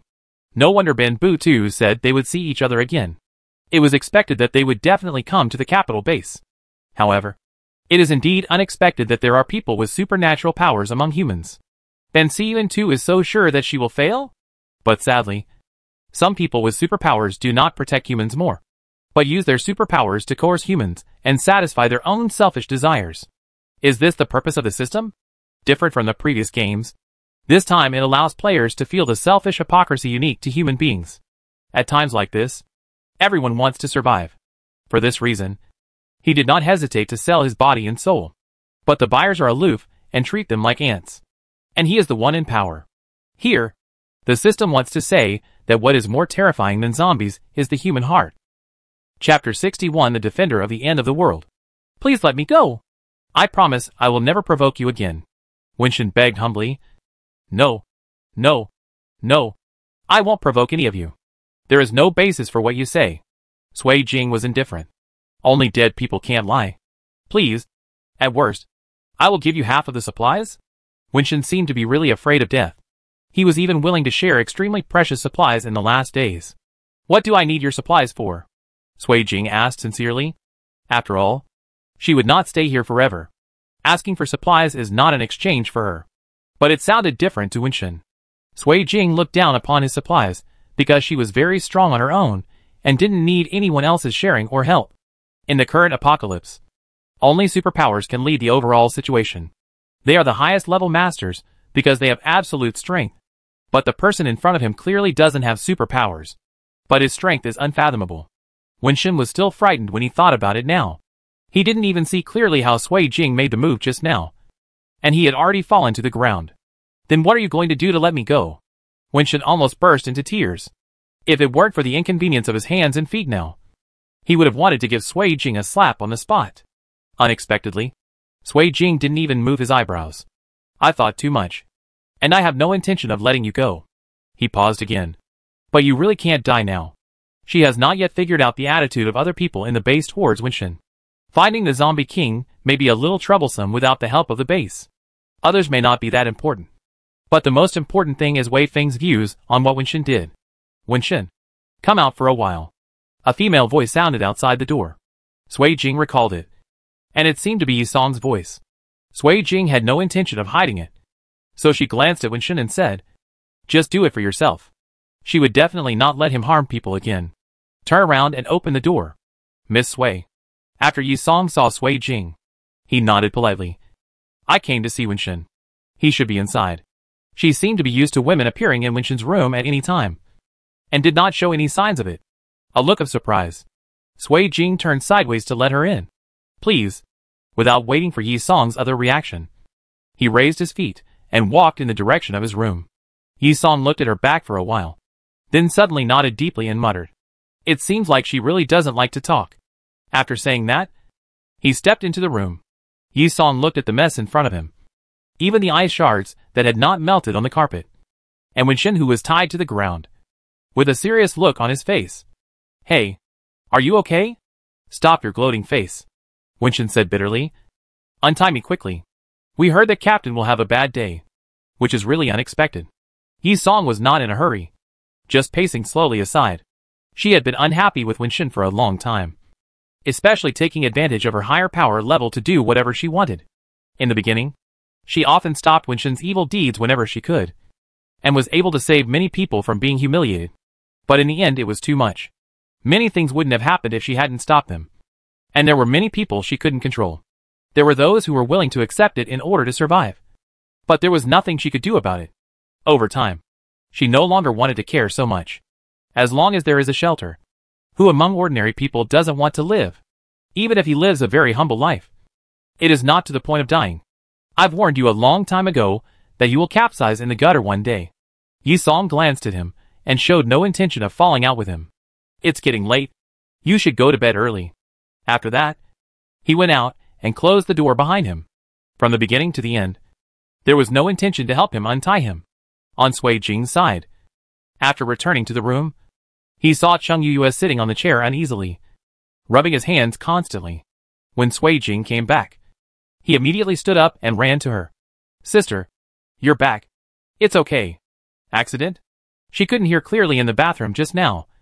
She could only vaguely hear her sister being taken away. After she came out, she found that her sister was really gone, which made her worried for a while. It's okay. Sui Jing comforted. Go to bed early. There are still important things to do tomorrow. This afternoon, she actually went to Chung Ping'an to ask how she could find the Zombie King. Although Chung Ping'an didn't quite understand why she had to find the Zombie King, he still told her. The base will go out every other week to search for supplies and clean up the corpses. Under normal circumstances, you will encounter a zombie tide. And there will definitely be the shadow of the Zombie King behind the zombie tide. And tomorrow happens to be the time when everyone in the base sets out to find supplies to clean up the wandering zombies. If you want to find the Zombie King, you have to try your luck tomorrow.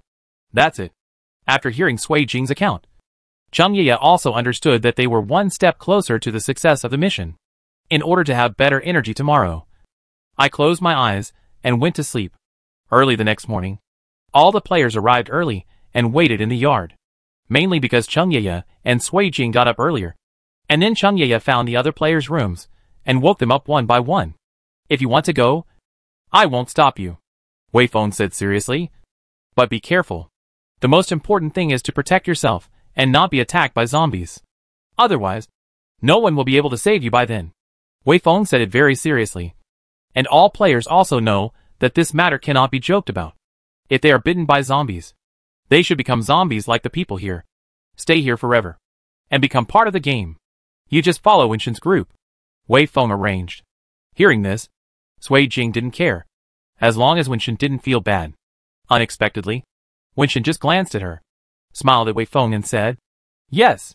However, when no one noticed, he still swallowed nervously when he saw the long knife in Sui Jing's hand. Then let's go. Following Wei Feng's order, everyone except some old people and children who were left behind at the base quickly got into the car and set off for the city. Since Sui Jing and the others had their own cars, they did not crowd with other people in the base. But this is good.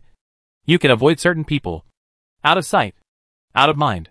When they arrived at a large supermarket in the city, Wenshin, who was leading the team, stopped the car. The vehicles following behind also stopped one after another. Let's just go to this one. You go in and look for supplies yourself, Wenshin said. Be careful about your own safety. No one will rescue you if you are caught. Except for the players. Everyone else responded neatly. After all, the apocalypse has been going on for so long. And whoever can survive to this day does not have some ability within him or her. Survival will completely change a person. Even girls who were scared at first can now bravely fight zombies when they see them. But this is only when the disparity in power is not particularly large. Otherwise, it will be like hitting an egg with an egg against a stone. Should we follow him in? Although they didn't get along for a long time, the players were willing to seek Sui Jing's opinion first. Sui Jing looked at the department store in front of him, narrowed his eyes slightly, and shook his head. I won't go. Let's work in groups first. If we find any suspicious phenomena, come back and gather together first. Don't act rashly. After saying that, all the players scattered, looking at the back of Sui Jing and his entourage leaving. Wenshin's eyes dimmed and he said, You are seeking your own death. Chapter 62 The Defender of the End of the World. Sui Jing's original intention was to find the Zombie King through this outing. And no matter what, he could find out where it often appeared. But I walked around the streets and still found nothing. Not even a shadow of zombies was seen. Isn't it too quiet? Doesn't it match the game setting of the zombie background? Before coming, Wei Feng heard Chung Pinon say that she was looking for the Zombie King. So he gave her a few words before setting off. The Zombie King will basically be difficult to destroy if he relies purely on physical skills. As long as there is one zombie left, it will provide energy for the Zombie King. Even if they are thousands of miles apart, it will not have any impact. If you want to destroy it, you can only take away the crystal core in its chest. That's its evolutionary advantage. The crystal nuclei of other low-level zombies are all in the brain. The crystal core of the Zombie King alone is in the chest. Sui Jing knew the crystal core. Sui Jing really didn't know where the Zombie King's crystal core was before. Then are there any other differences between it and ordinary zombies? Sui Jing asked. Of course there is. Wei Feng thought for a while. To put it simply, it is analogous to the difference between ordinary people and people with superpowers. It's just that the gap between them is huge. As unbridgeable as a chasm. Sui Jing nodded. Thank you. I understand. Looking back now, Sui Jing realized that if he wanted to successfully obtain the Zombie King crystal core, he couldn't fight head-on. He had to have something as a cover. As for Wenshin, Sui Jing narrowed his eyes lightly. She wasn't going to let him go just like that. Sui Jing felt that the ground seemed to be shaking. But she didn't panic at all. She was alone on the street now. And she didn't let anyone else follow her.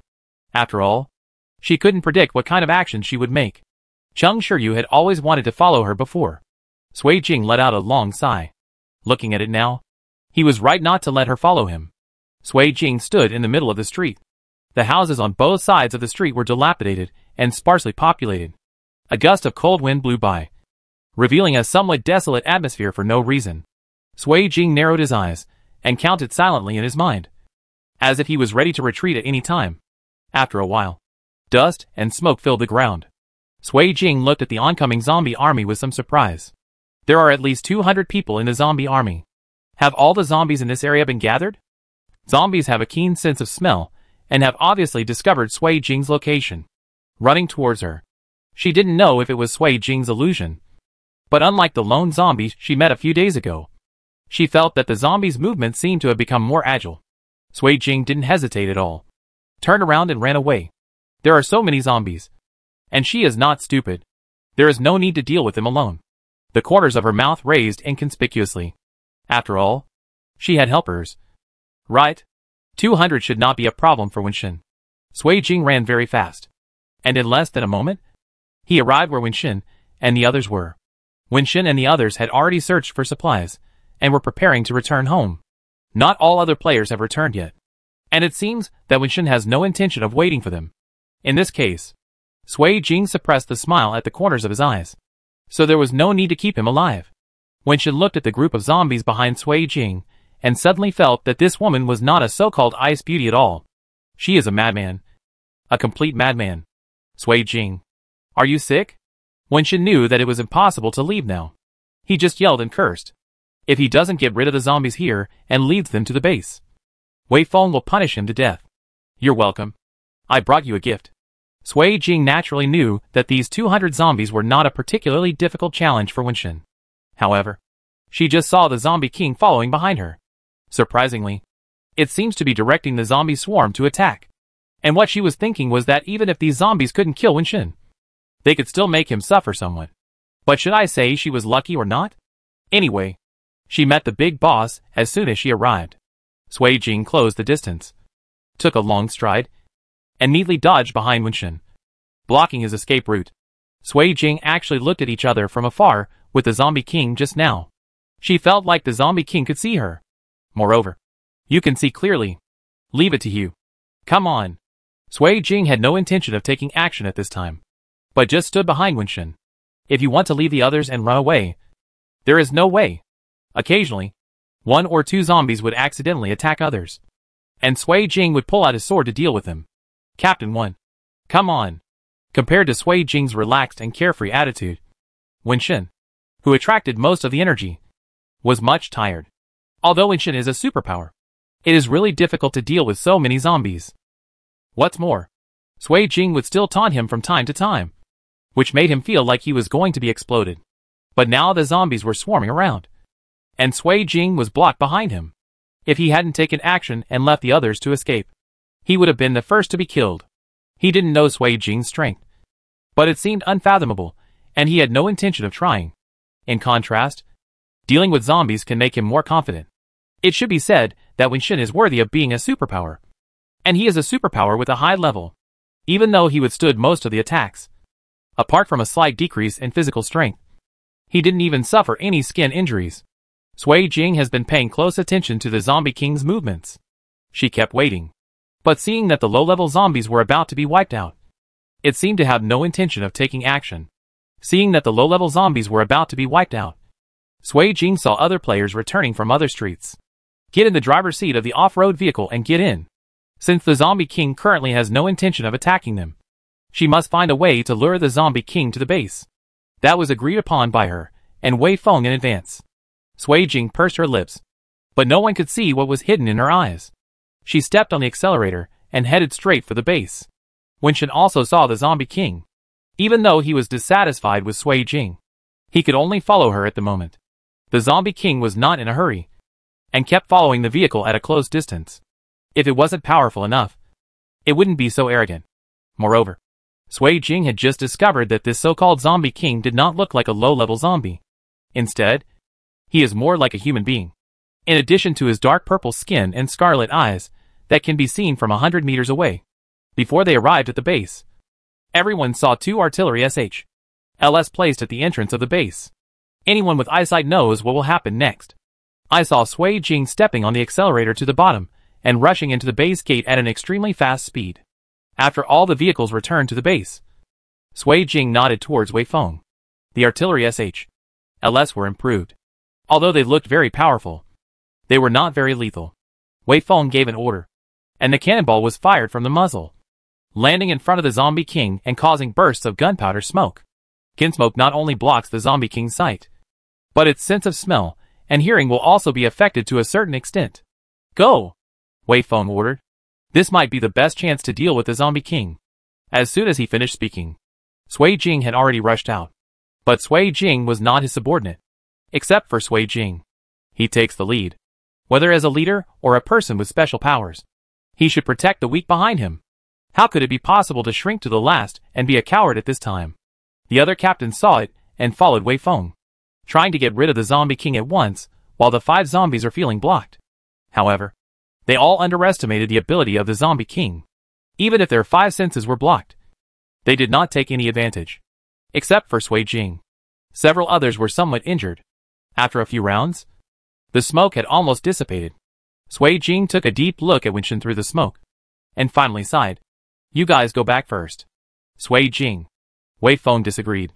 As a commander, he had reason to protect them until the last moment. For the last time, go back. Sui Jing's voice was still calm, but it was unreasonable and could not be refuted. Wei Feng gritted his teeth and quickly returned to the base with the others. Sui Jing sighed softly. She knew that this time, both sides would probably lose again. Chapter 63 The Defender of the End of the World. Sui Jing took a few steps back, and before the Zombie King could react, she waved her hand. With a bang, the SH.LS exploded next to the zombies again. Sui Jing unleashed almost all of his potential, making clean moves while barely visible to his eyes. The long knife in his hand stabbed straight towards the Zombie King's heart. Seeing that it was only a millimeter away from his heart, the Zombie King quickly grasped the tip of the knife. No matter how hard Sui Jing tried, the long knife did not move even half an inch forward. But the Zombie King was in disbelief. Maybe so? He stared at the dagger stuck in his heart with wide eyes. Feeling a little angry, Sui Jing pulled out the dagger, and a few drops of blood stained his cheeks due to excessive force. Sui Jing wiped his face carelessly, and the smile on his lips deepened. But suddenly he frowned inconspicuously. His Sui Jing gritted her teeth. She didn't expect that the Zombie King could continue to attack after being stabbed in the heart. At this moment, her neck was tightly held by the Zombie King. Even though she had difficulty breathing, her expression remained unchanged, and there was even a faint smile on her eyebrows. She looked straight into the Zombie King's eyes and counted silently in her heart.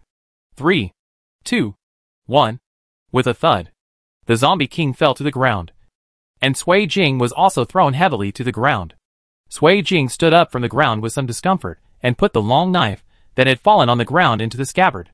Sui Jing narrowed his eyes slightly, and looked at the smoke that had not completely dissipated. He reached out and touched his pocket unconsciously, only to find that the sunglasses in his pocket had been left somewhere. She took out her hand again. She always felt that she should be wearing sunglasses at this time. The light blue crystal core that appeared before his eyes showed the success of the mission. Sui Jing held the crystal core in his hand, which was different from ordinary crystal cores. This light blue crystal core seems to be surrounded by some liquid, which is shining brightly in the crystal core. After the zombie king was completely dead, he disappeared from the place. Sui Jing took the crystal core and handed it to Chung Pin-on. Only by handing it over to Chung Pin-on can all human beings be saved. Great. With it, everyone will be saved, Chung Pin-on said happily. Yes. Sui Jing nodded and inadvertently touched his neck where he had just been strangled. Sui Jing turned to look at Winston again. He seemed to be injured and looked a little embarrassed. Thank you, Miss Sui. Wei Feng was a rough man and didn't know how to express his gratitude. I just say thank you. Sui Jing looked at the various people in front of him and suddenly felt that they were not like system NPCs, but like living people. They also have feelings, want to live, and have their own lives. It doesn't matter. Sui Jing shook his head. But I have something to say. I hope Captain Wei will consider it as appropriate. Miss Sui, please tell me, no matter what happens now, as long as it's not too excessive, we can't agree to anything. Sui Jing glanced at Winston briefly and said bluntly, after he is cured, let him leave the base. After the death of the zombie king, the superpowers of all superpowers also disappeared. Winston can no longer rely on supernatural powers to dominate. Wei Feng asked in confusion. Why? Why is this? Sui Jing did not intend to say more. If you want to know, ask Captain Yi after we leave. I think she would be willing to talk to you about these things. Okay. Wei Feng nodded in agreement. I will let him leave after the vaccine is developed. It couldn't be better. Sui Jing nodded. She had just taken a quick look at Winston's injuries and thought it would be impossible to survive before a vaccine was developed. Seeing Winston's somewhat pale face, Sui Jing looked away. The reason why she said this was to break the last line of defense in his heart. Congratulations to all players for passing the copy of Doomsday Defender. Now start calculating the final points of each player.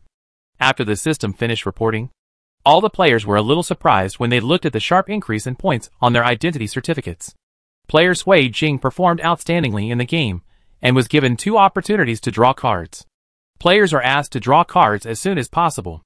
Although it was Sui Jing who drew the card again, the system's voice actually sounded a little pleased.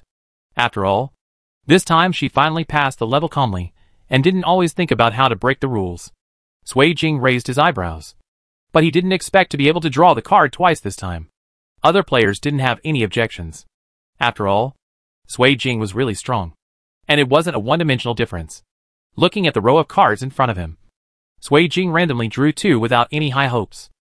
The first one is a prop card, Siren's Music Box. The second card is the wish fulfillment card that every player in the game cherishes. Sui Jing clicked her tongue. This card was not as valuable to her as the prop card. Let's not talk about whether she wanted to go out before. Anyway, she doesn't plan to go out like this now, although the system seems to want her to use this card.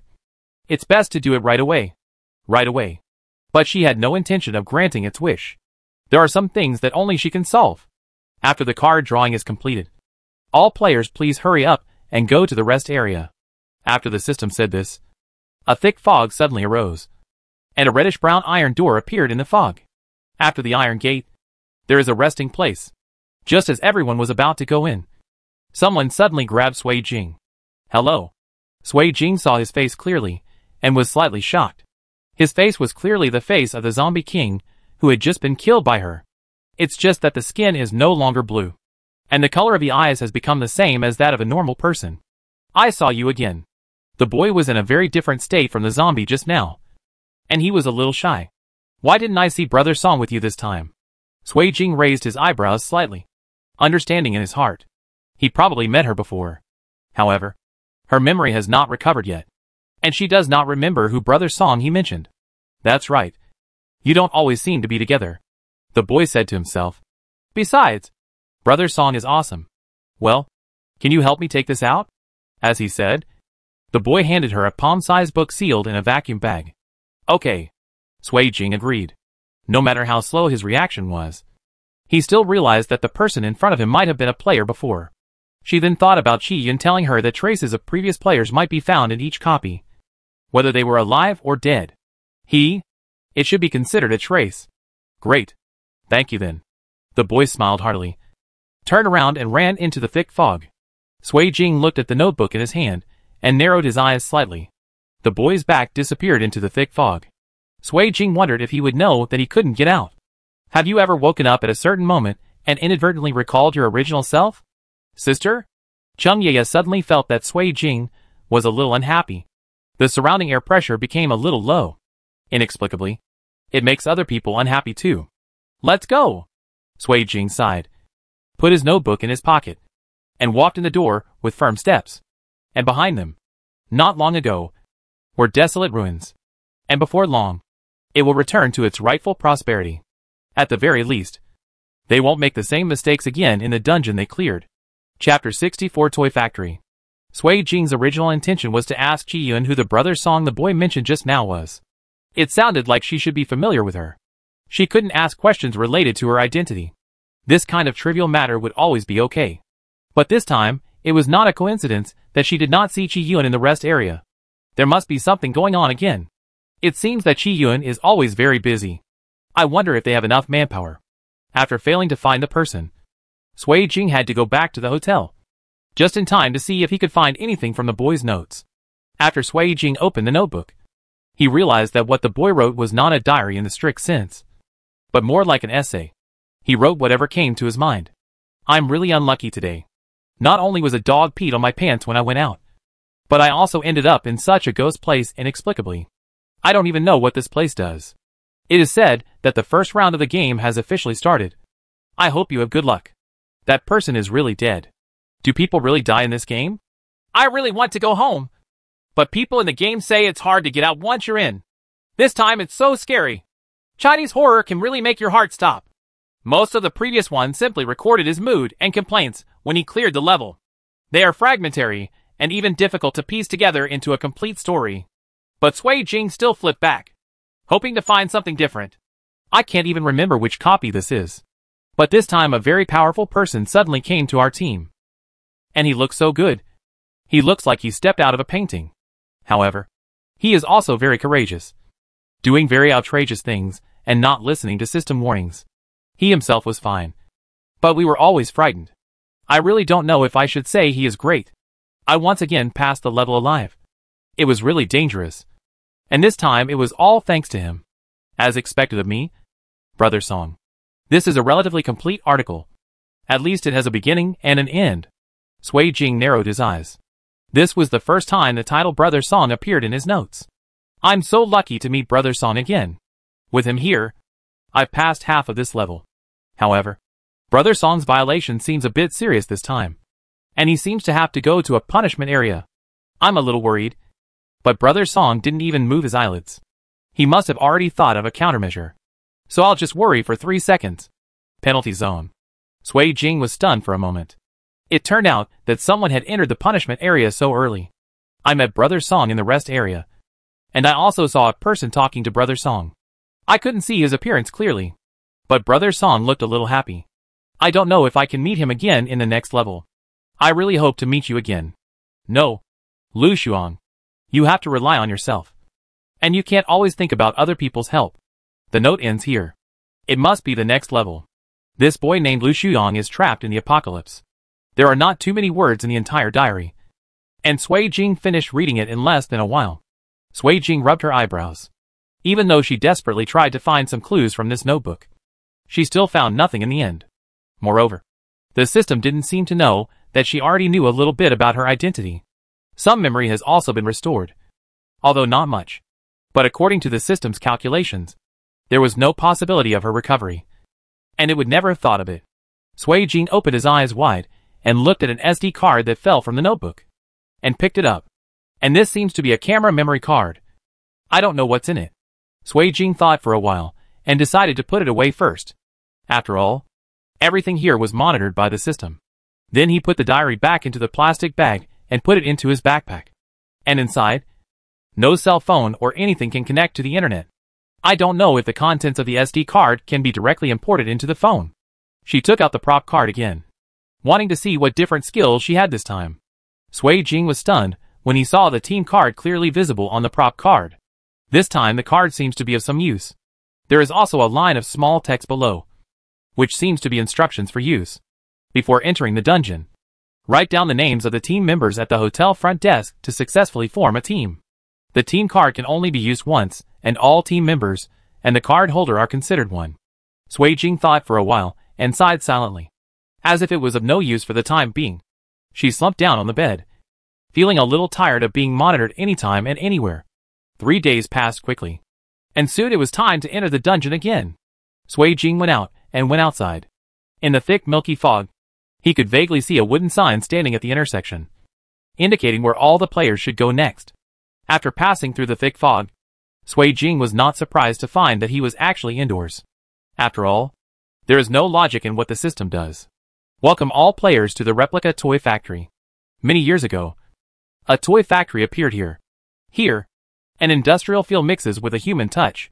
Plush ones, glass ones, wooden ones, steel ones, and of course, the factory director's favorite, ceramic ones. All toys exist to please humans, and should be priced accordingly, and use the same mold. The same process produces the same standard appearance. However, those defective products are a waste of resources. Abominable waste that should be disposed of. Of course, the director of the factory cherishes these toys that he produced firsthand. However, what should we do when the toys no longer want to be toys, and the defective products are no longer defective products? If the toy is not a real toy, the defective product is not defective in the ordinary sense. What will happen? Of course, this is all for you to continue exploring. However, one day, 12 defective products appeared among the toys of the factory director. How to do it? The factory director felt very angry, which was not allowed in his management. Players, please help the factory director repair all defective products. Otherwise, they will be discarded. Good luck to you all. The sound of the system disappeared, and the remaining 12 players looked at each other in the dark factory. Sui Jing glanced at the other players, and was suddenly startled. When he saw the woman waving to him, he felt that his eyelids seemed to jump. Why are you here? Sui Jing walked up to her and asked. It's rare to see this woman wearing a white shirt even in a place like this. But when I turned around and remembered that I was also wearing a white sweater, it wasn't much better, and I didn't seem qualified to say anything. That woman was Chi Yun. She smiled, and her nonchalant temperament was somewhat similar to that of Sui Jing. I wonder if people who have been together for a long time will more or less catch on to each other's habits. It was a mistake, so I got punished. Will you still be punished? Sui Jing raised his eyebrows. What's wrong? It's so serious that you're punished to come with us? Hey, stop talking, he said with an unlucky look on his face. It's all because of the system. It's stingy. Don't I just want to check the information? What's the matter? Sui Jing noticed that although Chi Yu was punished, her speech was not as restrained as before. I've let go a lot. You are quite magnanimous. Sui Jing's eyes and brows twitched with a faint smile. I can't help it. I'm just so honest. Chi Yun spread her hands, looking like I was helpless too. The other players watched the two of them chatting and laughing, with a sense of disregard for the lives of others. Can you please stop chatting and clear the level first before saying no? Can you keep a low profile? Please. Our lives are also lives. Chapter 65 Toy Factory. Well, what should we do now? A boy raised his hand weakly and asked. Wait. Chi Yun smiled and looked much closer. Didn't you hear that the toy was to be repaired? We didn't even see the shadow of the toy. After hearing this, the boy silently lowered his raised hand. Indeed, they were now inside a factory, and under dim lights every shelf was filled with all kinds of toys. Blue plush doll, Puppet Man, Iron Man, and so on. They all stood in the middle of the toys. I don't know if it was their psychology, but they felt like every toy was alive and staring directly at them. But upon closer inspection, it was clear that it was just an ordinary toy. By the way, I have something I want to ask you, but I never had the chance. Sui Jing said. My memory has not recovered yet, and there are very few things I can remember. I know. Chi Yun expressed her understanding, but these are all the system's informants. There are things, big or small. Sometimes even if you ask and I answer you, nothing will happen, Chi Yun said seriously. But sometimes, If it involves the system itself, that's taboo and can't be mentioned. Why? This will be seen as a provocation to it, Chi-Yun replied. Sui Jing, speechless. Then there is. Is there any place that is not monitored? The two looked at each other. Chi-Yun immediately understood the second half of Sui Jing's unspoken sentence. Yes. It's in the game. To put it bluntly, there may be another spatial dimension in a few copies of the game. Most of them are used to punish players. It's considered to be in the game. A kind of mechanism. There, you can avoid being. But not every copy can find such a space. And it is relatively difficult. Okay. I'll do my best. Sui Jing nodded. The other players saw the two of them muttering together for a long time. And they didn't know what they said. But they looked calm and relaxed. And they looked like masters. Just as the two finished talking, the door of the factory was pushed open. A middle-aged man, wearing navy blue overalls, came in. He first looked at the dolls on the shelf as a general inspection. And then looked at all the players standing in the middle. Just like a program. He first said, "Your job is to repair the remaining defective products from the previous batch. If the factory director couldn't repair it himself, he wouldn't have invited you here. The factory director likes ceramic toys the most." The man in work clothes said. His tone was like a machine, without any fluctuation. "I hope you are not in vain, and can repair it as soon as possible. Toys, don't disappoint the factory director. Otherwise, the next words are self-evident, and everyone standing here knows it. Player, don't mess with settings. Who told you we would fix the toy?" Fortunately, everyone knows that this is definitely not asking them to actually repair the toys. There must be some hidden mission. Toys need to be repaired, but how to repair them is a problem. It's impossible to actually use soil to repair them, regardless of the purpose of the game. You must listen to what the NPC says. Otherwise no one will know what will happen next. Sui Jing noticed that both in the system questions and in the NPC's words, it was mentioned that the factory director likes ceramics the most. Is this an important point? But this time it happened to be a coincidence. In the game, apart from Sui Jing, who doesn't like to play cards according to common sense, Chi-Yun is also not a very obedient person. However, under the stunned gazes of everyone, the man in work clothes picked through one of the shelves and picked up 12 ceramic dolls on wooden boards. Then he took out a pot of clay from somewhere and put it in front of him. "This is a defective product," the man in work clothes said. "You can repair it here, or you can take it back to the room to repair it. It doesn't matter, as long as they can be repaired. That's it." After talking about the room, the man turned and walked in one direction, opened the door and flashed the iron door. "This is your room." Everyone came together. Unexpectedly, there was a large space hidden inside the iron door. Exactly 12 rooms. 12 room doors are arranged in a circle, with a hall vacant in the middle. There are sofas, benches, etc. in the hall. The floor is the most ordinary cement, without tiles. When everyone turns around again, I found that the man in overalls had disappeared. And I didn't know when he disappeared. Only a plate of ceramic dolls and a pot of clay were left behind. "How about we go to the hall?" someone suggested. "It feels eerie being watched by these toys here." Everyone else thought what he said made sense. Sui Jing and Chi-Yun also agreed. The two of them were not afraid, and it was indeed more convenient to be in the inner room. The player moved all the players and clay into the hall. Although the lights here were still dim, it felt a lot more relaxed without the gaze of the group of toys. "Then do we really want to repair them?" The boy who made the first noise seemed to ask Pingwa to squat down and look at the doll on the board.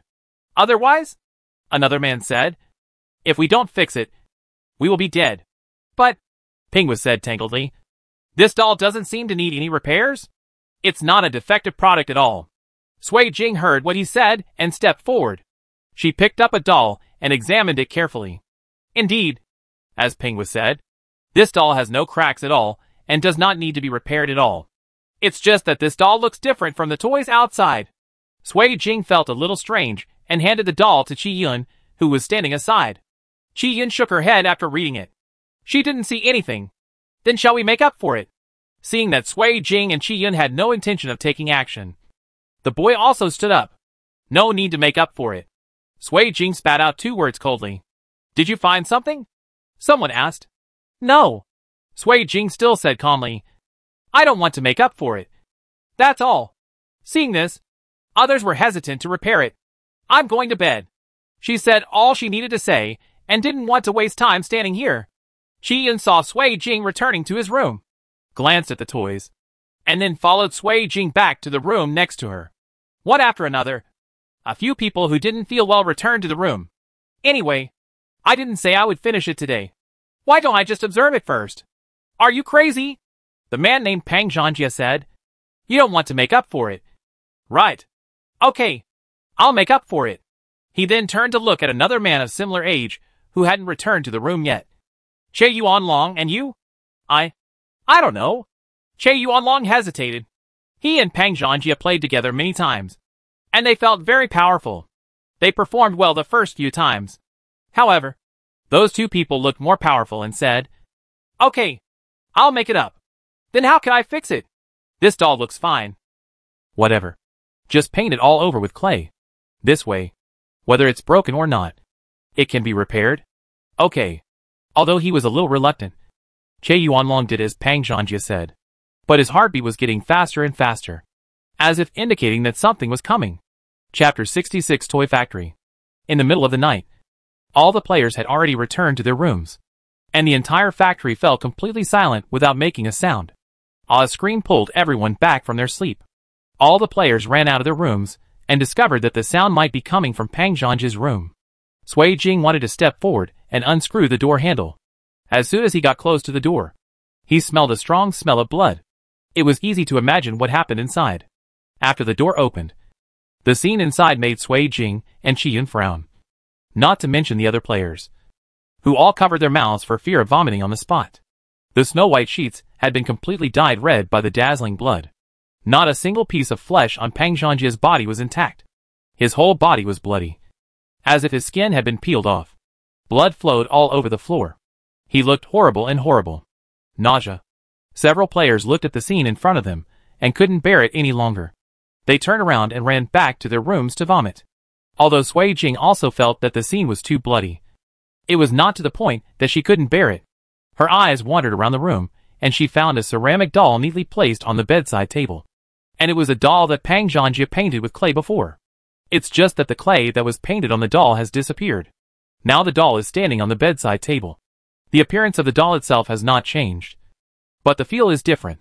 The doll seemed to suddenly have a soul, as lifelike as the toys they had seen on the shelves before. Sui Jing narrowed his eyes. Could it be that after a person dies, the toy has a soul, and it will be repaired? No longer a defective product that can be discarded at any time. In that case, if you want to repair 12 ceramic dolls, they will all die here. Sui Jing took the doll out and closed the door. However, the moment the door closed, the door disappeared. The door just now turned into a wall.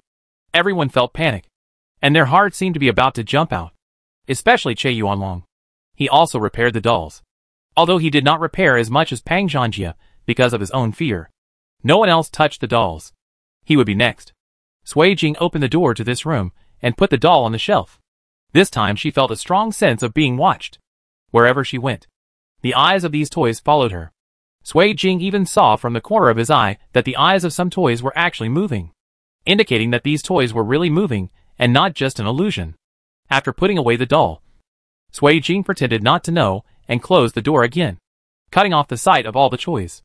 Looking at the doll on the floor, Sui Jing glanced at Chi-Yun, who also expressed that there was nothing he could do for the time being. We had to let them stay like this for now. Among all the ceramic dolls, the one with one leg painted with clay by Che Yuanlong is very conspicuous. Che Yuanlong also noticed it. He picked up the doll and tried to wipe the clay off the doll's legs, but found that it was no use. The clay had stuck to it and couldn't be removed. Che Yuanlong's legs weakened, and he sat on the ground with dull eyes, not knowing what he should do to survive. Thinking about the tragic death of Pang Zhangjie just now, he couldn't help but break out in a cold sweat. Sui Jing glanced at him and realized that no one else would die tonight. However, how on earth was such a miserable death achieved? Even so, no one dared to continue sleeping tonight. Everyone stayed in the hall, thinking that having company would at least make them feel better. Chi-Yun sat next to Sui Jing and saw that Sui Jing had been staring at the ceramic doll on the ground since just now, wondering if he was thinking of some way to deal with it. Can we leave this room? Sui Jing suddenly stood up and asked. Probably not, someone replied, but he was not sure. Sui Jing raised her wrist slightly and glanced at the time. Seeing that it was almost dawn, Sui Jing opened the door and entered the room where the toys were placed. Sui Jing found another door in the house. The door was not locked and could be opened with a gentle pull. After opening it, I found that it seemed to be an abandoned room, almost filled with broken toys, broken hands, broken legs, and severed heads. Or maybe it's flawed and imperfect. It's all dumped here. In addition, some fragments of clothing and backpacks can be found inside. But there were no signs of blood or struggle. Can the system restore even these? There was another door in the corner of this room, and everyone's eyes widened when they opened it. They returned to the room where they had rested. Someone tried a few more times, but no matter how they go, they will eventually return to the original house. It seems that there are only 3 rooms in this toy factory. Just when everyone was helpless in the room, they heard rhythmic knocking on the door. When I opened the door, I saw the man in work clothes I had seen yesterday. The man seemed to be in a good mood. He was holding the repaired doll that Sui Jing casually placed on the shelf. When he saw that the doll on the ground was basically untouched, his face immediately darkened again. Why don't you mend it? Sui Jing was surprised that he turned against him faster than turning over the book. We are still studying how to make repairs to make the factory director more satisfied. Pinghua laughed and laughed. Hearing Pinghua say this, the man in work clothes softened a little. In that case, don't waste time and repair them quickly. Okay. Pinghua agreed and breathed a sigh of relief when he saw the man in work clothes leaving. Then should we make up for it or not? Pinghua asked. It would be over if we made up for it now. And it would be over if we didn't. There's no way to escape anyway. Sui Jing thought for 2 seconds and said, mend it up. Then he saw her sitting on the bench, grabbing a doll and painting clay on it. When Qian saw him, he immediately knew what Sui Jing wanted to do. He sighed and sat next to Sui Jing and started brushing up. The other players looked at the 2 men in shock and had no time to stop them. It seems like it can't be stopped. In less than a while, all the remaining dolls were finished. Sui Jing brushed 6 and Qian brushed 5. Not bad. Qian looked at her masterpiece and laughed out loud. It's quite beautiful. Other players, why don't you look at the beauty of the doll with a muddy face? If you are afraid, just go to the utility room and stay there tonight. Qian said. There should be no danger there. Well, at least there won't be any now. She's right. Sui Jing agreed. If you want to find the safest room among these 3 rooms, it is undoubtedly the utility room. When they are in the dollhouse, their eyes will follow their movements on the toys on the shelves. Even if they go back to their room, they will stare at them until they close the door. But just now, they went to the grocery room. And when they arrived at the door, Toy's eyes didn't follow him. And he didn't even see the door to the grocery room. I don't know if I am unwilling or unable. Chapter 67 Toy Factory. It is difficult to distinguish between day and night in this kind of place. But it needs day and night to divide the so-called order. Although everyone stayed together in the hall at the beginning. As time passed, everyone knew what would happen next. Go. Qian raised her chin towards the others, indicating that they could go to the utility room. No. I'm not leaving. Pinghua shook his head. The young boy's face was very solemn. Maybe I can be of some help later. I won't leave either. Che Yuanlong also said. If it weren't for you, I would be the one who died tonight. I'm not leaving either. Me too. None of the other players have any intention of leaving. Since Sui Jing and Qian want to stay here, what's the point of them leaving? It's up to you. Sui Jing glanced at everyone, then turned back to the room. Be careful. Qian smiled, feeling that Sui Jing was speaking hard but had a soft heart, and said to the others, be careful. We will. The others nodded. If anything goes wrong, call someone. This room isn't very soundproof. You can hear it under normal circumstances. Qian said. No. Then I'll go back first. Not to mention, it's quite exciting to do something once in a while. When Qian returned to her room, she glanced at Sui Jing's door. This person was always like this. He wanted to take care of everything by himself without asking for gratitude from others. I don't want everyone to become controlled demons. So I always pretend to be calm, as if everything in the game is child's play, just to make everyone feel that they are not in a situation where they can kill each other. The situation just now was probably something she wanted to see, but didn't want to see. Qian sighed softly and opened the door to the room. I don't know whether she or Sui Jing will be unlucky first tonight. Sui Jing didn't think too much about it. She was used to being arrogant and felt that nothing was as serious as it seemed. after washing up in the bathroom. She fell asleep. After all, right now, sleep is more important than anything else. In the middle of the night, Sui Jing was awakened by bursts of breathing. It was strange that such a light breathing sound would never wake Sui Jing up under normal circumstances. But today she did wake up. As soon as Sui Jing opened his eyes, he saw a girl wearing a white skirt and a red cloak standing beside the bed. The girl held a rag doll with her hands folded in front of her chest. The two dark eyes kept staring at Sui Jing for who knows how long. Needless to say, the breathing sound Sui Jing heard most likely came from her. It's a bit annoying. After all, it's so inappropriate to disturb someone while they're sleeping. She always felt that the setting of these NPCs appearing in the middle of the night was a sign of illness. Sui Jing sat up. She didn't have the habit of taking off her clothes and shoes when sleeping in the game anyway, so it was very convenient. Sister, have you seen my doll? Sui Jing. Is it your doll in your hands? I'm blind? When the girl saw that Sui Jing was silent, she was also stunned. But she didn't give up and changed the question to another question. Did you mend the toys today? Sui Jing looked at the girl and smiled. Strictly speaking, it wasn't a smile, but the corners of her lips were slightly curved. Take it up. Just tell me what to do. Seeing that Sui Jing was calm and composed without any fear, the girl suddenly forgot what she wanted to say. And I added 6 more. Sui Jing added. It's quite auspicious. The girl was immediately speechless as a machete appeared in her right hand. Yes, that's the machete. It seems quite unconventional for a delicate and frail girl to hold such a big machete. Sui Jing raised his eyelids with a half smile. She looked at the girl walking slowly towards her, unhurried and extremely calm. Calculating the time, Pang Zhangjie should have been dead at this time yesterday. Sui Jing opened the door to the room and took the girl out together. The other players in the hall had already woken up and were anxiously waiting for Sui Jing's movement. Only then did Sui Jing realize that in front of him, Qi Yun was also carrying a bear-shaped doll, which roughly looked to be as tall as an adult. But at this moment, Qi Yun was caught and could only kneel on the ground. Embarrassed, Sui Jing didn't expect that more than one person would be in danger at night. Sui Jing pushed the girl forward, and the girl sat with the puppet. Everyone saw that the girl's wrists were tied with a leather rope, but there was no blood on her body. Of course there was no blood, and Sui Jing didn't kill him. After all, he still had something to ask them. If you kill it all at once, you might miss some clues. What is this? Sui Jing walked up to the bear doll and asked.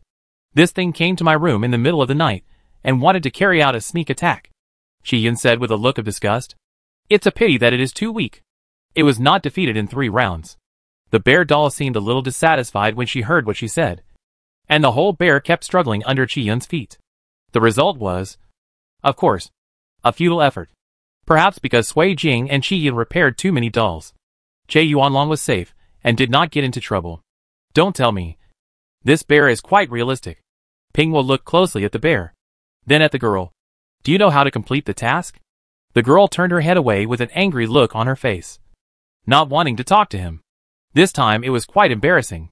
Humph. Sui Jing sneered. It doesn't matter if you don't tell me. Qi Yun immediately understood. I don't expect you to make any contribution. She looked at Sui Jing with a look of regret. Are you going to kill me? Bear. Girl. Sui Jing squatted on one knee in front of the bear doll, looking at it with cold eyes and a faint sense of oppression. One question. The bear doll nodded repeatedly, indicating that he would answer all questions.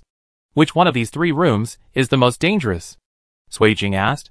I don't know. Bear replied quickly. I'm a little scared. It's just a little doll.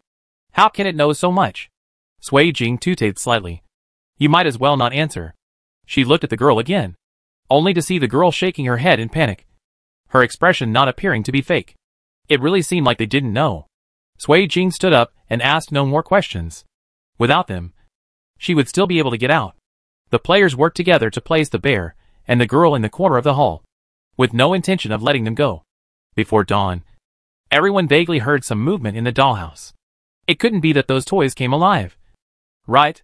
With this in mind, everyone opened the door. But under the dim yellow light, all the toys were properly placed on the shelves, and there was no unusual movement. But there was indeed a noise inside just now. What one person heard may have been misheard, but each of them heard it, so it's impossible for everyone to hear it. It's very scary in here. Ping Wo rubbed his arms, said. Suddenly, With a bang, the door behind him was slammed shut. Everyone was startled, and were waiting vigilantly for what would happen next. Under the dim yellow light, everyone saw the eyes of the toys on the shelves began to move slowly. Chapter 68 Toy Factory. Sui Jing naturally noticed something was wrong in the whole room. She suddenly thought of what she had just said when she came here to assign tasks to the system. On the surface, there is only one task issued by the system, which is to repair 12 defective toys. But if the previous logic is consistent, only after a person dies will a defective product be repaired. So, if you need to repair these 12 toys to pass the level, then wouldn't they all have to die to complete their mission? Then, there is simply no need for them to clear the level. This is a paradox no matter how you look at it. But Sui Jing went through what he said that day again. If the toy is no longer a toy and the defective product is no longer defective. Sui Jing raised his eyes. But for a moment of thinking, the toys on the shelves seemed to be about to jump off. The hands and feet of all the toys began to move, struggling to jump off the shelves. After hearing Sui Jing say that the grocery room might be a safer place, someone tried to open the door. But he found that the door seemed to be stuck with something, and there was no way to open it. Sui Jing frowned, looking at the army of toys rushing toward them like a tide, and suddenly felt a headache. These toys are all different sizes and materials. And even if they are not tricky things, there are too many of them. Then let's go, Pingwa said in a high-spirited mood. These things look much better than those ghosts and weird things. What he said does make sense. Although these toys are a bit weird, at least they are not that bloody and scary. It makes people feel a little better. Everyone picked up the tools they could use, and hit each one as they came, or a pair of them as they came. However, the attacked toys were not damaged, and were simply returned to the shelves. His eyes were still moving. Sui Jing's long knife was not unsheathed. The long knife held by the buckle was perfect for dealing with these fleshless toys. There are too many, and fighting like this is not an option, Che Yuanlong said breathlessly. There must be some way to stop these toys from attacking. Sui Jing's eyes suddenly noticed the ceramic doll that Pang Zhanjie had repaired before. The porcelain doll did not participate in this battle, and it was placed in an inconspicuous position on the shelf by the man in overalls. Like other toys, its eyes are also moving rapidly, and even its mouth has a tendency to grow wider and wider. Sui Jing squinted his eyes, and roughly judged the direction. He took out a coin from his pocket, and threw it towards the ceramic doll. With a snap, the ceramic doll swayed on the shelf for a few times, and with a crisp landing sound, the doll was smashed into pieces. At that moment, the other toys suddenly stopped attacking. As if time was frozen, they all froze in place. Even his eyes didn't move.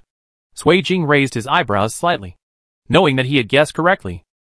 The lights in the house that were extinguished were turned on again, and the closed door was reopened. Sui Jing raised his wrist and glanced at his watch. It was 7 o'clock in the morning. They were safe for the time being. Everyone had stayed in this room for too long.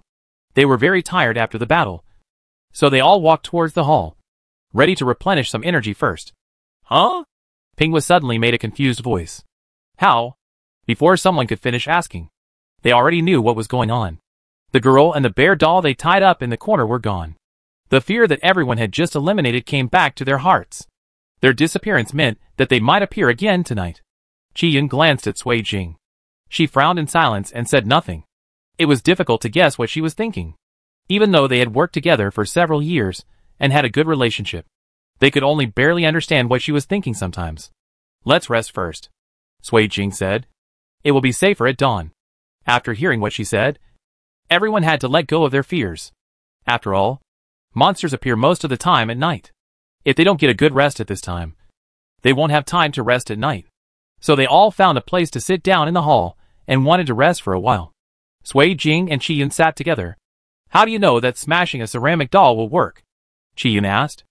I remembered that there is a sentence in the rules that dolls are not dolls. And then I found that except for the 12 we repaired, there were no ceramic dolls on any shelf, Sui Jing said. And among all the toys, ceramic dolls are the most important. But why does it matter? Because the factory director likes ceramic dolls the most, Qian continued. Not only that, Sui Jing said, we are definitely not the first people to come here for this game. But why aren't there even a single ceramic doll on the shelf? Yes, logically speaking, if the soul of the dead player is attached to the doll, then it is not defective and can be placed back on the shelf? No. Sui Jing shook her head. A doll with a soul is the real defective product. She paused. Do real toys need to have a soul? Chi-Yun suddenly realized. Yes. A toy can only be a toy once it has a soul. It is more than just a toy. And what the factory director wants is just a toy. Chi-Yun narrowed her eyelids. So, the title of the system is deliberately misleading us. It allows players to repair ceramic dolls. And then those players who died become ceramic dolls. But because they became defective products, they were eventually abandoned. Yes. Sui Jing agreed. If we don't obey the requirements of the question, we may die. If we obey the requirements of the question, we will die faster. It seems that this is basically a dead end with no solution. But we have ignored one point. The factory director, what we want is toys. And this should be just a toy factory. You mean? Let them change back and turn them into real toys. Chi-Yun asked. Yes. When a real toy becomes a defective product, the defective product becomes a toy. The rules that have been reversed should be corrected. What should we do? Sui Jing was stunned for a moment before saying, to be honest, I don't know yet. It doesn't matter. Chi-Yun smiled. We still have time now. Sui Jing nodded. Your umbrella is pretty good. It was a black umbrella with a straight handle. She had just seen Chi-Yun pull out the handle when they were fighting. It was a long black metal stick. Moreover, the material of the umbrella surface also looks very special. Unlike ordinary umbrellas. You said this. Chi-Yun brought the umbrella in front of Sui Jing. This is equipped by the system. You also had one before. Sui Jing was stunned for a moment. Me too? Yes. Chi-Yun nodded. It's just that you don't like it very much. And you don't use it most of the time. So you just use it as an ordinary umbrella. Chi-Yun thought for a while. This umbrella is fireproof. And ordinary knives, swords, etc. can't damage it. But you like your knife better than it. Chi-Yun's eyes turned to the long knife held by Sui Jing. Here. This is it. She pursed her lips in the direction of the knife. This is a weapon you specially selected and built after getting permission from the system. All manufacturing techniques such as forging and polishing are top-notch. However, what kind of metal is its original material? I can't tell it clearly, but just by looking at it, I can tell it's not the kind of metal you see everywhere. Sui Jing shook his head. You know, I don't remember much. By the way, how did you find it? Didn't I remember that it disappeared when you were expelled from the system? Really? Sui Jing skipped Chi-Yun's question. She still couldn't remember any more memories about the past, and could only learn about her past self from other people's mouths. Maybe this is also fate. Chapter 69 Toy Factory. What kind of person was I before? Sui Jing asked. It was okay to ask about things that were not related to the system. Chi-Yun heard her question and looked at her in silence for a long time before saying, You are a very good person. Very, very good. In one sentence, it is not difficult to hear the nostalgia hidden in it. I will never find another person like you. Sui Jing was stunned. It was hard to imagine that Chi-Yun's evaluation of him was this. There was a sudden ripple in his eyes. Unexpected. Sui Jing hesitated to speak. Her original intention was to ask Chi-Yun if she knew anything about the person in Lu Xiong's notes. But she had not read the contents of the SD card, and did not know if Chi-Yun knew the person. What do you want to say? Chi-Yun saw Sui Jing hesitate to speak, which made her a little curious. Do you know someone named Song? Sui Jing finally asked. If he couldn't ask, the system would sound an alarm. He might have been a system maintainer in the past. She still didn't know what she did before. So she had to use Chi-Yun's original statement to ask her. Chi-Yun looked at Sui Jing with a strange look on her face. Her brows almost knitted into knots. Don't you remember anything about the past? Has the memory really been erased so cleanly? It's just bits and pieces. I can't piece together any complete information. Chi-Yun sighed. You should be talking about Dr. Song Huisheng. After a pause. Among our group, he is the only one with the surname Song. Sui Jing's breath was stagnant. I felt a little stuck in my heart for no reason. Song Huisheng? Sui Jing said the name in his mouth, feeling his heart numb slightly. Is he still in the system? I don't know about that. Chi-Yun looked at Sui Jing as if she was in a trance, not understanding her emotions. Sui Jing's emotions rarely show on the surface, even if he is much better now than before. After seeing him so many times, he is still not much better. It was really rare for this kind of emotion to appear in her. What happened between her and Song Huisheng? I didn't see much interaction between them at first. Are they familiar with each other? Not many people know about what happened back then. What's more, I was not in the country at the time, so I know even less. What exactly happened back then? Yeah. Sui Jing nodded and stopped asking further. After she finished this copy, she went back to the rest area to see if the SD card could be adapted to work on the mobile phone. The system did not sound an alarm, indicating that their chat just now was of no importance to the system. Knock, knock, knock. The two of them had just finished chatting when they heard regular knocks on the door. At this time, there is a high probability that the man in work clothes will come to check the post again. Sui Jing and Qi Yun have worked together for many years. Even though Sui Jing has lost his memory now, they can still know what the other is thinking when they look at each other. When they entered the room this morning, they locked the door just in case. It's just that you can guard against gentlemen, but not against villains. If you have a way to get in, you can always get in. However, this man in work clothes was quite polite. He kept knocking when the door was not opened. But the frequency became more and more rapid, and it sounded like he was trying to tear down the door. Other players were also awakened by the knocking on the door. When they opened their eyes, they saw two people walking quietly behind the door and hiding. Seeing that they were awake, Qi Yun made a silent gesture to them, indicating that someone would come and open the door. Upon seeing this, Pinghua stood up and went to open the door. After opening the door, it turned out to be a man in work clothes. He walked straight into the room, his slightly cloudy eyes constantly looking around the room. Today no new China dolls have been patched up, and the dollhouse is in disarray. Yesterday's China dolls are in pieces. His eyes scanned the people in the room, and a voice told him that it must be them. And no one else could do such a hateful thing except them. If the factory manager knew that his most beloved porcelain doll had been broken, he would definitely be miserable. The man in work clothes suddenly realized that there seemed to be two people missing in the room. No, everyone should be here. Just as the man in overalls was about to ask where the other two people were, he felt a pain in the back of his neck. His eyes went dark, and he fainted. Sui Jing put down his right hand that was made into a hand knife. Qi Yun took out the rope and tied up the man in work clothes, clapped his hands, then looked at Sui Jing and raised his eyebrows. It's not a big deal. Sui Jing sighed lightly, having nothing to say, while the man in overalls was splashed with water on his face and woke up instantly. The back of my neck was still aching from the slap. He looked at Sui Jing and Qi Yun standing in front of him and felt that their tactics were too cunning. Hey, I have something to ask you. Qi Yun stepped on the bottom bar of the bench where the man in work clothes was sitting, with a malicious look on his face. Where is your factory director? She and Sui Jing discussed that the factory director in the game title must exist. Otherwise, according to the system's habits, there would not be such unnecessary mention in the question. But they have been here for 2 days, and have not seen the factory director. Moreover, the strange reason for those toys and dollhouses must be related to the factory director.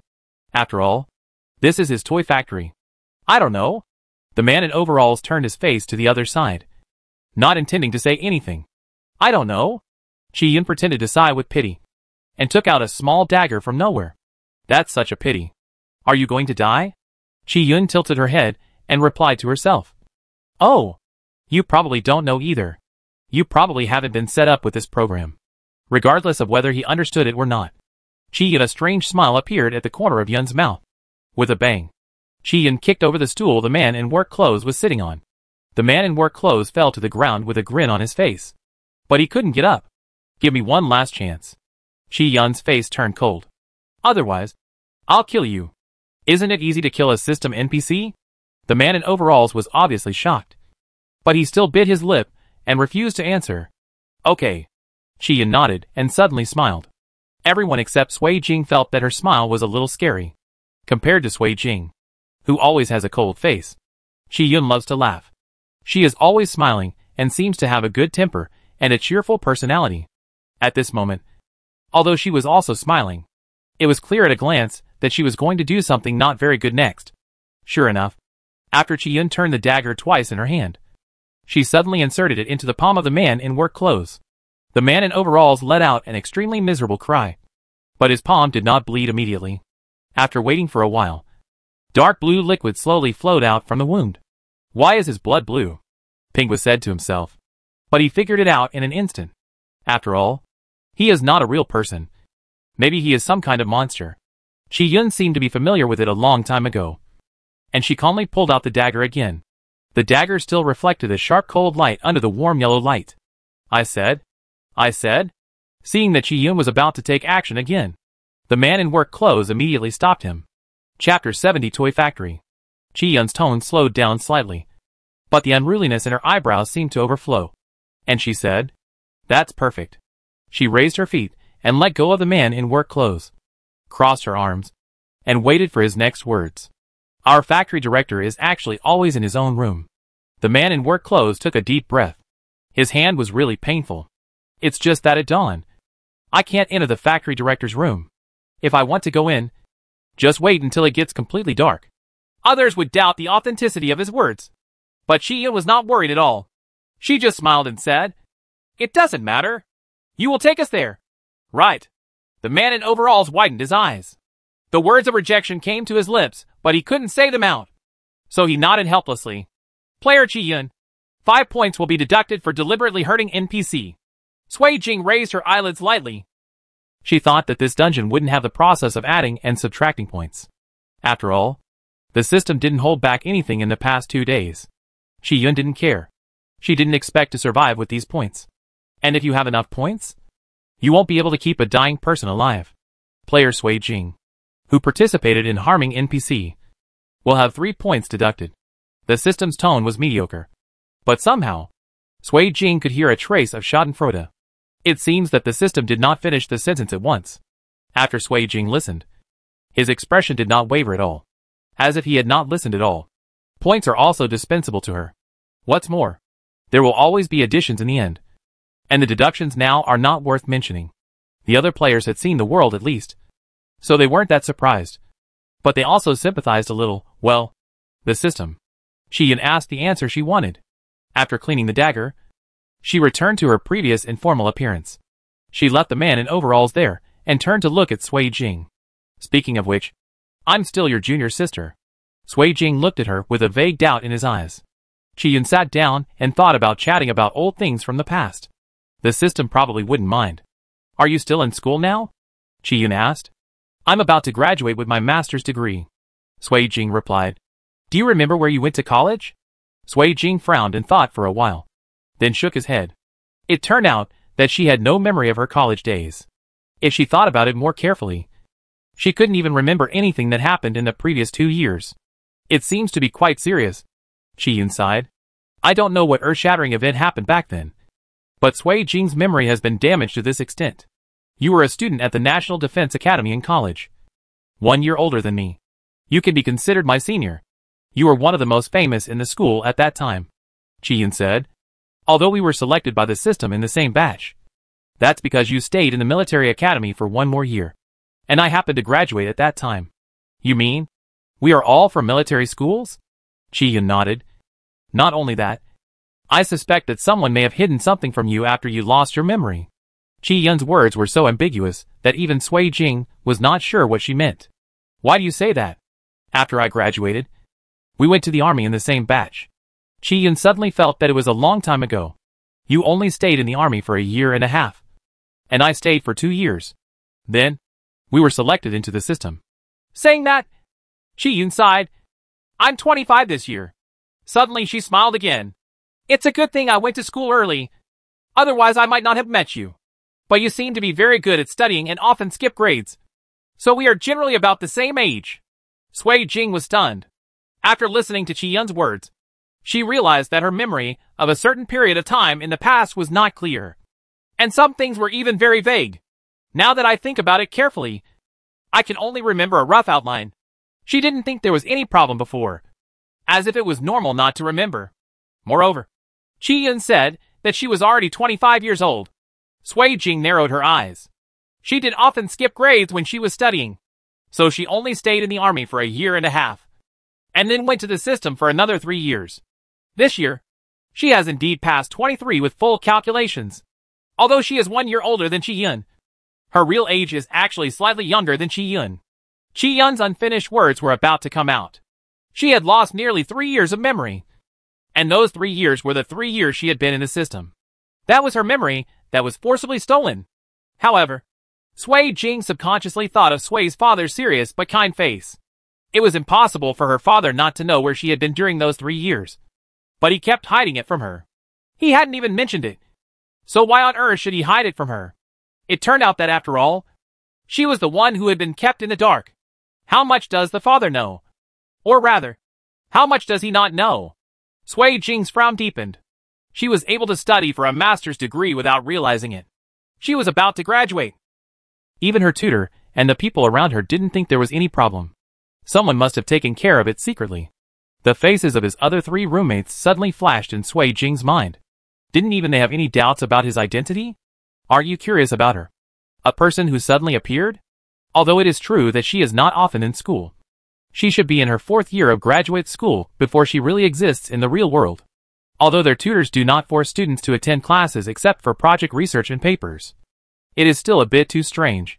Chi-Yun saw Sui Jing's frown and knew that she might be worrying about her academic qualifications.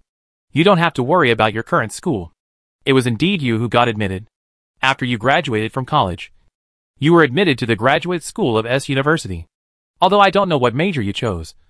You were already a graduate student the year you stayed in school. And when you were in the army, you were still chatting with me. We talked about school issues and stuff. After hearing what Chi-Yun said, Sui Jing reacted. No wonder Chu Xiao Xiao, the others, and their instructor didn't react at all. It turned out that she had been admitted to this graduate school before entering the game and had already enrolled. So she is a real graduate student. Maybe. The father probably just concealed his whereabouts for her. So no one noticed her identity. That's good. Sui Jing breathed a sigh of relief. She didn't go to school for no reason. And she didn't take the place of someone else. Just not in school regularly. That's all. In fact, according to the official statement, the system screening mechanism was jointly developed by multiple countries to screen talents. So a lot of things happened. And the higher-ups are actually aware of them. Sui Jing was non-committal. Although the official said so, she still believed that it was impossible for humans to build such a magnificent project based on their own capabilities and technology. If there was no other external force involved. Sui Jing was skeptical. But what kind of external force it is? Everything is still unclear. Not to mention that she lost her memory, and therefore knew nothing about these details. Even Chi-Yun, who was unscathed, could not guarantee that she must know some deeper secrets. Can you talk about these? Sui Jing was a little curious. Although these were not particularly important things. They were related to her memory. Yes. Why not? Chi-Yun said confidently. These neither involve confidentiality nor challenge authority. It doesn't matter. You just need to remember that in a place where this kind of system is everywhere, the system only cares about one thing. Authority. Chi-Yun paused. As long as it feels that you don't threaten its authority, everything else doesn't matter. Secret? Sui Jing didn't quite understand what was considered a secret. As for itself, it's a secret. Sui Jing nodded, indicating that he understood. So, are the things she wants to ask about her, their identities, or the purpose of shaping their identities confidential? Or does it threaten its authority? In fact, she also wanted to ask about a system in her mind. Although she hadn't heard it sound in a long time. It's almost invisible. But it doesn't look like Chi-Yun can answer it at the moment. But she already knew a lot. At least she knew more than when she first came in. Sui Jing is not a troubled person. When she finds a place where she can avoid system surveillance, she can ask other questions. Chapter 71 Toy Factory. In games, time always flies surprisingly fast. In the blink of an eye, it's night again. But this is a good thing for Sui Jing and the others now. This means that they are not far away from passing the level. Hey! Chi-Yun called the man in work clothes up. Can you lead the way now? The man in overalls knew he couldn't defeat them. So he had no choice but to walk at the front and lead them towards the factory director's location. They first arrived at the toy house. Tonight, the toys were all neatly placed on the shelves. Except for the fact that the eyes were still moving. There was nothing unusual about them. I saw the man in overalls raising his tied hands and groping for something on a wall. His hand stopped on a wall tile. And then he pressed in hard. The 2 walls were slowly pulled apart, revealing a dark and narrow secret passage. The players were all startled. They didn't expect that this house, that they had visited several times, had a secret to it. They followed the man in overalls into the dark secret passage. And Sui Jing felt a strange atmosphere at the end. Before the walls closed, she seemed to see the toys on the shelves trembling uncontrollably. It seemed like he was shouting and venting like crazy. Sui Jing took out a flashlight to illuminate it. It was too dark in the secret passage. and it was difficult to see the surrounding environment clearly without lighting tools. You can't even see what's under your feet. After walking for dozens of steps, everyone felt that a room suddenly opened up before their eyes. It was a room with orange light, but it felt very strange. The man in overalls brought everyone to the door of the room and knocked on the door, but did not speak and looked very scared. This actually made Sui Jing a little interested. What kind of person could scare a game NPC like this? Come in. A slightly old voice sounded in the room, but his tone was very calm. But the man in overalls did not breathe a sigh of relief, and his legs shook even more. It made Sui Jing feel ridiculously pitiful for him. Zikwa, the man in work clothes, opened the door and said humbly, "Director, they want to come to you for something. I have persuaded them, and they will come anyway." Sui Jing, how come I don't know when I persuaded you? Only then did Sui Jing look up and see clearly the man in front of him, the legendary factory director. Unlike his voice, he looked very young, but his face was that of a man in his prime. I don't know if it was because of the inconvenience of his legs, but his legs were covered with a thin blanket. He just sat on the armchair and glanced weakly at the man in work clothes without showing any dissatisfaction. Seeing how scared he looked, I could even say he smiled kindly and said, "I know. Let's go back." When the man in work clothes heard what he said, he was a little overjoyed. "Thank you, Director. Thank you, Director." After saying that, the man in work clothes turned around and ran out of the room, not daring to stay for a second. However, the moment he walked out of the secret passage, the man in overalls disappeared, leaving only an ugly wild boar doll on the floor with its eyes turning in panic. "Dignified guests are looking for me. But what's the matter?" the factory director asked weakly, making people feel that he would die in the next second. "We can't repair your doll." Sui Jing went straight to the point, while his eyes casually searched the room. She felt that something was wrong with the factory director. The customers are really good at joking. The factory director coughed twice. "Didn't you already repair one?" Sui Jing's eyebrows trembled. He actually knew everything. "Then you may not know." Sui Jing bent down and looked at him. "That doll has been broken into pieces." She said one word after another. "It has become a defective product." Sui Jing always knew how to anger these NPCs. Sure enough, such a light sentence made the factory director, who seemed unconcerned just now, cough violently. "Hey, don't get excited," Chi-Yun agreed. "You died on the spot when you got excited. What should we do?" The factory director glared at Sui Jing and Chi-Yun fiercely, wishing he could drain their blood right now. "No, they should be turned into toys now. The ugliest ones. I'm surprised. You like ceramic dolls so much. Why don't I see any of them?" Chi-Yun asked. She was really curious. "It has nothing to do with you," the factory director replied breathlessly. "As soon as they come out of the secret passage, he will turn them all into toys." Thinking about the next scene, a strange smile appeared on the corner of the factory director's mouth. "Hey, wake up." Chi-Yun waved her hand in front of the factory director. "What are you dreaming about? He wants to turn us all into toys." Sui Jing straightened up, glanced slightly downward at the factory director, and spoke firmly. The factory director was stunned. He didn't know how she knew it. For a moment, he didn't even have a word to argue. "You turned everyone who came here into toys, just to make yourself better." Sui Jing tilted his head inconspicuously, and said in a calm tone, "I don't understand." "Huh?" the factory director sneered. "How do you know?" "I don't know," Sui Jing said. "But now I know. Are you deceiving me?" The factory director looked a little angry, with a few blue veins appearing faintly on his forehead, which looked very scary on his sickly face. "Isn't it obvious?" Sui Jing's words were full of sarcasm. Sui Jing was not very confident when he said that sentence. She was only connected through the furnishings in this room and the doll she had seen a few days ago.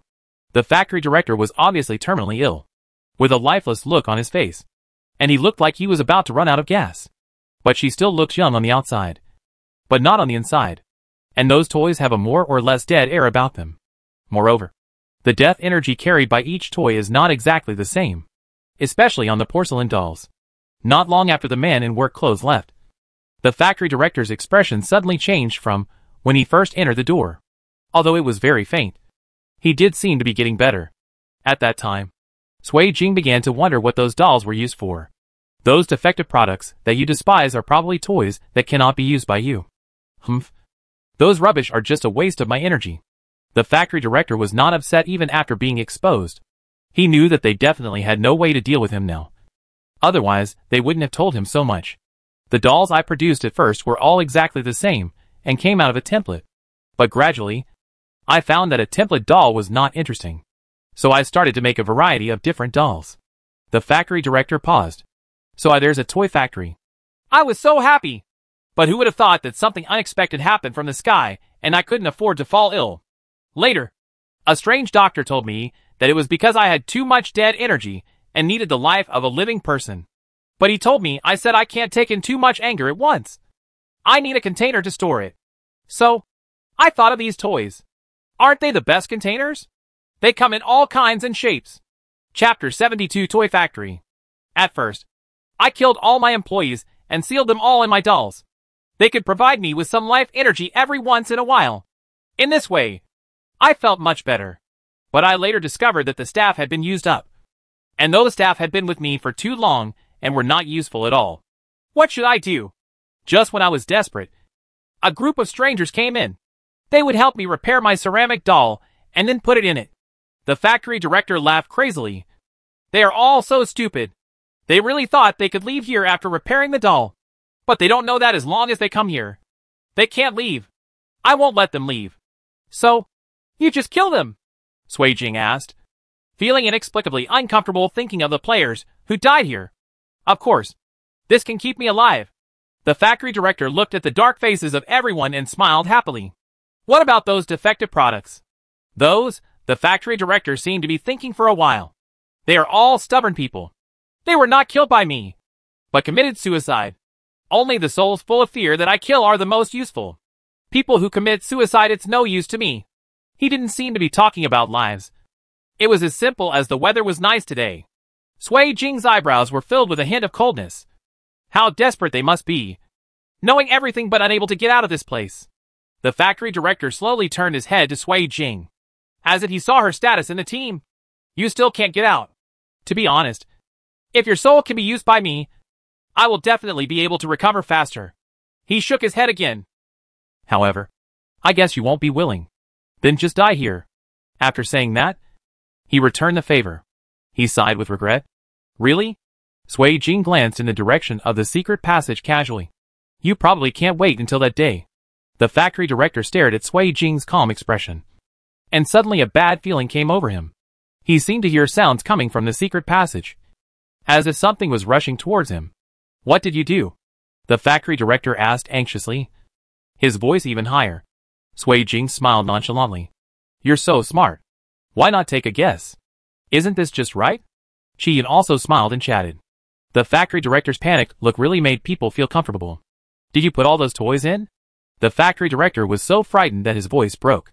Even though he couldn't tell who was who from those toys most of the time, he still hated them deeply even after he was dead. You are crazy. The toys have come in, and you can't escape either. But what he didn't expect was that none of these players had panic on their faces. Everyone is calmly waiting for what will happen next. It's better to worry about yourself first. After enduring it for so long, Pingwa couldn't help but yell out. We won't worry about you anymore. Sui Jing discovered something was wrong with those toys before entering the secret passage. So she casually damaged the mechanism on the wall slightly, so that the two walls could not be completely closed. The gap left for those toys to come in is more than enough. Sui Jing squinted his eyes slightly while waiting, and then sighed. There are bits and pieces of chill between the eyebrows, and eyes that cannot be overcome. Admit it. She just wanted to see the executioner die with his own machete. The factory director has poor legs and feet, and now he can't escape even if he wants to. He sat on the chair and tried to hold up his broken body, but it was in vain. Sui Jing and others all retreated, intending to stay away from the factory. It would be a good thing if those toys only attacked the factory director. If they attack indiscriminately, they will have enough space to deal with it. The factory director never knew how many toys there were in the dollhouse, just as he didn't know how many lives he had killed. So now he looked at the vast army of toys running towards him. His pale face instantly turned livid. He was breathing heavily in his nose, and there was accumulated fear in his eyes. Don't come over here. He only had time to shout out this sentence before he was instantly overwhelmed by the army of toys. Those toys went straight to the factory director, as if they didn't see Sui Jing and the others. The blanket on the factory director's legs was thrown to the ground. At this time, Everyone could clearly see that his 2 legs had shrunk. And the degree of atrophy of the 2 legs was different. Sui Jing's expression remained unchanged as he saw those toys quickly tearing his skin and biting off his neck. The scene was full of blood and mutilated limbs. It seemed that this was the only way to vent the long-simmering anger in their hearts. He had destroyed so many fresh and brilliant lives with his own hands. And this was the result he deserved. Without any mercy. Shortly after the factory director died completely. The toys that had been so high-spirited just now suddenly lost their vitality, and all fell motionless to the ground. All the lifeless energy attached to the toys has also dissipated, and is scattered everywhere. Not only does it not look weird anymore, it even has a sad feeling of powerlessness. They are finally free, and no longer have to be imprisoned in the tiny bodies of these toys to hurt their former kind against their will. Sui Jing took a deep breath, and the rich smell of blood in the air made her feel dizzy. She walked around the room and found a cardboard box under the bed, which contained a delicate sandalwood doll and a roll of wrapped craft paper. Sui Jing untied the rope tied to the paper roll. There was not much text inside, but the content was recorded in great detail. Qi-yun came over and glanced at the brown paper.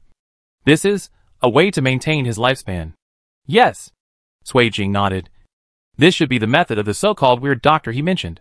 It records in detail how to seal other people's souls into toys, and how to transfer the life in the toys to yourself. It can be said to be miraculous. And the most mysterious thing is that this witchcraft can even resurrect a person who wants to be resurrected most in his heart. As long as there are enough toys, and the soul is tough enough to transfer the life in other dolls to the doll with the deceased's information written on it. The deceased can be resurrected with the help of the doll's body. But there is also a row of small words written below. This is a forbidden technique. The probability of success is extremely small.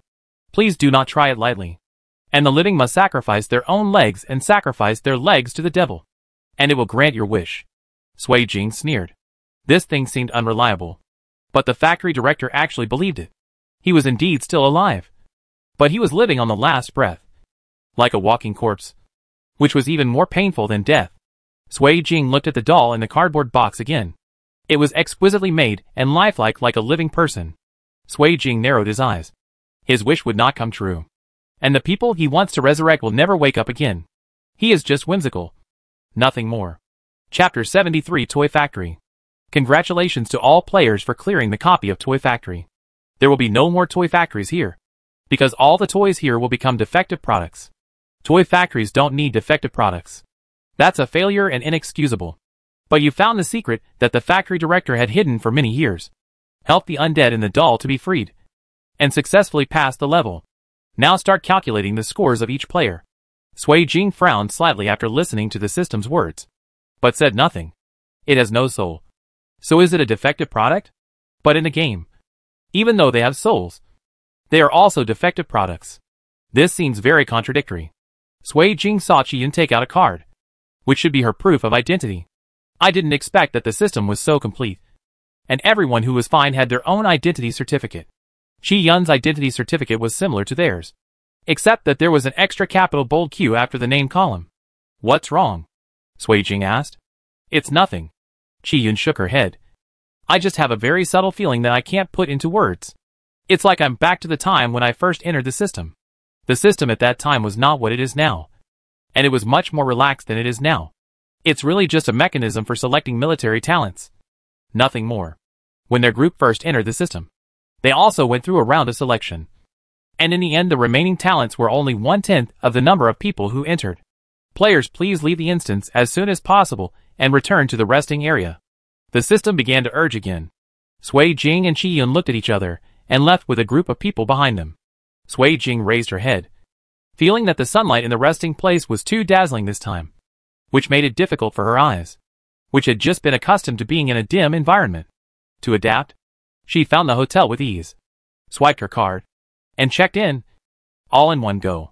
She first went to the restaurant to resolve her current hunger predicament, and then returned to her room.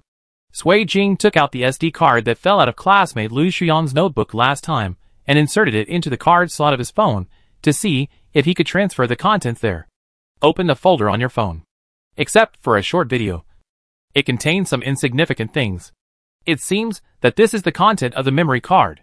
Clicking on the video to play. The first thing you heard was Lu Shuyang's voice. Isn't that Brother's song? Go up and say H, low, with the sound of ouch in the video. The screen did not move forward. It seemed that Lu Shuyong blocked his figure with a bush or something.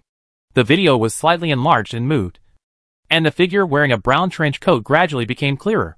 Sui Jing was slightly stunned when he saw the person in the video, but his brows furrowed involuntarily. The man had a loose ponytail and a tall and slender figure, even wearing a windbreaker. You can tell that he is a man, tall and with long legs and a thin build. And that face is undoubtedly very delicate and beautiful. But he is not feminine at all. But apart from beautiful, there seems to be no other word that is more suitable to describe him. Sui Jing felt that his face was extremely familiar. She seemed to have seen it somewhere before, or after she lost her memory. There was another person standing opposite him, wearing a black uniform unique to the system. The shiny black military boots fit very well, and the legs covered by them were slender and straight. The camera turned to the man's face, and Sui Jing heard Lu Shuyong say something in the video, which shocked her, because the person who appeared in the video was herself. There is almost no change from now. The expression on her face in the video is still calm. Lu Shuyong might not be close to them. Sui Jing could only confirm that they were talking, but he couldn't hear clearly what they were saying. The man smiled gently, but inadvertently revealed a hint of ruthlessness. He took something out of the pocket of his windbreaker and handed it to her hand. Perhaps the camera was too far away and the man handed it over too quickly, so it was difficult to tell what it was just by looking at it. But Sui Jing knew subconsciously in his mind that it was a piece of chocolate. It has been kept in the pocket of the windbreaker for a long time, and there is still a trace of warmth that has not had time to dissipate. The video ended abruptly here. Sui Jing looked at the phone with a black screen and felt empty in his heart. Song Huaishan. Sui Jing read the name lightly, feeling a little confused. Is her relationship with that person really that good? It's to the point where your heart will tremble when you hear your name and see your face. But Sui Jing couldn't remember anything after all, and she quickly adjusted her emotions. She believed that everything she had forgotten would one day be remembered again, and people who are forced to separate will eventually meet again. She took the SD card out of the phone and put it away.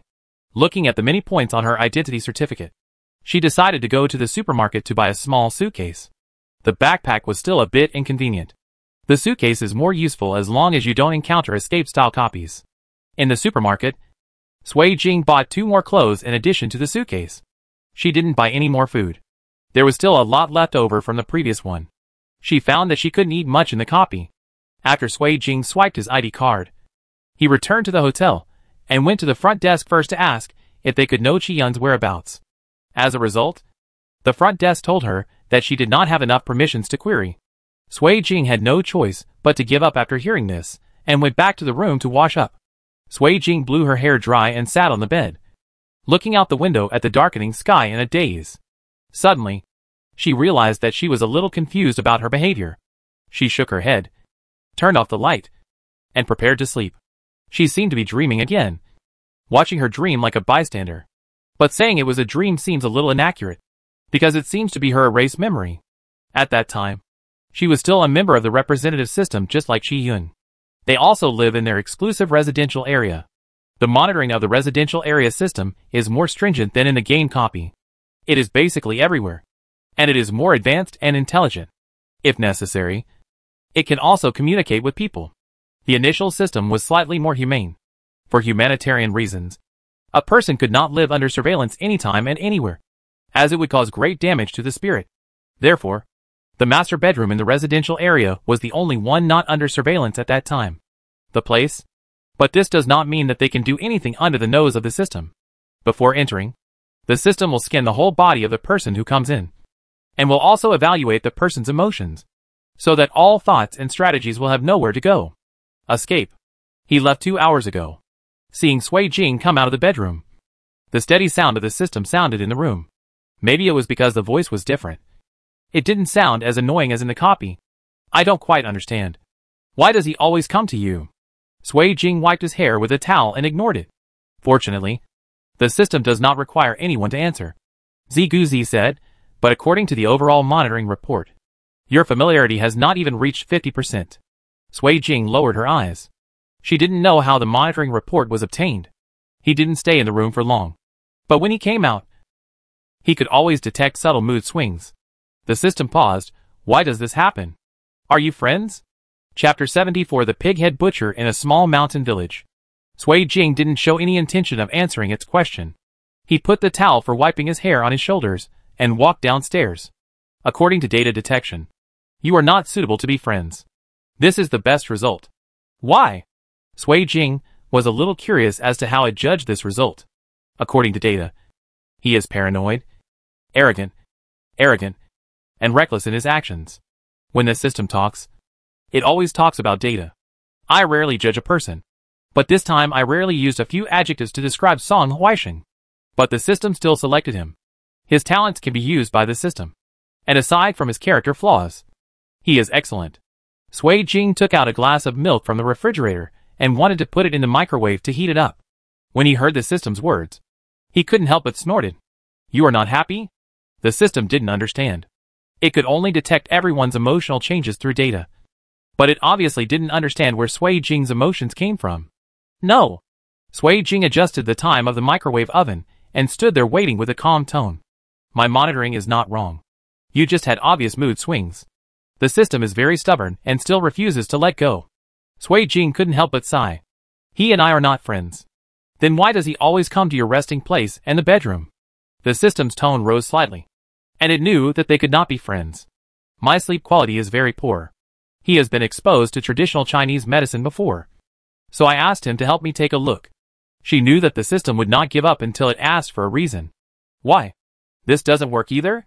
The system didn't answer the call immediately this time. Sui Jing thought it was most likely looking for information.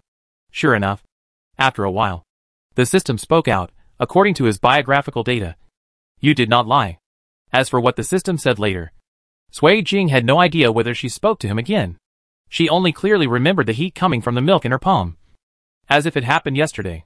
Sui Jing opened his eyes and subconsciously pinched his eyebrows. Even she couldn't tell whether it was her previous memory or just a dream. However, what Sui Jing said about her poor sleep quality is most likely true. It is always difficult for her to fall asleep under natural conditions. And she always sleeps very lightly and is easily awakened. However, the words not really friends slowly floated in Sui Jing's mind. And it was hard for her to imagine what kind of mood she had when she said these words. She grabbed the mobile phone on the bedside table. She obviously didn't feel like she had been dreaming for long. But it was already the morning of the third day. Rubbing her sore forehead, she sat up from the bed. After packing everything up, Sui Jing went downstairs to have breakfast, and then walked around casually outside. She didn't find the person she wanted to see, so she had to go back to her room. There were few things to pass the time in the rest area, so she had no choice but to pick up her phone and start playing the standalone game. While inside the system, my phone couldn't connect to the internet at all, and there was no signal at all. I don't know if anything has happened to the outside world recently, or if her father and Aunt Wei are worried about her and Sui Yi. Guessing that the time was almost up, Sui Jing dragged her suitcase downstairs, adhering to the concept of eating when she could. Sui Jing went to the restaurant first, although she rarely felt hungry anymore. After Sui Jing came out of the restaurant, he saw a rusty road sign standing beside the black asphalt road, with the word entrance on it. The arrow pointed to a slightly worn-looking iron door, and Sui Jing walked towards it without any hesitation. As soon as he entered the door, Sui Jing was hit by thick fog. Sui Jing habitually wanted to take a step back, as if he would always pass by this heavy fog at these intersections. After his vision gradually became clearer, Sui Jing realized that he was standing on the bumpy concrete ground. There were a few people standing not far from her, and judging by their expressions, they must be players. Someone saw Sui Jing alone and waved to her. Sui Jing walked towards the group of people and heard them talking about where to go. The place they were in looked like it was at the foot of a mountain, surrounded by farmland and no residents.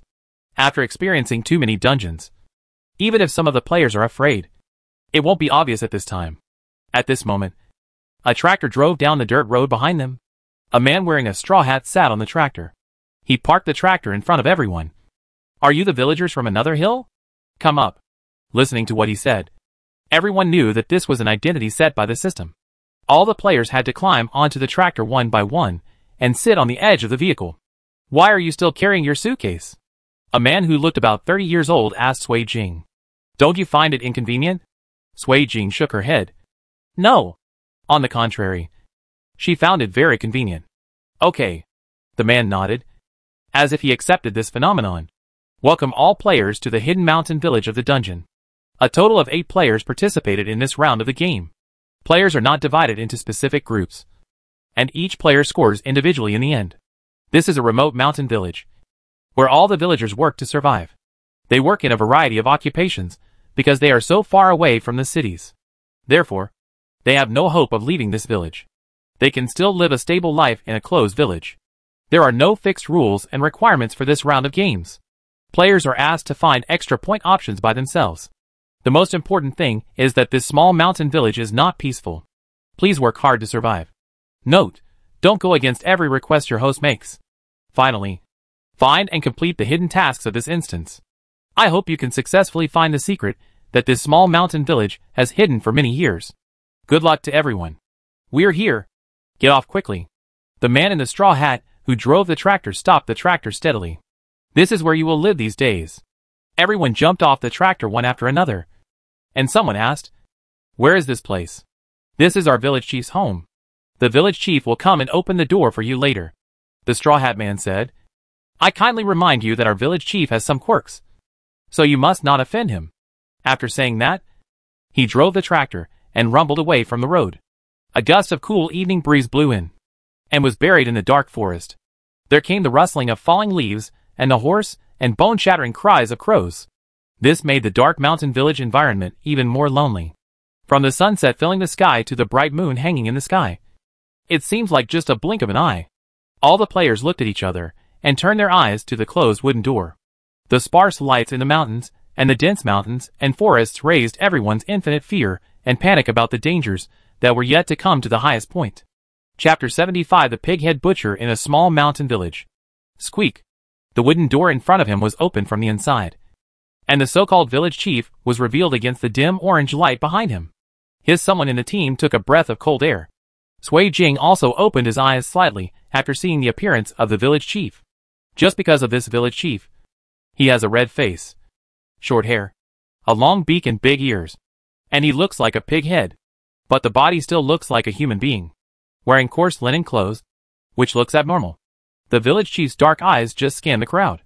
Then he opened the wooden door again and said in a hoarse voice, "Come in."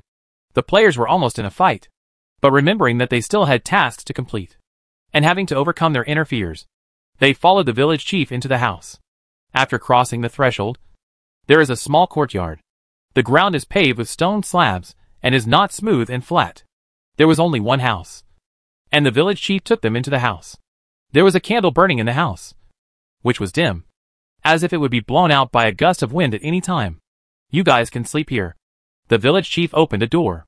Inside was a long bunk bed, enough to sleep a dozen people. "Don't run outside casually at night." The village chief's eyes actually glowed faintly green. "Don't be too curious." After saying this, the village chief ignored them and returned to his room opposite. In this room, all the players watching Daedonpio looked at each other, thinking about how to divide the 8 of them. Men don't have any problem. They can sleep however they want, mainly because there are women on the team. In addition to Sui Jing, there are 2 women. One looks gentle and gentle, not like someone who often wanders around outside. The other one looked much more cheerful. "I don't care. Don't tell the difference so clearly at this time," Girl Shuangli said. Sui Jing also nodded in agreement. The other girl raised her hand weakly. "I can do that too." In the end, the 3 girls slept on one end, and the other 5 boys slept on the other end. The boy was afraid that he would not sleep well, so he used the quilt to make room for 2 people in the middle. The houses here are made of mud bricks, with a window on the outside wall. Looking out the window, you can see the scene outside. "Did you smell a strange smell?" Lu Wan, a weak-looking girl, whispered. "What?" A boy sniffed carefully and said, "I don't smell it. I just saw the village chief's house raising pigs.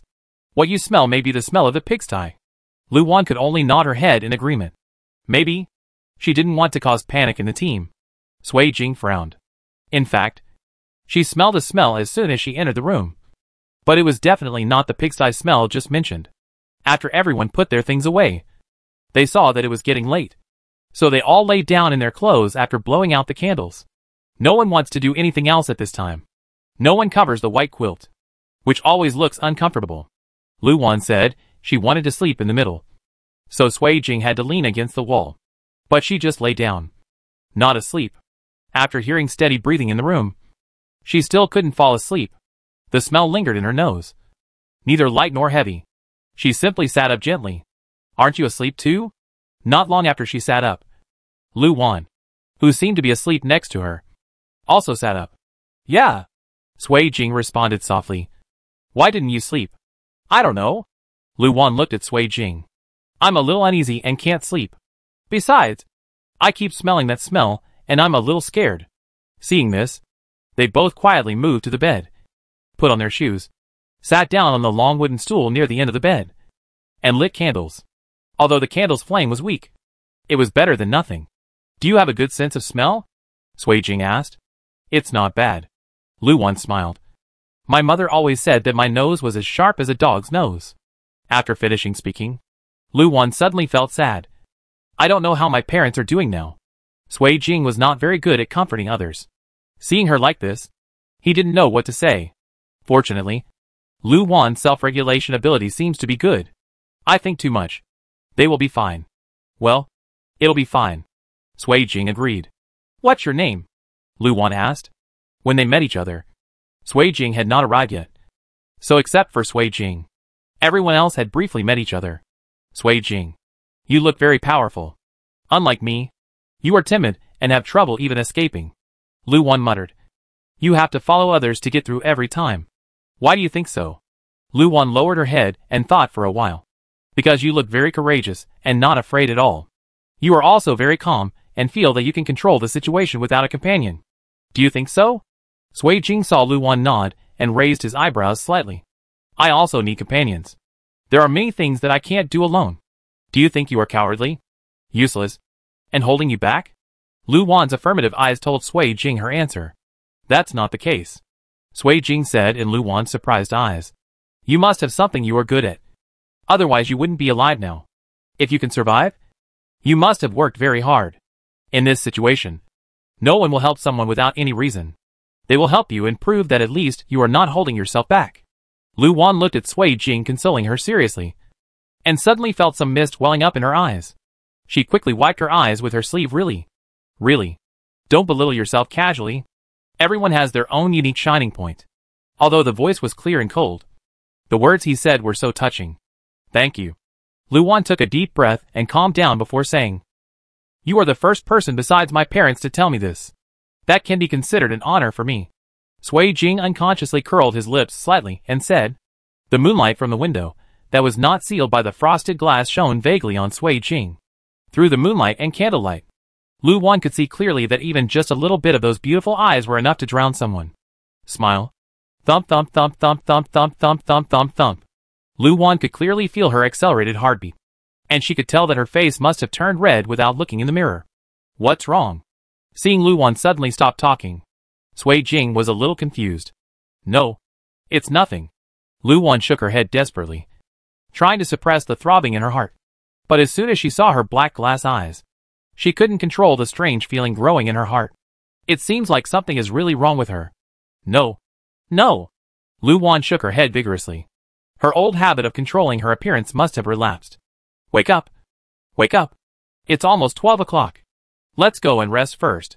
Sui Jing glanced at his watch and said, Otherwise you will be very tired tomorrow. Just as Lu Wan was about to agree, she felt a breeze blowing in through the gap in the window, and the candle on the table was suddenly blown out. In the dark room, apart from the dim moonlight, there was only the sound of other people breathing one after another. Chapter 76 The Pig-Head Butcher in a Small Mountain Village. Lu Wan just wanted to say something when she heard Sui Jing shush softly, and she immediately fell silent. The two of them waited quietly in the darkness. Sui Jing felt the watch on his wrist vibrate slightly. Sui Jing knew that it was already midnight. Suddenly, a deep orchestral sound sounded throughout the village chief's house. Everyone else who was sleeping soundly on the bed was woken up by this burst of music. They put on their shoes in the dim moonlight in horror, and found that Sui Jing and Lu Wan were not resting in bed at all. What's going on? One of the players asked, not understanding what happened and thinking that Sui Jing and the others had triggered some mission option. I don't know. It sounded suddenly. Lu Wan answered honestly. 2 minutes later, the music gradually stopped.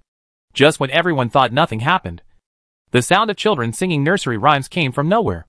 There was a man a very untidy man, whose fingers could nowhere to be found to put in his tomb to the grave. He had rolled his head far underneath the bed, his head rolled under the bed. He had left his legs and arms lying all over the room, limbs scattered in the room. Luan walked around to Sui Jing and grabbed Sui Jing's arms with both hands. Maybe this nursery rhyme itself is not very scary. But in this situation, combined with the scary children's voice, it feels like it will scare a normal person out of a heart attack. Sui Jing touched her head soothingly and whispered, "Don't be afraid." Her voice was cold and clear, which was particularly reassuring at this time. Except for Luan. Everyone else also felt much calmer. The erratic heartbeat that was frightened gradually calmed down. The singing continues to sound. And I don't know how long it will continue to sing. It's not like we can sing till dawn. No one dared to continue sleeping. But I don't know if this song has magic power or other side effects. Although everyone felt extremely scared, their consciousness gradually became blurred. Bang bang bang the next morning. Everyone was woken up by a loud knocking on the door. "Get up. Don't be lazy." The village chief's rough shout came from outside the door. "Everyone is up. Let's go to work after dinner."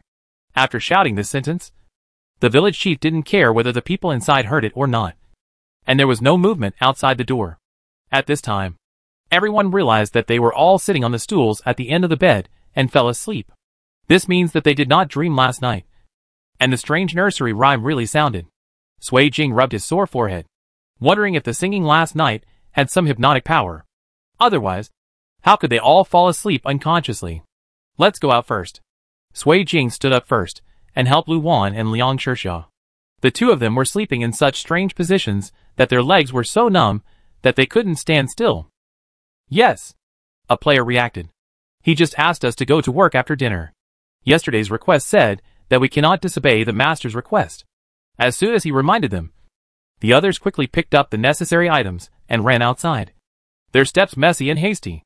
Sui Jing was not in such a hurry and walked slowly at the end. So much so that when Luan turned around to urge her, she just motioned for them to leave first. When Sui Jing walked to the dining table, the village chief was still eating breakfast. Although he has a long nose and mouth, he still holds a bowl with chopsticks and eats leisurely like a normal person. The other players were sitting on the other side of him, looking at the breakfast in front of them, either eating or not eating, all hesitant. Sui Jing walked straight over and sat in the only remaining seat.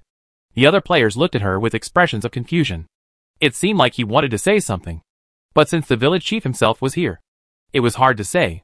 The village chief was stunned when he saw Sui Jing sitting down without any scruples, then put down the bowl and chopsticks in his hands. He looked at her with a dead look on his face and said, "It seems that this guest is not very polite. Why did you sit down before I asked you to sit down?" Sui Jing looked back in confusion. "Is there anyone else here?" The village chief replied. "Of course there is none. Then is this position reserved for me?" The village chief was stunned and said gloomily, "Of course it's reserved for you." Sui Jing sneered. "That's all right. You're not the emperor. So I need your permission to sit on a bench?" Seeing the village chief's increasingly disgusting face, Sui Jing kept saying in a strange tone, "Wake up! Wake up! Stop dreaming." The system only said not to go against the owner's requirements. But he didn't make any requirements for her. It was just a bench. So why couldn't she sit on it? Village chief, I hate this impolite guest. Ding dong. Congratulations to the player. The death value is +10. The system in Sui Jing's mind suddenly stopped working. Sui Jing thought it had disappeared long ago. Wrong. Sui Jing suddenly realized that this time, the system's voice did not come from her mind, but directly from the outside world.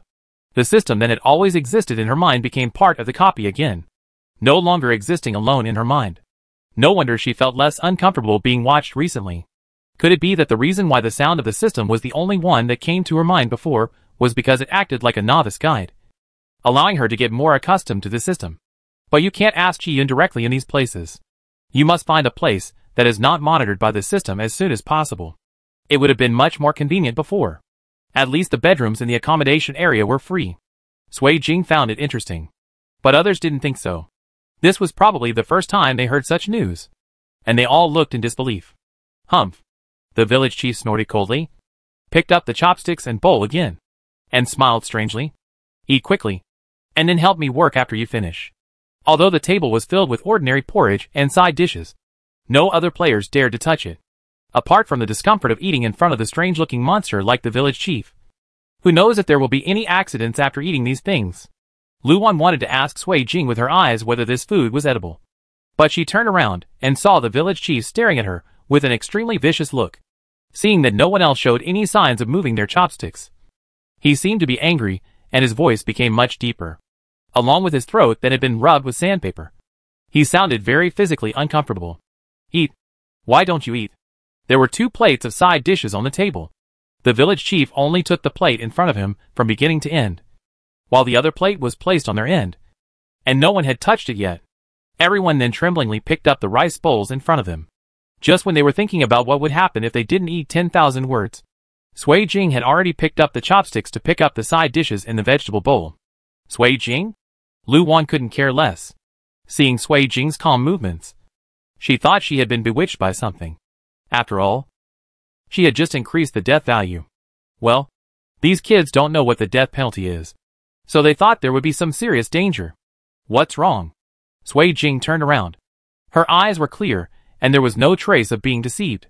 After receiving Luan's look, she slightly raised the chopsticks in her right hand. It might have been her misunderstanding, but her tone sounded a bit strange. Innocent. Can't you eat it? Chapter 77 The Pighead Butcher in a Small Mountain Village. Luan was asked by Sui Jing, and didn't know what to answer for a moment. And what she wanted to say was stuck in her throat. It's not that I can't eat it. It's just, that's okay. Sui Jing no longer paid attention to other people's eyes. Everything was placed in front of her. There was nothing she couldn't eat. What's more, apart from feeling a little uncomfortable eating in front of a pig-headed man, there is nothing unacceptable. The other players saw Sui Jing picking up the bowl without any grudges and started to move. Under the fierce gaze of the village chief, they had no choice but to bite the bullet and start. After everyone had finished breakfast, the village chief personally took the dishes to the kitchen, then handed them several barrels of pig food, and also gave them a few brooms. Now that you've finished eating, go to work. Don't be idle all day long. Everyone had no choice but to carry pig food and brooms and march towards the pig pen pointed by the village chief. Although most of the people standing here have no experience in feeding pigs, it seems relatively easy to get started. It seems that just pouring pig food into the trough is enough. As for cleaning the pig pen, you should wait until all the pigs gather to eat. However, it is completely different from the situation of the pigs they may see in the real world. These pigs in captivity did not show any excitement when they saw someone coming to feed them. They all huddled in the corner, and some of the pigs even raised their eyes to look at them, and then quickly lowered their heads. If you look carefully, a few of them are still shaking. Sui Jing paid a little attention to their condition and felt that they seemed to be scared. However, the village chief is supposed to come to feed them every day, and there are no signs of being beaten on them. Why are they scared? Sui Jing didn't understand and helped everyone pour the pig food into different troughs. Under the urging of a group of people, the pig slowly climbed up from the corner, sniffed in front of the pig trough, and then slowly started eating. Taking advantage of this time, the players stepped into the pigsty and cleaned it with brooms. This is the first time I have done such a simple task in a copy. Isn't it simple? No blood, no shock, just some work. However, while they were cleaning, the pigs would glance at them from time to time, cautiously and warily. It's hard to believe that you would see such a look on a pig. Sui Jing had an intuition that there was something strange about these pigs, perhaps related to the secrets hidden in this small mountain village. After everyone completed the tasks assigned by the village chief, they didn't see where the village chief went, so they had to go back to their rooms. As soon as she entered the room, Luan wrinkled her nose and looked uncomfortable. Sui Jing, the smell has gotten louder. She pulled Sui Jing's sleeve and said softly, the smell is getting louder and louder, making it difficult not to notice. Yeah. Sui Jing looked around the room. I smell it too. Even other players said. There seems to be a strange smell in this room. If it could be said that it smelled like a pigsty yesterday. They have all been to a pigsty today, and the smell there is nothing like this. Same thing. And it smells more like something rotten. Sui Jing suddenly remembered the weird nursery rhyme under the bed last night. What? When they heard the nursery rhyme last night, they were scared to death. How could they still have the energy to listen to what it was singing? Only Sui Jing would care about this. Sui Jing said nothing, and called a few boys to help move the datong shop. It's not so easy for her to do it alone. Ugh. The two boys who were close were the first to see clearly what was under the bed, and couldn't help but retched. Sui Jing took a step back, squinted his eyes, and caught Luan, who was trying to see what was going on. Luan's collar was grabbed by Sui Jing, and she couldn't help but tremble when she saw the boy. Although she was a little curious, she didn't move forward anymore. So she had to ask Sui Jing, "What's under the bed?" "A head," Sui Jing responded. "Ah?" Although Luan was mentally prepared, her heart skipped a beat when Sui Jing said this. "Only one head?" Sui Jing nodded. "And it's already a bit rotten. Is there any clue in the nursery rhyme last night?" Luan was not stupid, and she guessed the key point immediately. "Yes," Sui Jing said. "And it's not just under the bed." Sui Jing raised his chin slightly. There should be other parts of his body in other places. After all, the nursery rhyme last night was about heads scattered under the bed and limbs scattered in the room. The other players' expressions froze. What kind of place did they sleep in last night? There was no other way. So everyone had to endure the fear and nausea in their hearts and search inside the room. As Sui Jing said, the remaining parts of the body were found in every corner of the room. It seemed that this room could no longer be accommodated. Everyone took their luggage and tried to find another place to stay. But after searching the village chief's entire home, he couldn't find another house that looked habitable. Just when everyone was at a loss and prepared to sleep on the street. Ah no. Sleep in the wilderness. Sui Jing kicked open the village chief's bedroom. Although the bed in the village chief's bedroom is obviously not enough for 8 people. They just need a place to stay. It doesn't matter whether they sleep or not, as long as they have a place to rest. It doesn't matter. Sui Jing really couldn't stand the smell on his body. So he took a towel and a change of clothes and went to the red clay bathroom in the backyard to rinse off a little. When the village chief returned home at noon, he saw no one there, until he opened the door to his bedroom and saw a pile of luggage that didn't belong to him and people who shouldn't be here. Village head? Did I go to the wrong door? The village chief exited to take a look, then walked in again to make sure he was not wrong. He asked in a bad tone, "Why are you here?" He sounded, well, very angry. "Just changing rooms," Sui Jing said without changing his expression. "Don't be so stingy. Is this a matter of being stingy? Didn't you just change rooms on your own initiative? Why? Can't you stay in your own room?" Thinking of this, the village chief was stunned.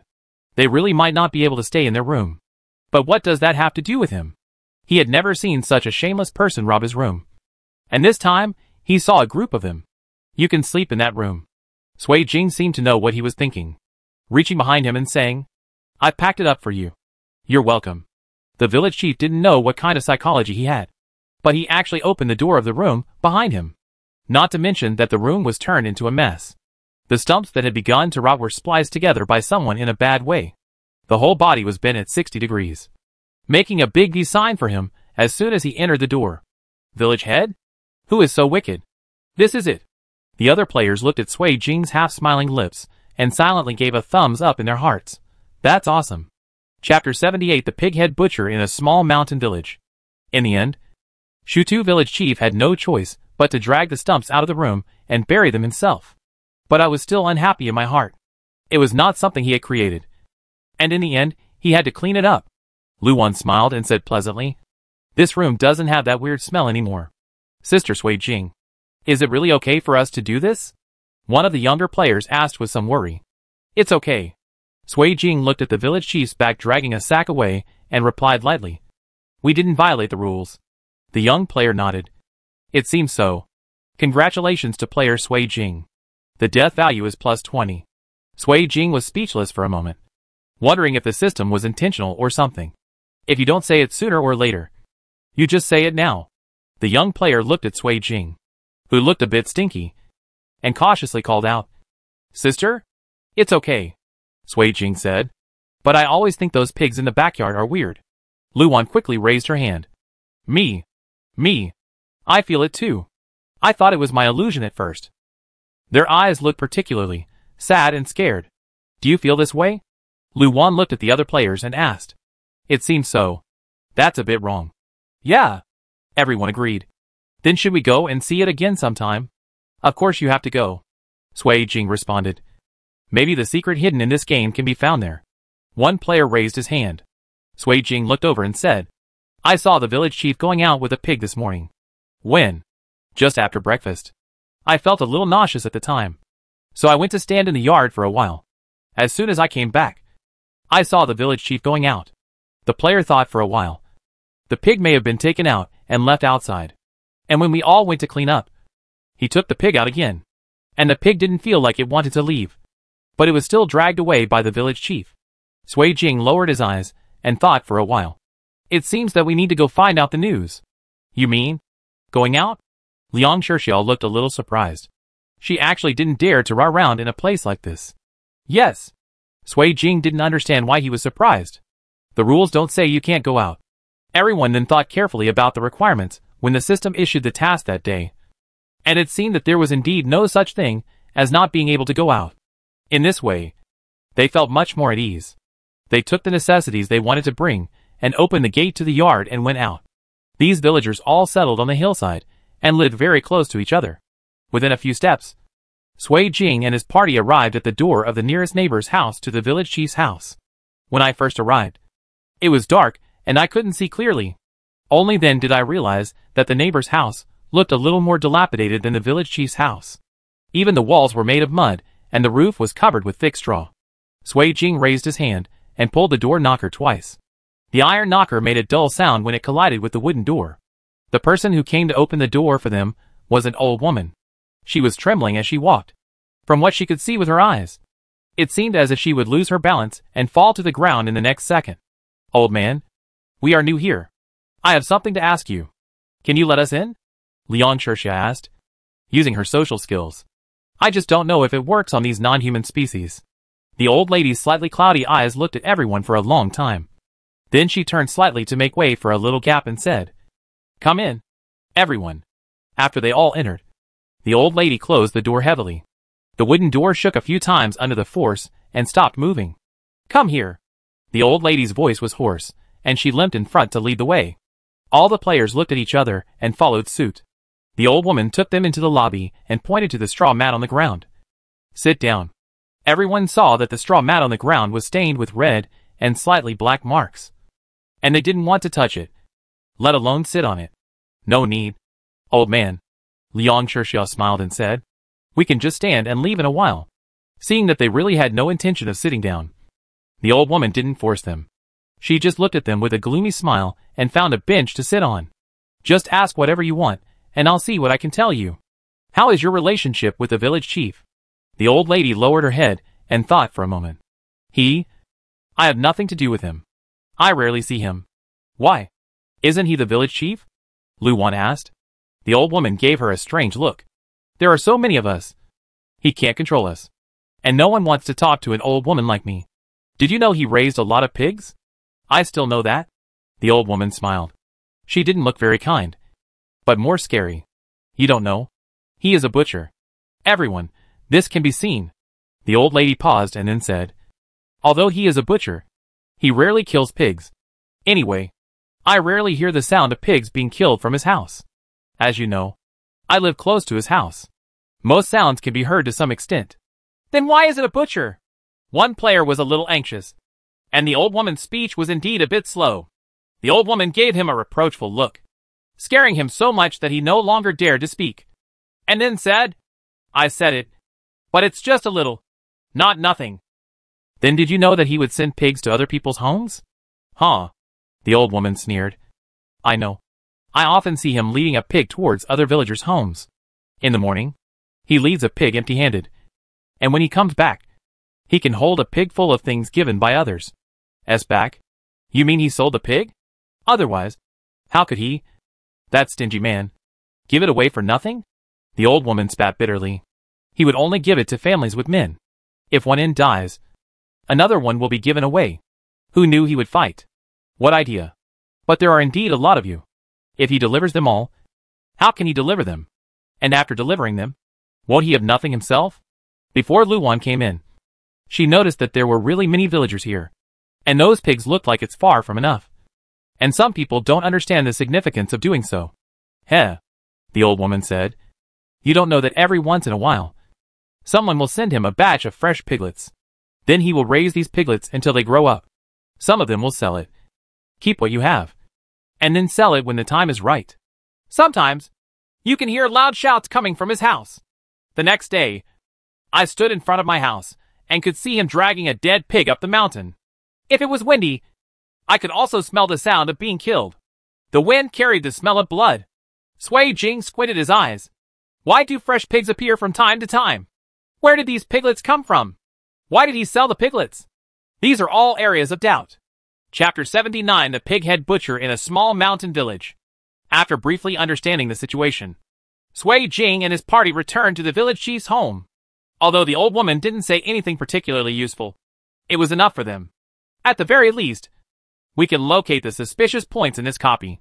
When they returned to the house, the village chief had already returned from outside. He did not stay inside the house, but stood at the door, probably waiting for them. Seeing a group of them coming back from another road, the village chief's mouth curled downwards, and he seemed a little unhappy. But in the end, he didn't say anything, turned around and walked towards the back room. He went to the kitchen and brought out the lunch meal. It looks a lot richer than in the morning. At least there is a meat dish. It's the color of the meat that makes people feel uncomfortable, and it feels half-cooked. After the village chief finished serving the meal, he pushed the bowl in front of everyone and stared at everyone. Eat. It will be good when you are full. Sui Jing's hand holding the chopsticks paused slightly. Although Sui Jing himself had no intention of eating these strange-looking meals, the words he accidentally added made Sui Jing more vigilant. There must be something wrong with this meal. Just when everyone thought Sui Jing was going to pick up the bowls and chopsticks again like in the morning, they saw Sui Jing put down the chopsticks in his hands and stood up. Where are you going? The village chief asked viciously. He deeply felt that the beautiful guest in front of him would definitely cause big trouble. Sui Jing glanced at him lightly and said, "Go to the bathroom." After saying that, he turned and left the lobby regardless of other people's wishes to stay. The village chief spat viciously behind her and kept mumbling, but could not do anything. After all, Sui Jing didn't disobey his request in front of him. What's more, she just said she wanted to go to the toilet. Could he not let her go? It seems not possible. Of course, Sui Jing didn't really want to go to the toilet, since she knew that the food could not be eaten, and she could not disobey the Zhutu village chief's request. She had no choice but to make a little noise to distract the village chief who was watching the meat. Before she left, her eyes met Lu Wan's for a moment in the air. Presumably no one else would touch the food. I just hope they can hold the village chief back and not be forced to eat those things. After all, I don't know what I do. Sui Jing walked around to the room where they were now and took out the blaster he bought a long time ago from his bag. Sui Jing looked at the miniature blasters with only 2 left. Using this, the noise created should be able to lure people away. And the advanced thing about this blaster is that it can not only blast manually, but also remotely. If Sui Jing wasn't satisfied with the lethality, he wouldn't have used it so easily. Without further ado, Sui Jing took the blaster and placed it in the corner of the courtyard entrance, then put the mini remote control into his pocket and walked back to the lobby. When Sui Jing arrived at the lobby, he saw other players' hands trembling with chopsticks. But they never picked up the food in the bowl. They picked at most 2 rice grains in their mouths and chewed them for a while. The pig-headed village chief didn't even sit down, but stood aside and stared at them blankly. I was a little annoyed that no one was picking up the meat on the table. Seeing Sui Jing coming back, Zhutu village chief's gloomy eyebrows deepened, but he still forced a smile. Well, he didn't actually smile. After Sui Jing sat down, under his fiery gaze, he picked up the chopsticks. Just when the chopsticks were about to touch the food, he took them back. Zhutu village chief has a mouthful of old blood stuck in his heart. It doesn't matter whether he vomits it or not. Sui Jing put down his chopsticks and looked at Zhutu village chief. I have a question? What's the problem? Zhutu village chief was a little reluctant, but still asked, Is the quality of your house okay? Sui Jing asked. Her words sincere, and her tone sincere. If the expression on her face hadn't changed, and there was a faint coldness in her eyebrows that had always existed, I would have thought she really cared about the village chief. How is the repair of your house? Ah? Before the village chief knew what she meant, he heard a bang, and the smoke and dust from the wall being blown apart could be seen clearly even sitting here. Oh! A glimmer of light flashed across Sui Jing's eyes, and he pretended to be sorry. It doesn't look good. The village chief glared at Sui Jing. No matter how stupid he was, he knew it must be her. Sui Jing was not afraid of him. At this time, he was still casual. Your house has been bombed. Why don't you go and take a look? The village chief Zhutu snorted angrily and rushed towards the place where he was bombed. Seeing the village chief walking away, one of the players took out a plastic bag from his pocket, poured all the food on the table into the bag, walked through the lobby and buried it under a big tree in the yard. After doing all this, the players are ready to watch the fun. Let's see what happened to the village chief's wall. I saw that half of the wall had been blown into pieces. It was originally made of mud bricks, but now it was really turned into a pile of dirt. The village chief was busy trying to pile up the soil again, but it was not that easy. It is impossible to repair the piles of dirt that were blown up in a short time. But he seemed anxious to fix it. Sui Jing was keenly aware that he was afraid. It seemed like if the wall came down, he wouldn't be safe. But just because he's not safe doesn't seem to mean that they are safe. There must be something scarier than the pig-headed village chief here. They were not far from him now. And as he turned, he saw them. He kept moving, just glanced at Sui Jing, and then said harshly, "You will definitely die miserably." Admittedly, this threat was not painful at all to Sui Jing. "Die? I don't know who will die first." So Sui Jing calmly replied, "I hope it's not as miserable as you." A very strange smile suddenly appeared on the corner of the village chief's mouth. Even though he had a long pig's mouth, Sui Jing could still see it. When the sun was about to set, the village chief Shu finally repaired the wall. Although it's not as neat as it was at the beginning. It's not just piles of mud anymore. It was already past the time for him to prepare dinner. Looking at the unclear dishes and chopsticks on the table, they were all clean. After a tiring day, the Zhutu village chief put away the dishes with satisfaction, and then went back to his room without caring about the other players, who had not yet returned to their rooms. Before he returned to his room, he glanced at Sui Jing, who was leaning on the door frame, then looked at his original room with a vague look, and then closed the door with a bang. His room may not be safe. Don't cry for help later. Sui Jing followed his line of sight and glanced behind him at the room. At least he hadn't noticed anything weird in the room yet. However, she would not be naive enough to think that she would be safe if she changed to another room. It's just that the things in that room this morning were just too disturbing. That's all. However, who told him that she would definitely stay in the room tonight? If she doesn't go out and cause trouble. That's not quite her style. Sui Jing looked at the closed door and raised his eyebrows slightly. I hope you can still see the sun tomorrow. Chapter 80. The Pig-Head Butcher in a Small Mountain Village. After the players waited until the room opposite was completely quiet, they carefully picked up their tools and prepared to go to the backyard to check on the piglets. At this time, all the piglets had fallen asleep, and the whole house was quiet. Occasionally, the piglets could be heard snoring. There is a room next door to the piggies. It is so clean that it is almost impossible to tell what it was used for previously. I smell something again. Lu Wan shrugged her nose and said, "But it feels different from what I smelled in the room before." Sui Jing held a flashlight in his hand to explore the way ahead. Hearing this, he said, "It smells of blood." She frowned slightly. When they came this morning, maybe the smell of excrement was too strong and they didn't smell the smell of blood. In other words, the smell of blood had not appeared this morning. However, Sui Jing took a flashlight and looked around at the surrounding walls. There didn't seem to be any hiding places in the house. But the smell certainly didn't appear out of thin air. This means that there must be a secret room in this house. But where is the switch in this secret room? Under the leadership of Sui Jing, everyone carefully searched for the so-called mechanism to open the door along the wall. But it was not as expected. They did not find anything abnormal on the wall. Sui Jing's eyebrows darkened. Logically speaking, the overwhelming smell could not be concealed at all. But there was nothing suspicious on the wall. What was wrong? "Hey!" Lu Wan exclaimed softly, and immediately covered her mouth, her eyes blinking rapidly in the darkness. "What's wrong?" Sui Jing walked over and asked. "I think I stepped on something." Sui Jing followed her line of sight and looked toward the soles of her feet, and found that the stone slab Lu Wan was stepping on was slightly dented due to the weight of an adult. No wonder they couldn't find the switch. It turned out that the switch was not on the wall, but on the floor. Sui Jing signaled Lu Wan to release her feet from the floor, but found that the floor did not open as they expected. She shined a flashlight on the dented slate, only to find that a few lines of words gradually appeared on the slate, which was a question.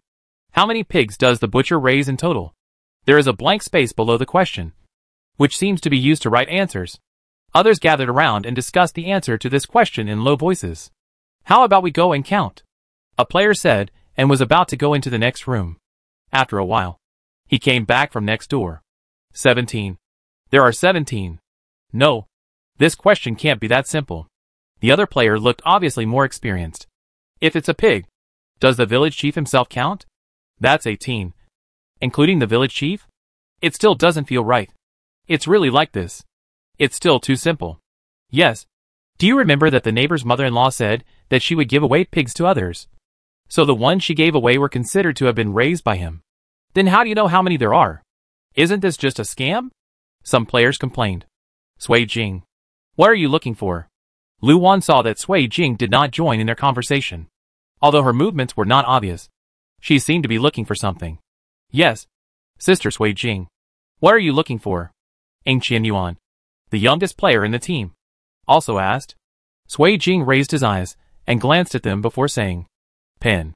Only then did the others realize that they had been discussing for a long time and did not even have the tools to answer the questions. Even if they knew the answers, it would be of no use. Then let's look for it together, Ng Qian Yuan suggested. There is strength in numbers. Although I agree with your point of view. Sui Jing paused. But no need. Under Ng Qian Yuan's confused look, Sui Jing took down the kerosene lamp hanging on the wall in the corner. The wick of the kerosene lamp was not an ordinary cotton rope, but a stronger resin. Sui Jing easily pulled out the resin wick, thinking that no serious person would use resin as a kerosene lamp. Now I have a pen. But where is the ink? It doesn't look like it can produce ink. Sui Jing shook the kerosene lamp in his hand. Here. Now that the tool problem has been solved, only the answer remains to be discussed. Just when everyone was about to continue, they saw Sui Jing squatting in front of the answer slate without saying a word, holding a resin pen and coal ink in his hand. The two people who had the most fun discussing the answers were the first to come over, wanting to see who of the two was right. However, what shocked them was that Sui Jing dipped resin in kerosene and lightly wrote the number 0 on the stone slab. Were it not for the fact that they were always careful to keep quiet, their eyes would be wide open. I'm afraid I'm going to cry out in the next second. The moment the answer was written down, the slate emitted a faint blue light. A line of red fonts also appeared on it. Answer checking. Except for Sui Jing. Everyone else held their hands tightly because no one knew what would happen if the answer was wrong. After all, Sui Jing's answer was so incredible. Sui Jing, on the other hand, had the time to put the so-called wick back into the lamp holder and hang it back up. Everyone was a little speechless. You really borrowed and returned. Just when Sui Jing hung up the kerosene lamp, the correct answer appeared on the slate.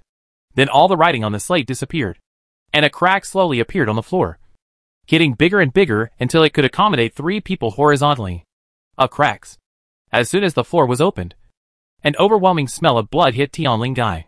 Just by imagining, you can know how bloody and cruel the underground is. The underground is so dark that when you look down from above, you can barely see anything. Moreover, although the floor was opened, how they got down was another problem.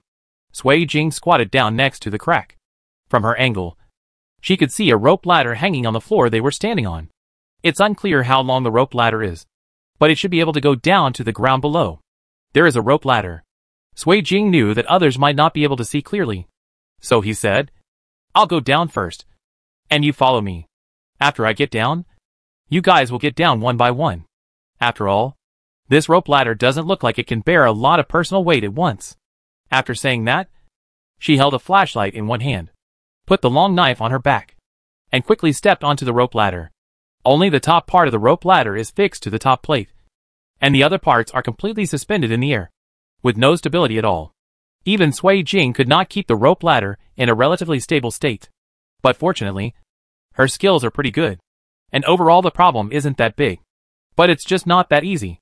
The basement was quite deep, and it took Sui Jing 2 minutes to crawl before the flashlight could clearly shine on the ground. Sui Jing looked like he was no longer taller, so he jumped down lightly and landed smoothly on the ground. Because it was so dark down there, the light from the flashlight was very small in comparison. She listened quietly to the movements in the basement, and after confirming that it was temporarily safe, she said to the top, Okay, come down in order.